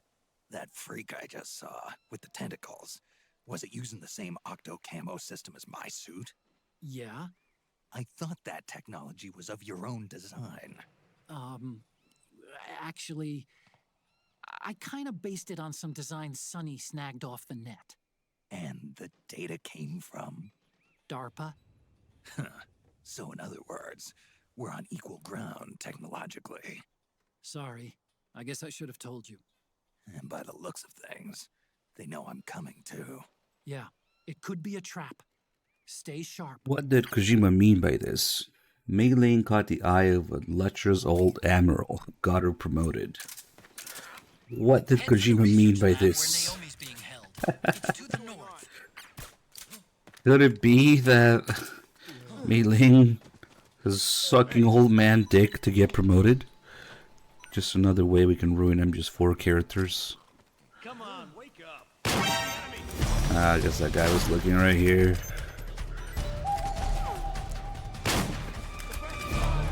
It's 2 Damn. Oh, what the fuck? A grenade? What happened? You crazy. There's something wrong. Support unit. Damn, now we have to deal with those guys. You got my back?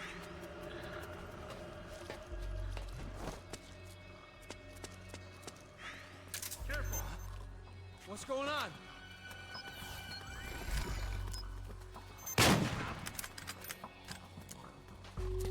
Just moist nugget, all the things.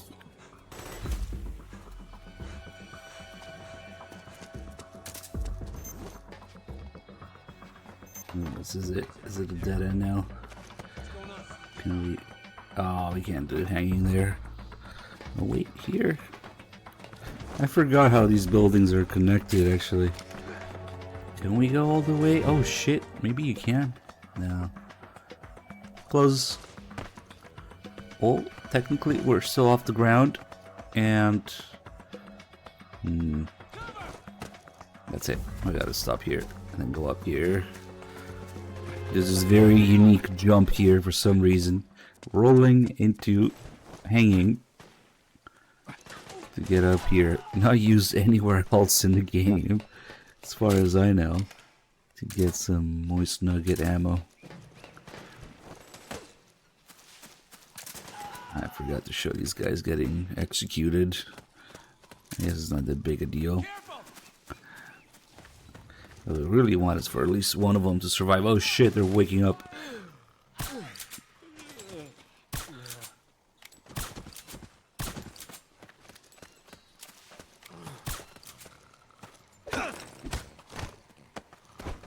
Hands up.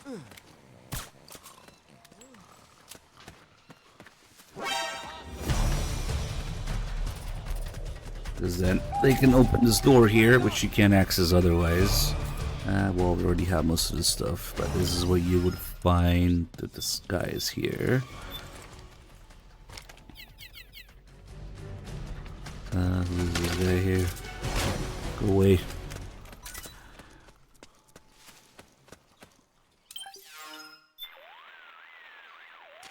Say, is that a uniform from the previous regime? Yeah, just my size, too. The rebels are a heck of a lot less likely to shoot at you if you're wearing that uniform. Don't hesitate to put it on if you're feeling a little naked. I'll do that. Of course, you have to act the part, too. Don't forget to play nice. Don't worry. I'll behave. Little naked. Naked sneak cosplay. I mean, at least this is the closest thing to it, this game. Maybe that's what Otacon meant. This is also where you get the AN-94. It's back here. It's the only place you can get it. Maybe you could buy it.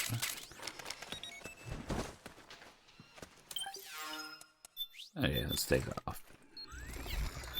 Snake is not young. Stop pretending a snake is young.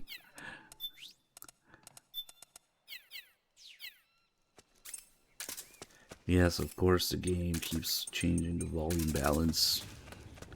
Lovely. The young snake face camo always felt like a little bit off to be in this game.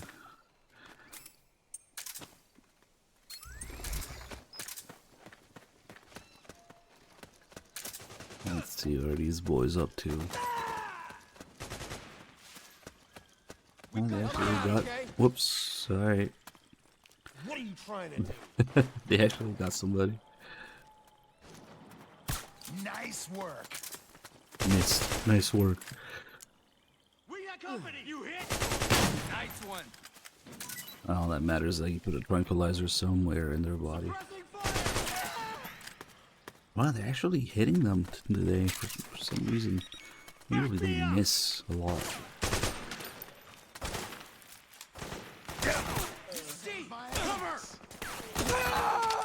Rip.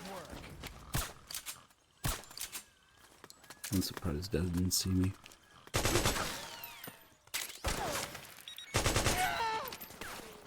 Holy shit, they really are killing a lot of them.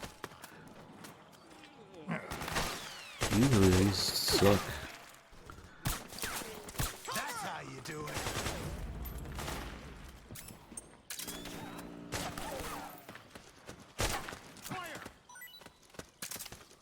one of the most annoying areas. Sneak through. Yeah.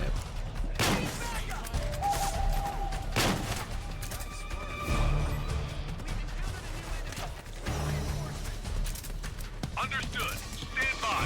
Sending reinforcements now. What? Oh, maybe he was shooting one of these guys and he hit me. That's weird.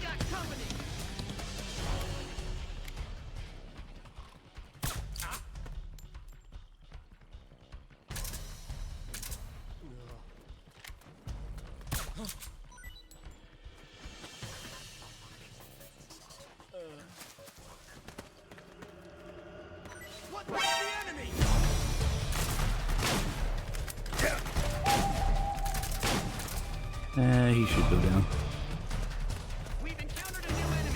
Maybe I missed him completely. Oh. Okay. After this very frustrating area, your reward is being able to call Rose. Oh, now we'll have to do some shenanigans with system date and time. Actually, just a date for this.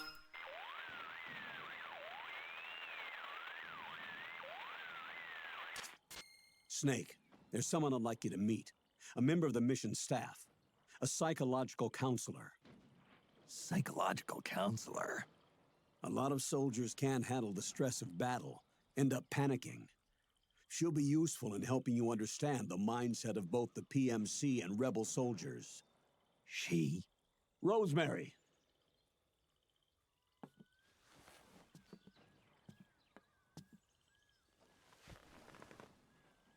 Nice to meet you, Snake. This is Rosemary. She used to work as a data analyst at the Pentagon, but moved to combat support during the Big Shell incident. Yeah. She was in charge of Jack's files, wasn't she? After that, she studied psychology. And now she's a counselor with CSP, the Combat Stress Platoon. Yeah, I hear psychological counseling's the hot field these days. Increased combat efficiency and productivity, all without ever picking up a gun. I'll be acting as your personal counselor on this mission. Since the passing of the new millennium, one of the most important issues facing today's military is the mental care of its soldiers. I can also provide advice on soldier psychology from a threat assessment perspective. Contact me anytime. I'll be standing by here at home with Roy, but I'm on a different circuit. The frequency is 147.79. Her advice will have a positive effect on your psych gauge. Survival on the battlefield depends on your psychological well-being. Lose your cool and your body stops doing what you tell it to. Even a veteran soldier like you. I know. Mind, body, technique. Some things haven't changed with time. When your psych is running low, ask her for advice. It'll help keep you in peak condition and focused on the mission. By the way, Colonel, isn't that your house? Well, yes. Then the woman you married, the one that Meryl was talking about. Is Rosemary, yes. Didn't I tell you before? News to me. What about Jack? Jack? Jack, from Foxhound. Codename Ryden. I seem to remember him being engaged to Rose. Oh. We lost all trace of him. Jack's gone. I used to work with the guy. He saved Sonny from the Patriots. He disappeared soon after that. What about you? Jack disappeared and you just moved in on Rose? I was consoling her over her loss, and one thing just led to another. She's young enough to be your daughter.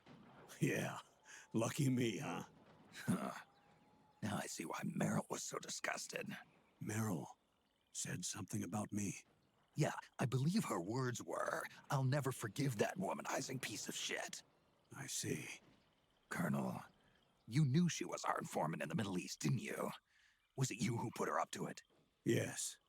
I used my connections in the army to get Meryl the job. You wanted your daughter someplace where you could keep an eye on her.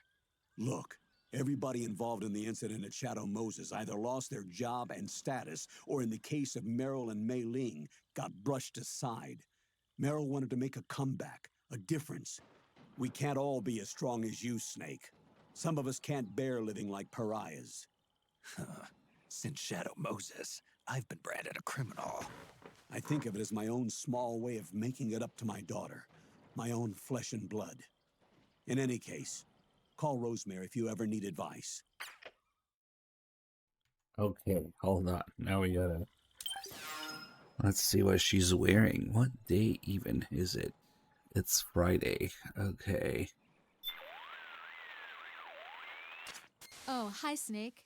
Rose. So she already has You've her lost a large cleavage amount of psych. out. You'd better take care of that right away. Got it. Snake, are you okay? Your psych's looking awfully low there. Yeah. I can't seem to get out of this slump. You should find a nice, safe place to rest and replenish your psych. It may help to equip some Munya, too, if you have any. Munya? It'll help you to relax, and should help your psych gauge recover faster. Okay. I'll give it a try. See, should we maybe get a checkpoint and... No, I guess we can do all her calls first, and then... Okay, so we already have low psyches, so her calls are now about recovering it in different ways. So she mentioned Munya here. I also talk about this during the podcast and the power station. Also, we brewed delicious tea. I don't really use this thing much, really. Does it really?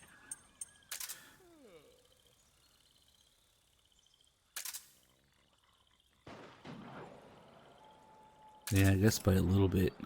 It's much better to just have smoke. Especially if you put on... This is actually really funny. If you put on the metal camo, which reduces damage by half, it also reduces damage from smoking, so... Put on your body armor if you're gonna smoke. The cigarettes will hurt you less.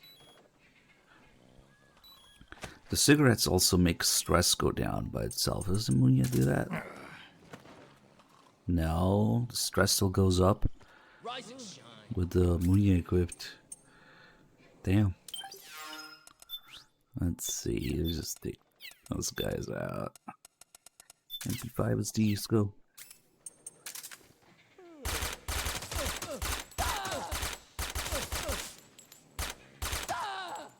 LOL, only 9mm. Subsonic too. So actually the cigarettes override the sun or whatever else might stress Snake out. Alerts, sun, stink, whatever is going on that makes your stress increase. The cigarettes just override that completely. It doesn't matter. Stress always goes down when you're smoking. Anyway, let's call Rose. She'll mention that. When your psyche is low, she has all these calls about how to recover, and then she throws in some real life stuff, which is kind of interesting. You'll be putting yourself at risk if you lose any more psych. Take any steps necessary to recover it. Will do. Snake, what makes you tense? Stressors, the factors that cause stress, can be divided into several types. They can be psychological, social, biological, chemical, or physical.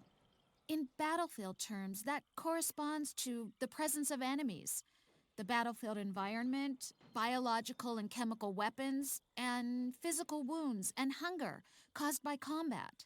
Any of these factors can cause stress to build up. So you need to pay attention not only to your health, but also to your psyche, especially when engaged in combat. I think I want my other controller right now for reasons of boobs. Yes, Snake? Just here for my checkup.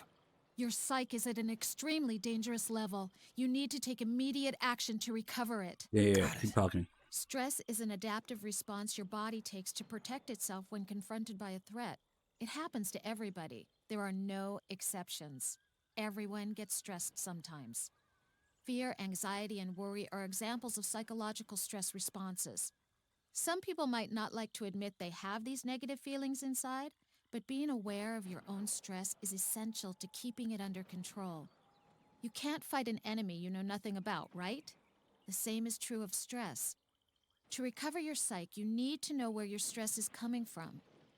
Give me a call whenever you feel it getting low. I'll show you my boobies. Oh, hi. Your psyche is getting... Take my advice. Work on building back your psyche. Trust me, it'll make a big difference in your mission. Like, Hi, this is Rose. I need an update on my psyche. Your psyche is at an extremely dangerous level. You need to take immediate action to recover it. Got it. In order to effectively manage your stress, you first need to assess it. Think about what happens to people when they get tense. Some people feel more tired than usual. Others experience stronger emotions or exhibit incoherent behavior or become dependent on things like alcohol or tobacco. Tobacco, huh? Some experience insomnia, depression, or have trouble concentrating. Others find themselves feeling apathetic, mentally drained. Everyone has their own way of reacting to stress. The important thing is to get a feel for what effect stress has on you. Pay attention to your psych gauge to learn what sort of situation causes it to go down. I wonder if Kojima going through some mental health stuff during this game's development is why there's such a big focus, and suddenly Rose is a specialist in the field. Like, what the fuck? And also putting the real Rose with real Campbell, like, it's got to be one of the most random things ever. This is where I feel like Kojima was fucking with people a little bit. Because of course you see them together in some form in MGS2, but it's all over the place with people getting confused when they're real, when they're not real. Rose talking about her color of her eyes or hair not being real, and then Campbell himself really not ever being there at all in MGS2. But now the real Rose is with the real Campbell. Rose confirmed real and Campbell somehow involved now. It's so fucking weird. I feel like it was just to fuck with people, but definitely Kojima was going through it during this game's development with his mental health, so maybe that's why there's such a big focus on Snake's stress level and psyche levels and just stress management and stuff with Rose. Anyway, actually, I recovered too much of it. I fucked up. We smoked for too long. I was talking for too long. Now that I have most of it, she's not gonna talk about the rest of the stuff, though. We'll go back to low psyche here.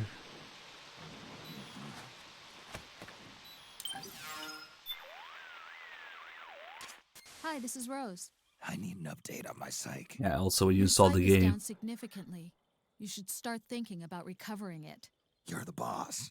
One method of managing stress is taking the more obvious routes. Overeating, drinking alcohol, smoking, complaining or acting irritable, relying on sleeping pills. These are only short-term fixes and may lead to addiction or other serious problems. In your case, Snake, smoking seems to help recover your psyche. But it's not a good idea to become dependent on it. I'd advise you to watch your intake.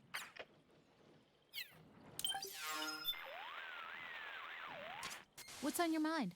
Just checking in. You're starting to get pretty low on psyche. Yeah, I know. One method of stress management is to get your mind off the problem for a while. Watch TV or a movie. Look at paintings or pretty scenery. Get some rest. Take a break. Keep yourself busy with a hobby. All these things work well, but bear in mind they're really nothing more than emergency stopgap measures. There's still the matter of getting to the root of the problem. I don't see any TVs around here. And the scenery... Well, how about paintings or sculptures? Or listening or to movies. Music, that works too. Or sometimes it helps if you stand by a river or a pond. Look around for a place or site that might help you recover your psyche. Oh shit, the gas was still in the air. Damn. Woke up too quickly. So I actually just took all that damage for almost no reason. Not the beeping. No, I can't heal though. I guess. Yeah, the noodles. So there's this. Actually, it probably tells you in the description here. Maybe at the bottom. Oh yeah. Psych restoration increases in cold environments. So you have the rations, which are just kind of neutral. Then the noodles give you more psyche in cold environments, so like in Shadow Moses, I guess.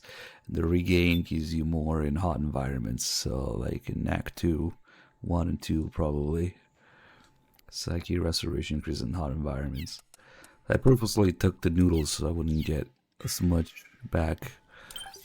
Let's see, not that we're a half. What is she gonna talk about? Rose here. It looks like... Snake, the gauge below your life gauge is your psych gauge. Yeah, you told me about that. Then you'll hear it again. The psych gauge affects the rate at which your life gauge recovers. In other words, how fast your wounds heal.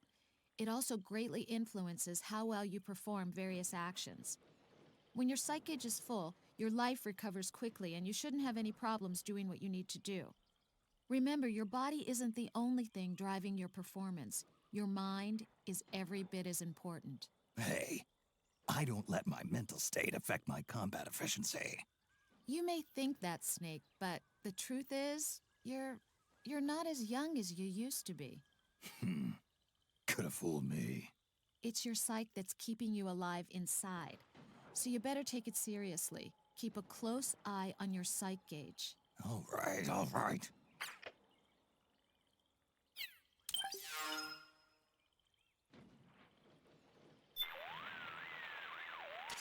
What's up, Snake?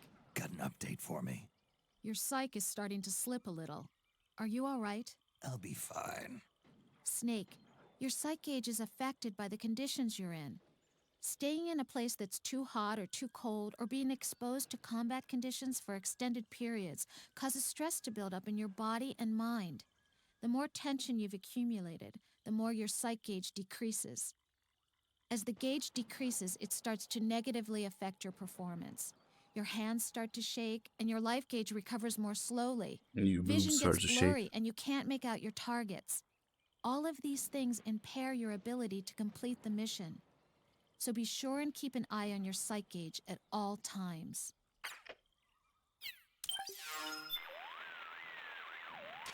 Hello. Here's a good way to think about your psych gauge.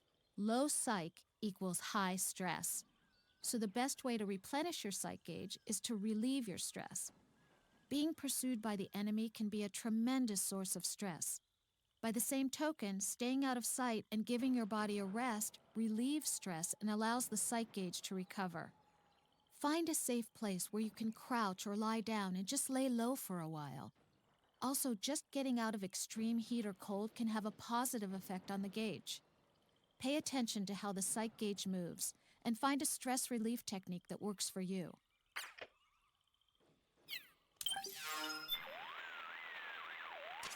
Hi, this is Rose. I need an update on my psych. It looks like your psych has dropped. Are you feeling okay? Yeah, I'm fine. Eating replenishes more than just your stamina. It also helps your psych gauge recover. Since ancient times, military commanders have struggled with the problem of how to secure food for their men. How much soldiers get fed, not to mention how well, has a direct effect on morale. Back when wars were fought between absolute monarchies, the maximum distance an army could travel in a day was limited to the distance from one supply point to the next. The quality of the food is a major factor, too. During World War II, American battleships housed vending machines that were stocked with cigarettes, soft drinks, and ice cream. They called them Gedunk bars. The phrase is still used by sailors and Marines today. Ice cream. Tasty.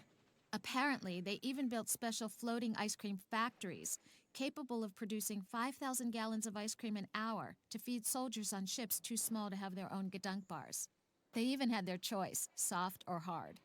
Napoleon once said, "An army moves on its belly." He knew what he was talking about.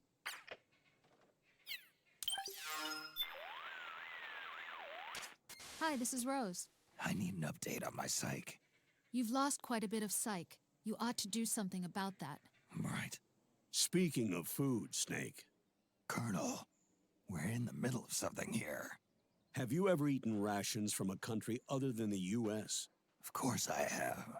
The UN recently held a ration swap meet between military attachés from each member state. It was a momentous development in the cultivation of mutual understanding of other countries' cuisine. Roy, this isn't really the time. On the contrary. I want you to hear this too, Rose. I've already heard it 100... You'll survive. Anyway, Snake, I did a taste test and found that French rations were generally the best. The Italians weren't bad either. And the Japanese stuff was much better than I expected. Really? That's wonderful. But everyone seemed to agree that the worst rations of all were ours. America for the win. All right. So what's your point? Yep, it must be nice to live in a country that knows how to cook. Those French rations, délicieux. I wish you could have been there to try some, Snake. And, you too, Rose. Colonel, what exactly are you... Monsieur Miller! Best food I'd ever tasted, Rose. I'm sorry, Snake. Ever since he went to that swap meet, it's all he can talk about. You think he'd never had a decent meal in his life. No kidding. Wait a minute. Rose, who does the cooking at your house? Me. Roy doesn't... What are you getting at? Nothing. Never mind. Colonel? My sympathies. It's appreciated, Snake. I actually like those American rations. The only thing consistent between MGS2 and 4, that Rose can't cook. My butt! And Ryan's butt. Hold on, those alerts might be a little too loud, actually. Yep, I forgot to lower the volume. Whoops.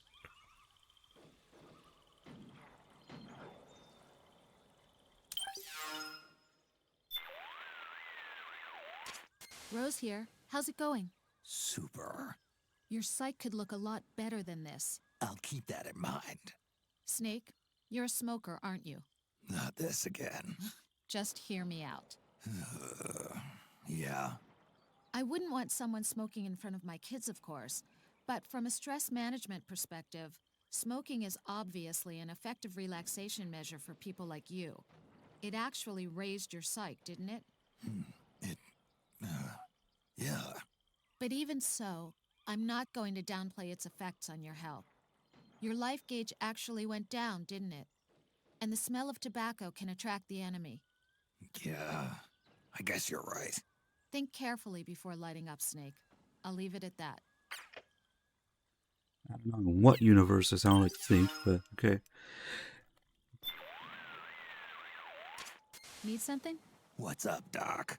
I see your psych is a little bit low. Snake, you should be careful about how much weight you're carrying. I'm sure a big, strong guy like you can carry a considerable amount of gear, but the stress of lugging heavy loads around can have a negative effect on your mental state, causing your psych gauge to go down. But you never know what kind of equipment I'll need handy. I'm not saying you shouldn't ever carry a lot of gear. I'm just saying it has its drawbacks. That's all. It carries 70 guns, several rocket launchers, machine guns. Shit, it's going up again. Let's throw up.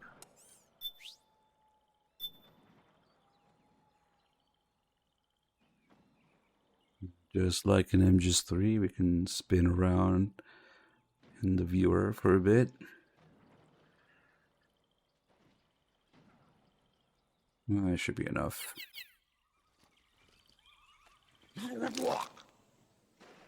Nice. There should be a puke camo. No puke camo.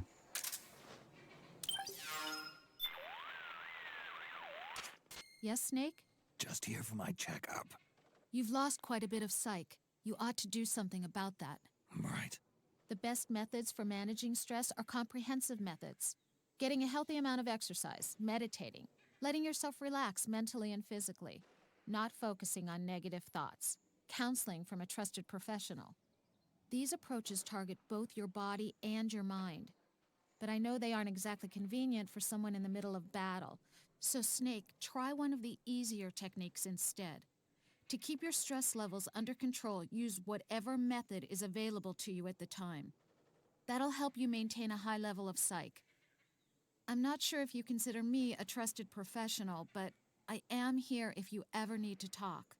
I might even be able to help.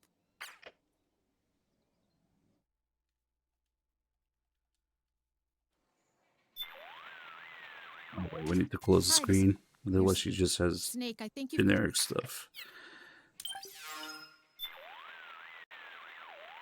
Yes, Snake? Just here for my checkup. You've lost quite a bit of psych. You ought to do something about that. Right. Ever since the Iraq War, the U.S. military has deployed CSPs to the battlefield to counteract PTSD among soldiers. CSP stands for Combat Stress Platoon. They're there to care for soldiers' mental health. Each CSP, including mine, is comprised of a doctor, 2 psychologists, and 3 counselors. Nowadays, though, most cases are dealt with internally by nanomachines, the SOP system. I can't help but feel there are serious ethical issues with manipulating people's senses like that. Though I must admit, the system has led to a dramatic drop in the number of soldiers exhibiting symptoms of shell shock.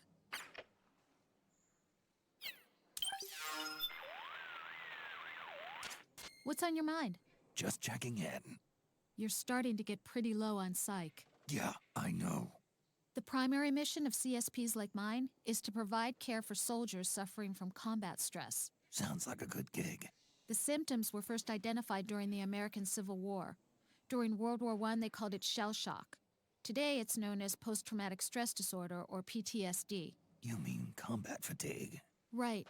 That's how soldiers have referred to it. Unlike external wounds, psychological damage is not readily visible, making it that much harder to detect. The only way to diagnose it is to look at the victim's stress level and determine whether or not he's able to effectively engage in battle.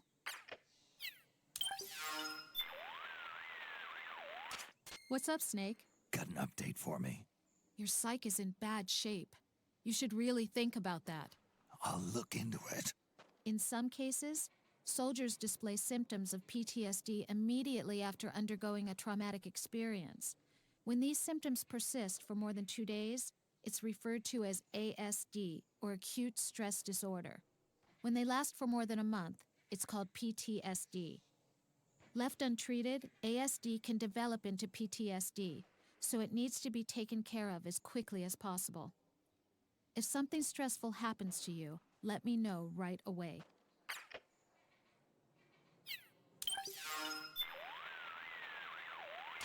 Yes, Snake? Just here for my checkup. You're starting to get pretty low on psych. Yeah, I know. When a soldier is suffering from combat stress, it's extremely important that we respond quickly and effectively. Today, we use the term 4R in PIES to describe this action. The 4R in 4R in PIES stands for 4 words that describe the response. Reassurance, getting the soldier to feel at ease. For example, we might get his commanding officer or supervisor to tell him he's okay. Rest, letting the soldier cool down mentally and physically. Replenishment, having the soldier recharge his batteries by eating and sleeping. And restoration, having the soldier talk about his feelings and getting him to calm down. The 4 R's represent the core thinking behind dealing with soldiers who suffer from stress. The PIES in 4R and PIES can be thought of as the principles that guide the execution of the 4 R's. Proximity, staying close to the soldier. Immediacy, acting quickly. Expectancy, giving the soldier hope that he'll get better. And simplicity, taking care of him in a clear and uncomplicated manner. Take the first letter of each principle, and you get the word PIES. Snake, you can apply these principles yourself when managing your own stress. When your psych runs low, act quickly and appropriately to remedy the situation. I'm trusting you to take care of yourself.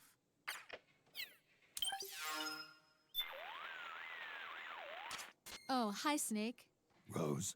Your psych is in bad shape. You should really think about that. I'll look into it.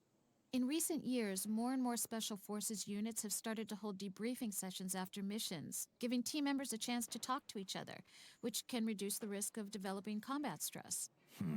Debriefings are nothing new. We've always used them to deliver post-action reports. Those reports are important too, but I'm talking about using debriefing specifically as a stress management tool. They really do all that? Yeah, they do. Let me give you an example of how to conduct a debriefing. First, everybody sits in a circle and goes over the rules. That is, they agree that anything discussed does not go beyond that room. Then they take turns and tell the others about what happened to them on the mission. It doesn't matter who goes first. After that, they describe the first thing they thought of at the time, relate how they felt and reacted. The realizations they come to during that process help them rearrange their thoughts, and at the end they go over their feelings once again. Adorable. Sharing each other's experiences like this and having others understand where you're coming from helps relieve stress.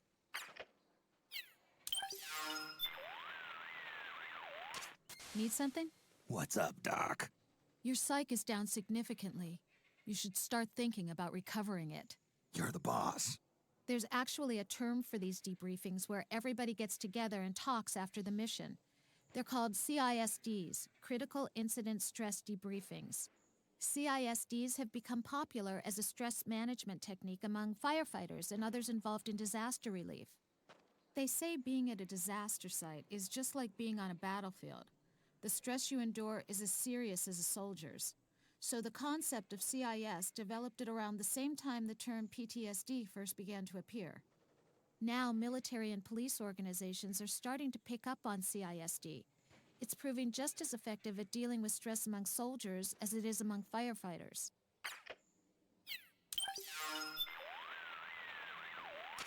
Need something? What's up, Doc? Your psych is down significantly. You should start thinking about recovering it. You're the boss. Rose, don't some types of people get stressed more easily than others? That's a good point. Go-getters for one, serious types also.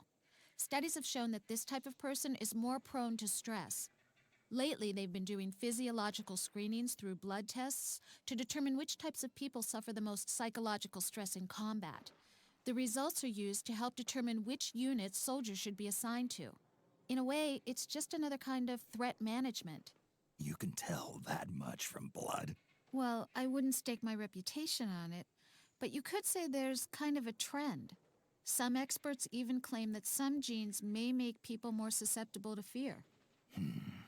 Kind of like the flip side of soldier genes. Right. Soldier genes.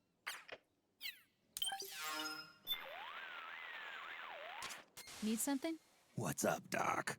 Your psych is down significantly. You should start thinking about recovering it. You're the boss.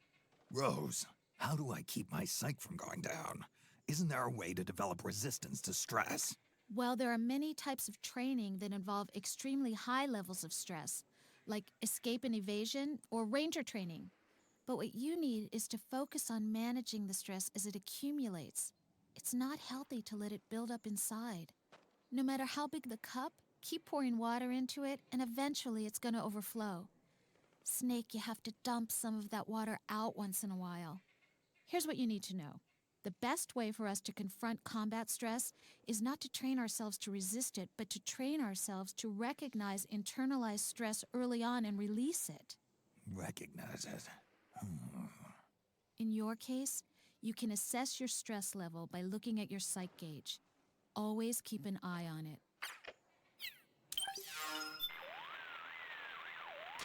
Need something? What's up, Doc? Your psych is in bad shape. You should really think about that. I'll look into it. Are you familiar with the term catharsis? Catharsis, sure. It comes from a Greek word meaning cleansing. When we remember a traumatic past experience, it causes us to feel afraid, distressed, insecure, and we tend to suppress those feelings. Allowing ourselves to express these pent-up emotions removes that burden and relieves our psychological tensions. It's called catharsis. We experience catharsis in our daily lives in many different ways, by telling others how we feel, or by painting a picture, watching sports, going on a trip, or even yelling at the top of our lungs. Snake, if you ever feel like a past experience is making you feel uncomfortable, talk to me about it. It could help you experience catharsis. I'll, keep it in mind. Guess we can't do that during the death-related calls. You're starting to... The process we use to prevent or relieve stress Here we go. is called The coping. copium. There are two basic types, problem-focused and emotion-focused. The first type targets the stress factors themselves, while the second works to alleviate the suffering caused by that stress. Going back to what I said earlier, changing your environment by getting to a place where you can relax is problem-focused coping, while changing your mood by eating and resting is emotion-focused coping. Choosing the right coping technique for the right situation can save your life. I can help you with that, if you'll let me. All right.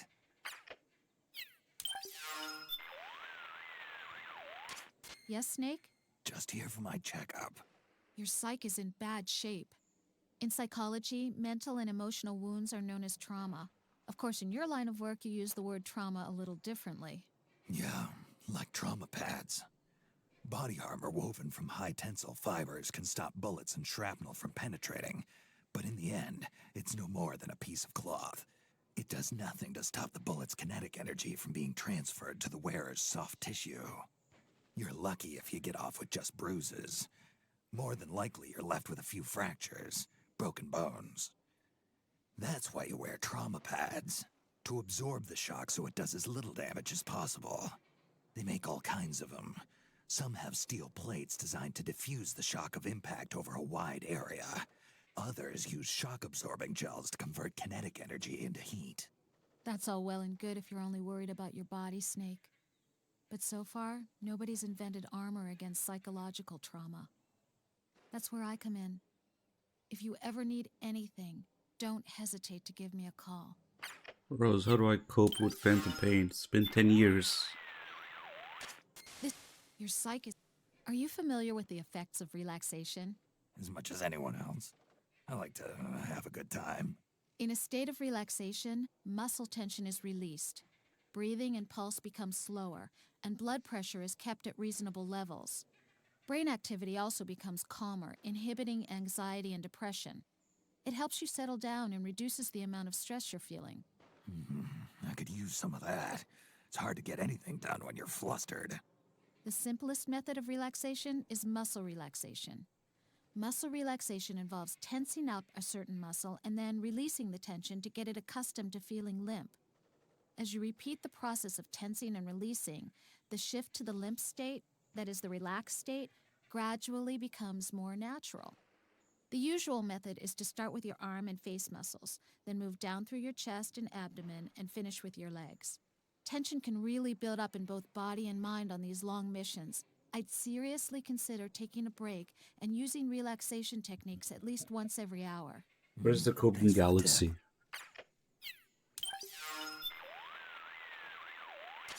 Yes, you've lost. One technique you can use to relax is autogenic training, which employs self-suggestion. What? It's a behavioral therapy in which you regulate both mind and body by changing their respective states. You assume a relaxed position and think of a formula that expresses your body's sense of weight and temperature. You then chant this formula in your mind until your body feels as if it's actually experiencing that state. Once you've mastered one formula, you move on to the next. In repeating this process, your body gradually transitions toward the state expressed in the formula, and eventually you learn to regulate body and mind. I've heard something like that before. A guy from the New Zealand SAS told me about it. When it's cold outside but too dangerous to build a fire, they look at a picture of a fire instead. Said it made their bodies feel warmer. You know, it's just another form of self-suggestion. If you think something hard enough, you can produce actual physiological changes in your body. They may have come up with that technique themselves through experience, but I suspect they had a little help from a psychologist. Kind of like you. Yeah, kind of like me. No, you look at a picture of MGS2 while you're playing Phantom Pain. This is Rose. There actually is a picture, Chapter 3, the title card. You're starting to get pretty That's the low only on picture psych. of it. Yeah, I know. We counselors often talk about stress assessments. I understand you soldiers have your own type of assessment. Threat assessment. Right. An accurate evaluation of your opponent before you take action. That makes sense. Incorporating enemy psychology into your threat assessment and management enables you to locate, evade, and engage the enemy more efficiently. Not only does it give you an advantage, it helps you seize the initiative on the battlefield as a whole. For someone in your situation, it's absolutely essential to remain sensitive to the enemy's psychological state, to their emotions.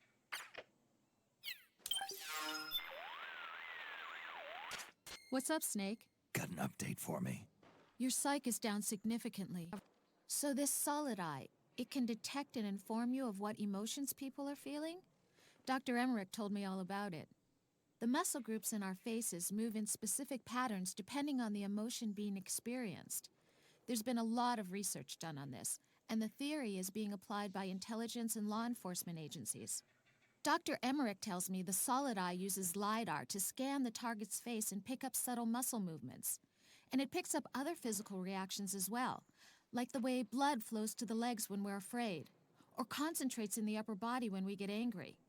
Changes in pulse rate, skin temperature, sweat secretion. It takes all this information and calculates people's emotions with amazing accuracy. No kidding.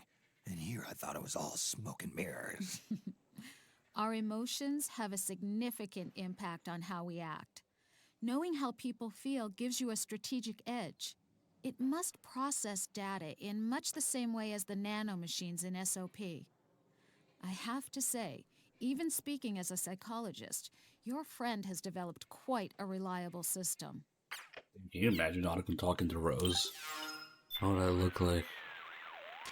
Hi. They never Your psych once is down. interact. The little girl you have with you, Sunny, right? And she said, oh, they She's talked. got a bit of a stutter, doesn't she? Yeah, she's been like that as long as I've known her. Any idea why?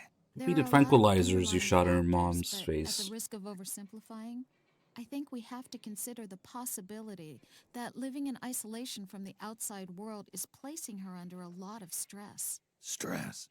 Sunny chooses not to go outside. It's what she wants. It's what she thinks she wants. Sooner or later, she's going to have to breathe the outside air. She can see the outside through a window, but it's never going to be the same as reaching out and touching the real world. I know. Jack rescued Sunny from the Patriots, and you and Dr. Emmerich are taking care of her. But she hasn't been saved yet. Look, we're only trying to do what Sunny wants. What do you want me to do? Let her know she's not alone. The outside world is full of pain and suffering. You need to let Sunny know that you'll always be there for her. She's still just a little girl. Show her some sympathy once in a while, okay? Yeah, sure. Yeah, sure. I'm dead in a year, but I'll always be there for you, Sunny. Yep, you're starting. Snake, what makes you tense? Stressors, the factors that cause stress, can be divided into several types. They can be psychological, social, biological. Wait, she's repeating stuff now. The anger caused not only to your health. I think actually her Sunny call is the last one. What's your psych is one method of stress management, scenery, but yeah. Okay, cool.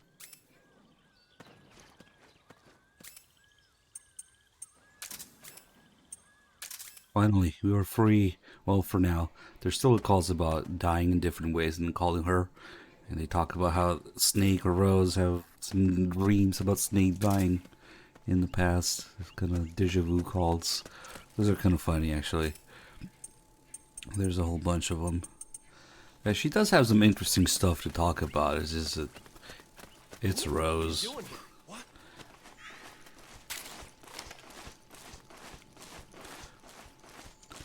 Which would be the tape MGS game?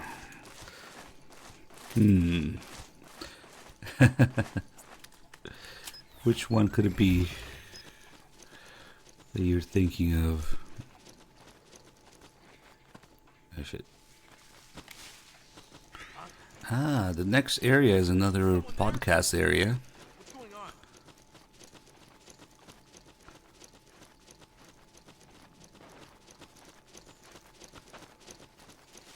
Maybe I'll get some ammo from this guy, actually. It's been a while since I've had to loot him for ammo. Hands up. He should have some tranquilizer ammo. Take it.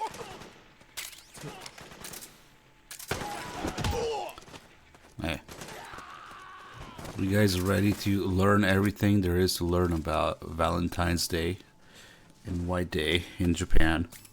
Because that's what they fuck around talking about for like 10 minutes before actually starting the stage here. Freaking podcast, man. Like, why? Oh well. Makes it more relatable that way. Okay.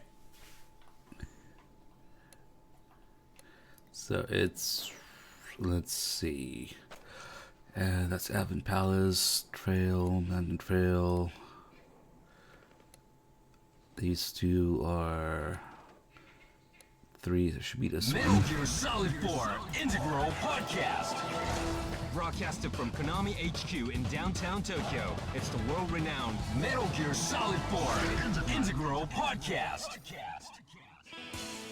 Alright, hello everyone, and welcome to episode no, number it's not 6 that one. of the... Dorp. Metal Gear Solid 4 Integral Podcast. Metal Gear Solid 4 Metal Gear Solid 4 Integral Podcast. Okay, I found the right one. Sorry. It was totally unintentional. Broadcasted from Konami HQ. Oh shit, I forgot about the call. It's the Fuck. world-renowned Metal Gear Solid 4 Integral Podcast. Oh, for fuck's sake. Alright, welcome to episode 4 of the MGS4 Integral Podcast. I am Sean Icestone, and once again I'm here with... Watch out, Saito. Snake. Sean Icestone is up ahead. Producer Ken Imaizumi. Hello. So, Aki, what do we have in store today? Okay, it's February right now. What's happening in February? February 14th. Alright. Oh, Valentine's Day. Wait. Yeah. Good topic, Ken. I fucked it. I totally forgot about Ryzen calling there. Jesus. Alright, one more. Metal Gear Solid 4 Integral Podcast. At least it was a quick call. Konami HQ in downtown Tokyo. It's the world-renowned Metal Gear Solid 4 Integral Podcast. Alright, welcome to episode 4 of the MGS4 Integral Podcast. I am Sean Icestone, and once again I'm here with Aki Saito. Hi, everyone. And producer Ken Imaizumi. Hello. So, Aki, what do we have in store today? Okay, it's February right now. What's happening in February? February 14th. Alright. Oh, Valentine's Day. Yeah. Good topic, Ken. Sean, Ken, you guys might know, but it's totally different in Japan what Valentine is like. So let me just explain the difference. Alright. Okay. In Japan, the boys receive the chocolate from girls. Yeah. And I thought this was worldwide. But when I grew up in America, it was totally different. Right. The boys have to give Something, right? Chocolate is pretty common. They give chocolate, but it's usually the guy to the girl in most cases. Either that or it's kind of, they exchange presents mutually. Oh, really? Yeah, that happens also. Oh, okay. So it was kind of interesting when I first came to Japan as an exchange student quite a while back. And, you know, I got a bunch of chocolates from all these people. And So you are trying to tell us, you are very, very popular. No. I'm just saying it is weird, you know, because you know, in America it's always just chocolate to somebody you care about, and it's not that everybody just exchange chocolate as Do you a know formality. why the Japanese Valentines, the girls give the chocolate to the guys? No, actually. Do you know who started with, this custom? No idea. No. That's, Japanese chocolate company started just because they wanted to sell more chocolate. Wow. Okay. So Another that's why conspiracy. Yeah. That makes sense. Yeah. So in Japan, the boys get anxious during the 11th or 12th or 13th, or especially on Valentine's Day, how many chocolates they get from girls. Right. And the funny thing is, on March 14th, 1 month after Valentine's Day, in Japan there's a day called White Day. You know, white as in black and white. Right. So the guys receive chocolates, and if they like that girl, they give a candy back. Right. During White Day. That's a junior high or high school student. Right. When you get really old, and you have to buy something like luxury stuff, like a I see. like a brand wallet or watches, Prada purse. but yes. Okay. So who started this White Day? So probably Candy company. started this white day thing. Well, anyway, Okay. well, that's the difference in Valentine's. Wow. Okay, today, Sean, where are we at? Okay, so today we're gonna continue with South America. Or actually, we're gonna backtrack a little bit. Okay. You know, we did the Naomi tracking mission earlier, and we're gonna go back to the power station level today. Okay. Do they have a Valentine in South America? Are you continuing to I Just have wondering. no idea. I would assume so. Though. I don't know. Just wondering. Is this universal? Is this universal? I think so. I think Valentine's It's Day? for Saint Valentine, right? Yeah. So Okay. Good work. You're as good as they say. Hey, a little All half right, dad, thank you we're for gonna the go South to Martian. the South America power station. So, Sean, could you hook up the game and... All right. So we're gonna load the save right now. I didn't have the we game want open. you to just load the save and don't move, first of all, because we're gonna point out a few things. So first of all, you'll see a couple of rebel soldiers in front of you.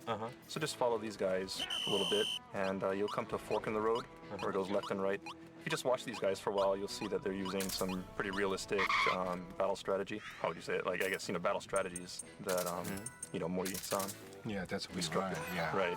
Everybody on how soldiers should move and act in the battlefield. Right. So all of these movements that you're seeing, these guys are doing, are based on reality. It's all been checked for authenticity. Getting We paid wrecked. a lot of close attention to that while we're making the game. So they kind of stop here and there and they say, okay, and then Right. move forward. Right. And they kind of move along in two-man cells. They have watch each other's back and take cover as they move forward. Okay. So anyway, so you'll come to this rock and you'll see a fork in the road that goes to the left and to the right. So what we want to do is head to the right.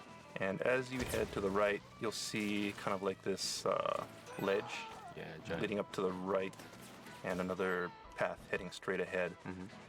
And we're going to want to take the ledge heading up to the right.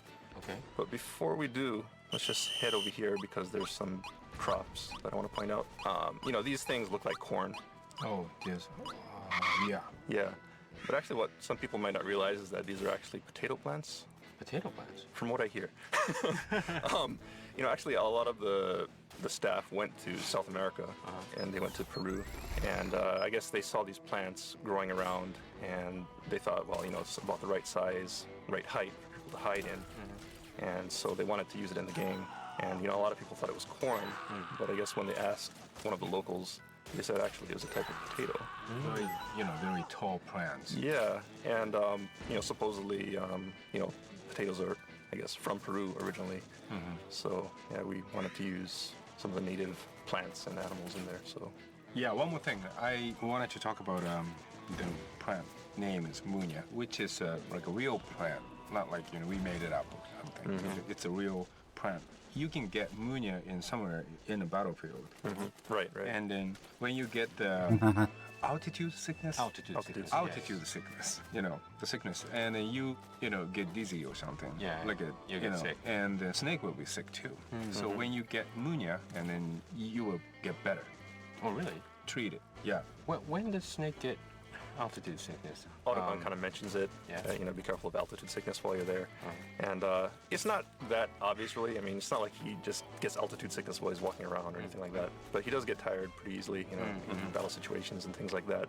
Your stamina will decrease, and using that Munya will bring your stamina back up. And this is true in real life. Yeah, true in real story. I mean, some guys went to the South America for shooting some photos, and then most of the guys get the sickness and they chew those Munya plants, and then they get little better. Oh, really? I mean, not completely treated, but Yeah, I heard Kimura-san got it pretty bad, right? Yeah, the he league got really level sick. artist. Yeah. So he was chewing Munya all the time. Yeah, I guess. Munya all the time. He had it in his pocket constantly. Actually, I never got altitude sickness. Me because either. I haven't climbed a really high location recently. I think I've only gotten it once when I went to the Rocky Mountains. Yeah. And you don't feel it right away sometimes. Then you kind of move around for a little bit. I went hiking, and normally I could run up a hill no problem, and I was just dying by the end of it. Then next time you get this altitude sickness, you'll look for Munyas. Look for some Munyas. And choose some Munyas. Okay, let's go along, John. Okay, from these potato plants, let's just backtrack a little bit and head up that ledge that you saw to the right a little bit earlier. And we're going to take the high road. We're going to take the high road up to the right. And once you climb up that kind of like step-shaped ledge, you'll come to another divide in the road. And to your left, there's a low path. Yeah. and to the right there's another path that goes up even higher. And so which path are we going to take? So, you know, the thing is, either way you go, it'll end up in the same place. But let's just go ahead and take the high road. Okay, because up on these, on the right. Up on the boxes, and then... So climb up the boxes, then climb up onto the ledge. There'll be a gap. Jump over that. And when you get to the other side, you'll probably see some soldiers patrolling ahead of you. So go ahead and equip your Mark II pistol and try to take them out, put them to sleep without being spotted. Then jump over the next gap, and you'll get to kind of like this, you know, you can either go straight ahead and go down the road or head to the left. So let's head to the left. And make another jump. Make one more jump. Okay. And when you get to the other side here, be careful because there are enemies wandering around. A good thing to do is just have your Mark II pistol ready, and if you see any movement, just go ahead and put them to sleep. You'll probably see a guy on your right here. So now you're moving forward. So kind of hide in this grass. Yeah. Take out this guy. Good night. And be careful because there are a lot of enemies up here. So once again, you know, if you run into battle, just go ahead and switch your iPod off and take care of the battle first, and then come back. Immediately to your left, you'll see that there's a ledge, and there's some snipers here picking off the rebel soldiers down below. Oh, the corn plant. Yeah, hiding in these corn-type plants. So go ahead and take care of these guys. They just said they're potatoes. It's kind of hard to see through the grass. Two guys there. Yeah, two guys. Two guys. So if you had taken the lower route instead of coming up here, those guys would have sniped you. Yeah. Okay, now it gets a little bit complicated. There are a bunch of paths that you can take. If you look, you'll see like these power lines, and if you look towards the north, that's the direction that we want to head in. So if you look towards the north, there's like a plateau with some boxes on it, cubes, I guess you could say. Yeah. And what you want to do is head towards that plateau and go to the right of that plateau. Yeah, kind of what should we say, a middle path, right? Yeah, more or less the middle path. Yeah. You know, basically you want to be heading north, so take that middle path, and you'll see another soldier, so go ahead and put him to sleep as well. And then you'll come to another split in the road, and there are a couple paths leading to your left, another one more or less straight ahead, and another one to your right. So let's just head straight ahead. From this vantage point, you'll see a billboard towards the, I guess, northeast. So head towards that billboard. And as you run towards that billboard, you'll notice you come to a clearing, and to your left, you'll see the power station and a mortar up on this ledge here. Basically, we headed for this mortar, actually. Right. So yeah, the goal here is to get to this mortar. You know, this is a really nice vantage point. So I think people should just kind of look around and take in the surroundings. You know, one thing to notice is that this scenery that you're seeing right now is very, very accurate. You know, people from the team actually went down to Peru, went down to South America to get this look. We wanted to make something that was a little bit different from Metal Gear Solid 3. You know, we wanted to have a jungle setting, a forest setting, but not have it be exactly like Metal Gear Solid 3. So, you know, Shinkawa-san and Kimura-san, the lead level artist, went and looked through a bunch of photos and tried to find what location they wanted to use. And South America kind of stood out for its kind of unique landscape with these rocky mountains and kind of sparse vegetation, I guess you could say. I mean, it's still a forest and still jungle, but you know, it's a completely different feel from Metal Gear Solid 3.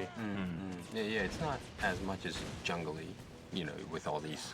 The color setting is different. You have the dirt color, you have the greens and moss greens and things like that. But there's one thing that's really standing out in this, especially when you look to the right, that there's a... Ken, you want to explain about this? Oh, the sign? Yeah, the sign. Right next to the tower, there is one sign. That's a PMC sign. The white billboard, right? Yeah, white billboard. White and red? Red, top and bottom, and red lines, and that's a PMC sign. And, you know, it does kind of stand out, and that's intentional also, is, you know, we wanted the player to kind of have this feeling of paranoia while they're in the jungle. No matter where they go, PMC is always there, and they're in control of the area.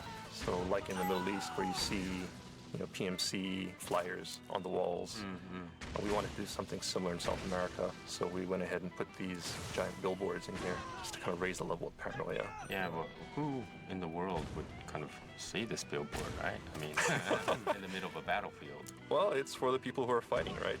Yeah, well, but some soldier might gonna change their mind. Yeah. Join the PMC. Exactly. I see. It's really odd once you notice it. When I played the game for the first time, I didn't really notice at first sight. It was more maybe subliminal, but when you actually see it from the location of the motor, it really stands out. It's really strange because you don't see any advertisement usually in battlefields. I mean, especially in the middle of the jungle. Yeah, if it's an industrial area, that's a different story, but it's really funny, come to think of it. Right. Any interesting stories, Ken, Sean, about this area and this part? Well, one interesting story about the mortar itself is, you know, if you press triangle to go ahead and use the mortar, when you're moving it around, you hear kind of this clicking sound that it makes when you rotate it. Yeah. And that was in there from the beginning, and we wanted to do that because the mortar actually makes that sound when you rotate it, so we wanted to keep that. But something that got added later on in the development process was the fact that when Snake gets really tired, he starts swaying around, you know, swaying, and it becomes really unstable. And, you know, at the end, we kind of put it in there where whenever he's using any weapon, including the mortar, you know, he'll be weak and unable to hold himself still. And so what happens is he's kind of like, you know, swaying around on this mortar, and the thing is just constantly clicking. So annoying. Yeah, it was very annoying. But the problem was, because it was added late in the development process, and nobody really bothered to check this mortar, and it was too late for us to fix it. But luckily, you know, I guess you could say it's luck, you know, the game came back for another reason, and that gave us another chance to go ahead and sneak this fix in. So we went ahead and did that, and now, you know, we got rid of that annoying click, even if Snake is tired. Yes, very, very, very lucky. Oh, so the people will never kind of actually see what was the original. Right, they'll never see that annoying click. Okay, all right. Okay. Okay, so next let's move on down to the power station itself. So to your right, you'll see this fence and a slope leading down. Oh, okay. So let's just follow this slope, sneak along this fence, and head down to the power station. You'll see some lumber piled up at the bottom. So let's take cover behind the pile of lumber to your right. Okay, so we're going to sneak into the power station from the right side. Yeah, Okay. so if you look at the power station, it should be right ahead of you. There's a truck parked in front of it, and there's two ways to get in. You'll see one entrance in this brick wall here, kind of directly in front of you. Then behind the truck, there's a gate that's open, and you can also get in through that gate. Which is easier? Are we going to go through the gate? So yeah, let's head through the gate. That's a little bit easier, so be very careful. And not to get spotted. Don't get spotted. And just kind of run over to behind this truck and take cover. Be careful. Careful. Yeah, there are guys on the other side of this fence also, so duck down, get your optic camera working, and take these guys out before you move forward, or you will be spotted. Well, if you get spotted, let's say you turn this off and take them out, and then come back. Yeah, exactly. You know, right now we're in the middle of a war zone, so I'm sure a lot of people are having to fight their way through this, so don't hesitate to take your iPod off and just come back. Okay, so we'll go through the gate, and then there's a staircase to this right on the other side of the gate, kind of to your left. So head up that staircase and enter the power station through this door on the north side of the building. Okay, you'll see a fan near the door, so you know you're in the right spot. And go ahead and head through the door directly ahead of you, and that leads into another room kind of in the southern half of the building. And in this room you'll see the generators. Yeah, Generators on the right, and then at the far end of the room you'll see a window, and to the left of that is a board that controls the generators. And what you want to do is blow this up to disable the power plant. And you know, there's actually two ways to destroy this. You can blow it up yourself by using explosives, or if you just kind of sit around and wait for a little while. You know, once you get into this building, you know, the rebels will kind of fight their way in also, and they may come in and go ahead and blow it up on their own. Yeah, that's what I thought, because when I played for the first time, you know, there were so many enemies around you, so I didn't notice that I had to blow this up. But it kind of shut down automatically, so I thought it was kind of an event. Well, it happens either way. So you can blow it up yourself, or you can wait for the rebels to bust in and blow it up for you. Does it eventually, the rebels will blow it up if you don't do it? It depends, right? It depends, right? If you manage to fight your way into the power station, then you kind of open the way for the rebels to follow you, and then they'll come in and blow it up. If you just sit outside the power station, you know, it won't move forward. Basically, it's a stalemate with, you know, the PMC fighting the rebels, and nobody really gets the advantage until Snake kind of pierces through the PMC defense and gets into the power station. Then the rebels can come in and blow this up. So what's the advantage of shutting down this power station? Well, one thing is, as I'm sure most people have noticed by now, once the generator is stopped, the war zone kind of settles down. And, you know, basically it means victory for the rebels, and the PMCs have pretty much pulled out of the area at that point. You can tell that the power's off, because if you look around, you see those fans, the circulation fans that were turning earlier, the one that we came through, are now stopped. And the generator will no longer be humming, so you know that you've accomplished your mission, and the rebels have succeeded in shutting down the power plant. Okay, so what you want to do is there's a window at the, you know, near that control panel that got blown up. There's a window to the right of that, so let's just go ahead and jump out that window, and you'll end up behind the power station. If you climb up this ladder, it goes up onto this, this tower. Okay, so we're gonna climb up the ladder. We're climbing up the ladder now. Okay. One thing I want to point out too is, you know, a lot of people don't really realize how much effort goes into making the octocam for Snake. But, you know, every surface in the game had to be assigned a certain octocam texture, including, like, you know, this grate on this electric tower. Some really interesting patterns that you can take. So if you know, go down and take this octocam, you can see Snake kind of has this fishnet. Yeah, it's kind of a snake-looking, you know, fishnet-looking pattern. You know, so you can get these kind of cool patterns. And one thing to point out that some people may not realize is that you can actually save these patterns. And oh, that's right. Right. So yeah, maybe let's just point that out. If you go into your menu and go down to camouflage, you'll see, you know, there's cloth and chest. So go ahead and select cloth. So right now we have this camo called fence camo. Right. So that Sean just picked up. So I have the fence camo, and if you select from the camouflage menu, you select cloth, and at the bottom of that you'll see an option that says to register camo pattern.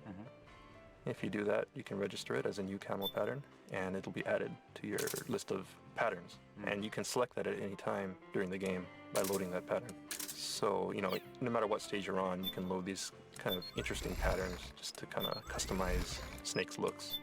So, you know, it's kind of fun. And there's some pretty weird patterns in the game too, like, you know, if you lay down between two surfaces, half your body is on tile and another half is on some kind of... Don't lie to me, Shinisu. You might Shinisu. want to go and gather some patterns if they're interested. But anyway, here we are at the top of this electric tower. If you head to the northwest corner of the tower, you'll see there's an electric line heading off to another tower to the north. And you can actually hang off of this line and head to that adjoining tower. So let's go ahead and do that, because there are some really cool items on that side. So go ahead and jump over the fence, grab onto the wire, and just kind of inch your way along to the other side. Okay, now this reminds me, when I first played, as I explained, that I didn't turn off the power plant. And I was just, you know, sneaking. There's a lot of enemies, but I knew there was a way to get to the other side of the power plant. But there was a wall that, you know, resisted for me to get there. And I knew I had to kind of do this stunt. But since I didn't turn this off, you know, you get this electric shock. I bet a lot of people had this when they first played. They didn't know how to turn this off. And I had to fight. I think not died, but kind of fell off a couple of times. Because people start noticing you and start shooting you at the same time, and electrifies you as well. So I was like bashing my buttons to, you know, just say, Snake, move. And then at the very last second, I think this was programmed as well, that you could actually make this stunt to the other side in the very last minute. Right. I succeeded, and I thought this was a trick. I didn't know I had to turn this off, you know, the whole time off. So I did this when I first played it. We have this gorgeous playroom in Kojima Productions. We're actually in this Konami building. And I had the luxury to come in on a Saturday or Sunday to finish the game. And Ken was doing some editing and, you know, work stuff. And I was just constantly, you know, playing with Ayako. That was really funny, because you guys played through the game like all day or something. Yeah, because we came in Sunday. We were doing this MGS4 for Europe. and we had to be the product managers. So you have to, of course, clear the game. Right. And you have to understand the game. So we couldn't do it in normal hours, like Monday to Friday, because we had like other work to do. Right. So Ayako and I decided we have to spend the night in the office or come on Saturdays or Sundays. And since no one is in the office, well, a lot of people in Kojima Productions was, you know, working night and day. But this room with this luxury couch and a 50-inch projector and 5.1 surround system, we had this, we call it the Hideo room actually, because Hideo uses this room to show for the the guests. presentation. Yeah, presentation and things like that. But Nah, it doesn't work that way. Sunday. They lie So I twice. sit on the couch and then we played all day. But Ken didn't tell me that I had to shut this plan off. He didn't care. And he was Or maybe he just wanted to see you shock yourself. You know, I just wanted to know, like, you know, how many people will notice, like, you know, this trick. Well, Ken always said that. Ken always said when I was stuck in other places as well. He didn't give me, you know, he gave me hints at the end when I was constantly trying to like. Oh wait, I thought you were talking about something else. No, but still, did you lie twice? Vamp. Oh, I couldn't figure this one out.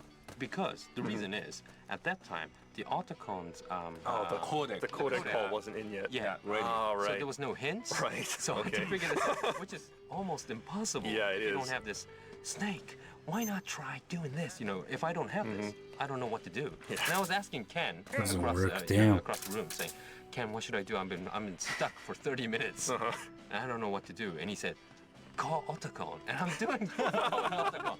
But Autocon's saying the same thing. You gotta hide, Snake, but you know, it doesn't make sense. And Ken says, "Oh, yeah. Oh, it's not in yet." But this was another point in this power plant where I had to climb and hang on this electrical lines, which is, I think, really, really programmed very well. No, that no, even if stop it talking. is electrified, you Stop could actually lying. Make this move Right. to the other So side. you can just Why are you barely lying? make it. The distance is there, so that you can make it to the side. It was so cool. Okay. The way it actually works is that if it's electrified, the second you grab onto it, Snake lets go of it, or you fall down there. So I don't know what game they played, but they're lying. Just like they're just lying about the octocamo dual pattern thing. What the fuck? I don't know. Items here, so let's just go pick it up. The most important thing is this rifle scope that you'll see in the corner here. And of course, you know, this is an attachment for your M4 rifle. And you know, we really want to encourage people to do a lot more sniping. So we put the scope here, and it's a really cool item because you can totally trick out your M4, put a scope on it, you know, silencers and things like that. And you know, there's a couple other items here, some anesthetic rounds and some more ammo. Be sure to pick that up. Don't pass that up. Okay, so that just about wraps up the power station. So once you climb down from this tower and head outside, you know, the cutscene with Drebin will start up, and that'll wrap up the power station. So the first time play is always the most amazing experience for me. Yeah. You know, second time with all these details that, you know, Sean and Ken is giving really adds depth, makes you urge to see it once more. Doesn't make sense. These podcasts came out way after the game released. What the potato plants. Makes no sense. And also the billboards of the PMC, which is quite interesting. So you'll get a different perspective of how much effort you guys put in to this game. That was very tough. It was tough. We got a lot of deadlines. And Okay, Sean, what's up for the next episode? So the next episode, we're gonna go ahead to the stage right after the power station, and that's the confinement facility. So what you want to do is just go ahead and watch the cutscene with Drebin. And then once that's done, you'll see after that there's 2 paths that you can take. You'll find yourself after the cutscene, you'll be on the road, and you can follow the road, which heads to your right, or you can take a left and head down into the forest. And what we want to do is take the left and head into the forest. Okay. You know, either way works. You know, if you want more of an action-oriented approach, you could take the right. But the left works to your advantage because there's some items back there. So yeah, definitely take the left path, go through the forest, and just kind of stick to the left wall as you go through this entire area. And you should come out at the confinement facility checkpoint near the salt pans. You go ahead and save it there, and we'll pick up from that point in 2 weeks. Okay, so everyone got that? The confinement facility, and we'll meet you there in March for more tips and fun talk. It's from January OHN. 2009. Thanks, guys. Thank you. Thank you. This is 6 months after the game released. How could they be playing an early build? It makes no sense whatsoever. Were they just playing the wrong build? Were they not aware what version came out? It tells you exactly when they were doing this. Game came out in June 2008, and that's February 2009. It's been out for like over 6 months.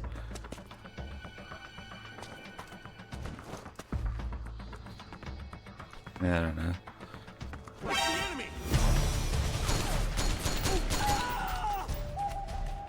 The octo camo thing, yeah.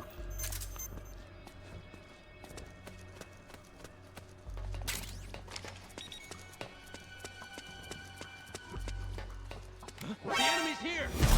I guess those change. These guys are annoying now.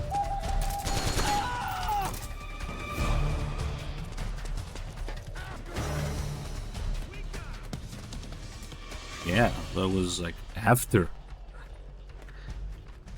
Yeah, I guess the story about the electrified thing was an early build thing, but the octo camo thing, there's no excuse. Also, they had the game in front of them. They just weren't doing it. Ah, well, whatever.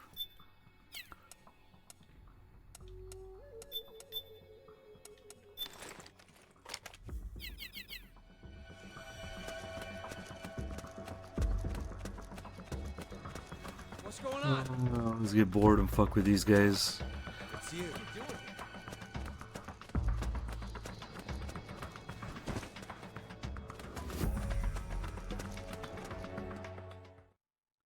I guess we're doing a cutscene and then this guy's. Oh, it's taking the smoke through the mask.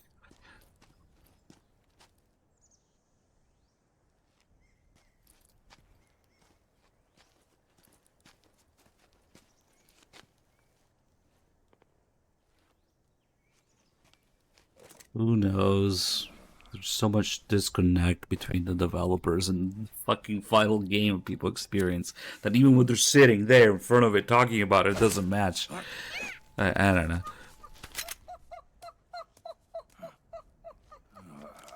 So many moving parts we'll never understand in the background. At least they playtested things back then.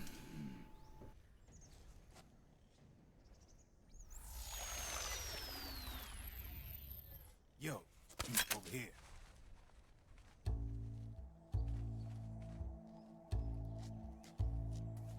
You. Come on, hop in. It's getting rough out there. I don't think so.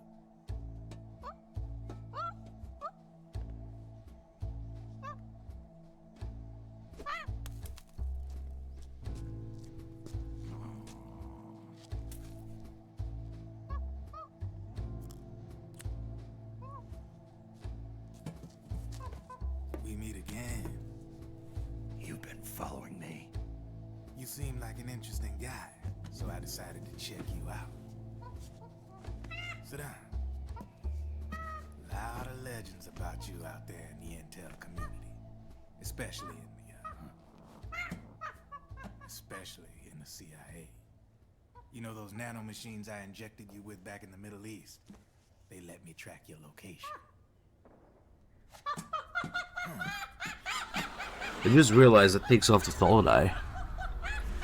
It's weird seeing it like that.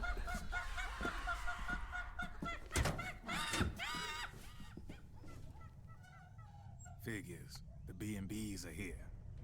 Things are about to get hairy. B&Bs. You never heard of them? They're Beauty and the Beast. Together they're called the B&B Corps.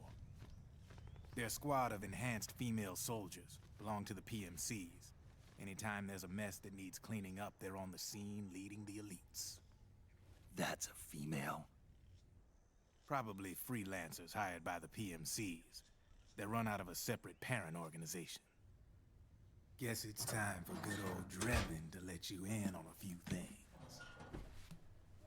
Ever since you showed up in the Middle East, the B&B Corps has got orders to kill.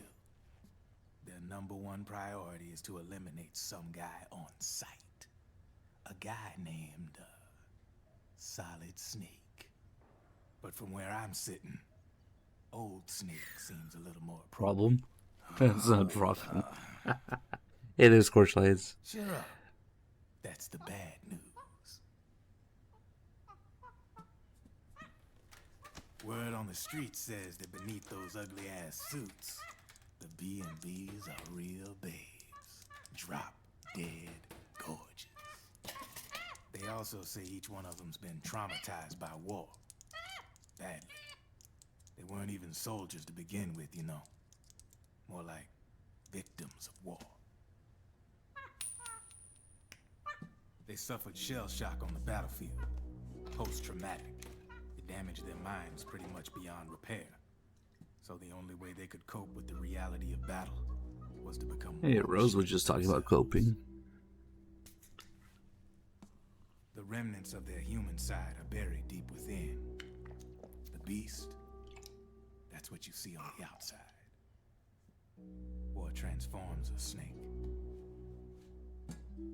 into beasts.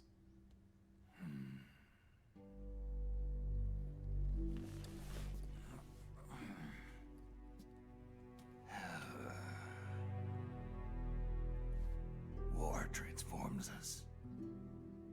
But deep within that shell, something human survives. A fragile, scarred heart. Without a shell to protect it, it's like the yolk of an egg. Word going round is their natural flesh and blood bodies can't survive in the open for more than a few minutes. And they've been convinced that by killing Snake, their minds will be cleansed. They think it's gonna free them from all the pain, and all the fury, and all the sorrow. All them just 3 bosses. These babes pretty much obsessed with killing you. 4 B&Bs have been identified so far. The one you just saw was Raging Raven. There's also Laughing Octopus, a master of mimicry, and Crying Wolf. She runs on 4 legs. And finally, the mistress of mind control, Screaming Mantis. Mantis? Also Ocelots. There used to be a guy by that name in the U.S. military. A Russian psychic. He could control people's minds. I guess she inherited the title. She keeps the other B&B's minds in check with her powers. Octopus, Raven, Wolf, Mantis. You got it. They're the Snake Hound unit, and they've got you in their sights. Shit. I'd hate to be in your shoes. Drebin. I thought no one was supposed to be able to hack into the system. Are you with the Patriots? No, sir. I ain't no lale-lule. I mean, I'm no patriot. You can say patriot. I guess that means you're clean, right? The nanomachines I got in me are different from the military kind. No speech restrictions for me. What the hell are these Patriots? Are they human? Not anymore, they ain't. They're the law of this world, created over the course of history. They're what holds this world together, keeps this whole mess in check. We are formless. We are the very discipline and law that Americans invoke so often. The Patriots are America, the world's greatest military power. They are the war economy, which makes you and me just cogs in a much grander schematic. I mean, someone obviously had to start the whole thing at the beginning, but now their law has taken on a life of its own. A life of its own? Yep. The country, the war economy, it ain't run by people. It's run by the system. Remember, people thought it meant there were aliens in the White House. High-level decision-making authority. It's all handled by a massive, yet simple information processing system. An AI. It works just like natural law. The world's a much simpler place than most folks realize. Every aspect of the Patriot system is closely monitored by 3 peripheral AIs and a core AI that ties them all together. The SOP system is one part of that. It's all backed up by a foolproof control system. So not even yours truly can sneak inside the Patriots' AIs. What if, hypothetically, someone found a way? If they could fool the IDS. I guess they could use it as a haven to lay low. Haven? You know, like a tax haven. In the internet society, we have net havens, data havens. A haven is someplace where social conventions and the rules of the net don't apply. Back in the 20th century, the super rich would open bank accounts in countries without income tax laws. Not a bad way to evade paying taxes. Now we've got us a society where everybody's DNA and personal info is totally controlled by the nanomachines inside their bodies. Won't be long before people start using havens to escape from ID control. I guess you could say my gun laundering kind of borrows from the haven concept, after a fashion. Even so, good luck finding a way to access the Patriots' AIs from the outside. It's absolutely impossible. No chance in hell. Like I said, there's no breaking into those AIs from the outside. But Liquid's got something in mind. You sure there's no way?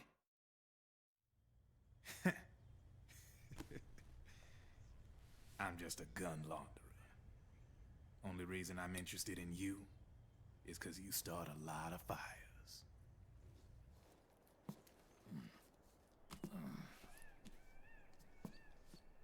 All right then. You need me? Just give me a ring.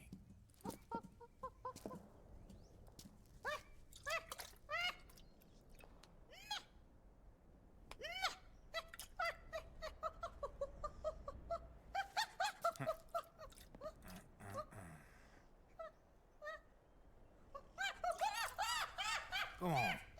Get your ass back inside. Now! I have you.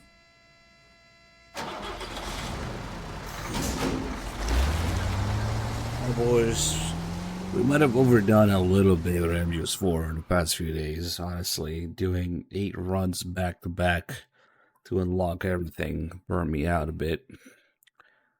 But we finally got started on the big story run. And we'll finish this either tomorrow or the day after at the latest. And then it'll be Peace Walker grinding Fox out.